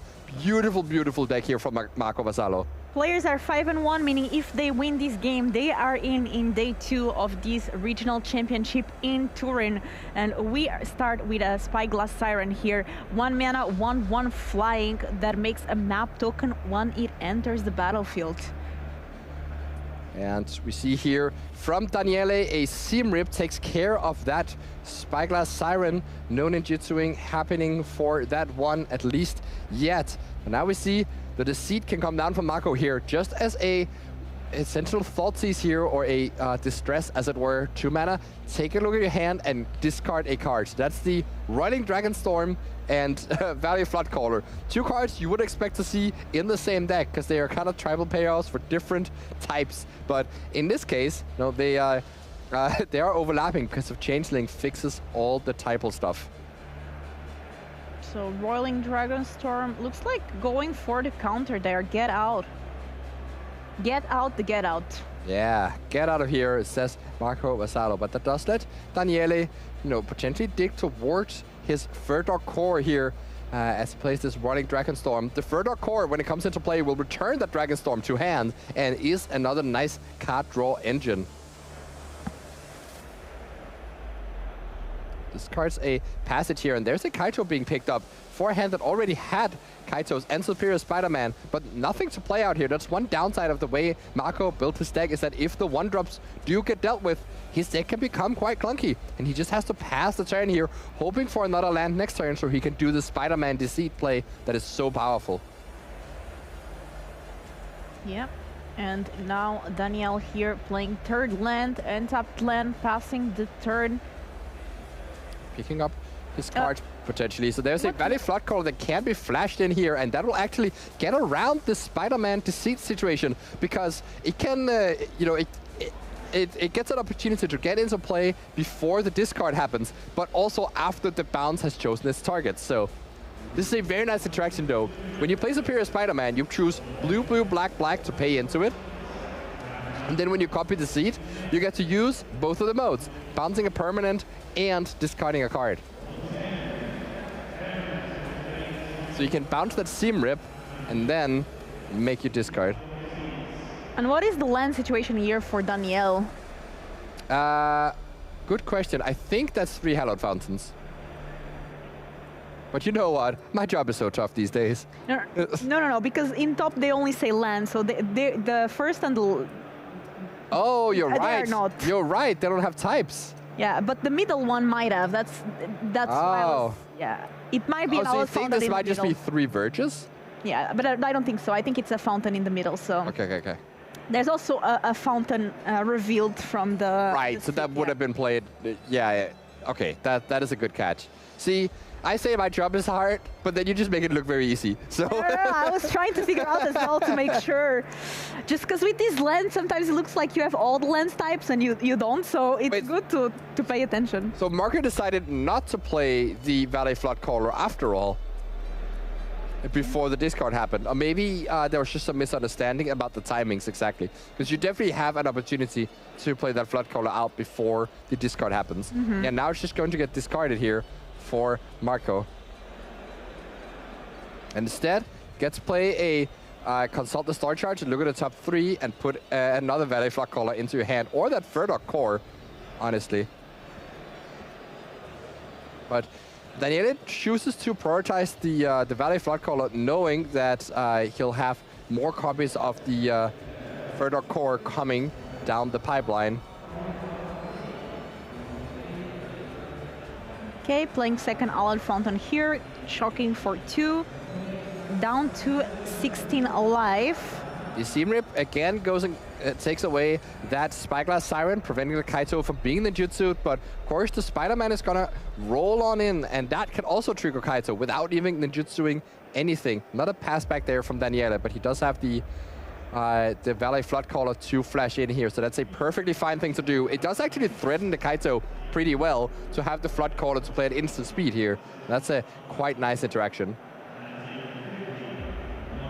Marco does have 2 Kairos. There's also that Bitter Triumph. Unfortunately, cannot play both. So I guess attacking here to see if it's possible to play. Yeah, this makes a lot of sense here, and you're probably just playing out the Kaito and using the Zero ability, but I wonder if Marco can spot that there may just be another Floodcaller, because he knows the hand from Daniele and knows that he just passed rather than playing his sorceries. So you're fully expecting a Valley Floodcaller to come down. Oh, this is quite a nice play. So the Deceit here is now exiled, but you ninjutsu after the damage has happened. This is something you can do while you're still in combat. And the reason you do this is that you're returning a 4/4 to your hand. You'd But rather you do do the more 4 damage, so yeah. you do 1 more damage this way, and now get to activate the 0 ability of Kaito, and still keep up that Bitter Triumph, which protects the Kaito. That is a nice play here from Mako. Instantly paying 3 life for that Bitter Triumph and killing off that Valley Floodcaller. And Daniela's combo here is being constricted from all sides. I love that. You love that he's been constricted from all sides? No. I really like the Dimir mid-range deck. Nothing against Daniele. Yeah, it does look like Mako gets to do some cool things in this tournament. But that Daniele doesn't get to do cool things, of course, with this combo deck that can win the game on turn 4 in a flurry of spells, almost like a storm deck. I've lost against this deck on Arena. First, I was like, what is my opponent playing? Is it like a brew or something? And it's actually quite strong. Yeah, it's certainly with the changelings, it's insane. Because in the beginning, I was like, Roiling Dragonstorm and then Otter. What is this nonsense? But after all, it is good. Yeah, it just actually makes sense as a second Kaito is being picked up there. Or actually, that wasn't hand already. So there's another card being picked up from Marco. And is that a second Bitter Triumph? If it is, that is quite good for Marco. Ooh, Kaito. Kaito going away is obviously the downside of building your deck around legendary creatures. But could go for the map once again, but might just attack here. And if he can surveil a Deceit into the graveyard, gets to do the full Spider-Man play once again. Yeah, he can Spider-Man the Floodcaller. You can do that, yeah. Oh, you could also just hit a Dream Beaver and just get the biggest beaver the world has ever seen. Decided to just keep that on top though and draw it off the ability and just plays out the Beaver here, draining for 1, and that's a lot of pressure coming in there. The Kaito, of course, being buffed up to a 4-power creature, and you also get to Scry on top of all of this. Then potentially you just get to hold up the Bitter Triumph once again, and even using the map token on the Beaver, of course. Looking through more cards. Do you want another Spider-Man? No, you do not. Passing the turn right back there. And this Valley Floodcaller is going to meet its end. Of course, you also get to play a Sleight of Hand at instant speed in response to this. But that will not do much. It really won't help much, but potentially Daniele will convert it into a card that can get him out of this situation. And there aren't very many pieces of interaction in this deck. There are 4 copies of Get Out instead, but they don't really help once the threats are already in play. There's a Boomerang basics, so you could potentially bounce the Kaito, but it doesn't still achieve that much because the Dream Beavers can't just be ninjutsu'd. It's not the best situation. Let's see here if we can draw some cards off this Dragonstorm and find a further core to generate a lot more card flow for Daniele here, but no such luck. Yeah, not looking too good here for Daniele playing that second Dragonstorm. There's 3 Dragonstorms now, so now each dragon will be pretty good. Yeah, certainly generate a lot of cards. Might you not have time for all of that with this Kaito looming on the battlefield? Yeah, that gets Boomerang basics back in hand. We know about ninjutsu though. Yeah, so we may just see the Dream Beavers come in, Kaito being ninjutsu'd, redeployed, Dream Beavers redeployed, and that puts Daniele down to 3 life, and once again has to answer the tough questions here. And that's exactly what we see. And so coming in, take 3, down to 4.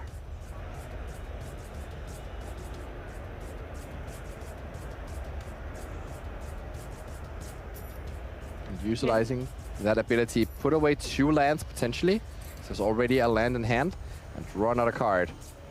When that's a Riddler, you can even warp on this turn here, just to increase the amount of value you're generating here. As Dream Beavers comes down, scries 1, gets a bit more information before you warp the Riddler.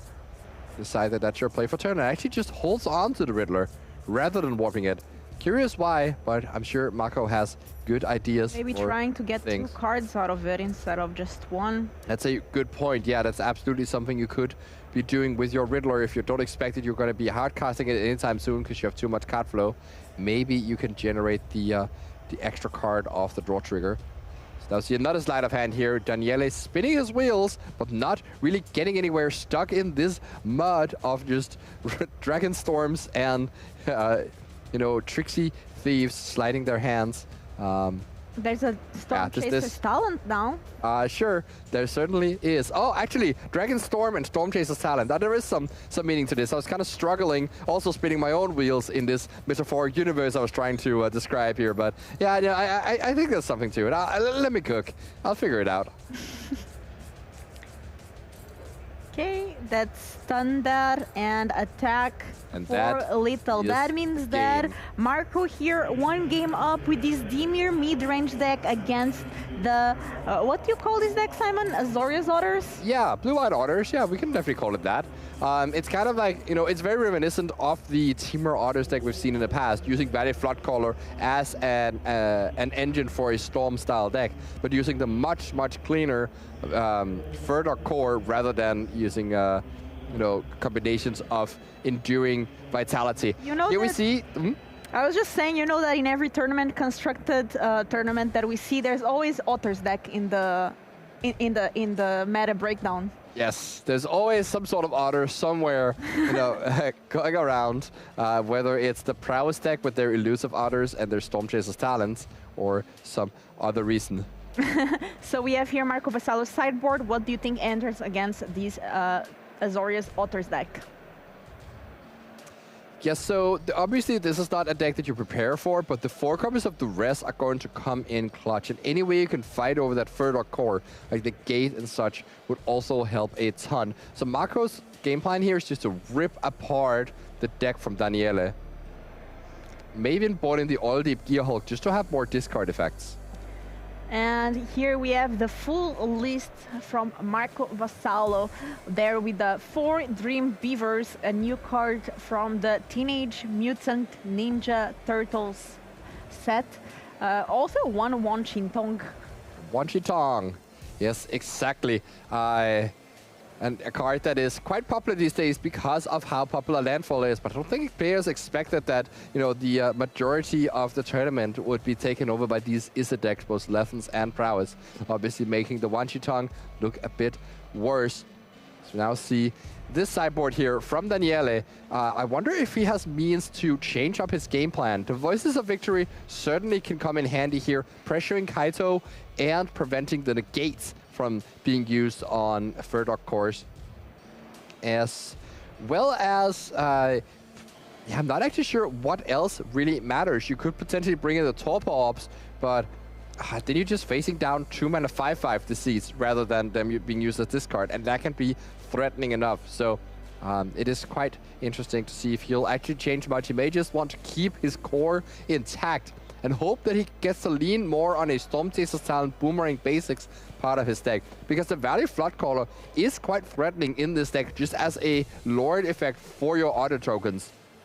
And that's maybe something that he can utilize even if the combinations of Furdock Core and Valley Floodcaller gets ripped apart. And we are back with a tapped land, Duress. Pretty Duress there, which gets to take a Furdock Core. Oh, there's a full combo in hand already. There's a Get Lost and a 6 command. So if you take away that Furdock Core, the 6 command will have no targets. But of course, maybe you really want to resolve something through that Get Lost, and maybe more tempting to take that away. But leaving the full combo in Daniele's hand is scary. You do need a good reason to do that. So let's take away the Furdock Core here, the kind of the glue that holds Daniele's entire deck together. No changelings. I think that might have been, oh, the Torpor Orb coming off the top there. So now we get to see how this card plays in the matchup. That is a great hate piece here for the situation. Whenever a player casts a non-creature spell, they take 2 damage. But that's a Furlock Core off the top. Take 2. Thoughtseize Bug. Wow, Thoughtseize Bug indeed. And Daniele is well on his way to set up the combo here. Next turn, he can go 6 command onto that Furlock Core, and then maybe he's off to the races already with the Valley Floodcaller after that. So Marco really has to keep up. That's another Duress. Oh, the Duress here to take away this, the 6 command does, of course, do something. But the question is, can it actually stop the full combo because there's still Valley Floodcaller and Furlock Core generating a bunch of mana available for this turn. And the 6 command is going away. No, you do not get to do the play that maybe some players must have made in this limited format of copying their Furlock Core. It's a much scarier if the core is a mana engine. Yeah. Now pass to turn back, and it does seem to be a removal spell in Marco's hand there. So very happy with his position as the Mai kept on rolling in and dealing damage to Daniela. I believe Daniela is at 16 right now. There's a rolling Dragon Storm, putting Daniela down to 50, should be at 14. Yes, exactly.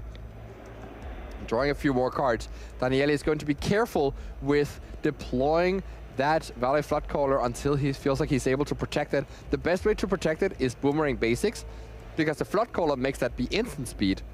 So that if your opponent plays a removal spell, you can just bounce your own Floodcaller and draw a card. Very powerful synergy.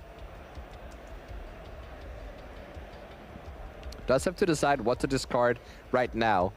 May just discard that Get Lost here, play a land, so... Get out. Or Get Out, yeah, exactly. Might actually have a second Get Out in hand to make this play make sense, but can also just play out the Valley Floodcaller if Marco ever decides to tap out in this situation. Backing here with May. Yeah, just continues to play it passively. No, Marco knows that he has the upper hand with this May in play. Also has the Flood Pitch Drowner available to tap something down. And the Bitter Triumph as well. And the Bitter Triumph as well. So has, you know, certainly ways to play this game at instant speed. And Daniele deciding, yeah, I just have to roll out this Floodcaller here. Marco happy to discard a card rather than take too much damage with his own May in play. And that is just a tap land there from Daniele. Not much going on. A Valley Floodcaller increases the pressure here, but can you answer the Furlock Core as it's being animated into a 4/4? The other text of this card, you can pay 4 and turn it into a 4/4, and that would actually eat the creature here if Marco Vassallo is not careful. That's right. It's quite a good blocker right now. Yeah. No, it's a tricky spot, and I actually love that Daniele ran out his Valley Floodcaller to enable this block to make sense, because when you're under dire threat of your life total, there's not that much, you know, there's not that much payoff to just keep playing for the value game and trying to like save your threat. Sometimes it's better to just get the removal spell out of hand and unlocking your own defensive measures. As now we see the Floodcaller here is, oh, that's not how it works. He does still get to copy something. Marco claims that the Superior Spider-Man doesn't get to exile anything, but it actually still does. Still what is the wording on the... The Spider-Man says when you copy something, that's when it gets exiled. And that's and you copy something as it enters the battlefield, not an enter the battlefield trigger. Mm-hmm. So it's while it is resolving, but before it has entered play, you choose something to copy. That's what causes the trigger to happen, not the Spider-Man coming into play itself. Even though, when you see it online, the next place that the trigger can happen is right after the Spider-Man comes into play. So it looks like a comes into play trigger. But it is very minuscule anyways, whether or not you get to copy that Valley Floodcaller. And it does seem like we have a judge coming over here to confirm exactly what is going on between Torpor Orb and Superior Spider-Man. Interesting one. We even see the round timer being paused here. That is a very neat thing about being in the feature match. Normally, judges would have to note the time that's on the clock when they arrive at a table, and then note the time that are left over when they come back, and then they kind of manually give the time extension. But here, in the feature match area, they're on their own clock, and we can just pause that. So it makes it much cleaner, as now these two cards are being presented to the judge for a thorough reading, making sure that things are happening as they should, and seeing whether the Spider-Man is going to turn into a Valley Floodcaller or not. How do you know about all these interactions, Simon? I'm a level 1 judge. And also, I do this for a living. Like, I have to know all these interactions. Do you ever been in, like, in this situation or a similar situation? So in the sense, okay, yeah, because I'm like, yes, I've been in a situation where I have played my 4-mana card against my opponent before, if that's what you mean. But actually, it seems like things are happening here. And there's a Valley Floodcaller in play as we ended up cutting away. So the Spider-Man is in play. It has chosen to copy nothing, I guess. Oh, it is a Valley Floodcaller. I see. So I do believe the one from the exile the one in the graveyard should have been exiled, but it is a complicated interaction. Gets to play to the rest at instant speed in Daniele's draw step. That's what happened there. But there is Flood Callers on both sides. The issue is that Daniele now has the combo, but the combo doesn't do anything by itself. What it does is it's a mana engine that fuels your card draw. So Daniele still needs to chain together a bunch of card draw spells, and the Kaito here may just make that super hard, especially with a Mei sitting around on the battlefield.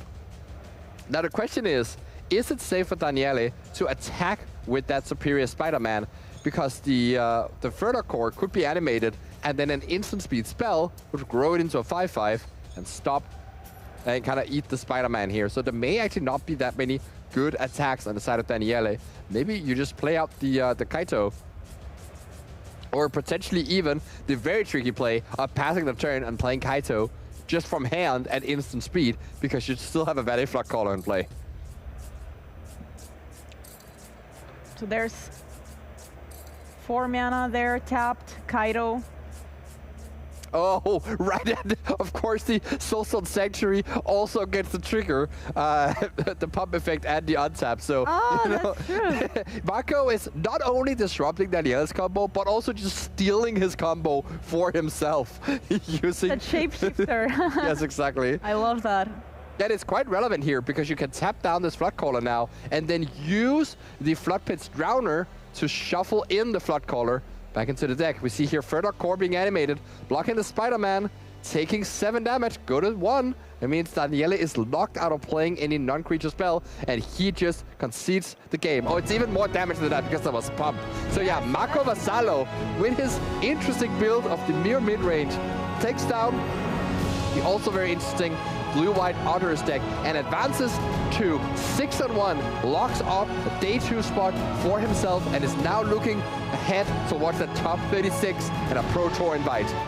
I'm impressed. I really like that play with the Soulstone Sanctuary. And yeah, that was so cute. Very well played by Marco Vassallo, because honestly, like, it was not his card, right? So it's the card that he got from the opponent. Yeah. He knows the interactions very well of Standard, not only his deck. Because sometimes we see players really practicing with their decks, and they know the interactions of their decks, but they sometimes don't know of the opponent. So that was a really nice one. And I think this is going to be it for round number 7. I think we have a commercial now, so we will be right back. With Arda and Andrea.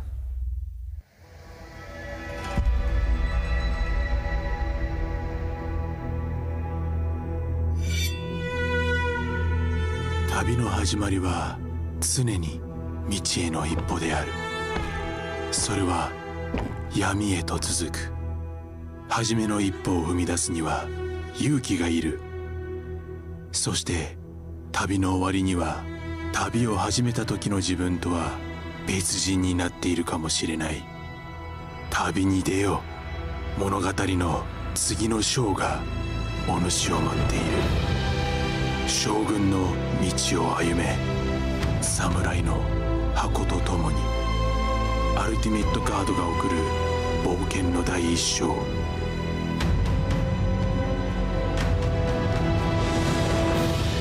刀。将軍の道近日発売。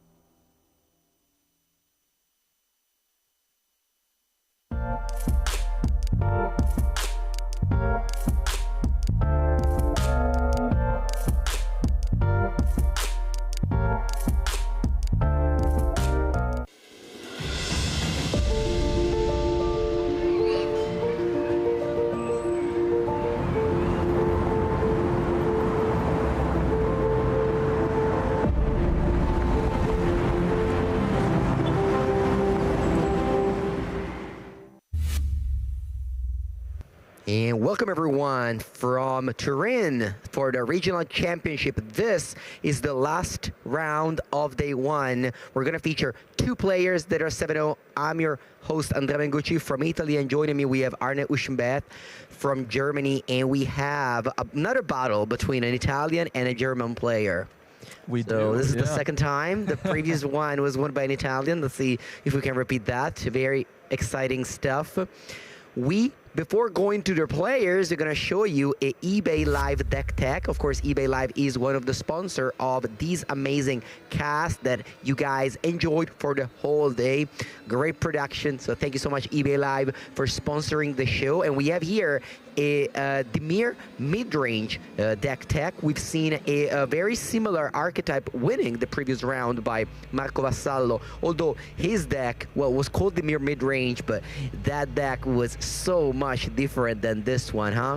This is the most regular version. We've seen Alessandro Perrone winning his feature match in round number 3 with this deck.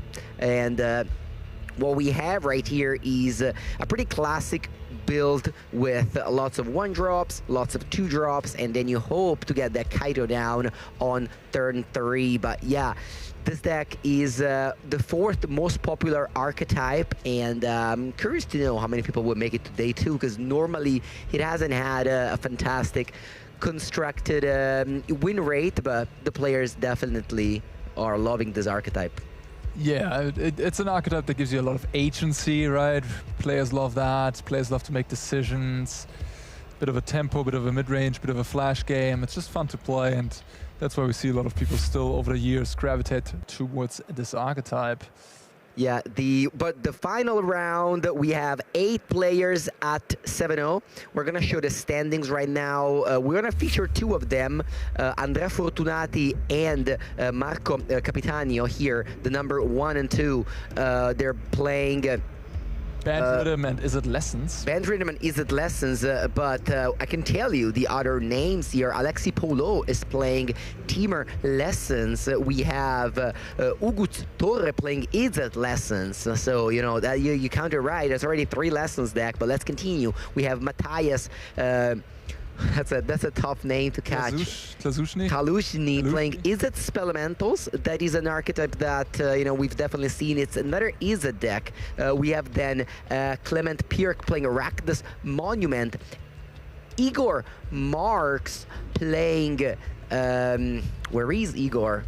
He's on Momo White. He's a 7-0 with Momo, yeah. The first table. And then Pierre Leibsch on Is It Lessons. We've seen Pierre Leibsch top 8ing the last regional championship in Antwerp with Storm. Change format, change archetype completely, still in the current top 8. So definitely a player who knows how to sling his cards.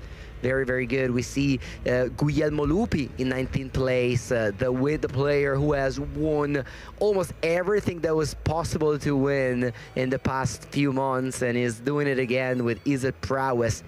We see Alfonso Barcelona also up there. On Azur's Tempo. Yeah, so we have named a lot of decks. We haven't named any Prowess. Yeah, Prowess kind of flopping right now. I was going into it, most played deck. We have 4 lessons deck, 5 if you include Alexi Polos, in the 7-0 bracket. So that deck has been crushing, and Prowess just not giving the results that people were predicting it would have, like you and me. We both thought it would be great going. We did have an Is It Spelementals mirror at table 5, so there's 3 Is It decks. True. 2 of them are doing very well, which are Is It Spelementals and Is It Lessons. Yeah. But the tournament is very long, 8 rounds today, 6 tomorrow, so we'll see at the end of the day how many Prowess will emerge victorious, but Momo White is up there as well. The players are ready. On the left, Andrea Fortunati, very regular competitive player. I've been playing against him for many, many years. Very strong player. So it's good to see him going undefeated today. And the opponent, Marco Capitanio, with the German flag, despite the very Italian name and surname. So there it is. Is It Lessons. He is playing 2 copies only of a Storm Chaser Talent. That's always a card that people are like, oh, should you play 4? Should you play 0? He goes for a 2-2 split of Storm Chaser Talent and Boomerang Basics with a bunch of flex slots like Spell Pierce and 2 copies of 3 Steps Ahead. I honestly don't mind this approach. I played the no Storm Chaser Talent list at the Arena Championship, and for that tournament it felt like the right choice because there were a lot of landfall decks. But in a more open metagame, I actually like having some Storm Chaser Talent. May that be free and free, or 2 and 2. That seems definitely very reasonable. But yeah, Lessons clearly the winner so far. If you look at the 7-0 bracket, 4 people on Is It Lessons here. Oh, that's 0 lands. Seems like Marco's going down to 5 cards. In the meanwhile, on the opposite side, we have Andrea Fortunati, who's playing Bent Rhythm, the deck that we can say kind of flopped at the Pro Tour. Had a very negative win percentage, but the metagame changes around. You know, people forget about this deck, focus on other stuff, and then boom, this deck comes back after winning the American RC Portland. Format is very cyclical, right? You don't want to play the deck that won the last weekend. In this case, Is It Prowess? Yeah, and one thing that I noticed looking at the deck list, 4 copies of Seamrip in the main deck. That is something that we haven't seen in the past. So a lot more interactive than previous. Yeah, you want to have maximum respect to the Prowess deck. You want to have that removal spell for the Elusive Otter, the Drake Archer, those type of cards. Yeah, Seamrip just one of the best cards in Standard, maybe the best interaction card. It just hits so many of the important things. Grand, Artist Talent, Slick Shot, whatever it may be. Yeah. Badgemal Cup. Yeah, being sorcery speed, of course, makes it a little bit worse against the Slick Shot show off. But yeah, so we see here Seamrip. Andrea needs a permanent though to produce white mana with the Gene Pollinator. Let's see if he has it. I think he can go Badger into Seamrip here. Let's see if he has that permanent. It does seem like there is. He could also go Badger into Mockingbird Badger. That's actually maybe even better. And he has 2 2/2 blockers. The Grand's not attacking anyways. Let's see. There is also the main deck, Soul Guide Lantern, 1 copy because of the Bright Glass Gearhulk. Oh, he has to tap his cup, never mind. That makes the situation a little bit more complicated. He's producing a blue and a green, maybe. And he can go... The problem with going like this is that you don't have any gas left in the tank. Well, you have a lot of mana for next turn. And he's passing the turn with a 2/2 in the back. So he's gonna let Marco loot once. It's not the end of the world, right? Well, Marco went down to 5 and actually does not have a removal for this 2/2 Mockingbird, so he can't even attack with this Grand. He just has to play a talent, I think, see that? And hope that Andrea doesn't have any gas left in the tank, like Quantum Riddler, Ouroboros, Nature's Rhythm, anything really. Oh, it looks like Marco is presenting a counterspell and has that abandoned attachments. Ooh, is that a Nature's Rhythm, the draw? It's just a Maelstrad's resolve. Oh, a Maelstrad's resolve. Yeah. So more 1 mana interaction, which, you know, for a deck that isn't supposed to have that much interaction, this is a lot of interaction. Andrea Fortunati can, of course, pay 2 mana to cycle that Soul Guide Lantern. Yeah. But do you want to do that against a deck with Accumulate Knowledge in the list? Yeah, it's a tricky spot. We'll see. White mana, and we have the Seamrip to exile the Grand. And let's see what happens after that. We have 2 green floating. Soga Lantern, and then just drawing. What would you do there? Would you cycle it or would you hold it? It seems like Andrea is holding it. Attacking for 6. Reasonable. About an attachment, discarding the Storm Chaser talent. Not great in this spot. And then you can go for the... there's really nothing going on over here. Going into 5, draw a bunch of lands. Yeah, Marco kind of ran out of good draws in this game 1. In the last round of day 1, Andrea also stumbling right now, not much to do, so just attacking for 7, playing top lane and passing the turn. The players are not showing the decks at their full potential right now. No. I mean, Andrea had a broken start, but nothing to follow up. 4 lands in hand. 4 lands in it. You have Anyakela, but maybe he's just leveling up talent here. No, just shows the hand and packs it up. So, once again, the Italian beats the German over here in the future match area. Love to see that. Yeah, you guys don't see his grin right now.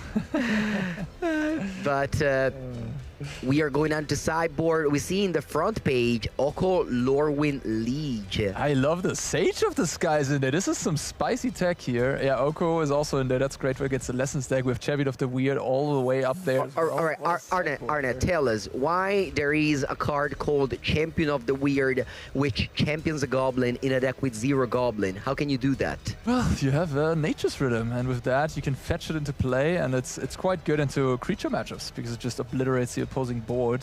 Champion of the Wheel is quite powerful with the Blight 2, getting rid of the opponent's stuff. In what matchup do you want that card? The mirror match, any creature deck. What happens if you draw it? Well, you are unlucky, I guess. Can you get rid of it in some ways? There's no way. There's no way. The card is just rotting in your hand. Yeah. And is it worth it? I guess so, yeah. I mean, I know that Simon, he's been playing a bunch of Cup, likes it, so yeah. Okay, interesting choice. We get to sneak peek a little bit at what Andrea is picking up, and it seems like he's taking out some Gene Pollinators, some Spectral Manifestation. Yeah. Here we see Marco's sideboard. He has Torpor. That one's going to be good here. That stops Brightglass, Gearhulk, and some of the other ETBs. Quantum Riddler, most importantly, as well. Flash Freeze is probably going to come in. The Essence Scatter is very nice here. And finally, the Slag Storm. Yeah, Slag Storm. What about Ral? Ral, it's interesting. Ral is definitely decent. Honestly, I think you kind of have to bring it in against this version.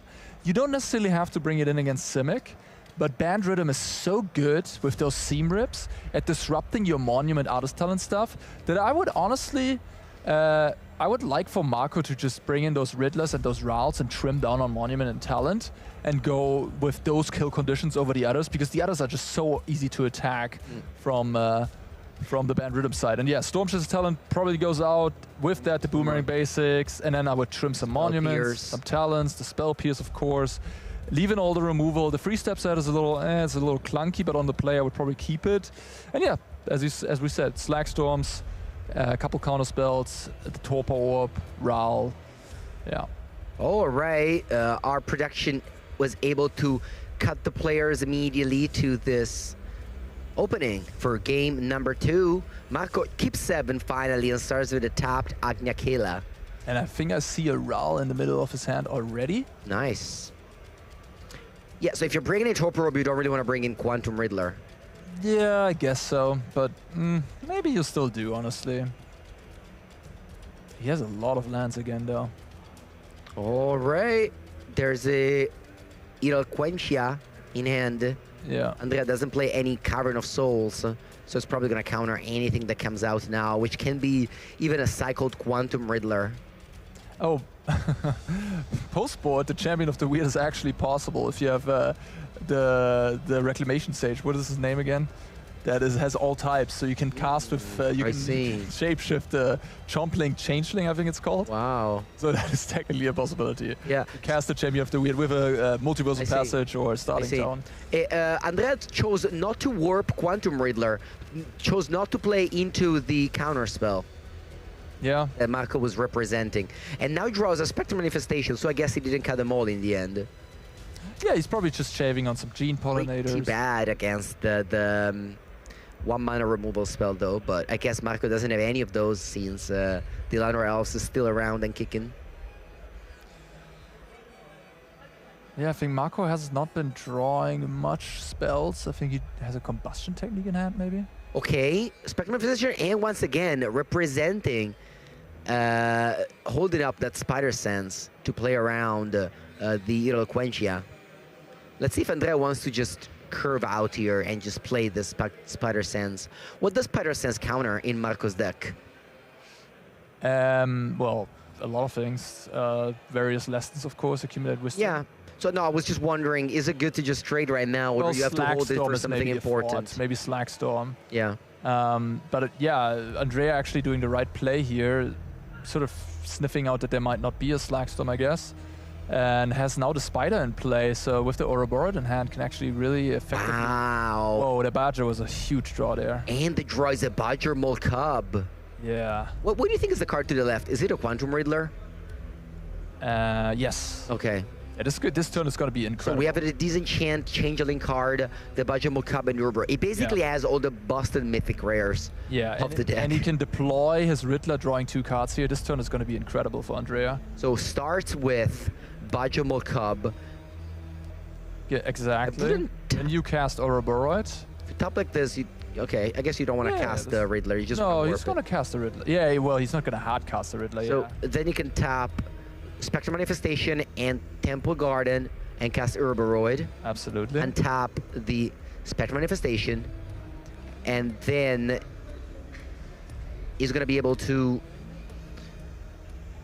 tap the Breeding Pool and the Spectral Manifestation, float a green, play Riddler. Warp Riddler, yeah. Warped Riddler, yes.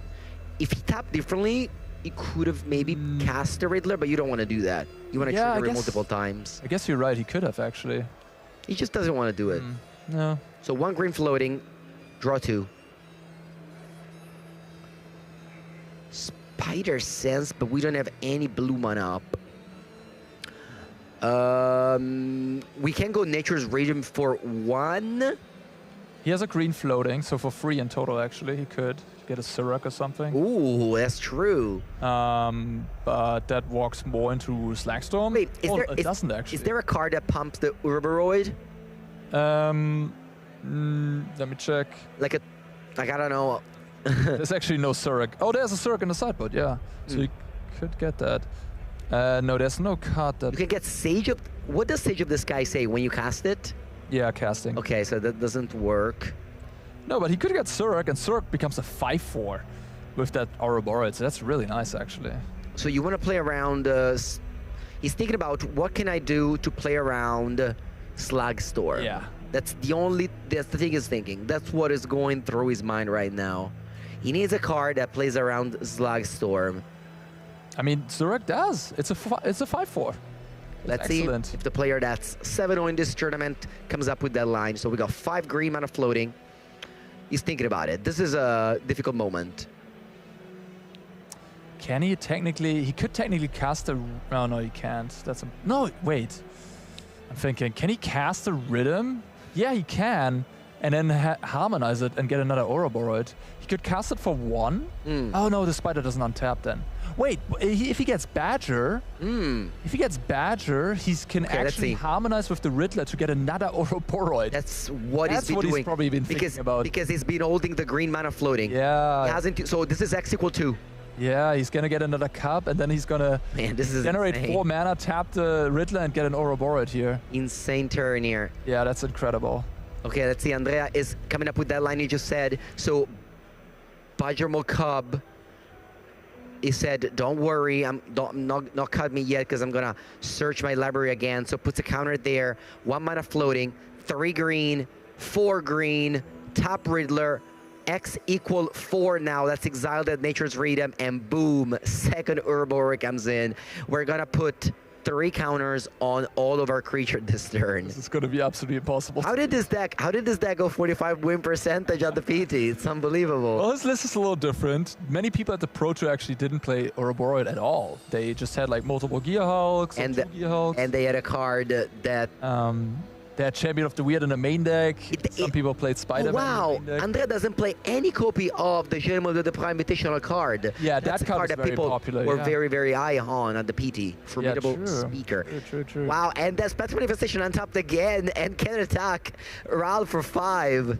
This turn was incredible. This turn started with 1 Llanowar Elf. That's it. And 2 Spider Manifestation. And 3 lands in play. And now look at this. Bajamo Cup, ladies and gentlemen. What is this but not only that, also Spectral Manifestation. That card produced like, what, 7 mana. That card produced 7 mana. Absolutely incredible. That's lethal. That's lethal to Ral. Crazy turn. Let's see if Marco is able to pull this. I mean, it starts with Ral minus, I suppose. Then we maybe get a Gran and 3 lessons in the graveyard. Oh, this doesn't look like it. Yeah, I mean... But there's a Slagstorm. There is a Slagstorm, so Andrea came up with a perfect line to play around it. Maybe what's it called? Explosive iteration or whatever. Andrea played this game You so go well. Copy, Slackstorm, deal 6 to everything. Like, no, let's like talk about it for a moment. Because he could have gone turn 2 Quantum Riddler, but he chose not to. He chose to go Tapland attack for 1 go. Mako was holding up that Eloquentia. And right now, the Quantum Riddler drew 2 cards and gave 4 mana to the Nature's Rhythm. And that Eloquentia is in the graveyard, discarded to route. If you, many of us playing this game would have played a different way, I would have probably not resisted to just using my mana, being mana efficient, and I would have like played a Quantum Riddler. Wow, amazing game. Like, Andrea really showed the power of the deck, but it really also showed the power of the player. Very happy to showcase to you at all at home, you know, what a tier 1 deck can do in the hands of an extremely competitive and, you know, player that knows especially exactly with what such to a do. beautiful, wonderful first name, right? Exactly. Such a good first name. Exactly. Always talented. Yeah, that's true. That's beautiful people who are called Andrea. Maybe he has a future in the casting booth as well, you know, one day, I'm in a few years, he'll be here commentating some other Andrea and the chain and then, you know, the circle of life. Yeah, I mean, we will have Carl, we will see him in front of the camera, just have a little bit of a test run with Carl. We're going to have exactly Carl Perks interviewing Andrea right now, one of the few Ato players after this day 1. Let's see him. Andrea, well done. You are undefeated this tournament. That is insane. How do you feel?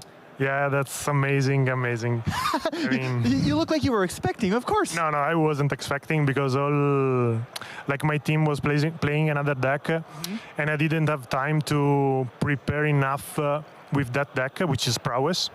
So I brought the same deck that I used to play in Lyon. In Lyon. In Lyon.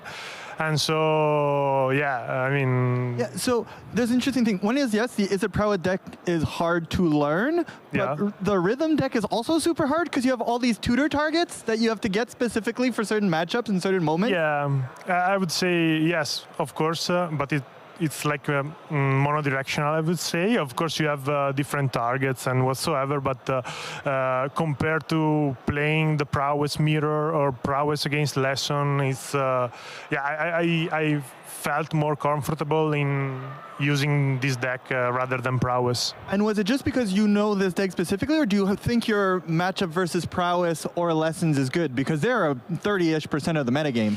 Yeah, so, okay, I believe my matchup against Prowess is not that great, but... Very brave. Yeah, but I'm packed a lot of main deck cards and sideboard cards for it. I believe my Lesson matchup is okay. So, you know, against Landfall is also very good.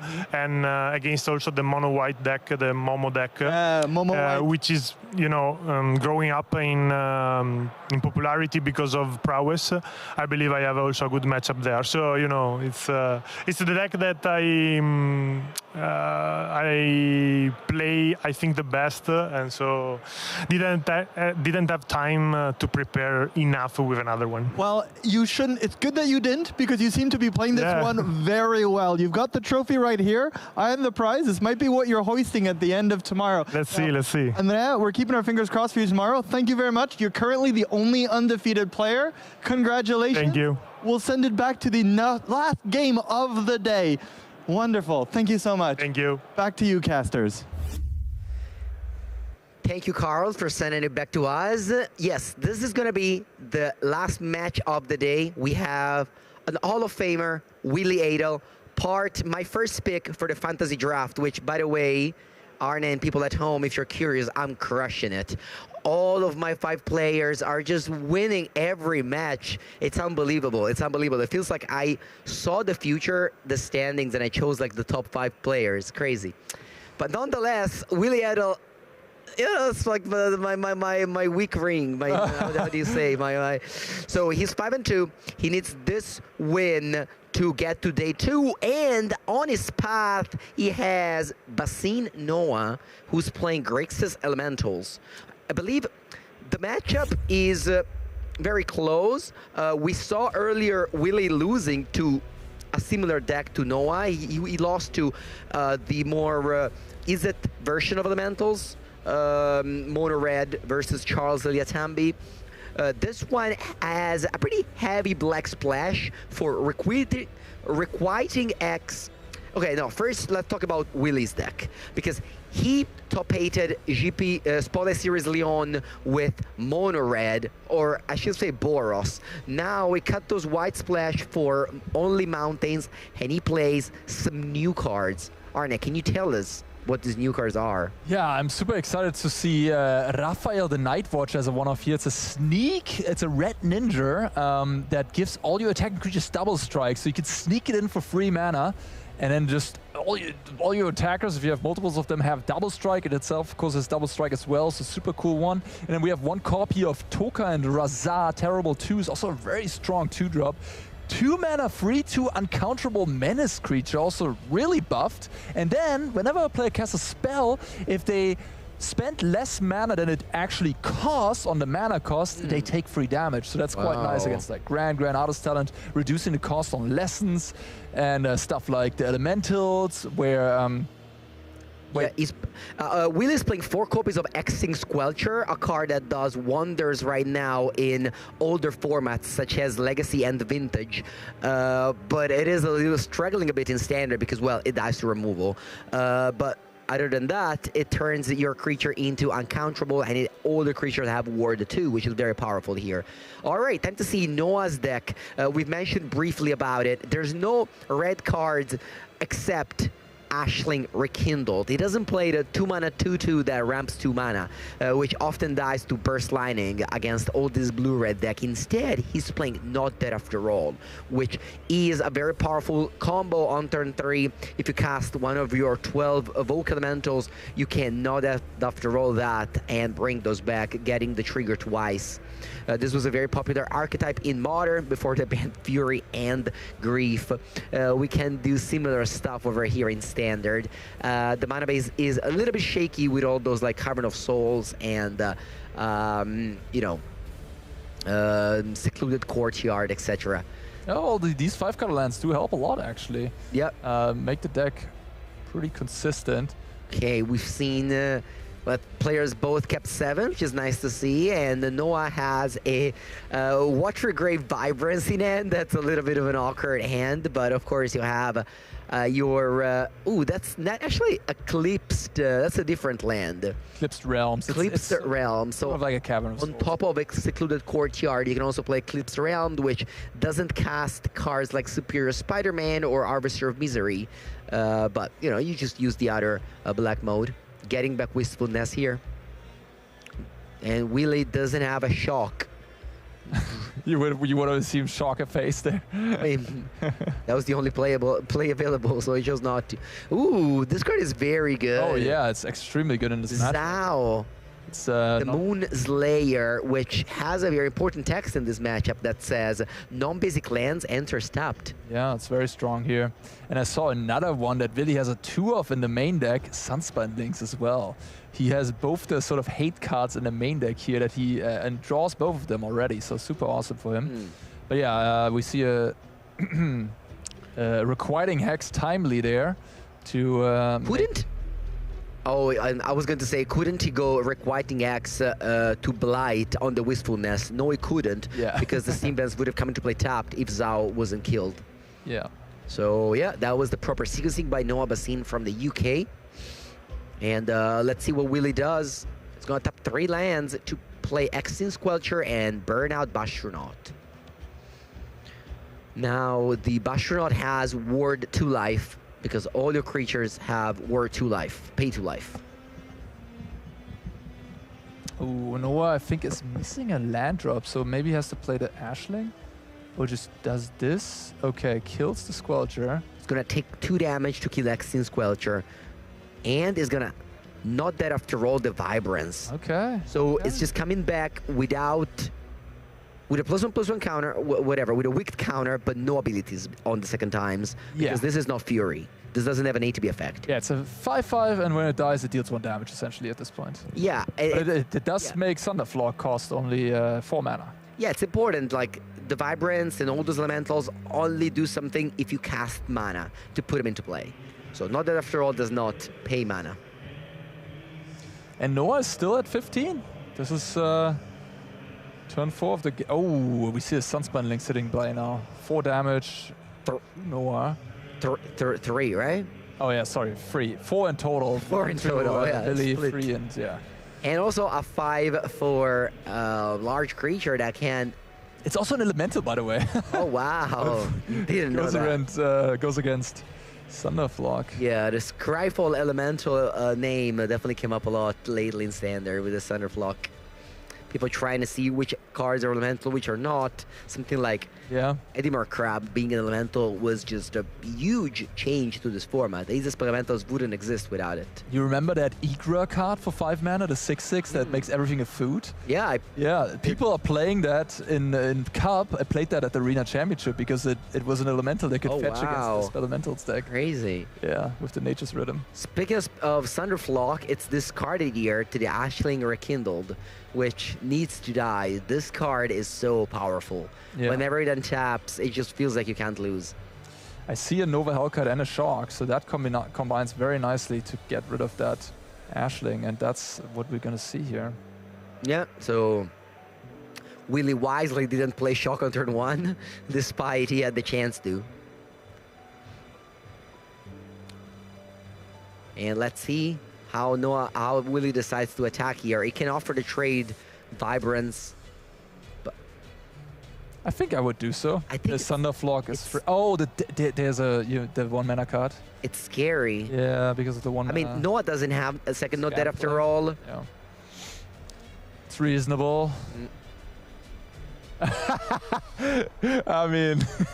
What's happening? Well, he kind of attacked, but still had his cards, and then he's like instantly blocked. So now Willie has the information what's going to happen. Yeah, if you have your hands on the creatures, you can. No, I mean, I'm not saying Willie did anything wrong there. It's just like a funny moment where Willie gets extra information. 5 damage to Noah, who goes down to 7. Wow.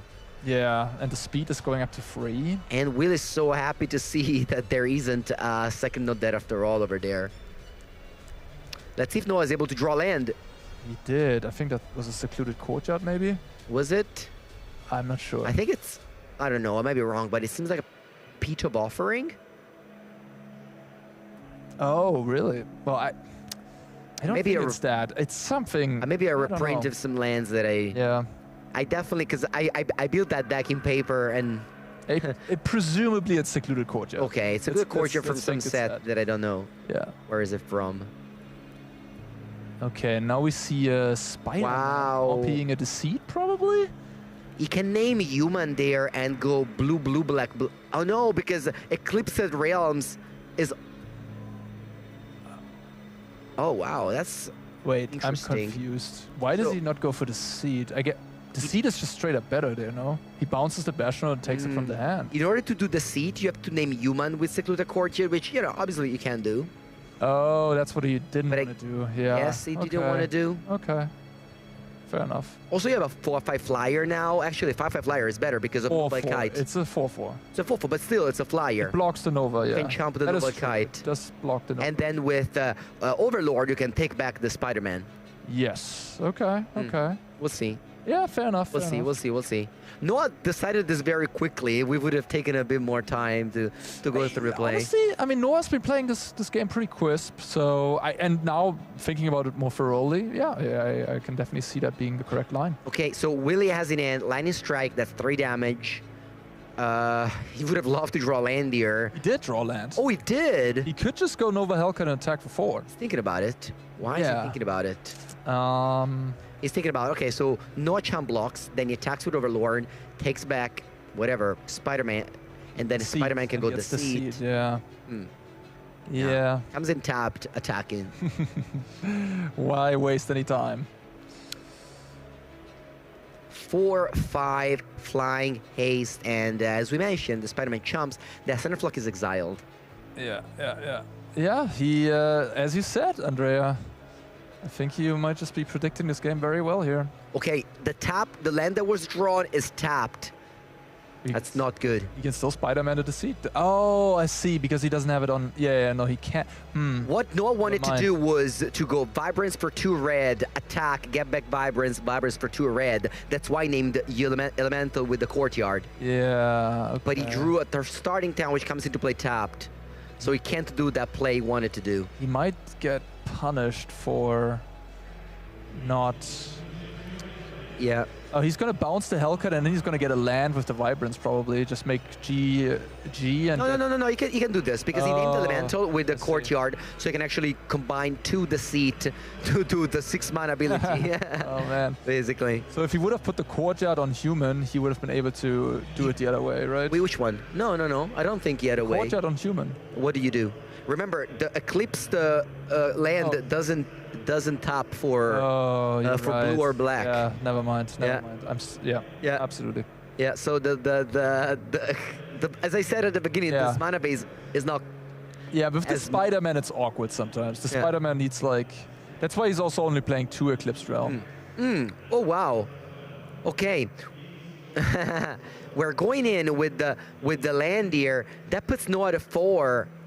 But we know that Noah has an Vibrance, so he can gain some life here. Yeah, but the Hex Squelch also is annoying. I would definitely put the Soul Stone Sanctuary above, because it's a creature, and we have to represent the board state. Yeah.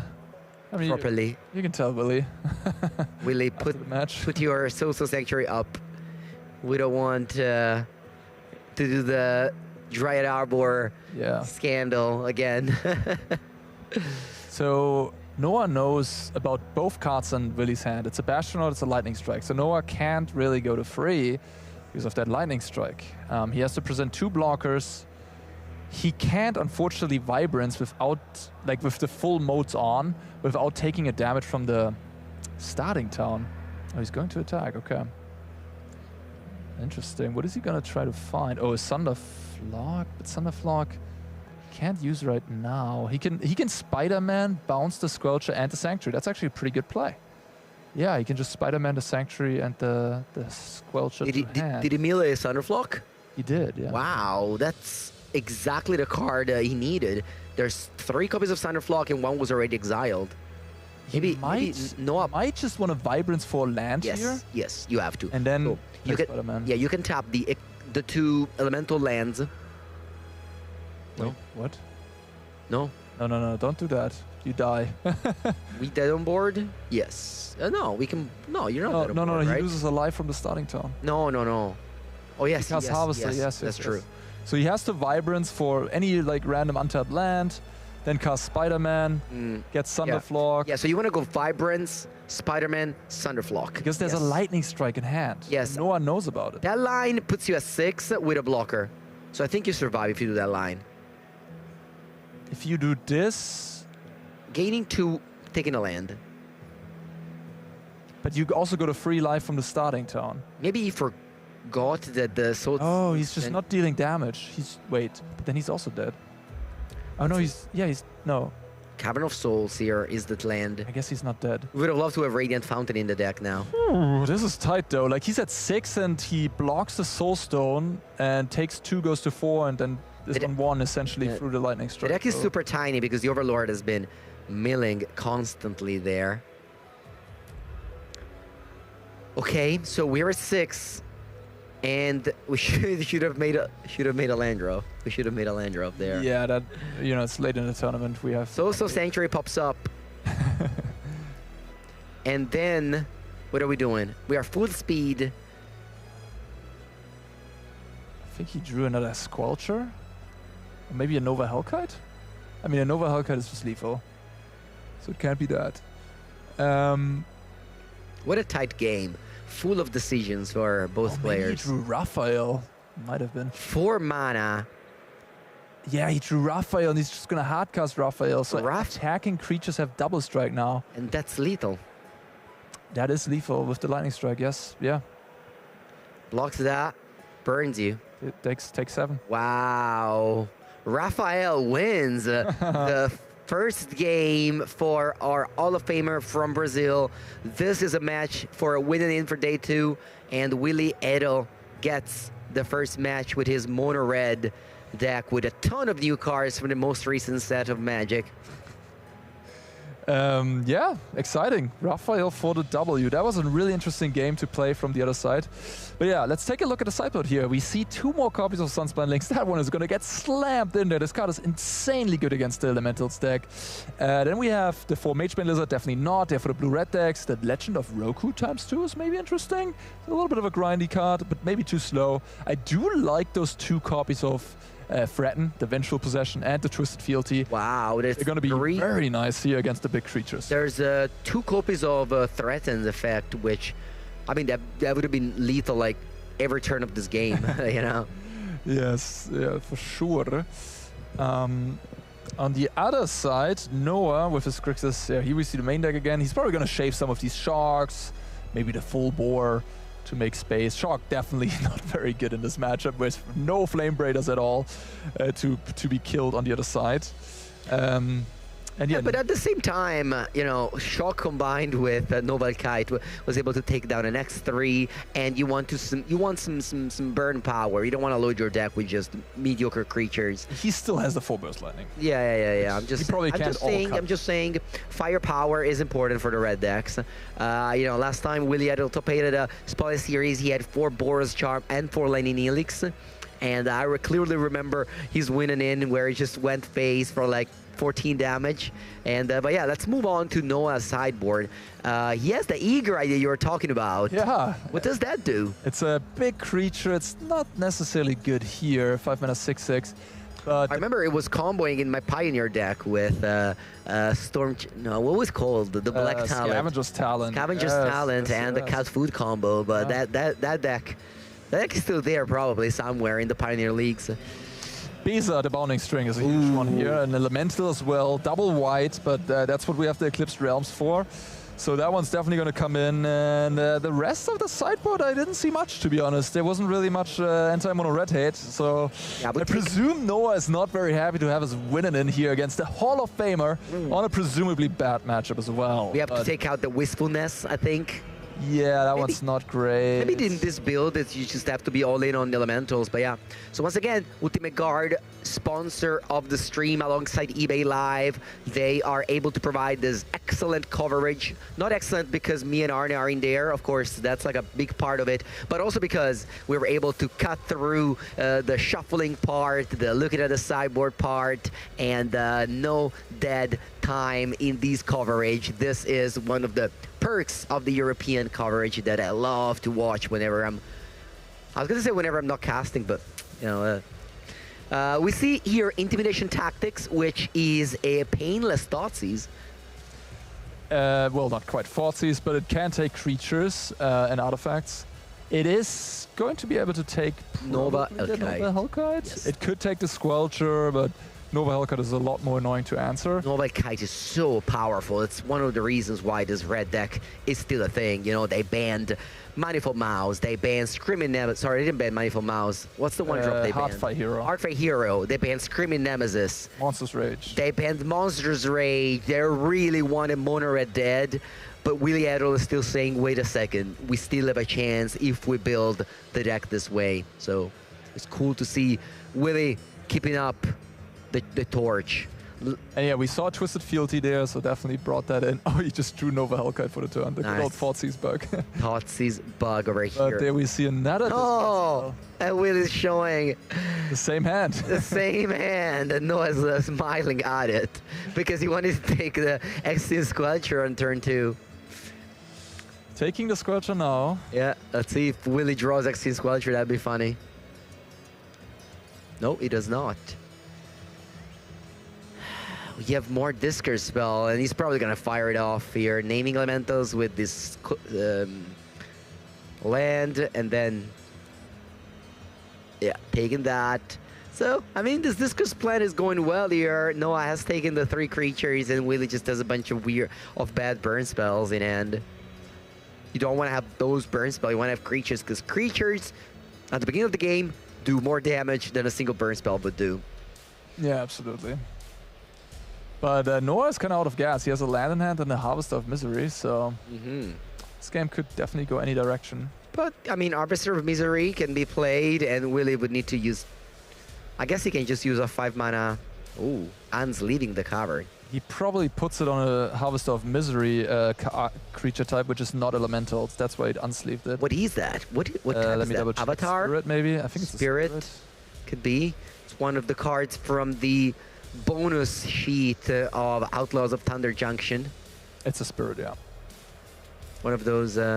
Oh, wow. Willie drew 3 Nova Kite in the top 10 cards of his deck. 11 cards of his deck. Crazy ratio. I am honestly surprised how I knew that is a Spirit. Like, why would I know that? Like, that's never relevant, but I somehow knew it. I don't know. Talent, it's talent. I don't know. 5-4 Menace Nobilities. 5th land, bam. Ooh. Huge draw step. Wow, Willie drew Nova Kite into 5th land in a row. Oh. A Sunder. Oh, but yeah. Oh, well. You can't cast it. No, that's true. Oh my god, that's a 9-drop. Yeah, and he can't really attack here either, I think, right? Oh, yeah, you have to. Oh, because of the Soulstone Sanctuary. I mean, the clock is just... But there's also a Twisted Fealty. Is this just lethal? I think we got 2 very quick feature matches over here. Like, Noah is a 10, by the way, for anyone curious. For everyone keeping track. Yeah, so Twisted Fealty on the Harvester is just lethal. It is. That's exactly 10 damage. And is packing it up. Willie... Yeah, it's already 10 because the fealty gives extra power. Willie Edel wins, goes to 6-2, and advances to day number 2 of competition.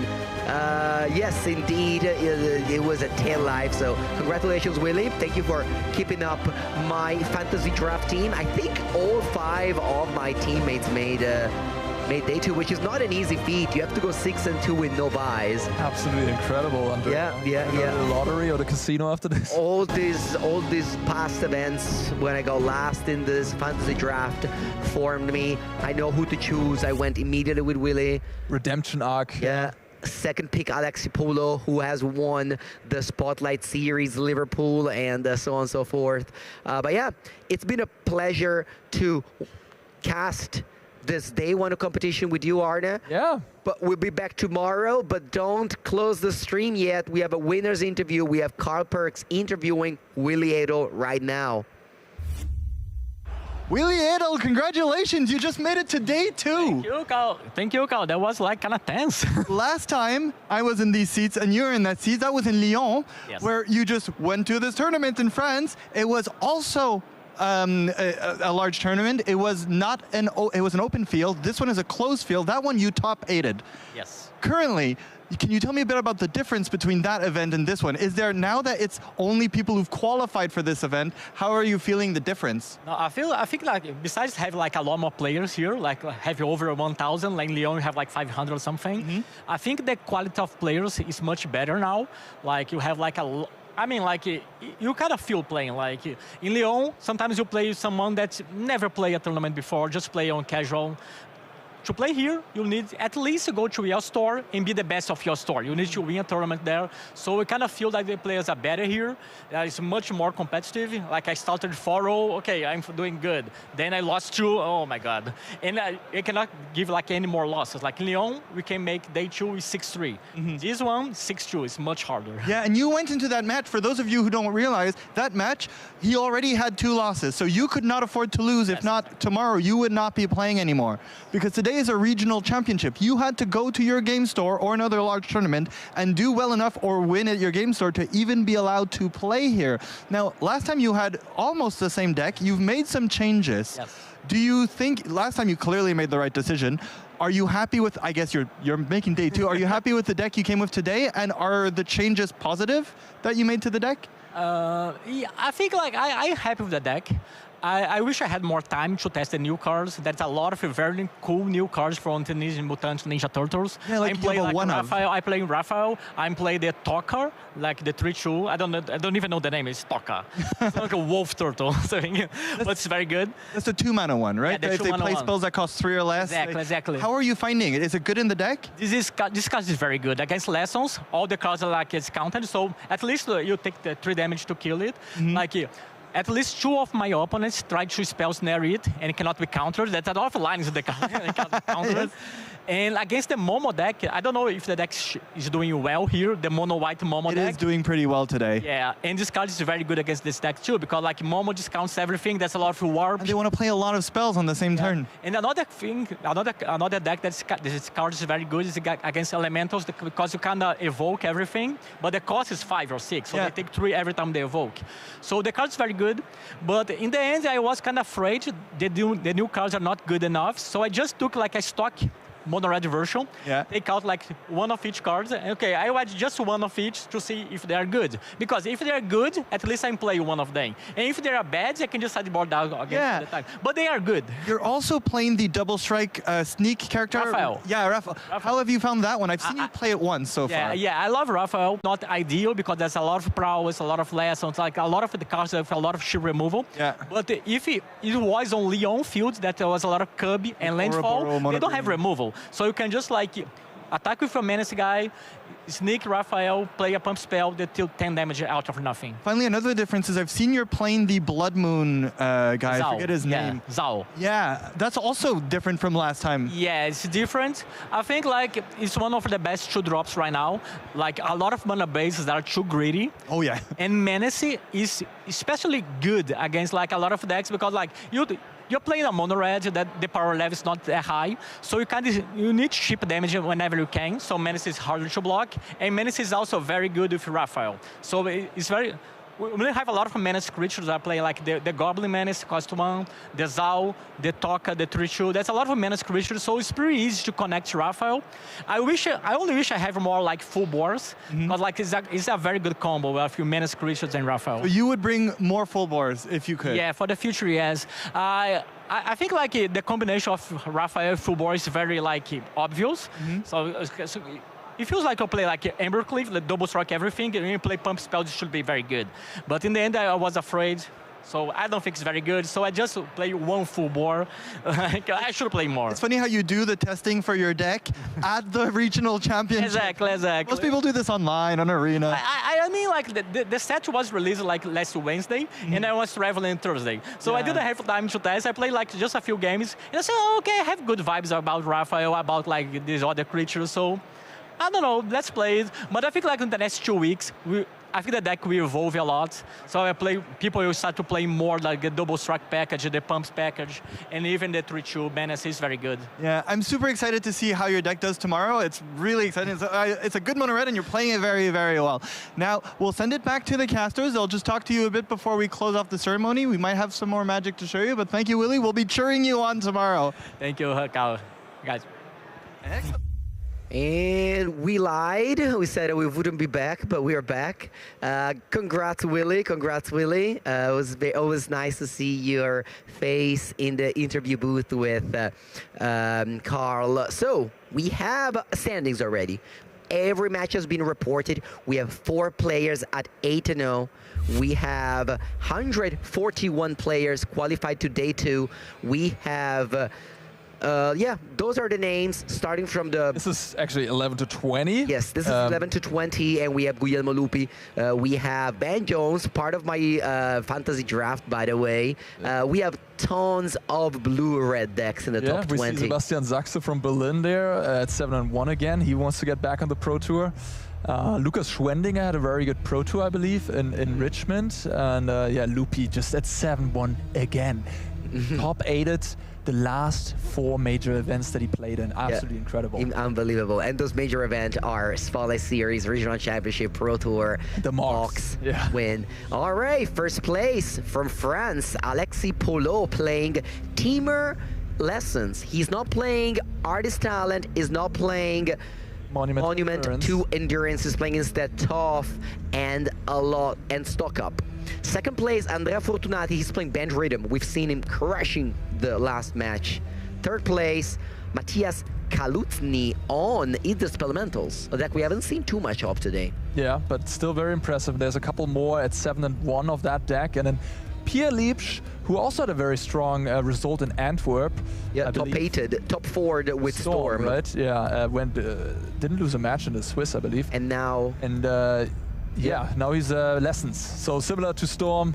Well, some cold Lessons also, the Storm deck. And yeah, in general, the 7-1s, the 8-0s, we see a lot of Lessons. We have 7 Lessons players in the 7-1 bracket, but also a lot of Prowess. Prowess did make a little bit of a comeback. 5 Prowess players in there as well. A couple more Spelementals. What we don't see a lot is Landfall. Landfall, we actually only see... Yeah, the Landfall deck flopped. 0 Landfall. There were 2 Momo players at 6-0, but they lost a bunch at the end, but still a very exciting new deck to play. We'll definitely feature it tomorrow. Yeah, we have 2 of them actually at 7-1, so doing well. Very cool. Yeah. We've got some more slides for you, some more informations. If you are a European Magic player and want to compete at the highest stage, make sure to secure your ticket now. Tickets are live. London, standard constructed. From the 8th to the 10th of May, you can become the next Simon Nielsen and win a Spotlight Series like he did a few weeks ago. And then we have the favorite formats of everyone. Team Trail Sealed. Take 2 friends of yours, go to Brussels, Belgium to play some Seal deck alongside with your buddies. That is just definitely the perfect way to play Magic. When I'm home, Team Draft Cube is my favorite thing to do. But yeah, don't forget to follow us on the social media platform. We got Instagram, X, TikTok, and Discord. You can scan that QR code to follow Funfinity, and you can see on the back the Pro Tour champion Christopher Larsen, who was part of plenty of Funfinity events in the past. That's how he qualified and became Pro Tour champion. So yeah, but that's gonna be it for us. I think we did everything we had to do, but we'll be back tomorrow with 6 rounds of Swiss, deciding the top 36 that will go to the Pro Tour, and then the top 8, which will award 2 Worlds invite and a trophy, as well as a lot of money. So don't go anywhere. Tomorrow, set the alarm, 11 a.m. European time zone. It's when the things will start again. 9 a.m. actually. But yeah, lots on 9 a.m. Lots on the line. Where you? Not. 11 a.m. 11 a.m. Yeah. There was an update, so. That's okay. That's okay, Arne. That's okay. Nobody. 11 a.m. 11 a.m. You can sleep in. You can set the alarm at like. Sounds good. 10, shower, and be ready, because you need to be very focused to follow. Okay. Because we have a high-level commentary here. Thank you for watching. Have a great rest of your day. See you tomorrow. The world's first sustainable deck box made a bold impact. For us, it's more than only a simple box that holds your cards. We are proud to see how the series has established itself in the community worldwide. We know you've been waiting for this a long time, but all good things need time to grow. Finally, it's time to give your commander decks the space they deserve. In the biggest ever of our sustainable Boulder deck boxes.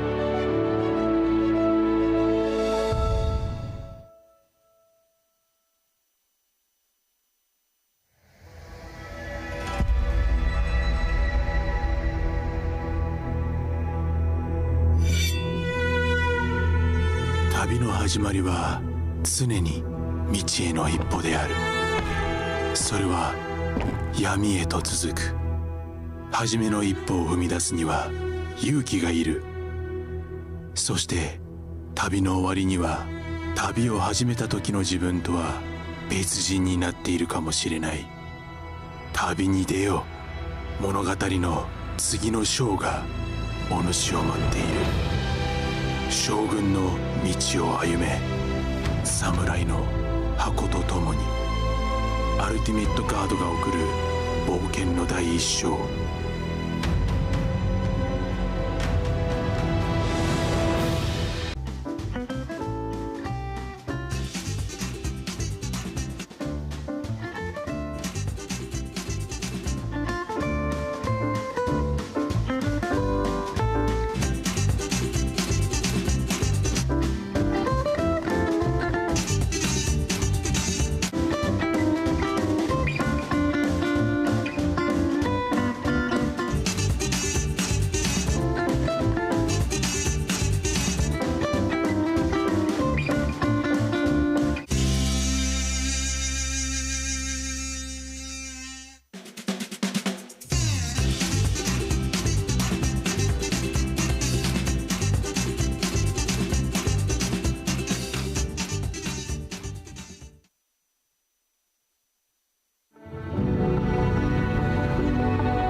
it's tight, feeling like where the rains. Whole lot of globe trotting, man, they don't know nada. Bro, gotta show something to me and go harder. So proper, nah, not that, we sure gotta give it all raw, man. Like Donna got us. All that I got will never stop. I give it all. Straight to the top, will never fly. I give it all. They won't be rocked, I never blow. I give it all. Whoa, what you say, my man? Give it all. Whoa, hey, give it all, give it all. Whoa, yeah, stand tall, give it all. All that I have, I let it be. 'Cause nobody's better than me. What do you see? Give it all. What do you say when people look at me? 100 degrees tougher than Booker T.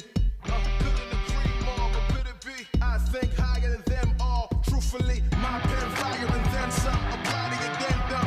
Take this whole thing for ransom. Give it all I got for attention.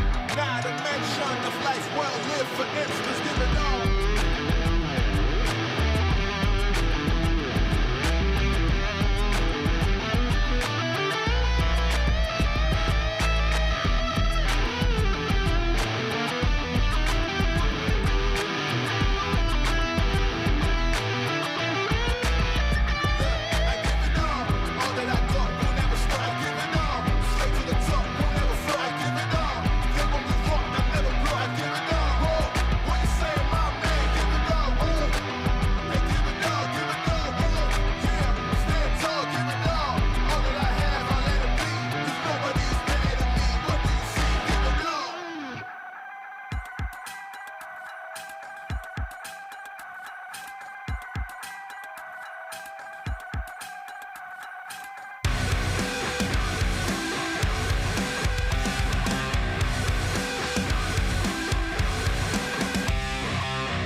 Tripping and tripping.